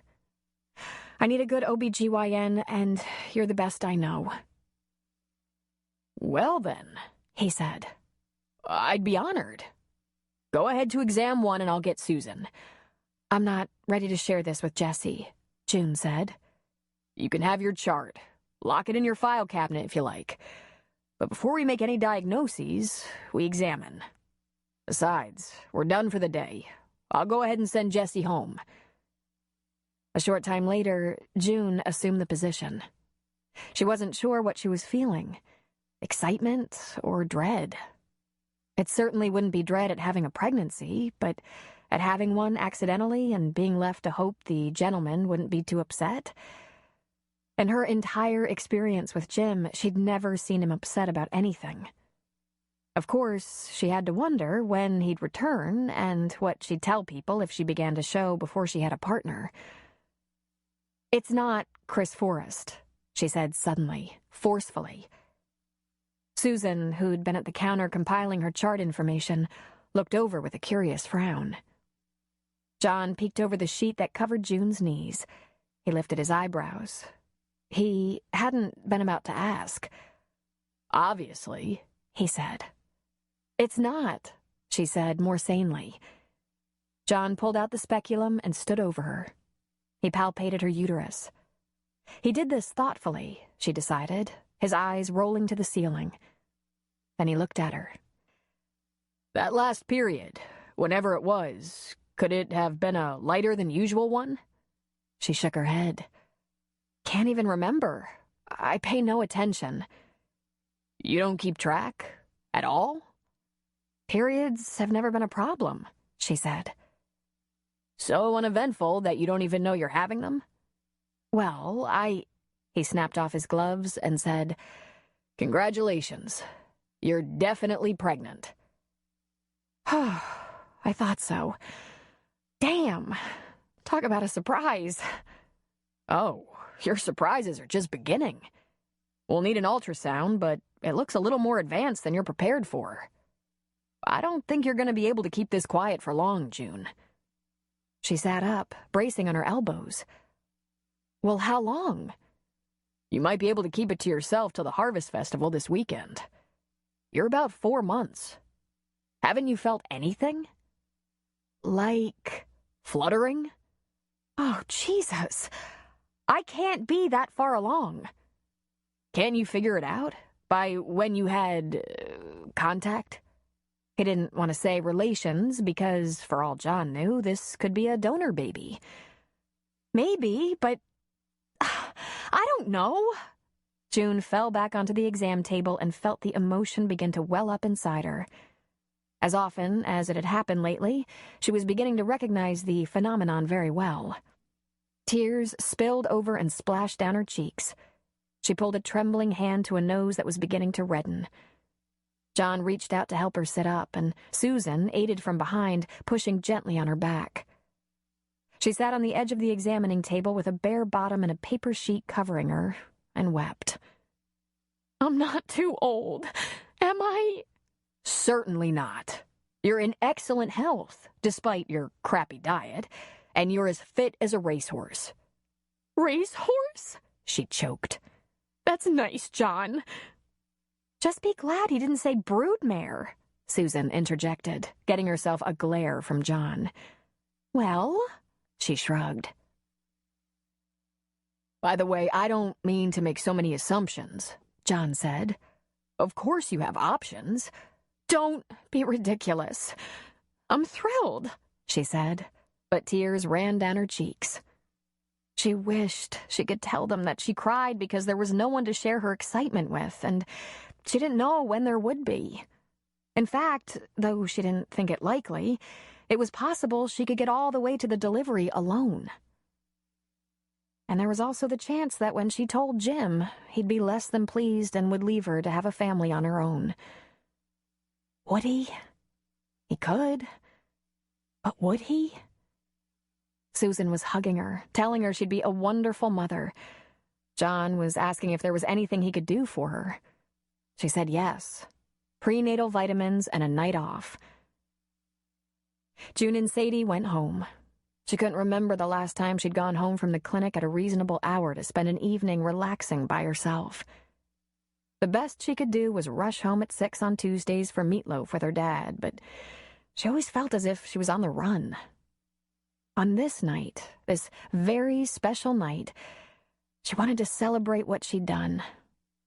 She was having a baby. She would love to have spent this time with family, her dad, her aunt, maybe the Two Peaks. But there was no way she could keep her news inside if she did. And she needed a little time to figure out how she was going to tell them, and tell them soon. She warmed herself some chicken noodle soup, remembering not so very long ago when she'd come home to find Jim, injured from his flight from the bad guys. She'd warmed soup for him that night, but he'd fallen asleep before he could eat it, so she had put it on a tray, and while she watched him sleep, she had eaten his soup. Until he was home from this assignment, home free, she wouldn't tell him about the baby. She'd keep it under wraps until she could get an ultrasound and learn exactly when this baby would come. Then she would have to tell those closest to her. But she would not tell Jim until he was safely home. It was the only kind and sane thing to do. She couldn't have him upset or worried while undercover. The early October night was crisp and shivery, so she built a nice, cozy fire. She drank tea, reclined on the sofa, and smoothed her shirt over a belly that had seemed to grow since John examined her at 4 o'clock. She waited patiently for movement, but it didn't come. She talked to the baby. "If I can take Sadie with me everywhere, I can take you. I don't know what kind of work your daddy is going to do. Maybe he'll be one of those stay-at-homes. No, I don't see him as a stay-at-home. Frankly, I'll be happy if he stays around." But there were plenty of excellent people in Grace Valley for childcare, including Elmer. The phone rang, and she thought it might be Elmer or Myrna, or even John or Susan checking on her. In fact, she found herself wishing for the latter so she could talk a little about having a baby. If it's Elmer, she told herself, take all traces of motherhood out of your voice. But it wasn't Elmer. "Hi, gorgeous. I miss the hell out of you." Him. "I want to be with you more every day," he said. "Jim," she said, breathless. "I'm pregnant." The Forrest twins weren't happy in their new digs. Their new house was barely habitable, and their dad was completely inept at those homey little touches.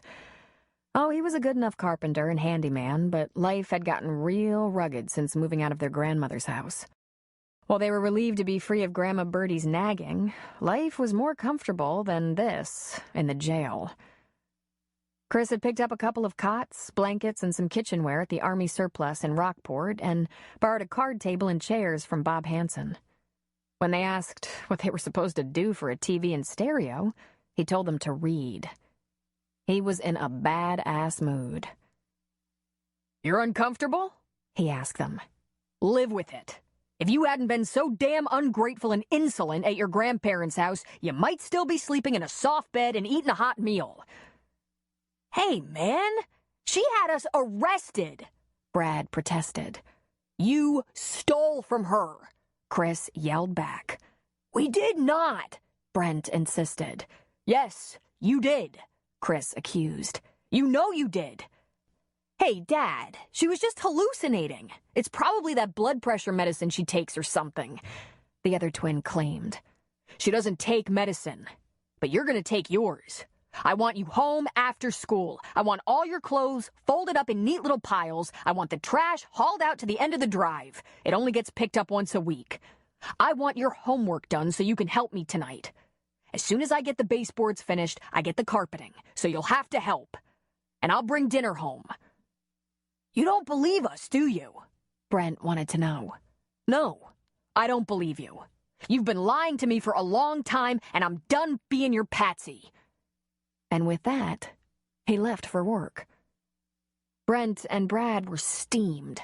They'd spent a whole night in that poor excuse for a jail before their dad could convince his old pal, Chief Two-Peak, to let them out. And all this over a few bucks that their grandparents didn't need anyway.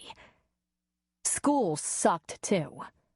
They weren't sure if someone was talking trash about them, someone like Johnny Two-Peak, or what. But there were fewer people interested in hanging with them than before. They were potential football stars, but the girls hung around the varsity guys, the goody-goodies. And the only people they had to eat lunch with were losers who smoked under the bleachers and were just about flunking out. They didn't even talk about it long.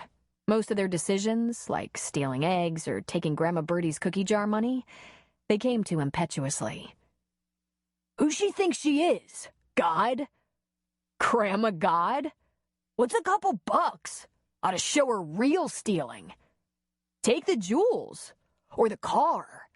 Yeah, the car. That big old Plymouth. Think she'd miss it? She hardly drives it. She walks every place in town she can. I could drive that big old Plymouth, Brad said. Yeah, but you couldn't steal it. You don't know how to hotwire nothing. Don't need to hotwire nothing. I know where the key is. On the peg, right inside the back door. And that's exactly how petty thieves and vandals became car thieves.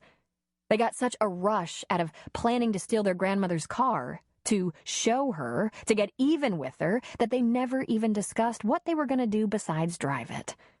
They didn't talk at all about the possible consequences, such as, if you could spend a night in jail for stealing $70, what could happen to you if you stole a car? Football practice lasted till 5, and there were 2 buses for kids who stayed after for sports. One dropped kids in town, the other dropped them on the west side, which was where the twins should be going. Instead of taking the school bus to their new but unfurnished house, they jumped on their old bus as if they were going to their grandparents' home. They walked casually to the Forest House, book bags slung over their shoulders. The sun was setting earlier and earlier as fall deepened, and dusk would soon be falling. Brent stood in the driveway holding both book bags. Brad sashayed up to the back porch and peeked in. Birdie was in the kitchen, chopping something, getting dinner ready. The news was on in the living room, and it was turned up loud to be heard in the kitchen. She moved back and forth, from the kitchen counter to the living room, to catch a little piece of the news. On one of her trips to the TV, Brad slipped a hand through a barely open screen door and lifted the car key off its hook. He then sashayed confidently back to the yellow Plymouth. The twins exchanged grins. This was too easy. They looked around. There was no one on the street. Birdie was in the kitchen, in the back of the house, and wouldn't even hear the engine start. Brad got behind the wheel, and Brent threw their bags into the back seat. He started the car, put it in reverse, and hit the gas. The car jerked into high speed, and they blew the garbage cans all over the street. "Way to go, dipshit," Brent said. "It wasn't my fault, man. Who's driving, dickhead?" They looked behind them. They had hit the cans so hard they'd flown down the street and emptied in the process. There was trash everywhere, and the cans lay on their sides, badly dented. In that moment, they became acutely aware of how little time and energy they'd spent on planning for contingencies. "Let's go then, dumbass!" Brent ordered. And Brad, who had never actually driven a car before, spun out and laid rubber all the way out of town, west, toward home. Though they had no idea what they were going to do. Johnny Two-Peak got home a little after 5. His mom wasn't home yet, and his grandma had dinner started. Tanya was babysitting and would be home by 6. 3 Two-Peak kids were at the table doing their homework, and the house was quiet and smelled good. Johnny kissed his grandma's cheek. "I don't have homework, Grandma. Can I fish for a half hour or so? Till dinner?" "Your mama likes you to study something," she said. But she had a real soft spot for Johnny. He was handsome and sweet and doted on her. "I'll study something after dinner. I might catch you a breakfast trout or something, huh?" She patted his cheek. "Not very long, Johnny." "Okay," he said. He passed his grandpa on his way out to the shed. Lincoln was sitting on the back patio, whittling. "I'm going fishing for half an hour, Grandpa. Want to come?" "No, Johnny, you go. Unless you need me to help you pull it in." "Ha!" He took his bike, his pole, and his tackle box. He rode down the driveway to the road that led to their house, then down that road half a mile to Highway 482, and along 482 another half mile. He left his bike leaning against a tree. The terrain was steep, but he traversed it a million times. As the story pauses, let your thoughts do the same.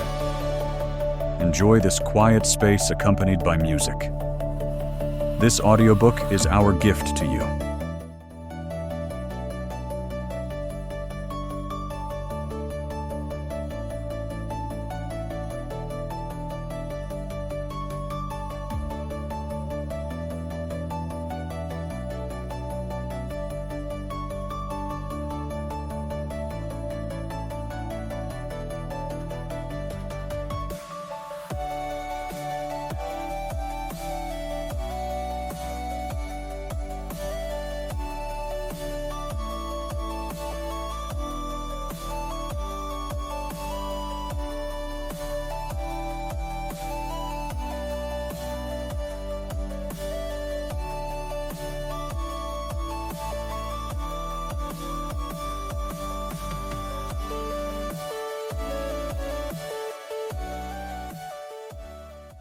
The river at the bottom of this ravine was deep and fish were plentiful, especially when the weather was cool, like now.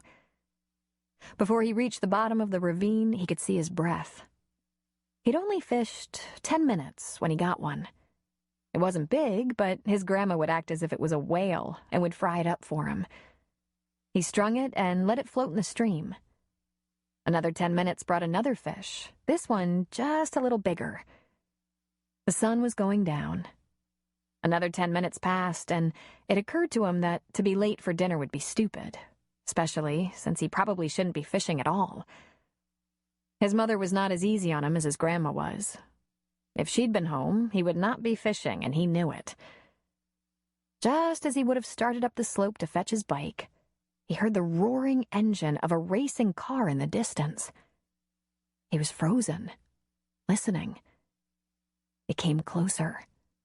It sounded as though someone was careening down 482, out of control. He could hear gravel flying, tires squealing, and maybe even screaming. It was growing dark, and as he looked up toward the road, all he could see was the darkness of tree trunks. Then, suddenly, the lights of a vehicle strafed the trees and exploded through them like a bomb. Johnny dived to the right as a vehicle crashed through the trees to his left. He rolled against the rocks of the stream. His pole flew from his hand. When he came to his feet, he began to run away. Behind him, he had the sense that the car was still plummeting into the ravine. The trees were thick, and the car slowly came to rest, wedged between them. Johnny saw that it was on its side, the underbelly facing him, the front end suspended in the air, held there by thick branches. The hood was lying halfway up the ravine. The front bumper had torn off and lay up in some tree branches. It was smoking. The smell of spilt gasoline was pungent in the air. "Hey, engine!" A hoarse voice beckoned. Johnny looked around but didn't see anyone. "Help me down, would you?" He ran toward the car. "Up here," the voice croaked. He looked up. Dangling from the branches about 10 feet off the ground was one of the Forrest twins. "Holy Jesus," he said. "Get me down, Two Peak," Brad begged, his voice little more than a gasp. "I'll go get my dad," Johnny said, starting up the hill. But then he stopped and ran back. What if the branches broke and hurled the twin to the ground? "Okay, I'll get you down. You alone? Brad with you?" "I'm Brad," he said. Brent's here. In the car." He winced. Every word tore out of him as though his chest was on fire. "Okay, you first," Johnny said. The tree leaned downhill, and Brad was captured by 2 branches that formed a V, hooking him under the armpits and hanging him out over the ravine. Johnny shimmied up the tree behind him. When he got even with Brad's armpits, he locked his legs around the trunk and leaned around. "Where's it hurt, man?" he asked Brad. "Everywhere. Okay, I don't think this is gonna feel good. Help me if you can. Just don't buck against me, okay? I'm gonna pull you backward." He wove his arms under Brad's armpits, locked his hands together in front of his chest, and, with a slow, powerful pull, dragged him through the V of the branches upward till he sat at the V, rather than hung there. While he did that, Brad issued a low, painful moan. Johnny gave his legs a little rest, then locked them tightly around the trunk again, reached under Brad's arms and pulled him all the way out of the branches. He hung there, nothing between Brad and the ground but Johnny's arms, as Johnny slowly let himself begin to slide down the trunk, 1 miserable inch at a time. The bark tore at his inner thighs, but he hung on until Brad's feet touched the ground. At that point, he could gently lower him and climb off the tree. Brad slumped softly to the ground, and Johnny jumped down beside him. "Can you walk, man?" "Walk? I don't think I can roll over." He lay there, limp, as though paralyzed. Johnny didn't want to think about that, though a vision of Brad the Bad in a wheelchair, typing on a computer by holding a straw in his teeth, came instantly to mind. He pushed the image away by saying, "Let's get you up to the road so I can try to find your brother before—" He stopped, as he saw a little poof of smoke ignite into a small flame on the underbelly of the car. "Okay, pal." He reached again under Brad's armpits. He counted to 3, hefted him over his shoulder, and began to climb out of the ravine. Tanya Two-Peak was being driven home by Mary Lou Granger, the young mother she occasionally babysat for. In the back seat, tucked into their car seats, were the little kids. "Look at this," Mary Lou said to Tanya, indicating skid marks and tire treads in the gravel at the shoulder. First on the right, then on the left, then again on the right. "Looks like someone needs driving lessons," Tanya said. Then she saw the piece of metal at the side of the road and recognized it as her brother's crushed bike. "Mary Lou, stop! That's Johnny's—" Just as they might have passed the crushed bike, they could see the mowed-down trees at the road's edge. "Oh, God," Mary Lou said. She put on her emergency flashers and pointed her high beams into the trees. About halfway down the ravine, balanced and crushed between the trees, was a big sedan, turned on its side and hanging in the trees. "Oh, God," she said again. "Johnny," Tanya whispered in prayer. She opened the door. "Keep the lights on. Let me see if I can see him down there." Tanya jumped out of the car and began down the ravine, screaming her brother's name. "Johnny! Johnny!" "Ton!" he called back. "Here!" He came slowly into view, pulling himself up the hill by grabbing onto thin tree trunks and low branches, Brad hanging limply over his shoulder. Tanya rushed to him and helped pull him the rest of the way up. "Are you hurt? Did the car hit you?" While she questioned him, she helped him lower Brad to the ground in front of the car, in the headlights. In the distance, they could hear the sound of a siren. "I was fishing," he said, breathless. "It came through the trees like a rocket." "Look, Johnny," she said, pointing to his bike. "You know what I thought." But he didn't have time to think. Though out of breath and nearly out of strength, he ran to the car window. "Mrs. Granger, pull up about 3 feet. I gotta go back down there, and I need the headlights." He stepped away and marshaled her forward, then gave her the stop gesture. "Stay with Brad, Ton. Brent is still down there somewhere, and I saw the car spark." "No!" she screamed. "No! Don't go! What if it explodes?" But he was already on his way, sliding down the hill as fast as he dared. "Johnny!" she screamed at his back. Even with the help of the high beams, it was too dark to see clearly in the ravine. If the car hadn't been turned sideways, it would have been too far off the ground for Johnny to look inside. He went nearly underneath to the front of the car and checked inside. "Brent!" he called again and again, but there was no answer. He could see into the front seat easily, since the windshield was gone, but the back seat was dark. Remembering where he'd found Brad, he looked up and called Brent's name. Nothing. He went past the car, lower into the ravine, down toward the stream. He had to assume the twin was unconscious and couldn't answer, so it was up to Johnny to just look carefully. Behind him, the car made a loud popping sound and erupted in flames. Back up on the road, Tom Two-Peak pulled up next to Mary Lou Granger, lights flashing. He jumped out of the Range Rover, shock drawing his features down when he recognized his daughter standing next to an injured forest boy. "Daddy, Johnny's down there looking for the other one, and the car has caught fire."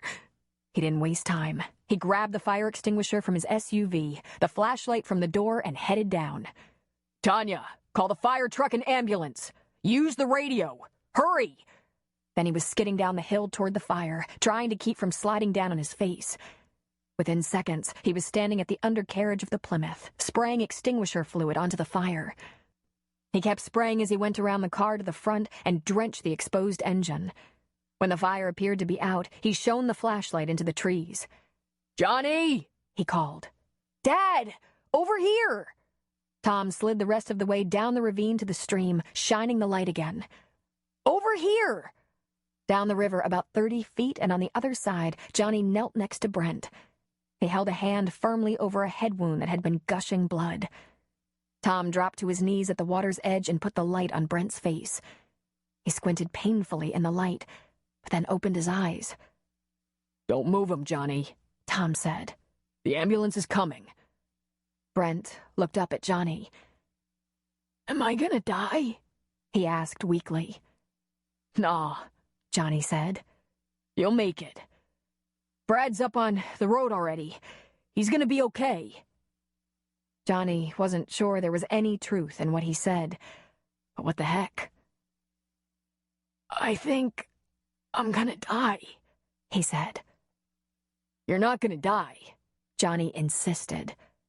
"But you're gonna be grounded forever."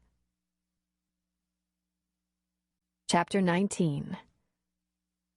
"You're what?" Jim asked June. "I think we have a bad connection." "Oh, damn it. I swore I wasn't going to tell you until you were out of that assignment and home free. I'm such a wimp. I just found out about it an hour ago." "Did you say pregnant?" he asked. "I did. Are you upset?" "Upset? Are you upset?" "Me? No, I'm kind of excited. But that doesn't mean you have to be. I mean, I didn't exactly do this on purpose." "And you did warn me," he said, "that you're a little sloppy about birth control." "Oh, Jim, I'm sorry. I'm sorry for you. You didn't have anything to say about it, and that's not fair. Will you ever... She stopped suddenly. Wait a sec, she said. Uh-oh. This isn't good. My pager is going, and John knows I need a night off since he just confirmed I'm pregnant. She looked at the pager, and it was flashing the police department number with a 911 added. At just that moment, her call waiting beeped. Jim? Hold on, please. She picked up. Yes? June, we got the Forrest twins in a car accident on 482 about a mile shy of the Two Peak house. Both critical, John said. I'm taking the ambulance over and the fire truck is en route. If you can, I need you. I can, she said. On my way. She clicked over to Jim. Jim, I've got a car accident out on the highway with critical injuries. Listen, try to call me later if you can. If not, just remember that... That what, June? He demanded. That everything is going to be fine. And you be careful. She hung up. What was she going to do? Whisper sweet nothings to her lover when two kids were bleeding out on the highway? She slipped into her shoes, grabbed her bag and truck keys and said, You have to stay, Sadie. Be a good girl. And out the door she went. The first thing John thought when he arrived at the scene was how much he wished he had Susan with him. She could anticipate his needs in an emergency. Her years as a surgical nurse had fine-tuned her into an assistant who knew what the doctor needed almost before the doctor did. And that was not why not only he, but medicine needed her so much. John had a flash of shame at having ever discouraged her. The ambulance made 3 vehicles at the scene, all pointed into the ravine, their headlights shining on the surreal image of a scarred yellow Plymouth suspended in the trees halfway down the hill. 2 women, Mary Lou and Tanya, kneeled over a boy on the road, and John went to him first. He listened to his heart, palpated his abdomen, shone his penlight in his eyes. Where's the other one? He asked Tanya. My dad and Johnny found him down at the bottom of the ravine by the stream. He was thrown from the car. This one, Brad, was hanging in a tree. Jesus, John muttered. How'd you get out of the tree, Brad? You fall out? Johnny, he said weakly. Then he winced in pain as John pressed on his abdomen.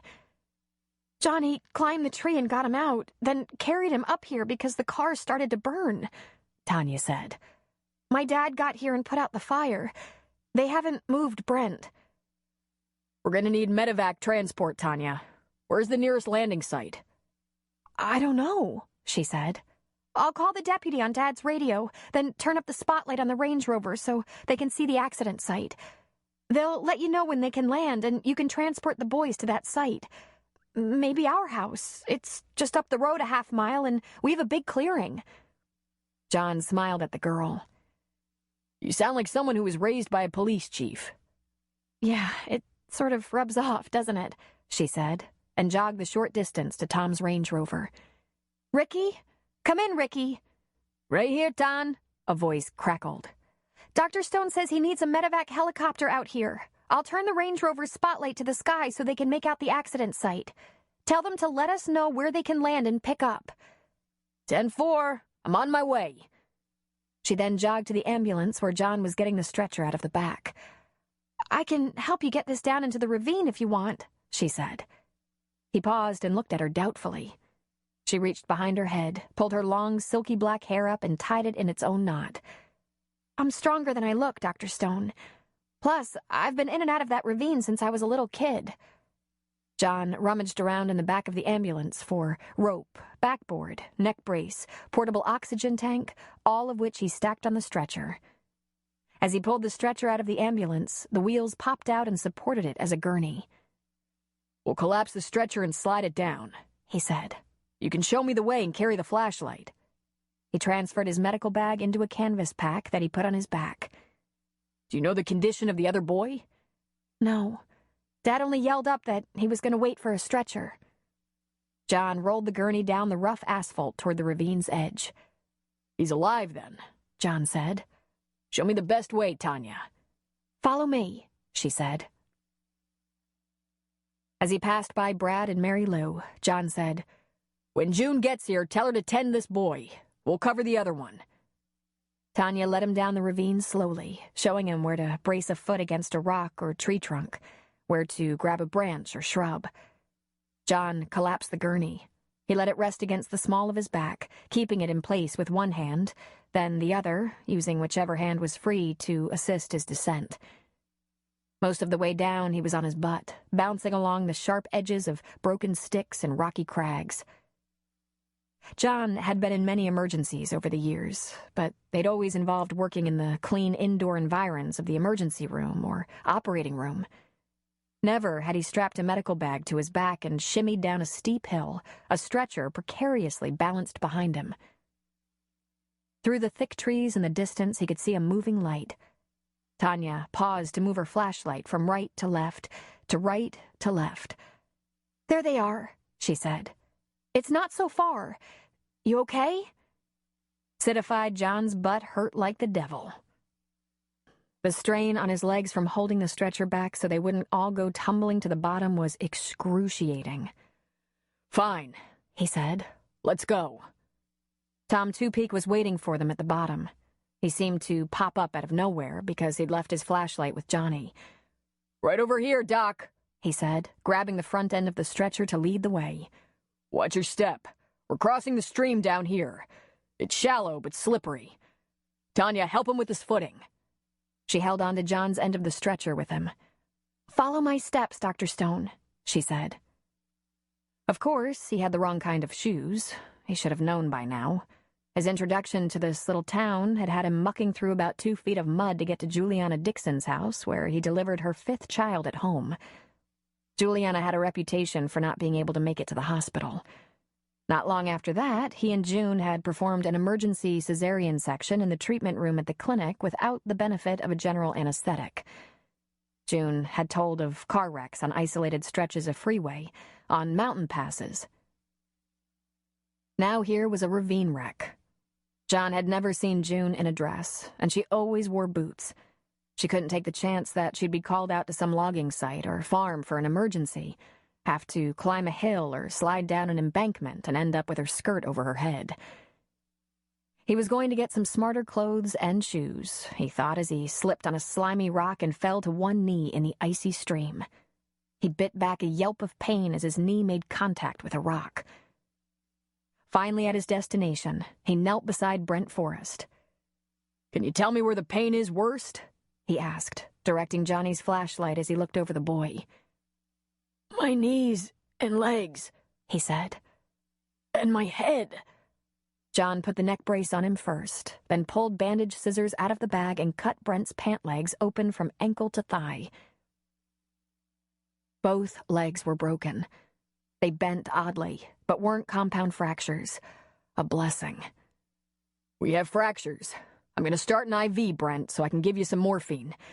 Then we're going to splint your legs and get you out of here." He gently palpated Brent's abdomen, and the boy's painful reaction indicated internal bleeding, just like his brother. "Is Brad okay?" "He's okay," John said. He moved the flashlight again so it shone on the boy's arm. He had the IV started quickly and the morphine administered immediately. He instructed Tanya to hold the bag of ringers. The boy's pupils reacted and his eyelids fluttered. "Would you tell my mom I'm sorry?" "You can tell her yourself, kiddo." "She's not here." "Oh, I'm sure she's going to be visiting. Listen, this morphine's going to make you sleepy, but I want you to keep talking to me, okay? Tell me, who was driving?" "Brad. He, took the keys off the peg." "Where were you guys going?" "Dunno. Just away." "No seatbelts, huh?" "I didn't get the trash out," he said. "That's okay. Just this once," John said. He had the right leg in an air splint, and when it inflated, Brent cried out. "Yeah, son, it's tough. We gotta do that to get you out of here." He applied the second splint, and Brent yelped, then dissolved into tears. "Okay, we're gonna roll you to the right, slip the backboard under you, and roll you back. Then we'll transfer you to the stretcher. Tom, at the feet. Johnny, keep that light steady. On 3. 1, 2, 3. He counted, and they rolled him. When he was on his side, John pushed the backboard under, and they let him roll slowly back. Tanya, hang on to the bag and keep the line from tangling. Tom, let's lift him onto the stretcher. Once Brent was transferred, John secured him with the straps. Brent? Brent, he said. The boy didn't respond. John checked his carotid pulse, pulled back his eyelids, and shone his penlight into first the right eye, then the left. He's lost consciousness. Let's get him up the hill. We got him, Doc, Tom said. Our chances of not falling back down the hill are better than yours. You and Tanya light the way. Johnny and Tom worked together like professionals. They carried the heavy stretcher up the hill sideways. There were a couple of times they had to lift the stretcher high over a shrub or move around a tree trunk, exchanging places like a do-si-do. When June came upon the accident site, she found the back doors to the ambulance standing open and the stretcher and backboard both gone, as well as the oxygen and medication bag. She hefted her own bag from her truck to the convergence of Tom's SUV, Mary Lou's car, and the ambulance front, where she found Brad. She looked past the boy into the ravine to see Bertie's Plymouth halfway down the hill. The front end appeared to hang in the trees. "Dear God," she said. "John and Tanya have gone down into the ravine to help Tom and Johnny Two-Peak bring the other twin up," Mary Lou told her. "He says for you to tend this one. They've called for the medevac." Mary Lou stood. "I have to check on the kids. They're in the car." June crouched beside Brad. "Are you in a lot of pain?" she asked him. "I feel like I was shot out of a cannon," he replied. "Looks like you were," she said. "Let's get an IV started and give you something for the pain." "Which one are you?" she asked. "Brad? Hey, is my brother alive?" "He must be. I don't think the chief would stay down there with him if he weren't. Does your grandma know you took the car?" "She should. We were trying to sneak it out of the driveway, but I smashed up the trash cans. It sounded like an explosion." He winced in pain. "We're gonna go to jail forever for this." "Why'd you take her car?" June asked as the IV started. "I don't know. We were pissed at her for something. I don't know. We're stupid. If my brother dies..." "Your grandma and grandpa were in a car accident on this same stretch of highway, but on the other side of the valley. Not very long ago." "They were?" "They were." Mary Lou came back and June handed off the IV bag to her. "Hold this up here for me. Kids okay?" "They've eaten an entire bag of Oreos and are working on graham crackers. They're in a sugar zone." "As long as they can stay in the car," June said. She heard the sound of running footfalls behind her and looked over her shoulder to see Ursula crash through the cars and almost fall over June. "My God," Ursula said. She looked down at Brad. "Whose car is that?" she asked. "The twins apparently stole their grandmother's car," Mary Lou explained. "Half your family is down in the ravine with the other twin. Tanya, Tom, and Johnny." In the distance, they could hear the sound of the approaching helicopter. "Ursula, I have a cell phone in my truck," June said. "Call Bertie and Judge. See if someone can find Chris. These boys are going to have to be transported to Ukiah. They may as well get on the road and start driving.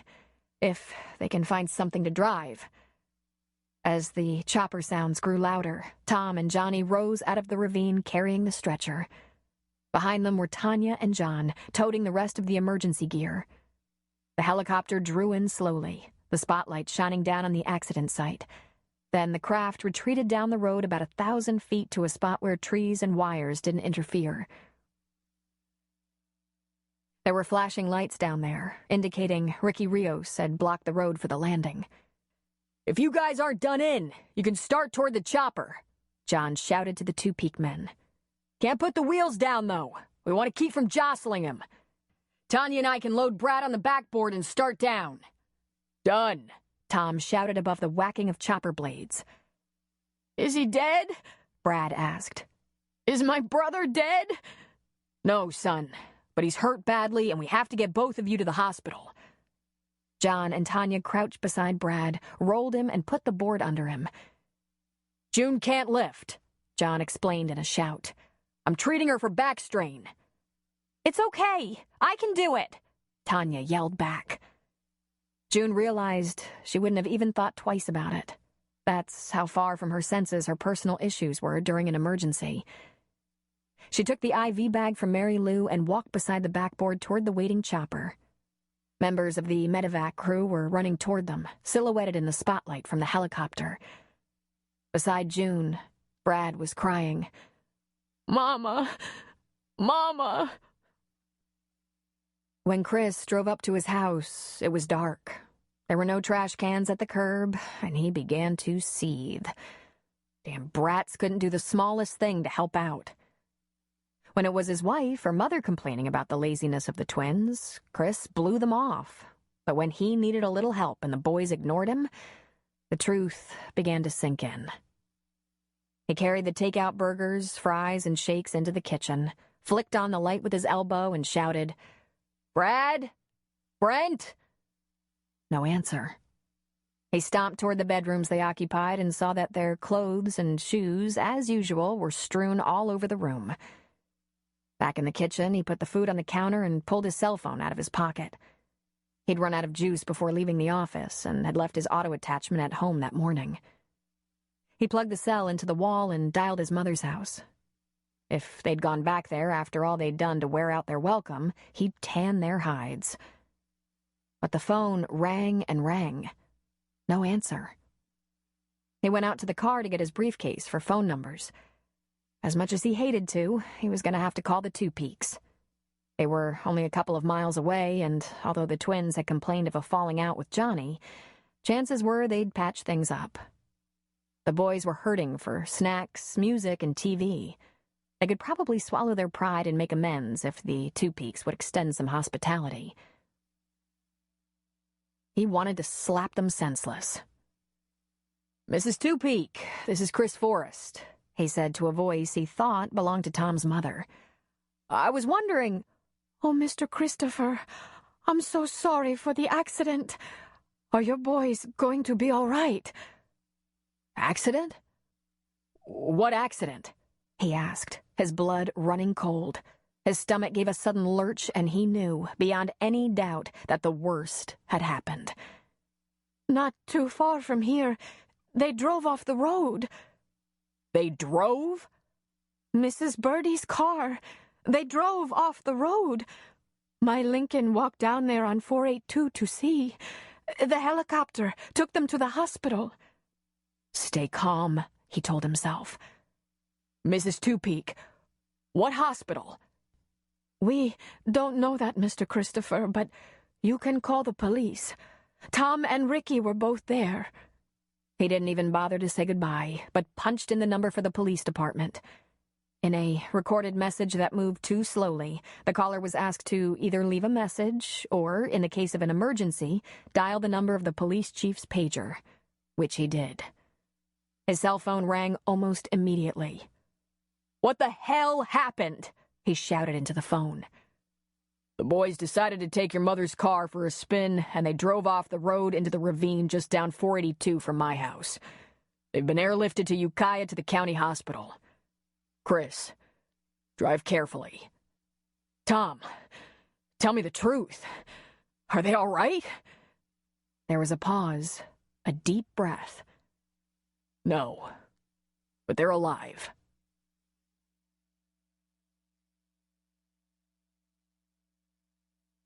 Mary Lou Granger took her kids home. Ursula drove Tanya and Johnny up to the Two Peak house, and Ricky Rios closed 482 at the crossroads both north and south so the scene of the accident would remain relatively undisturbed until daylight. June, John, and Tom stood at the highway's edge in the stillness of a dark and cold night. Tom walked a few paces down the road and picked up the deformed handlebars of his son's destroyed bike. It's hard to believe the accident could have been even worse, he said. They gonna make it? He asked anyone who would hazard a guess. They have a pretty good chance, John said. but it wouldn't hurt to pray. He kicked a pebble in the dirt. I'm going to take the ambulance back to the clinic and clean it up and restock. Then I'm going home to hug my little girl. I'll follow you and help, June said. Then I'm going to bed. You feel okay? Did I hear something about a back problem in the middle of all this? Tom asked. It's a small thing, she shrugged. I just can't afford to let it get worse. Understandable. The road is closed, so let's shut this place down. Thank you, everyone. Thank you very much. Tom walked to his Range Rover with the mangled handlebars still in his hand. Chris really didn't know how he couldn't have known it would get this bad. It should have been obvious the first time they waxed someone's window, egged someone's car. No matter how many times they denied a wrongful act, he knew they were lying. Every time they talked to their mother as though she were a lowly servant in their house, he knew he should step in. But he hadn't. He wanted them to grow up and turn into nice men who respected their parents and others. And that was the respect he showed his wife, parents, and others. He let his incorrigible children abuse every rule they came into contact with and never corrected their actions. In the end, he may have assisted them in their own deaths. They were both in surgery. They had been in surgery for a long time. Brent had 2 broken legs and a skull fracture, and Brad had a fractured pelvis and a broken collarbone. Both had internal injuries. The surgeons had warned that they might find even more once they were in there operating. Chris had sent his parents home. They would have stayed through the night, but at their ages, and with the trauma of it being his mother's car that was stolen, he didn't want the situation made even worse by having them exhausted and sick. The emergency physician had given them mild sedatives to take once they were at home in bed. Chris promised that when he did leave the hospital, he would go to their house and fill them in. Possibly the hardest call he'd ever had to make in his life was the one to Nancy. There was a time, he supposed, when she thought herself the winner, to have snagged him, married him.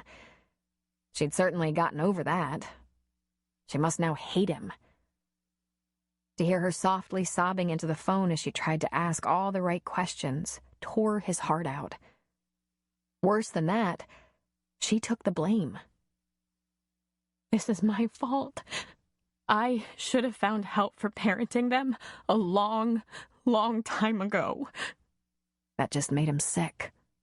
She'd begged him to be a more involved parent. He lifted his head at the sound of footfalls approaching, at first hopeful that he might see medical personnel bearing news. But it was Tom and Johnny Twopeak. Johnny was almost as large as his father, broad-shouldered and flat-bellied. He also wore the long ponytail, hat, and boots. Chris stood, but hung his head. His shame couldn't be more complete. They gonna make it? Johnny wanted to know. They're pretty beat up. Lots of broken bones. Lots of internal injuries. I was there, you know. Chris lifted his head finally, questions in his eyes. I was fishing down in the ravine when the car exploded through the trees. It's still there, Mr. Forrest, hanging in those trees like it fell out of the sky. They're not going to pull it out till morning, Tom said. We'll get photos for the accident report, and you can have copies for the insurance. Is there anything I can do to help you now? There's nothing. I sent my parents home and called Nancy. She'll be here on the earliest flight tomorrow. Now we just wait to see if they pull through. Will you call if there's anything we can do? Chris nodded. Thank you, Tom. I have a lot of amends to make, and you're way up on the list. You tried to tell me. This isn't a time for regrets or amends, but for prayer. My father has made a fire for your boys. The whole family prays. Thank you. They stood awkwardly for a moment. We should go then, if there's nothing we can do, Tom said. He put an arm around his son's shoulders. Dad, I'd like to wait here with Mr. Forrest, if that's okay with him. Chris and Tom both looked surprised. It's okay, Johnny, but I don't know why you'd even want to. Didn't the boys make life pretty tough for you? Didn't they jump you, beat on you? Johnny shrugged. This kind of changes everything, don't you think? Chris put a hand on the boy's shoulder and gave it a squeeze. Yeah, everything.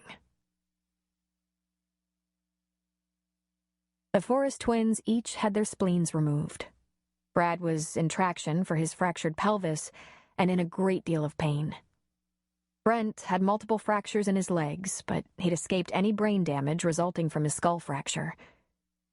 Both boys were going to be in physical therapy for a long, long time. There was no question. They were lucky to be alive.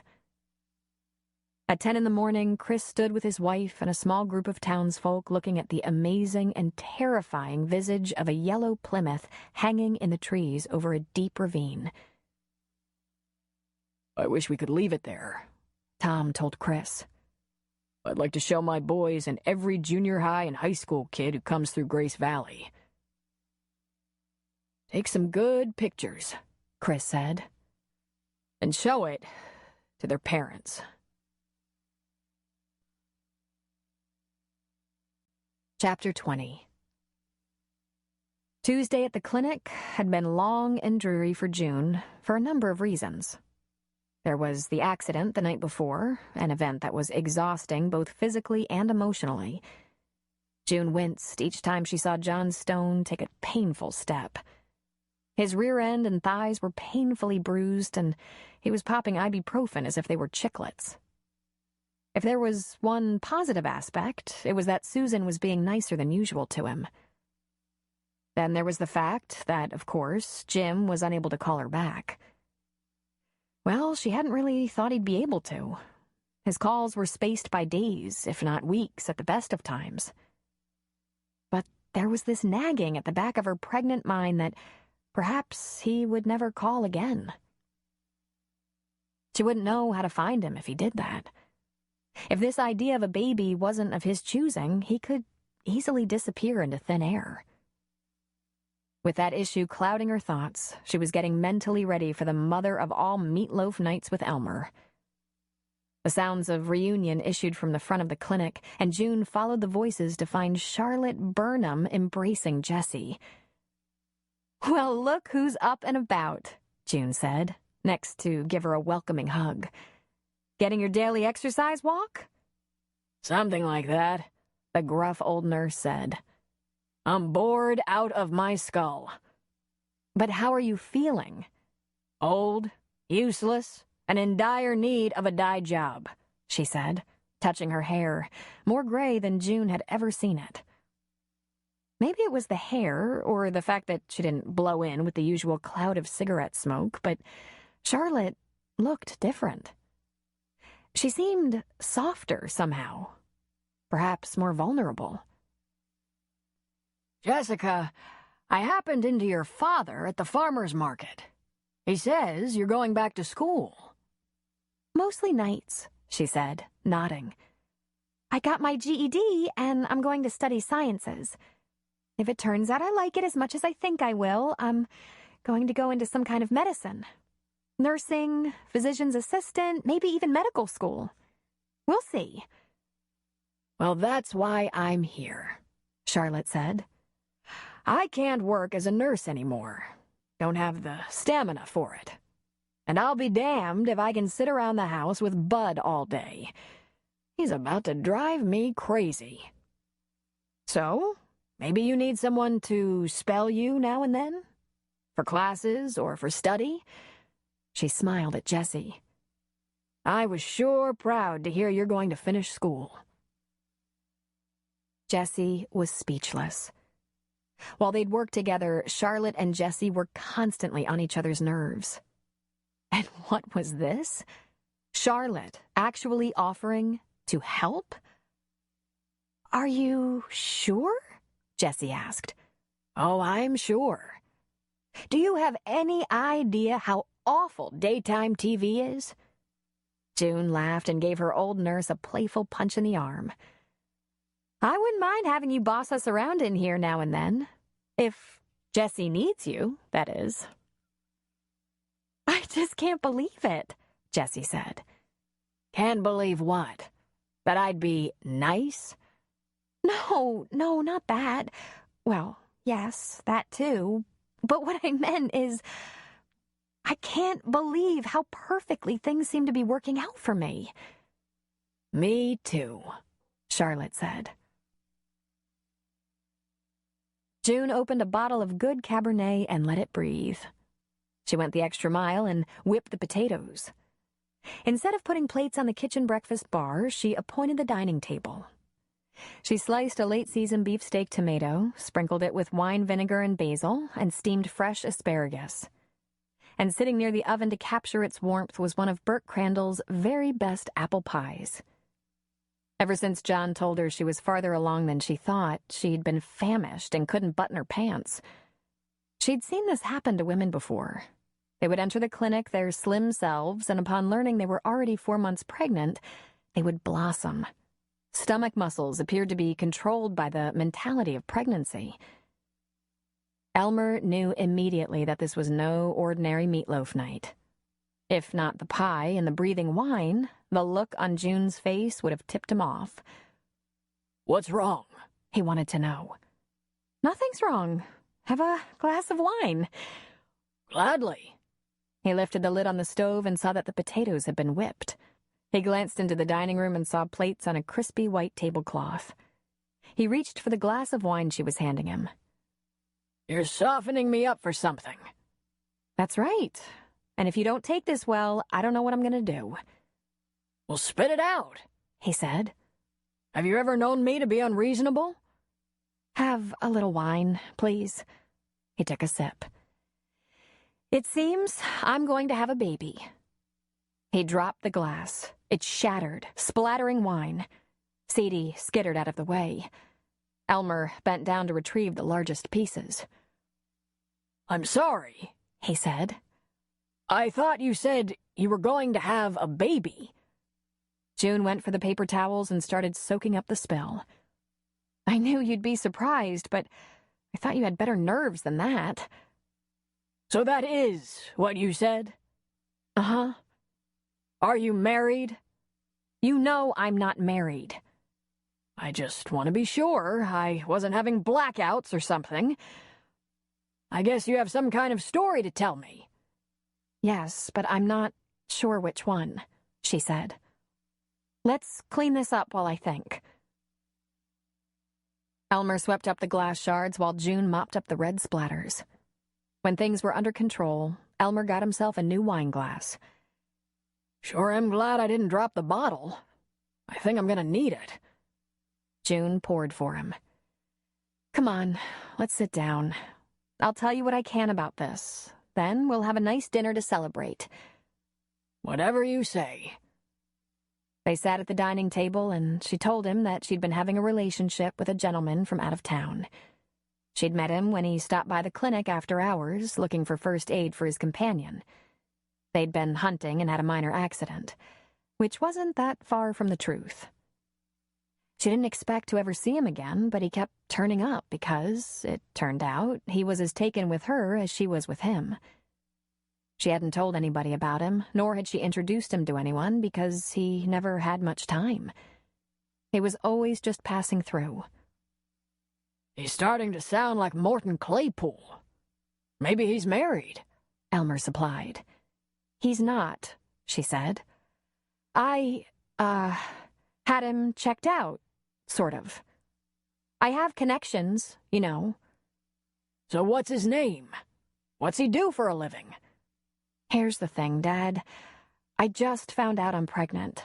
I mean, I knew it in the back of my mind, but I hadn't been paying attention, so I didn't know it officially. John just confirmed it for me yesterday. I was able to tell the gentleman the news last night, about 5 seconds before John rang in on the other line to tell me about the Forrest twins being in a car accident. She shrugged. I didn't have time to talk to him about it. I don't even know if he took it as good news. Until I know the answer to that, I think I'll keep the news to myself. What are you going to tell people? That I'm pregnant. And when they ask who the father is? Do people ask questions like that? She replied, aghast. This is Grace Valley. They want to know which nights of the week you did it. Don't act like you don't know where you live. Well then, I guess I'll tell them it's none of their business. They'll all think it's Chris Forrest. No, they won't, she said with a smile. I have to schedule an ultrasound for the details, like when I'm due, but I'm already feeling little flutters. She touched her stomach. This baby was conceived before Chris Forrest came to town. She touched Elmer's hand. Dad, does this make you disappointed in me? Are you disappointed in you, June? No, Dad. I was actually thinking about having a baby alone. I talked to the Quilters about it once. You know, using an anonymous donor. So this man... Oh, I didn't plan this at all, she said, shaking her head. In fact, I'd just broken it to him that I was pretty sure I was infertile. And I asked him if that would make a difference in how he felt about me, about having a future with me. And he'd said he was very flexible. She smiled, a melancholy smile. We'll see. June, what if he abandons you? Elmer wanted to know. Don't you think I'll be okay? I have you. I have Aunt Myrna. I have the Two Peaks, the Stones, Judge and Bertie. Don't you think I'll be okay? She repeated. It's hard enough to be a doctor and a parent when you have a spouse. The phone rang. Oh, please don't let this be an emergency. I'm so tired, and I think I might have made the best meatloaf yet. June Hudson, she said into the phone. Is it meatloaf night? Jim asked. It is. How are you? Forget me. How are you? Are you telling him? I just did. How's he taking it? He dropped his wine glass. It was a terrible mess, but I think we'll be okay. How are you taking it? A laugh rumbled low in his throat. Like a man. Like a man who can't wait to hold you. June let out a sigh of relief and contentment. Are you almost done there? There are people I want you to meet. Almost. I'm trying. I'm trying even harder now. He wants to know what your name is and what you do for a living. Tell him my name is Jim, and I fish. In the end, Elmer thought it was her best meatloaf ever. And the idea of having a grandchild after this many years was welcome news, too, especially now that it appeared June wasn't going to be abandoned by the baby's father. He's not here yet, however, Elmer added, trying to keep perspective, trying to guard against the potential of disappointment. One difficult thing for him was that he wasn't going to be able to tell anyone, at least not until after the ultrasound. Perhaps until June began to show, which was going to be soon. It's damn tough on an old guy, he told her, to have to keep a secret like this one, especially when the shock of it would be so much fun to watch settle over the town. Very funny, June said. Think about it, June. It's going to be fun. If June already felt fluttering, then this baby might have happened back when Jim escaped from the drug farms in the Trinity Alps. Or even earlier. Which meant that, not far after Christmas, she was going to be a mother for real. And that's what was going to be fun. June was on call the next night, so she had dinner at the cafe and then went to the clinic. Her ultrasound was scheduled for the next morning. She would be getting into the clinic late. She hoped she would be able to sleep. As she walked, her feet never touched the ground. Though she longed for Jim's arms, waiting for him had never been more luxurious, for she felt as if she kept their secret warm and safe within her. And now she knew that once he arrived, everything would be different. 3 times that day she'd been asked if she was all right. Once by George, once by Tom, and once by Harry Shipton. June heard the clinic door open and footsteps come lightly down the hall. Nancy Forrest tapped lightly on June's opened office door. "June," she said, asking to come in. Any other time in her life, June might have resented the intrusion. She might have looked at Nancy, seen that she was still looking young, very attractive and fit, and hated her for it. But on this night, she felt nothing negative toward her lifelong rival. Rather, she leaped to her feet and rushed to embrace her. "Nancy," she said, giving her a welcoming hug. "I've been checking with the Ukiah Hospital. I'm told the boys can expect a full recovery." "Yes," she said, "though not a quick one. It's thanks to you and Dr. Stone that they're alive." "We did our part, but we owe Johnny Two-Peak the real credit." Nancy frowned. "You don't know?" Nancy shook her head. "Johnny was fishing in that stream when the car came crashing through. The first thing he did was climb a tree to pull Brad out of it. He was dangling 10 feet off the ground, hooked onto the branches. Had Johnny left him there, he might have fallen the rest of the way down that rocky ravine. He carried him to safety. Then he ran back into the ravine because the car was on fire. He searched for and found Brent and held his hand over a gushing head wound until help arrived." "I had no idea," Nancy said weakly. "Every time I hear the story, it just keeps getting worse. Did you see the car before they pulled it out of the trees?" "I did," she said with a shudder. Her hand automatically went to her chest as if the mere thought made her heart stop beating for a moment. "I've never seen anything so terrifying." For the very first time, June's heart jumped at the thought of raising a child. From her years as the town's doctor, she'd learned one indisputable fact about being a parent. There were lots of people who did their best, and one or more of their kids, despite all efforts to the contrary, turned out bad. By the same token, there were gems in this town who had nearly raised themselves. Here was a job with no guarantees and no promise of benefits. "Am I interrupting anything?" Nancy wanted to know. "Just a little paperwork. I'm coming in late tomorrow morning, so I thought I'd better look at what Jessie, the clinic receptionist, has stacked up on my desk." "Want to sit down a minute?" "Thanks," she said, taking the chair in front of June's desk. "I spent the afternoon with Bertie, and after comparing notes, I thought I'd better talk to you. You might have gotten some misinformation." "Oh?" "It's about our divorce." "Oh, Nancy, I was so sorry to hear about it. Really."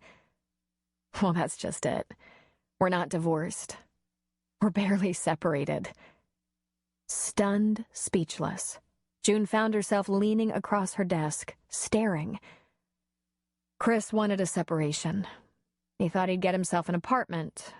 Our home was too stressful," he said. "By now I'm sure you've figured out that most of the stress was due to teenage twins who were constantly in trouble. So he thought the answer might lie with him visiting them on weekends." She shrugged. "I turned the tables on him. I told him that I thought maybe I should get a job, an apartment, and he could be responsible for the twins. I would visit them on the weekends." "But why did they come back to Grace Valley?" "I'm sure he couldn't manage without Bertie." "But," she stammered again, "has he no concept of her age? She was no match for your boys. Meaning, no offense." "Not to worry, June," she said, holding up a hand. It's absolutely true. In fact, Chris and I together have proven no match. Why did he say you were divorced? I just can't imagine. Why? Can't you? Nancy asked, knowing. Sure, she thought. Some things never change. If he could get another woman interested, then he would divorce Nancy. He'd replace her. It had always been that way. For 2 cents, she'd tell Nancy that. Right after he asked June for a second chance, she'd found him twisting his fingers in the tresses of some pretty young thing right on the streets of Rockport. But brother was all she said. Yeah, Nancy and June sat there looking at each other for a moment, a slow smile spreading across Nancy's face. I wonder if Chris really thought he might have a chance with you if he said we were divorced. It's obvious you moved on. Who is it, June? Who's the guy? What? She asked, but her lips curved in spite of herself. When you were feeling this much in love with life, it was impossible for it not to show all over your face. What guy? Never mind, Nancy said, standing. I've had a long day at the hospital, and I'm going early tomorrow so I can be there to meet the physical therapist. I'd better get some sleep. I'm staying with Bertie, in case you're looking for me. What about Chris and the new house? I don't know. You gonna give him a second chance? I don't know, she said again, adding a shrug. My focus right now is on my sons. Her eyes became moist. Thanks again, June. Hey, it's what we do. Do you think... She paused, took a breath, and said, do you think we'll ever be friends? I think we could be. Now. Jeria and Wanda shared a mattress on the floor of one bedroom, while Clinton had another bedroom to himself. With the transformation that was taking over the town in preparation for the Harvest Festival, neither of the kids could seem to settle down to sleep. With the weather getting colder, they liked to burn a fire every night, but the fire in this fireplace didn't fill the house with smoke the way it happened in their old shanty. On the weekend, Clinton was going to help George Fuller in the cafe with dishes and cleaning up. There would be 1 million people in town, and even with all his employees and family, George wouldn't be able to keep up. Wanda was going to earn a little extra money by helping Juliana Dixon keep track of the children. After she completed the Red Cross babysitting course at school, she'd be able to do a little babysitting after school and on weekends.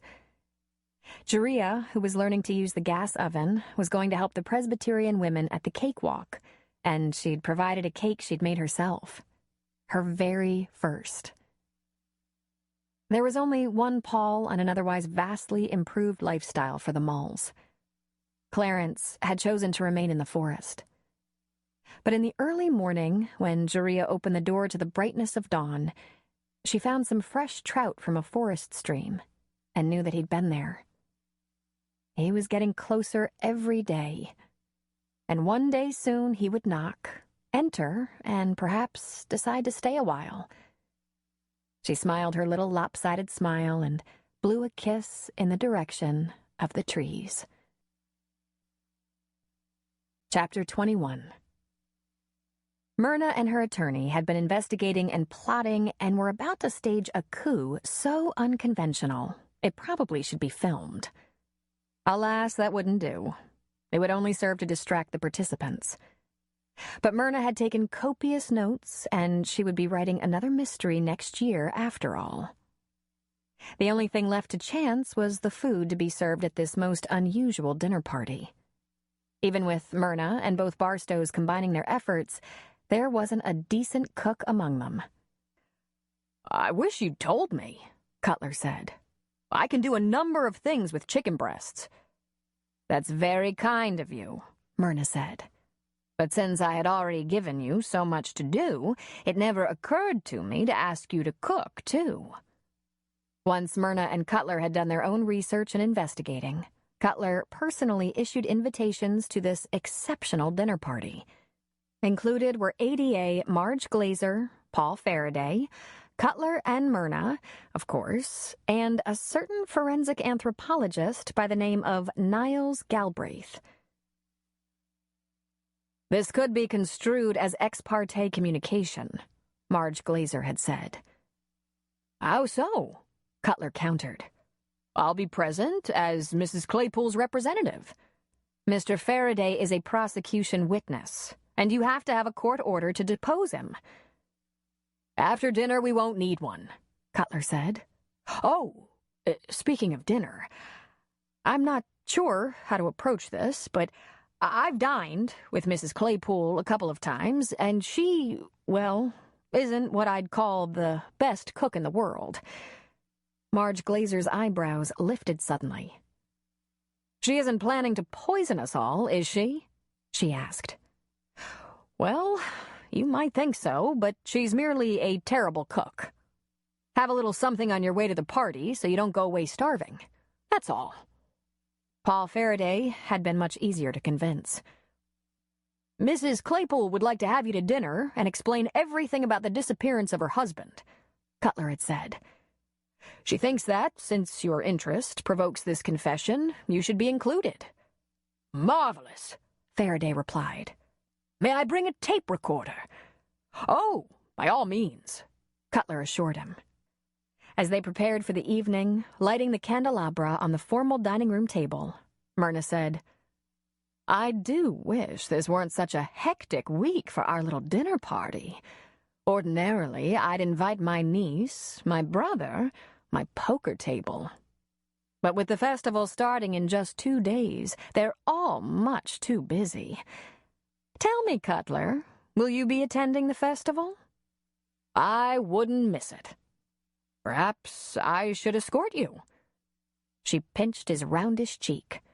"Cutler, if I were 60 years younger, and if you could tuck your shirt in—" As had become something of a ritual, Cutler and Myrna had their martinis at 5 in the sitting room with a fire blazing in the hearth. Company would arrive at 6. Cutler raised his glass to Myrna and said, "I want you to know this has been a very pleasurable murder case for me, Mrs. Claypool." "And for me, Cutler," she replied. "Once we've had done with these legal people and our bird watcher, you must call me Myrna." "With pleasure. Will you call me John?" "Cutler suits you so much better." "Then Cutler it is." The sound of something breaking, followed by shrill bickering, came from the kitchen. Cutler jumped, sloshing a bit of his martini onto the oriental rug. "My apologies, Cutler. It's the Barstows. That's why I always have them here one at a time. They can't be in the same room together without constantly arguing." "Have they ever actually come to blows?" "Several times. But with age, they do less damage. They do try your patience at times, though." "Mrs. Claypool, just once more before the guests arrive, have you any idea whatsoever what might have happened to Morton? Mr. Claypool?" "I've often suspected another woman, but I just can't imagine what another woman would want with Morton. He wasn't rich, handsome, or humorous. Yet you were fond of him." "Well, for a while I was. But you must remember he read my manuscripts and offered suggestions to make them better. I found his input valuable." The doorbell rang and there was a rapid shuffling from inside the kitchen. Myrna and Cutler leaned forward in their chairs to view the Barstows, both trying to be first to the door. They ended up stuck in the frame, wriggling to get free. "Well, for pity's sake," Myrna said, disgusted. She got to her feet quickly for a woman her age and answered the door personally. The Barstows withdrew into the kitchen, grumbling. "Mr. Faraday, I knew you'd be the first to arrive. You must be eager to hear the story." He bowed elaborately. "I'm very enthusiastic. I thank you for including me." "It wouldn't be a celebration without you," she said, turning to walk back into the house, leaving him to follow. "Celebration?" he asked eagerly. "What are we celebrating?" Cutler stood, extending his hand. "If there's one thing I've learned, we don't want to get ahead of Mrs. Claypool. John Cutler, how do you do? Martini?" "Don't mind if I do," Faraday said, his teeth appearing to grow even larger in his happiness.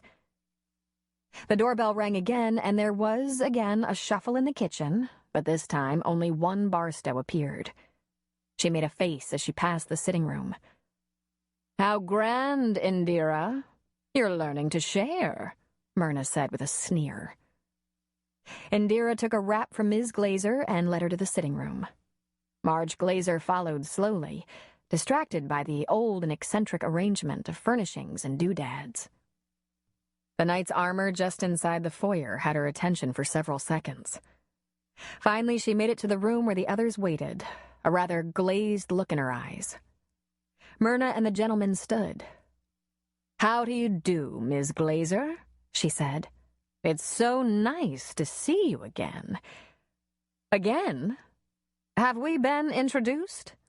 "Not formally, but of course you're very well known around Grace Valley," Myrna said, and enjoyed the way Ms. Glazer seemed to puff up a bit. "Martini?" "Thank you, no. Have you something a bit lighter? A Chablis, perhaps?" "Perfect," she said. She extended a hand to the men, each in turn. "Mr. Faraday, Mr. Cutler." The doorbell rang again. "Ah, the mystery guest," Myrna said, nearly giggling. While Amelia brought the young gentleman into the sitting room, Indira delivered the Chablis to Ms. Glazer. Cutler and Niles Galbraith shook hands, obviously renewing their acquaintance.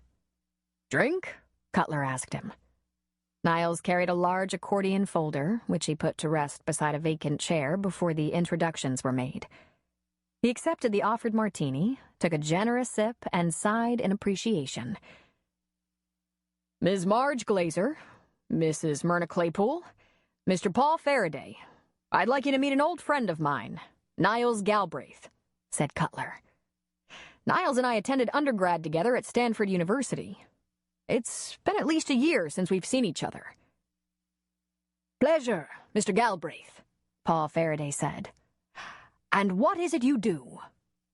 With a slight nod of his head, he said, "I'm a forensic anthropologist. I specialize in old bones." Expectedly, both Marge and Paul frowned. But there was no need to panic. If they went to trial, naturally, Mrs. Claypool and her attorney would supply expert witnesses of their own to try to rebuke the prosecution's experts. This was only premature, not unexpected. With precision timing, the dinner bell chimed and Myrna led her party into the dining room. "Cutler," Myrna said, "you and I will share the heads of the table. Miss Glazer on my right, if you please, Mr. Galbraith on my left, and Mr. Faraday, if you'll sit beside Cutler, you'll find there's plenty of room for your tape recorder. How's that now?" "Tape recorder?" Marge asked, holding her Chablis. "Mr. Faraday was most polite in asking," Myrna said. "I suppose he could have hidden it and tricked us all, but I encouraged him. I told him if he wanted to, he could consider this a deposition." "Jesus," Marge muttered, taking a drink. She looked around the ornately cluttered dining room. "This is really quite something, Mrs. Claypool." "Isn't it? After those investigators were here, it took Indira and Amelia forever to put the place to rights again. They've been even grouchier than usual." One would think that salad could hardly be hurt by preparation, but unfortunately, Indira favored greens suspended in unflavored gelatin with a scoop of mayonnaise on top. It was during the salad that Myrna slowly told the story of how she met and married Morton. Next came a rice soup with a bitter root added. It was Amelia's contribution and made everyone at the table grimace. Fortunately, bread and butter, hard to ruin, came at the same time. During this course, Myrna told the story of how Morton seemed to drift off without anyone, including herself, seeming to notice. "I know that seems strange," Myrna said. "But to tell the truth, I didn't mind that he was coming to Grace Valley less and less. And I didn't rely on Morton for anything, really. No, it's true that once I noticed he had been gone for several months, I was hurt. After that, I wouldn't have welcomed him back unless he could come up with a story that included critical injury or imprisonment." "Did you search for him, Mrs. Claypool?" Faraday wanted to know. "Not at that time, I did not. I was just a little miffed, you see, and I assumed if something terrible had happened, I'd have been notified. But remember, his absences had been growing. I suspected another woman. Incidentally, I still do." Eyebrows lifted all around the table. The main course was delivered. A savory roast smothered in onions and mushrooms with a halo of fluffy white potatoes surrounding it. To everyone's surprise, it was delicious. It melted in the mouth. "Mrs. Claypool, this is delightful," Cutler said. "Ah, yes, Indira's mystery meat. Don't ask." Marge Glazer, a pet owner and lover, put down her fork, but the others kept eating. During that course, Myrna explained what she'd learned in her more recent research. That Morton had taken retirement from his company and received a modest pension for 5 years after disappearing from her life. His check was delivered to a post office box in Redding, California. There didn't seem to be anyone available to bear witness as to who had picked up that check, but the original contract for the box was signed by Morton. Myrna and Cutler had a copy of the signature, and it appeared identical to other signatures in her possession. At the end of 5 years, the company had declared bankruptcy. The pension funds had been mismanaged and were gone. At that time, Morton, who was a few years older than Myrna, would have been eligible for Social Security, but he didn't collect it. For the 5 years he collected a pension, he paid into Social Security, but when the pension was gone, he didn't file to collect. We were unable to find a death certificate. Oh, and he never again filed a tax return. "Can you explain this?" Ms. Glazer wanted to know. "I have theories, but they're only theories," Myrna said. "He might have left the country. He might have died. He might have died years before he stopped collecting his pension checks, and perhaps someone collected them feloniously. But I can assure you it wasn't me. And if you want a complete accounting of my financial affairs for the last 20 years, you are welcome to them. But now, with the dessert, I think it's time to talk about someone else at this table." Myrna and Paul Faraday met eyes, but Marge Glazer only said, "What's for dessert?" She hadn't taken Cutler's advice. She was starving. "Peach cobbler and coffee," Myrna said, smiling. "I admit to bringing some of this on myself," Myrna continued while the Barstows served dessert. "I've had a good time at Morton's expense in the plotting of my suspense and mystery novels. If you had known Morton, you'd know how much he'd actually like that. People around here have speculated for a long time. If he's missing and she keeps writing these stories about missing husbands buried in the flower garden, could she have? Hardly anyone has ever taken the bait as far as you, Faraday," Cutler said. "Did Mr. Faraday tell you, Marge, that he writes true crime dramas and hopes to do a story on Mrs. Claypool's murder of Mr. Claypool? Of course he would have told you." Why else would I be investigating the widow and her property? Faraday said, somewhat shortly. Why else, indeed, Myrna said, dipping into her peach cobbler. You haven't had the greatest success with your books, have you, Paul? Pity. Seems you need something with more of a kick to it. Marge Glazer took a bite of her cobbler and made a face. Ugh! What in the world could you do to cobbler to make it taste like it has shoe polish in it? Oh, dear. I hope you're not right. Though the Barstows do have very strange tastes. Well, the coffee is good, dear. If you don't like the cobbler, we'll leave it for the cats. As I was saying, Mr. Faraday was looking for a story with a little more kick to it. So he decided to dig up some proof that I murdered my husband and buried him on Hudson House property. But you couldn't find any bones, could you, Mr. Faraday? Faraday frowned. Where is this going?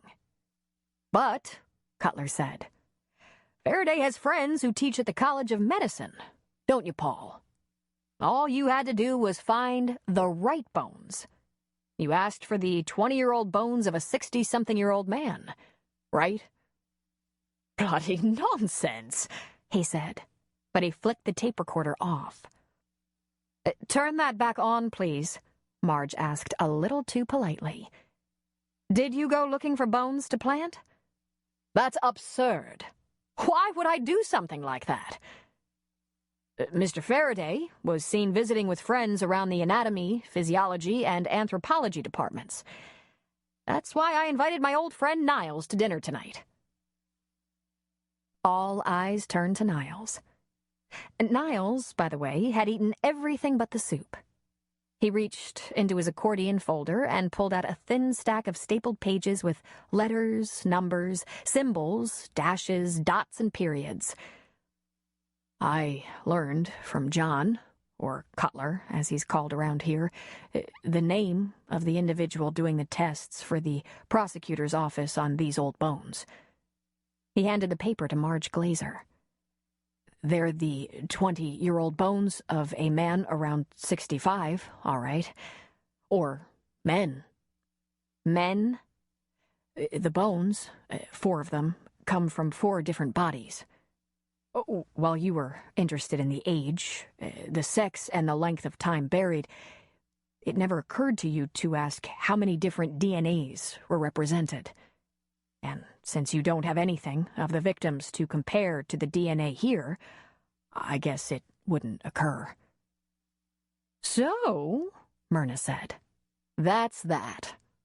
No body, just a few old bones collected from the San Francisco School of Medicine by Mr. Faraday and tossed under my rhododendron. And what a mess was made of my house and yard. The Barstows are still complaining, although I did pay them overtime. If I weren't so old, Mr. Faraday, I believe I'd sue you. Ms. Glazer sipped her coffee and said, Good God! What's in the coffee? Myrna held a napkin and slapped it onto the table. You haven't been entirely pleasant this evening. And here I've made your job so painless. She's right, Marge, Cutler said. We could have saved all this for court.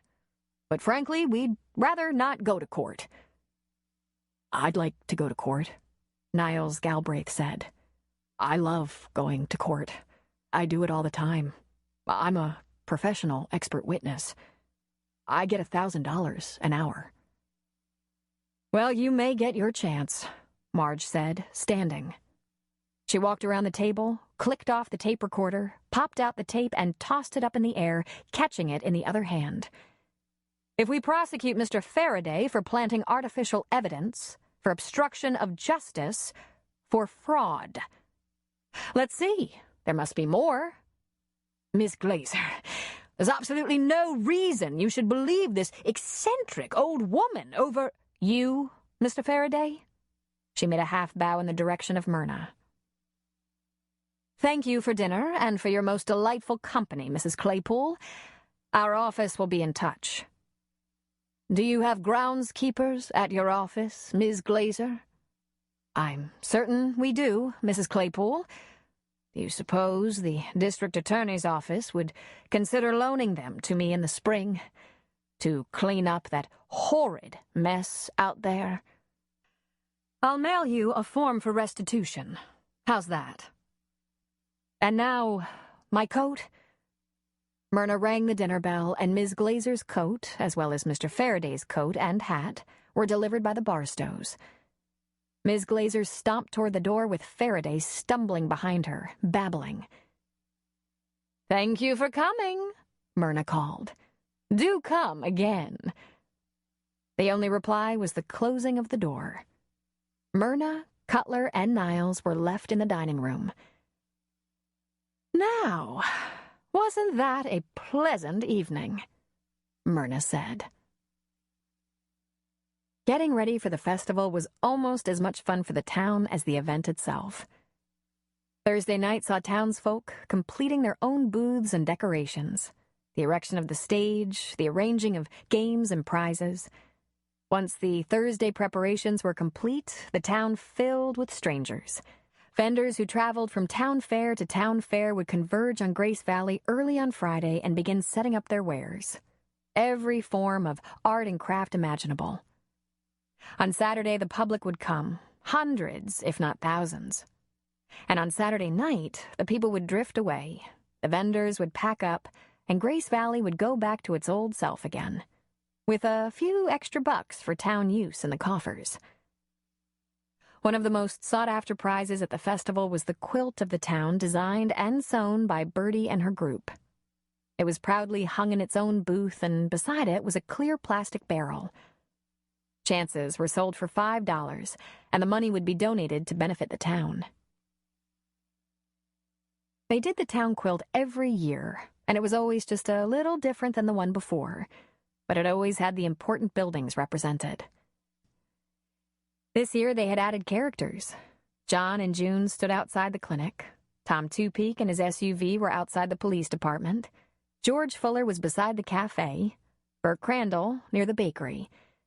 Sam Cussler with his fishing pole beside the garage, Harry Shipton beside the church, and a little pixie with white springy hair in the gardens of Hudson House. When the Thursday night preparations were nearing completion, George brought out a couple of huge vats of ice cream with bowls and spoons. George's oldest son set up the disc player and speakers on the stage and turned up the volume for the crowd of volunteers that had gathered behind the cafe and church. John Stone was still having trouble walking without pain, his buttocks looking a lot like blueberry marble, but he was glad to be part of the decorating and congregating. Because it was getting late and the volunteers were mostly middle-aged, George's son kept the music light. John heard the music and saw Susan helping Bertie hang the quilt. He went over to the booth and came up behind his wife. He put his arms around her from behind, and she, remarkably, leaned back against him. "John, have you ever seen a more beautiful quilt?" she asked. "Never. We'll buy a bunch of chances." He pulled her away from Bertie's quilt, and right there, in the yard behind the cafe, he took her in his arms and began to slow dance with her. "John," she said, sweetly surprised. "Are you sure you're up to this? What about your—" "My bruised butt? Hurts like the devil," he said. "But not feeling close to you has hurt more." "Oh, John. Can I tell you something?" Please, let's not argue about our roles anymore." "It's not about that. It's about the accident and my trip down into the ravine. I've had lots of emergencies in my day, but nothing like that, ever. You know what my emergencies have been like? You were there for a lot of them. Scrubbed, sterile, struggling to save a life under the most advanced and pristine of conditions. And even that could get my adrenaline pumping for hours, if not days. But this time, he pulled her closer. Not advanced, not pristine, not sterile, she added. No. There by the side of the road was a young boy, bleeding, possibly dying. And at the bottom of the hill, another. Their car hanging in the trees like an apparition. The nearest hospital miles and miles away. Country medicine. Do you know how it made me feel? Inadequate? She suggested. Yeah. He laughed. And alive. Never more alive. When I got to that accident site, my first thought was that I wished you'd come with me. You're the kind of nurse who can anticipate a doctor's needs accurately, assist perfectly, keep the pace, move the doctor along when he or she lags, reassure the patient confidently. You're the best nurse I've ever worked with. And I was so ashamed that I'd ever discouraged you in any way. Not only does the clinic need you, medicine needs you. Susan, do you think you'll ever forgive me? She looked up into his eyes with tears in her own. John, do you really mean that? You can't know how much I mean it. I'm just sorry that it took a near-fatal accident for me to see it. To really see it. I wondered if you'd ever again respect me and my skills in the way you did when we first met. I've hungered for that. I don't know what happened to me, Susan. You and June were completely right. I was so stupid. June said you were stupid? I thought she was staying out of our little tiff. She's much nosier than she looks. He kissed the top of her head. I know I still have amends to make, but are you going to eventually forgive me? Eventually, she said, but she said it with a smile. And are we going to have sex again? Eventually, she said. John? He said, holding her close, dancing with her. I do love you, she said. He stopped dancing and looked down at her. I love you, he said. He lifted her chin and kissed her deeply. Her arms went around him, holding him closely as she moved under his lips. There was a promise in the kiss. And when they broke apart, they were met by the applause of all the festival volunteers. Susan laughed, covering her mouth in embarrassment. John bowed.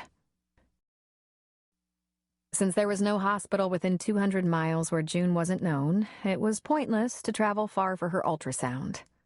She went to Rockport's Valley Hospital and tried to relax about the whole thing. When the technician called her into the room, June said curtly, "No one knows about this pregnancy except me, my doctor, and now you." She left out Elmer and the baby's father on purpose, hoping to cow the technician into enforced silence. "Of course, doctor," was all that was said in reply. While she lay there, her belly jellied, she felt her heart begin to race in excitement. "Tell me what you want to know," the technician said. "It's up to you." "Just turn the monitor so I can see it better," she said, this time keeping the shortness out of her voice. The image came into view, faded as the wand was moved, came into specific relief again, faded again. "I'm looking for a due date," June said, somewhat absently. "We'll send the film to your OB, who can provide a more detailed summary. But it looks... 4 months, June said in an almost reverent breath. How had this baby grown so much without her knowledge? So fast? Where had her mind been? Looks very healthy, don't you think? And happy." June squinted, looking for the happiness in the image, and then saw what she hadn't been looking for, but sprang out at her just the same. "Yes," June said. "She does look happy." And then she cried again.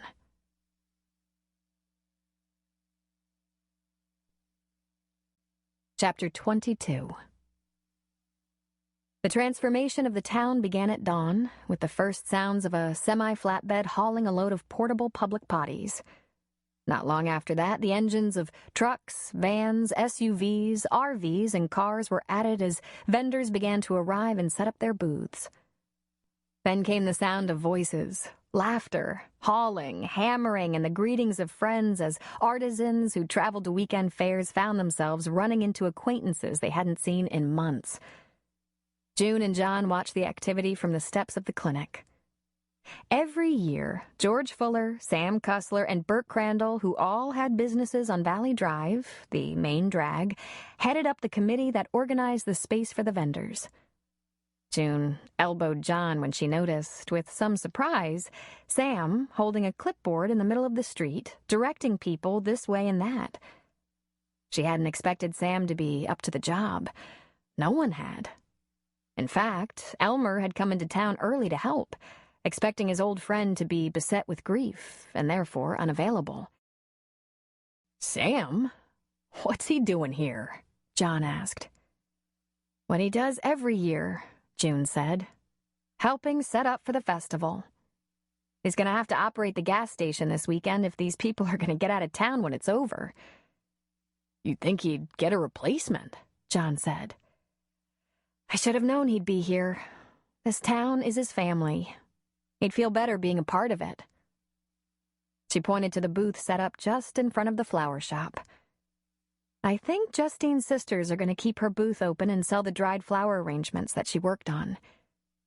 Man, John said, scratching his chin. People around here certainly persevere. Don't we? She returned with a smile, giving him a playful swat on the rump, bringing a yelp out of him. Sure was sweet the way you and Susan made up last night. You're the talk of the town, you know. Lovebirds. He looked down into her eyes, and a sly, crooked grin began to blossom on his face. I'm sure that will change soon, he teased. Someone else is going to be all the talk. No question about it, she said. Let's go over our clinic hours. Inside. Yes'm, boss, he said, following her. No one seemed to notice an armed man in camouflage lurking behind houses and garages. His beret pulled low, anti-glare paint on his cheekbones as he watched the gathering of vendors suspiciously. Inside the clinic, June, John, Jessie, and Susan leaned over Jessie's desk and studied the schedule. The clinic would have to remain open during the hours that the Harvest Festival ran. Friday was limited to emergency patients only. There were no scheduled appointments, as a couple hundred visiting artisans would be getting their thumbs in the way of their hammers, tripping over their wares, and stepping on their tools and twisting ankles. My dad and Blake Norton from Rockport are both volunteers for day shifts. Dad on Saturday and Blake on Sunday. Blake's nurse Lisa is going to volunteer both afternoons. But Susan, it would help if we could have you on call. I'll be on call too, Jessie said. I can help in the clinic, but I can also watch Sydney if Susan is called in. That's good, Jessie, thanks. This is all just as a precaution. Most of our work is going to be simple first aid, and a physician can handle it without help, just as an RN can. The Dixonses have hired Wanda Mull to help watch the kids, Susan said. I think that will include Sydney most of the time. You can hardly separate Sydney and Lindsay. Isn't that nice? June said. I'm so glad people are including Wanda. And Clinton is going to be helping George and his son, Susan added. And Jeria actually managed to bake a cake for the cakewalk the church is putting on. It was her 4th or 5th try, but it turned out well. When June found out that Jeria had moved back into the little house with her children, she'd told Susan, who'd spread the word to some of the other Presbyterian women. They'd reached out to Jeria, pulling her into their fold, helping her with some of the new challenges she faced. Though she'd been in town for months, she avoided using the stove. It made her nervous. Some of the women from church showed her how. I wonder if Clarence will ever come around, Susan said, thinking aloud. In fact, that's exactly what Clarence was doing. Coming around. He was lurking close to their house, making sure that Jeria and the children were safe. And he was growing increasingly alarmed by all the activity in the town. It looked, for all intents and purposes, like an invasion.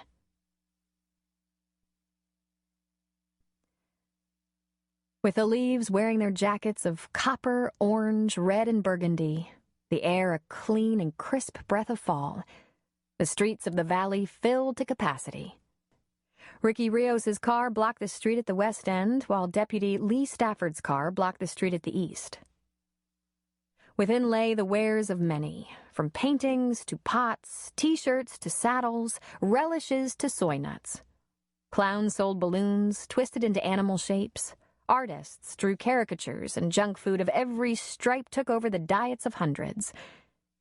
When the elder Doc Hudson arrived at the clinic to spell John, the latter said, "The bulk of my business has been dosing antacids." To which Elmer said, "Thanks. I think I'm needing some myself." There was a rented truck parked behind the church with a padlock on the door. It seemed to be in the charge of Pastor Shipton, who refused to reveal the contents, until Tom Two-Peak inquired on behalf of the law. Harry whispered in Tom's ear. Tom chuckled lightly and turned away to other business. In the sunniest part of the afternoon, the pastor backed the truck up to the end of the street where it was blocked, right in the middle of the street, between the clinic and the church. And unloaded was a large container made out of some kind of strong plastic. Pastor Shipton ran a hose out to the big box, and, while it filled, he set up a folding table about 20 feet away and unloaded a bucket of balls. It appeared the pastor had rented himself a dunking booth, but he wouldn't give any information to the curious crowd that began to form. And just as the pastor would have planned it, most of the onlookers were townsfolk. June, a huge cotton candy in her fist, was drawn to the sight, as was Elmer. "What's this?" she asked. "No one seems to know," Elmer said. "What are you eating?" "What does it look like I'm eating?" "Should you be eating that junk?" "Shh, I'm a doctor." Elmer sighed in frustration. "The cobbler's children have no shoes." "Ladies and gentlemen," Harry Shipton finally shouted into a microphone. "While we're waiting for this tank to fill with icy cold water, can I take a minute to thank the Presbyterian women for all the hard work they've put into the festival? Ladies, are you around here?" A couple of women came forward and gave a wave. "How about Susan Stone? Susan?" She walked over and lifted a hand in a half-wave, then tried to escape, but Harry held on to her. "Stay here a second, Susan. Juliana Dixon, are you here?" "She's back there," someone yelled. "Well, get her up here. We need her." "Pastor, what's going on?" Susan asked. "Just a little fun, Susan. You deserve to take your best shot." "What?" Juliana came through the crowd holding the baby and dragging a 4-year-old. "What?" she said. "We've had a situation in our town that's been almost impossible to ignore. Well, okay, we didn't try very hard to ignore it, but not because we're nosy. It's because we care so much about each other. We have a couple of guys, a couple of our best Grace Valley guys, who find the need to make amends with those they've insulted. Yes, ladies and gentlemen, we have a couple of good, well-meaning guys, some of our best, who are seriously in the doghouse." People began to cheer and applaud. Harry went around to the back of the tank, which was open about halfway, and stuck his hand in. "Ooh, boy. Cold. We're looking for amends here." There were more cheers. "Now, ladies, it has come to the attention of the town that you two have put your husbands in the doghouse, and deservedly so. But we all think the time has come to give them a chance to make some amends. get themselves back in your good graces. Don't we, folks? The crowd cheered in response. Guys? You ready, guys? They came out of the side door of the church, prancing. John was wearing a short, tight turquoise wetsuit and his daughter's water wings. Mike was wearing an old-fashioned gentleman's bathing suit, circa 1900, and carrying a parasol. They came together in front of the tank and lifted their arms high in the air as if in victory. Then they split apart and, going back to the open truck, lifted out a large prop and carried it to the front of the tank. They leaned the painted prop of a doghouse against the tank to the absolute delight of the crowd. "Now," Harry said to the women, "who wants to go first?" "Oh, let me," Juliana said, handing Harry the baby and giving Susan the hand of the 4-year-old. Mike took a bow and turned the tank. With John's help, a plastic backdrop was raised to catch the balls. The crowd went nuts as Juliana took her stance as a pitcher with bloodlust in her eyes. Mike cautiously climbed onto the seat so it looked as though he sat inside the doghouse. The first 2 balls missed, and the crowd moaned miserably. But the third hit. Mike crashed into the ice-cold water, and the cheers could be heard in the next town. Mike dragged himself out of the icy water, shivering, his lips blue, and yelled, "You keep pitching those balls till you love me again, baby." "Get back on your perch, Mike darling," she yelled back. "Don't be a pig about it, Juliana," Susan pleaded. All in all, Mike went down 5 times. John, 3. Susan went easy on John because of the condition of his butt. But never, in the history of the Grace Valley Harvest Festival, had amends been so gloriously met.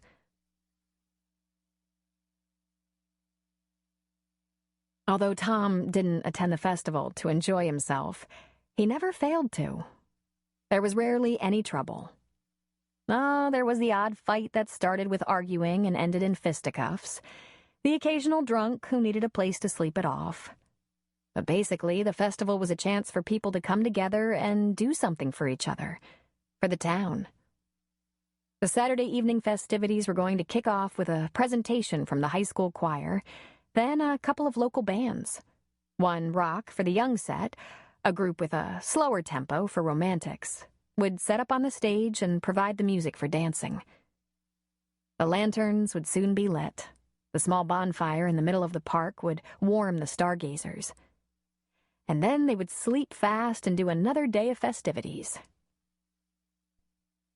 The fall festival also proved to be a time of coming together, year after year, without that ever being the conscious plan of the committee.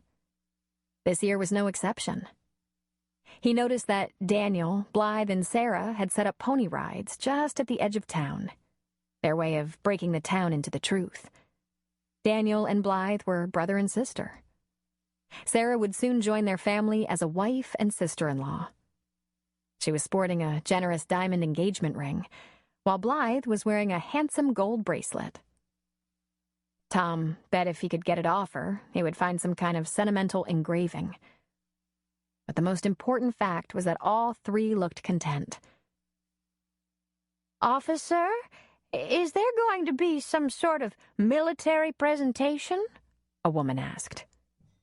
"I don't think so, but I'm not privy to all the goings-on. Maybe the high school color guard is here."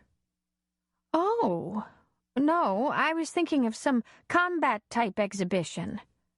I saw someone in fatigues." "Could be Army personnel here. We have an Army post not far." "With his face painted?" "Face? Ma'am, you saw a military man in fatigues with face paint? At the festival?" "Well, no, back there," she pointed. "Behind that house. The garage, really." Tom said, looking. "I wonder if the school's ROTC group has something going on." He drifted away from the woman and tried to melt into the crowd, out of sight. He didn't like the feeling he was getting. He slipped around to the back of the clinic, then into the neighborhood east of the roadblock. He tried to creep around behind a couple of houses without looking as if he was creeping, but for a man Tom's size, that wasn't easily done. It didn't take him long to spot Clarence. He was all done up like a ranger, complete with a branch of something in his hat and grease paint on his face. Clarence crouched behind a bush at the side of a shed in a backyard, far enough from the crowd to keep from drawing too much attention to himself, yet frighteningly close with a gun. Fortunately for Tom, Clarence wasn't as good at not being seen as he probably once had been. Tom went back around the block quickly. He found Lee Stafford leaning against his car, talking to a neighbor. Tom drew him away and whispered in his ear. Then he went across the street to the cafe. There he found Clinton with a big rack of glasses to wash. Hey, Clinton, take a break. I need you a minute. "What's up, Chief Two-Peak?" the boy asked. Come with me, will you? George, I need Clinton a minute. He'll be back. Sure thing, George said. Follow me, son, Tom said. Clinton tossed aside his apron and went along. Tom led the way, but didn't explain until they were well away from the people. It's your dad, Clinton. He's acting out. Oh, man. What's he doing? Clinton fairly whined. I'm not sure. He's all done up for combat, carrying his gun. He seems to be spying on the fair. He might be thinking he's in country again. His PTSD might be acting up, Clinton said. I'd like to get him in custody with as little commotion as possible. I don't expect we can talk him out of any delusions he's having, but I'm afraid we're going to have to get him out of here and disarm him. It's got too much potential to turn bad. I know, Chief. I'll go with you. Has he ever had trouble recognizing you? Not that I ever noticed. Are you comfortable walking up to him? Clinton shrugged. I lived with him for 16 years. I reckon I can walk up to him. If you can do that, I'll come around the back. Clinton, I'm going to have to cuff him. I don't want to hurt him, but I don't expect he'll come along on request. Clinton hung his head for a moment, then lifted it again. I understand. Tom didn't really think Clarence would open fire on the crowd, but then who knew what fragile hold he had on reality? One thing was certain. He had to get Clarence out of there, get his gun, get him taken care of. Maybe this is a good thing, Chief, Clinton said. If he gets in enough trouble, gets himself locked up, they'll put him back on his drugs. It might set him to rights again. Tom clamped a hand on the boy's shoulder. Clinton was a big kid. If not for the fact that he wore a prosthetic leg, he could do some real damage for the football team. He was brave. He'd been through a lot. I'll hope for that, Clinton. Let's go. Clinton walked straight down the street toward the house behind which his father crouched. Tom went through the backyards, sticking to the shadows, skirting close to houses and garages. Clinton walked up the driveway of the house while Tom, staying low, crept around the back. Daddy? Clinton called. What you doing back there, Daddy? Clinton, get down. They'll see you. Who's gonna see me, Daddy? The whole village has been invaded. Are you blind? I'll get you and your mama out of there and... He was cut off as Tom hit him from behind, knocking the rifle from his hands. They rolled onto the ground. They were much the same size, and Clarence was unexpectedly strong. Tom got him face down on the ground, a knee in his back, and managed to cuff his wrists together behind him. Easy, Clarence. Easy. You're gonna be okay now. What the hell you doing, Injun? We got us an invasion here. Tom sat back on his heels, winded. Yeah, I know. We'll take it from here. Clinton, go find Deputy Stafford. He's waiting. Tell him to bring around the car. Sure. Can I go with my dad? Of course you can, son. We'll get in touch with the VA, have somebody come out for him right away. Clinton crouched down and rubbed a hand along his father's greasy forehead. It's gonna be okay now, Daddy. You'll see.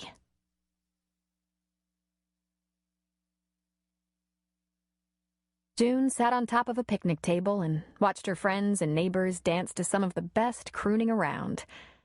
The band was from Westport and specialized in love songs to dance to.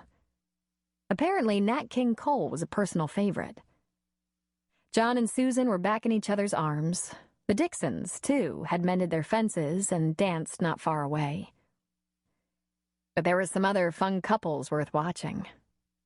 Aunt Myrna waltzed with her young attorney, and they looked to be having a real time of it. Bertie and Judge cut a mean rug with something that resembled the rumba. Then there was Elmer rocking along with Jessie.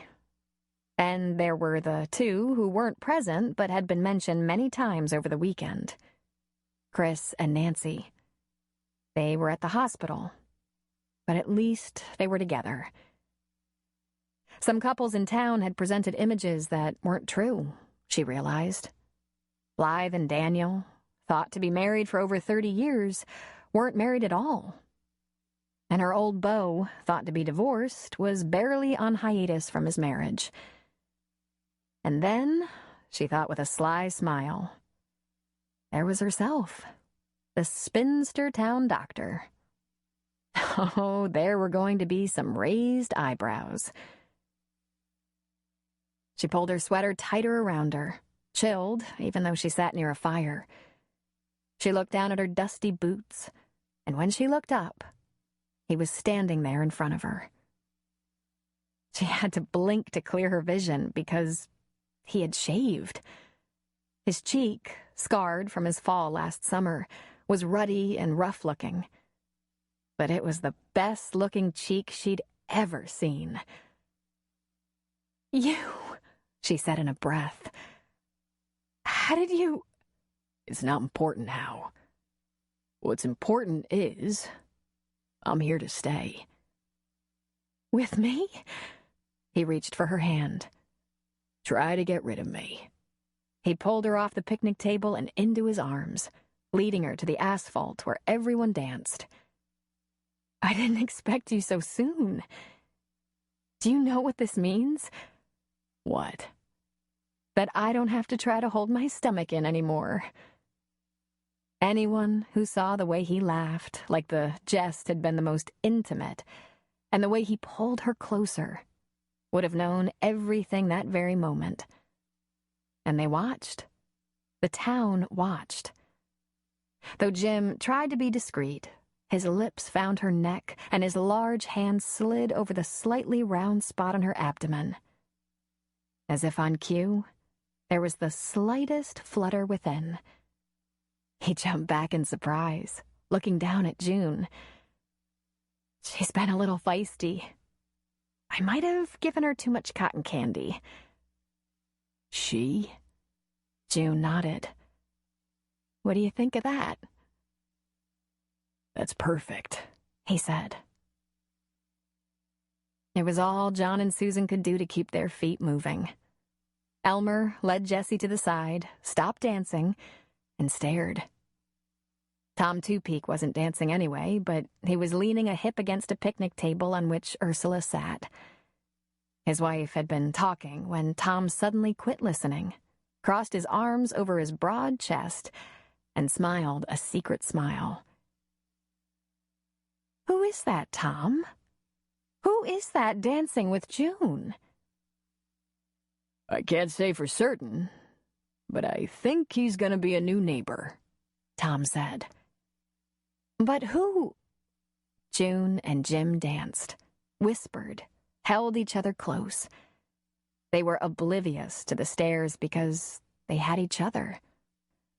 But the whole town watched, because she belonged to them. And they knew, though they hadn't been told. Their doctor was deep in love.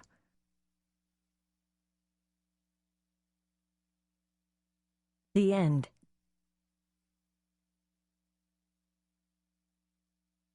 You've been listening to Just Over the Mountain by Robin Carr, narrated by Therese Plummer.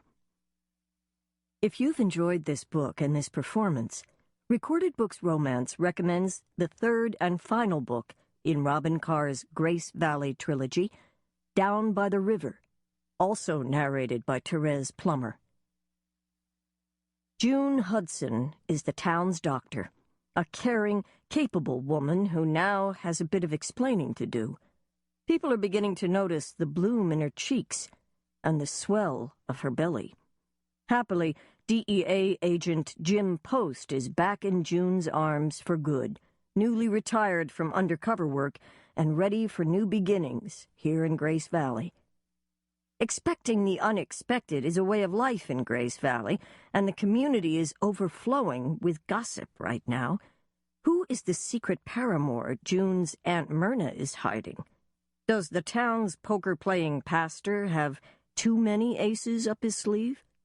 But when dangers from man and nature rise up with a vengeance to threaten June and the town, this community pulls together and shows what it's made of. And Jim discovers the true meaning of happiness here in Grace Valley. There really is no place like home. Recorded Books offers a wide selection of bestsellers, mysteries, classics, histories, and more. So visit us at recordedbooks.com to learn about our latest releases and special offers. And thank you for being a Recorded Books reader.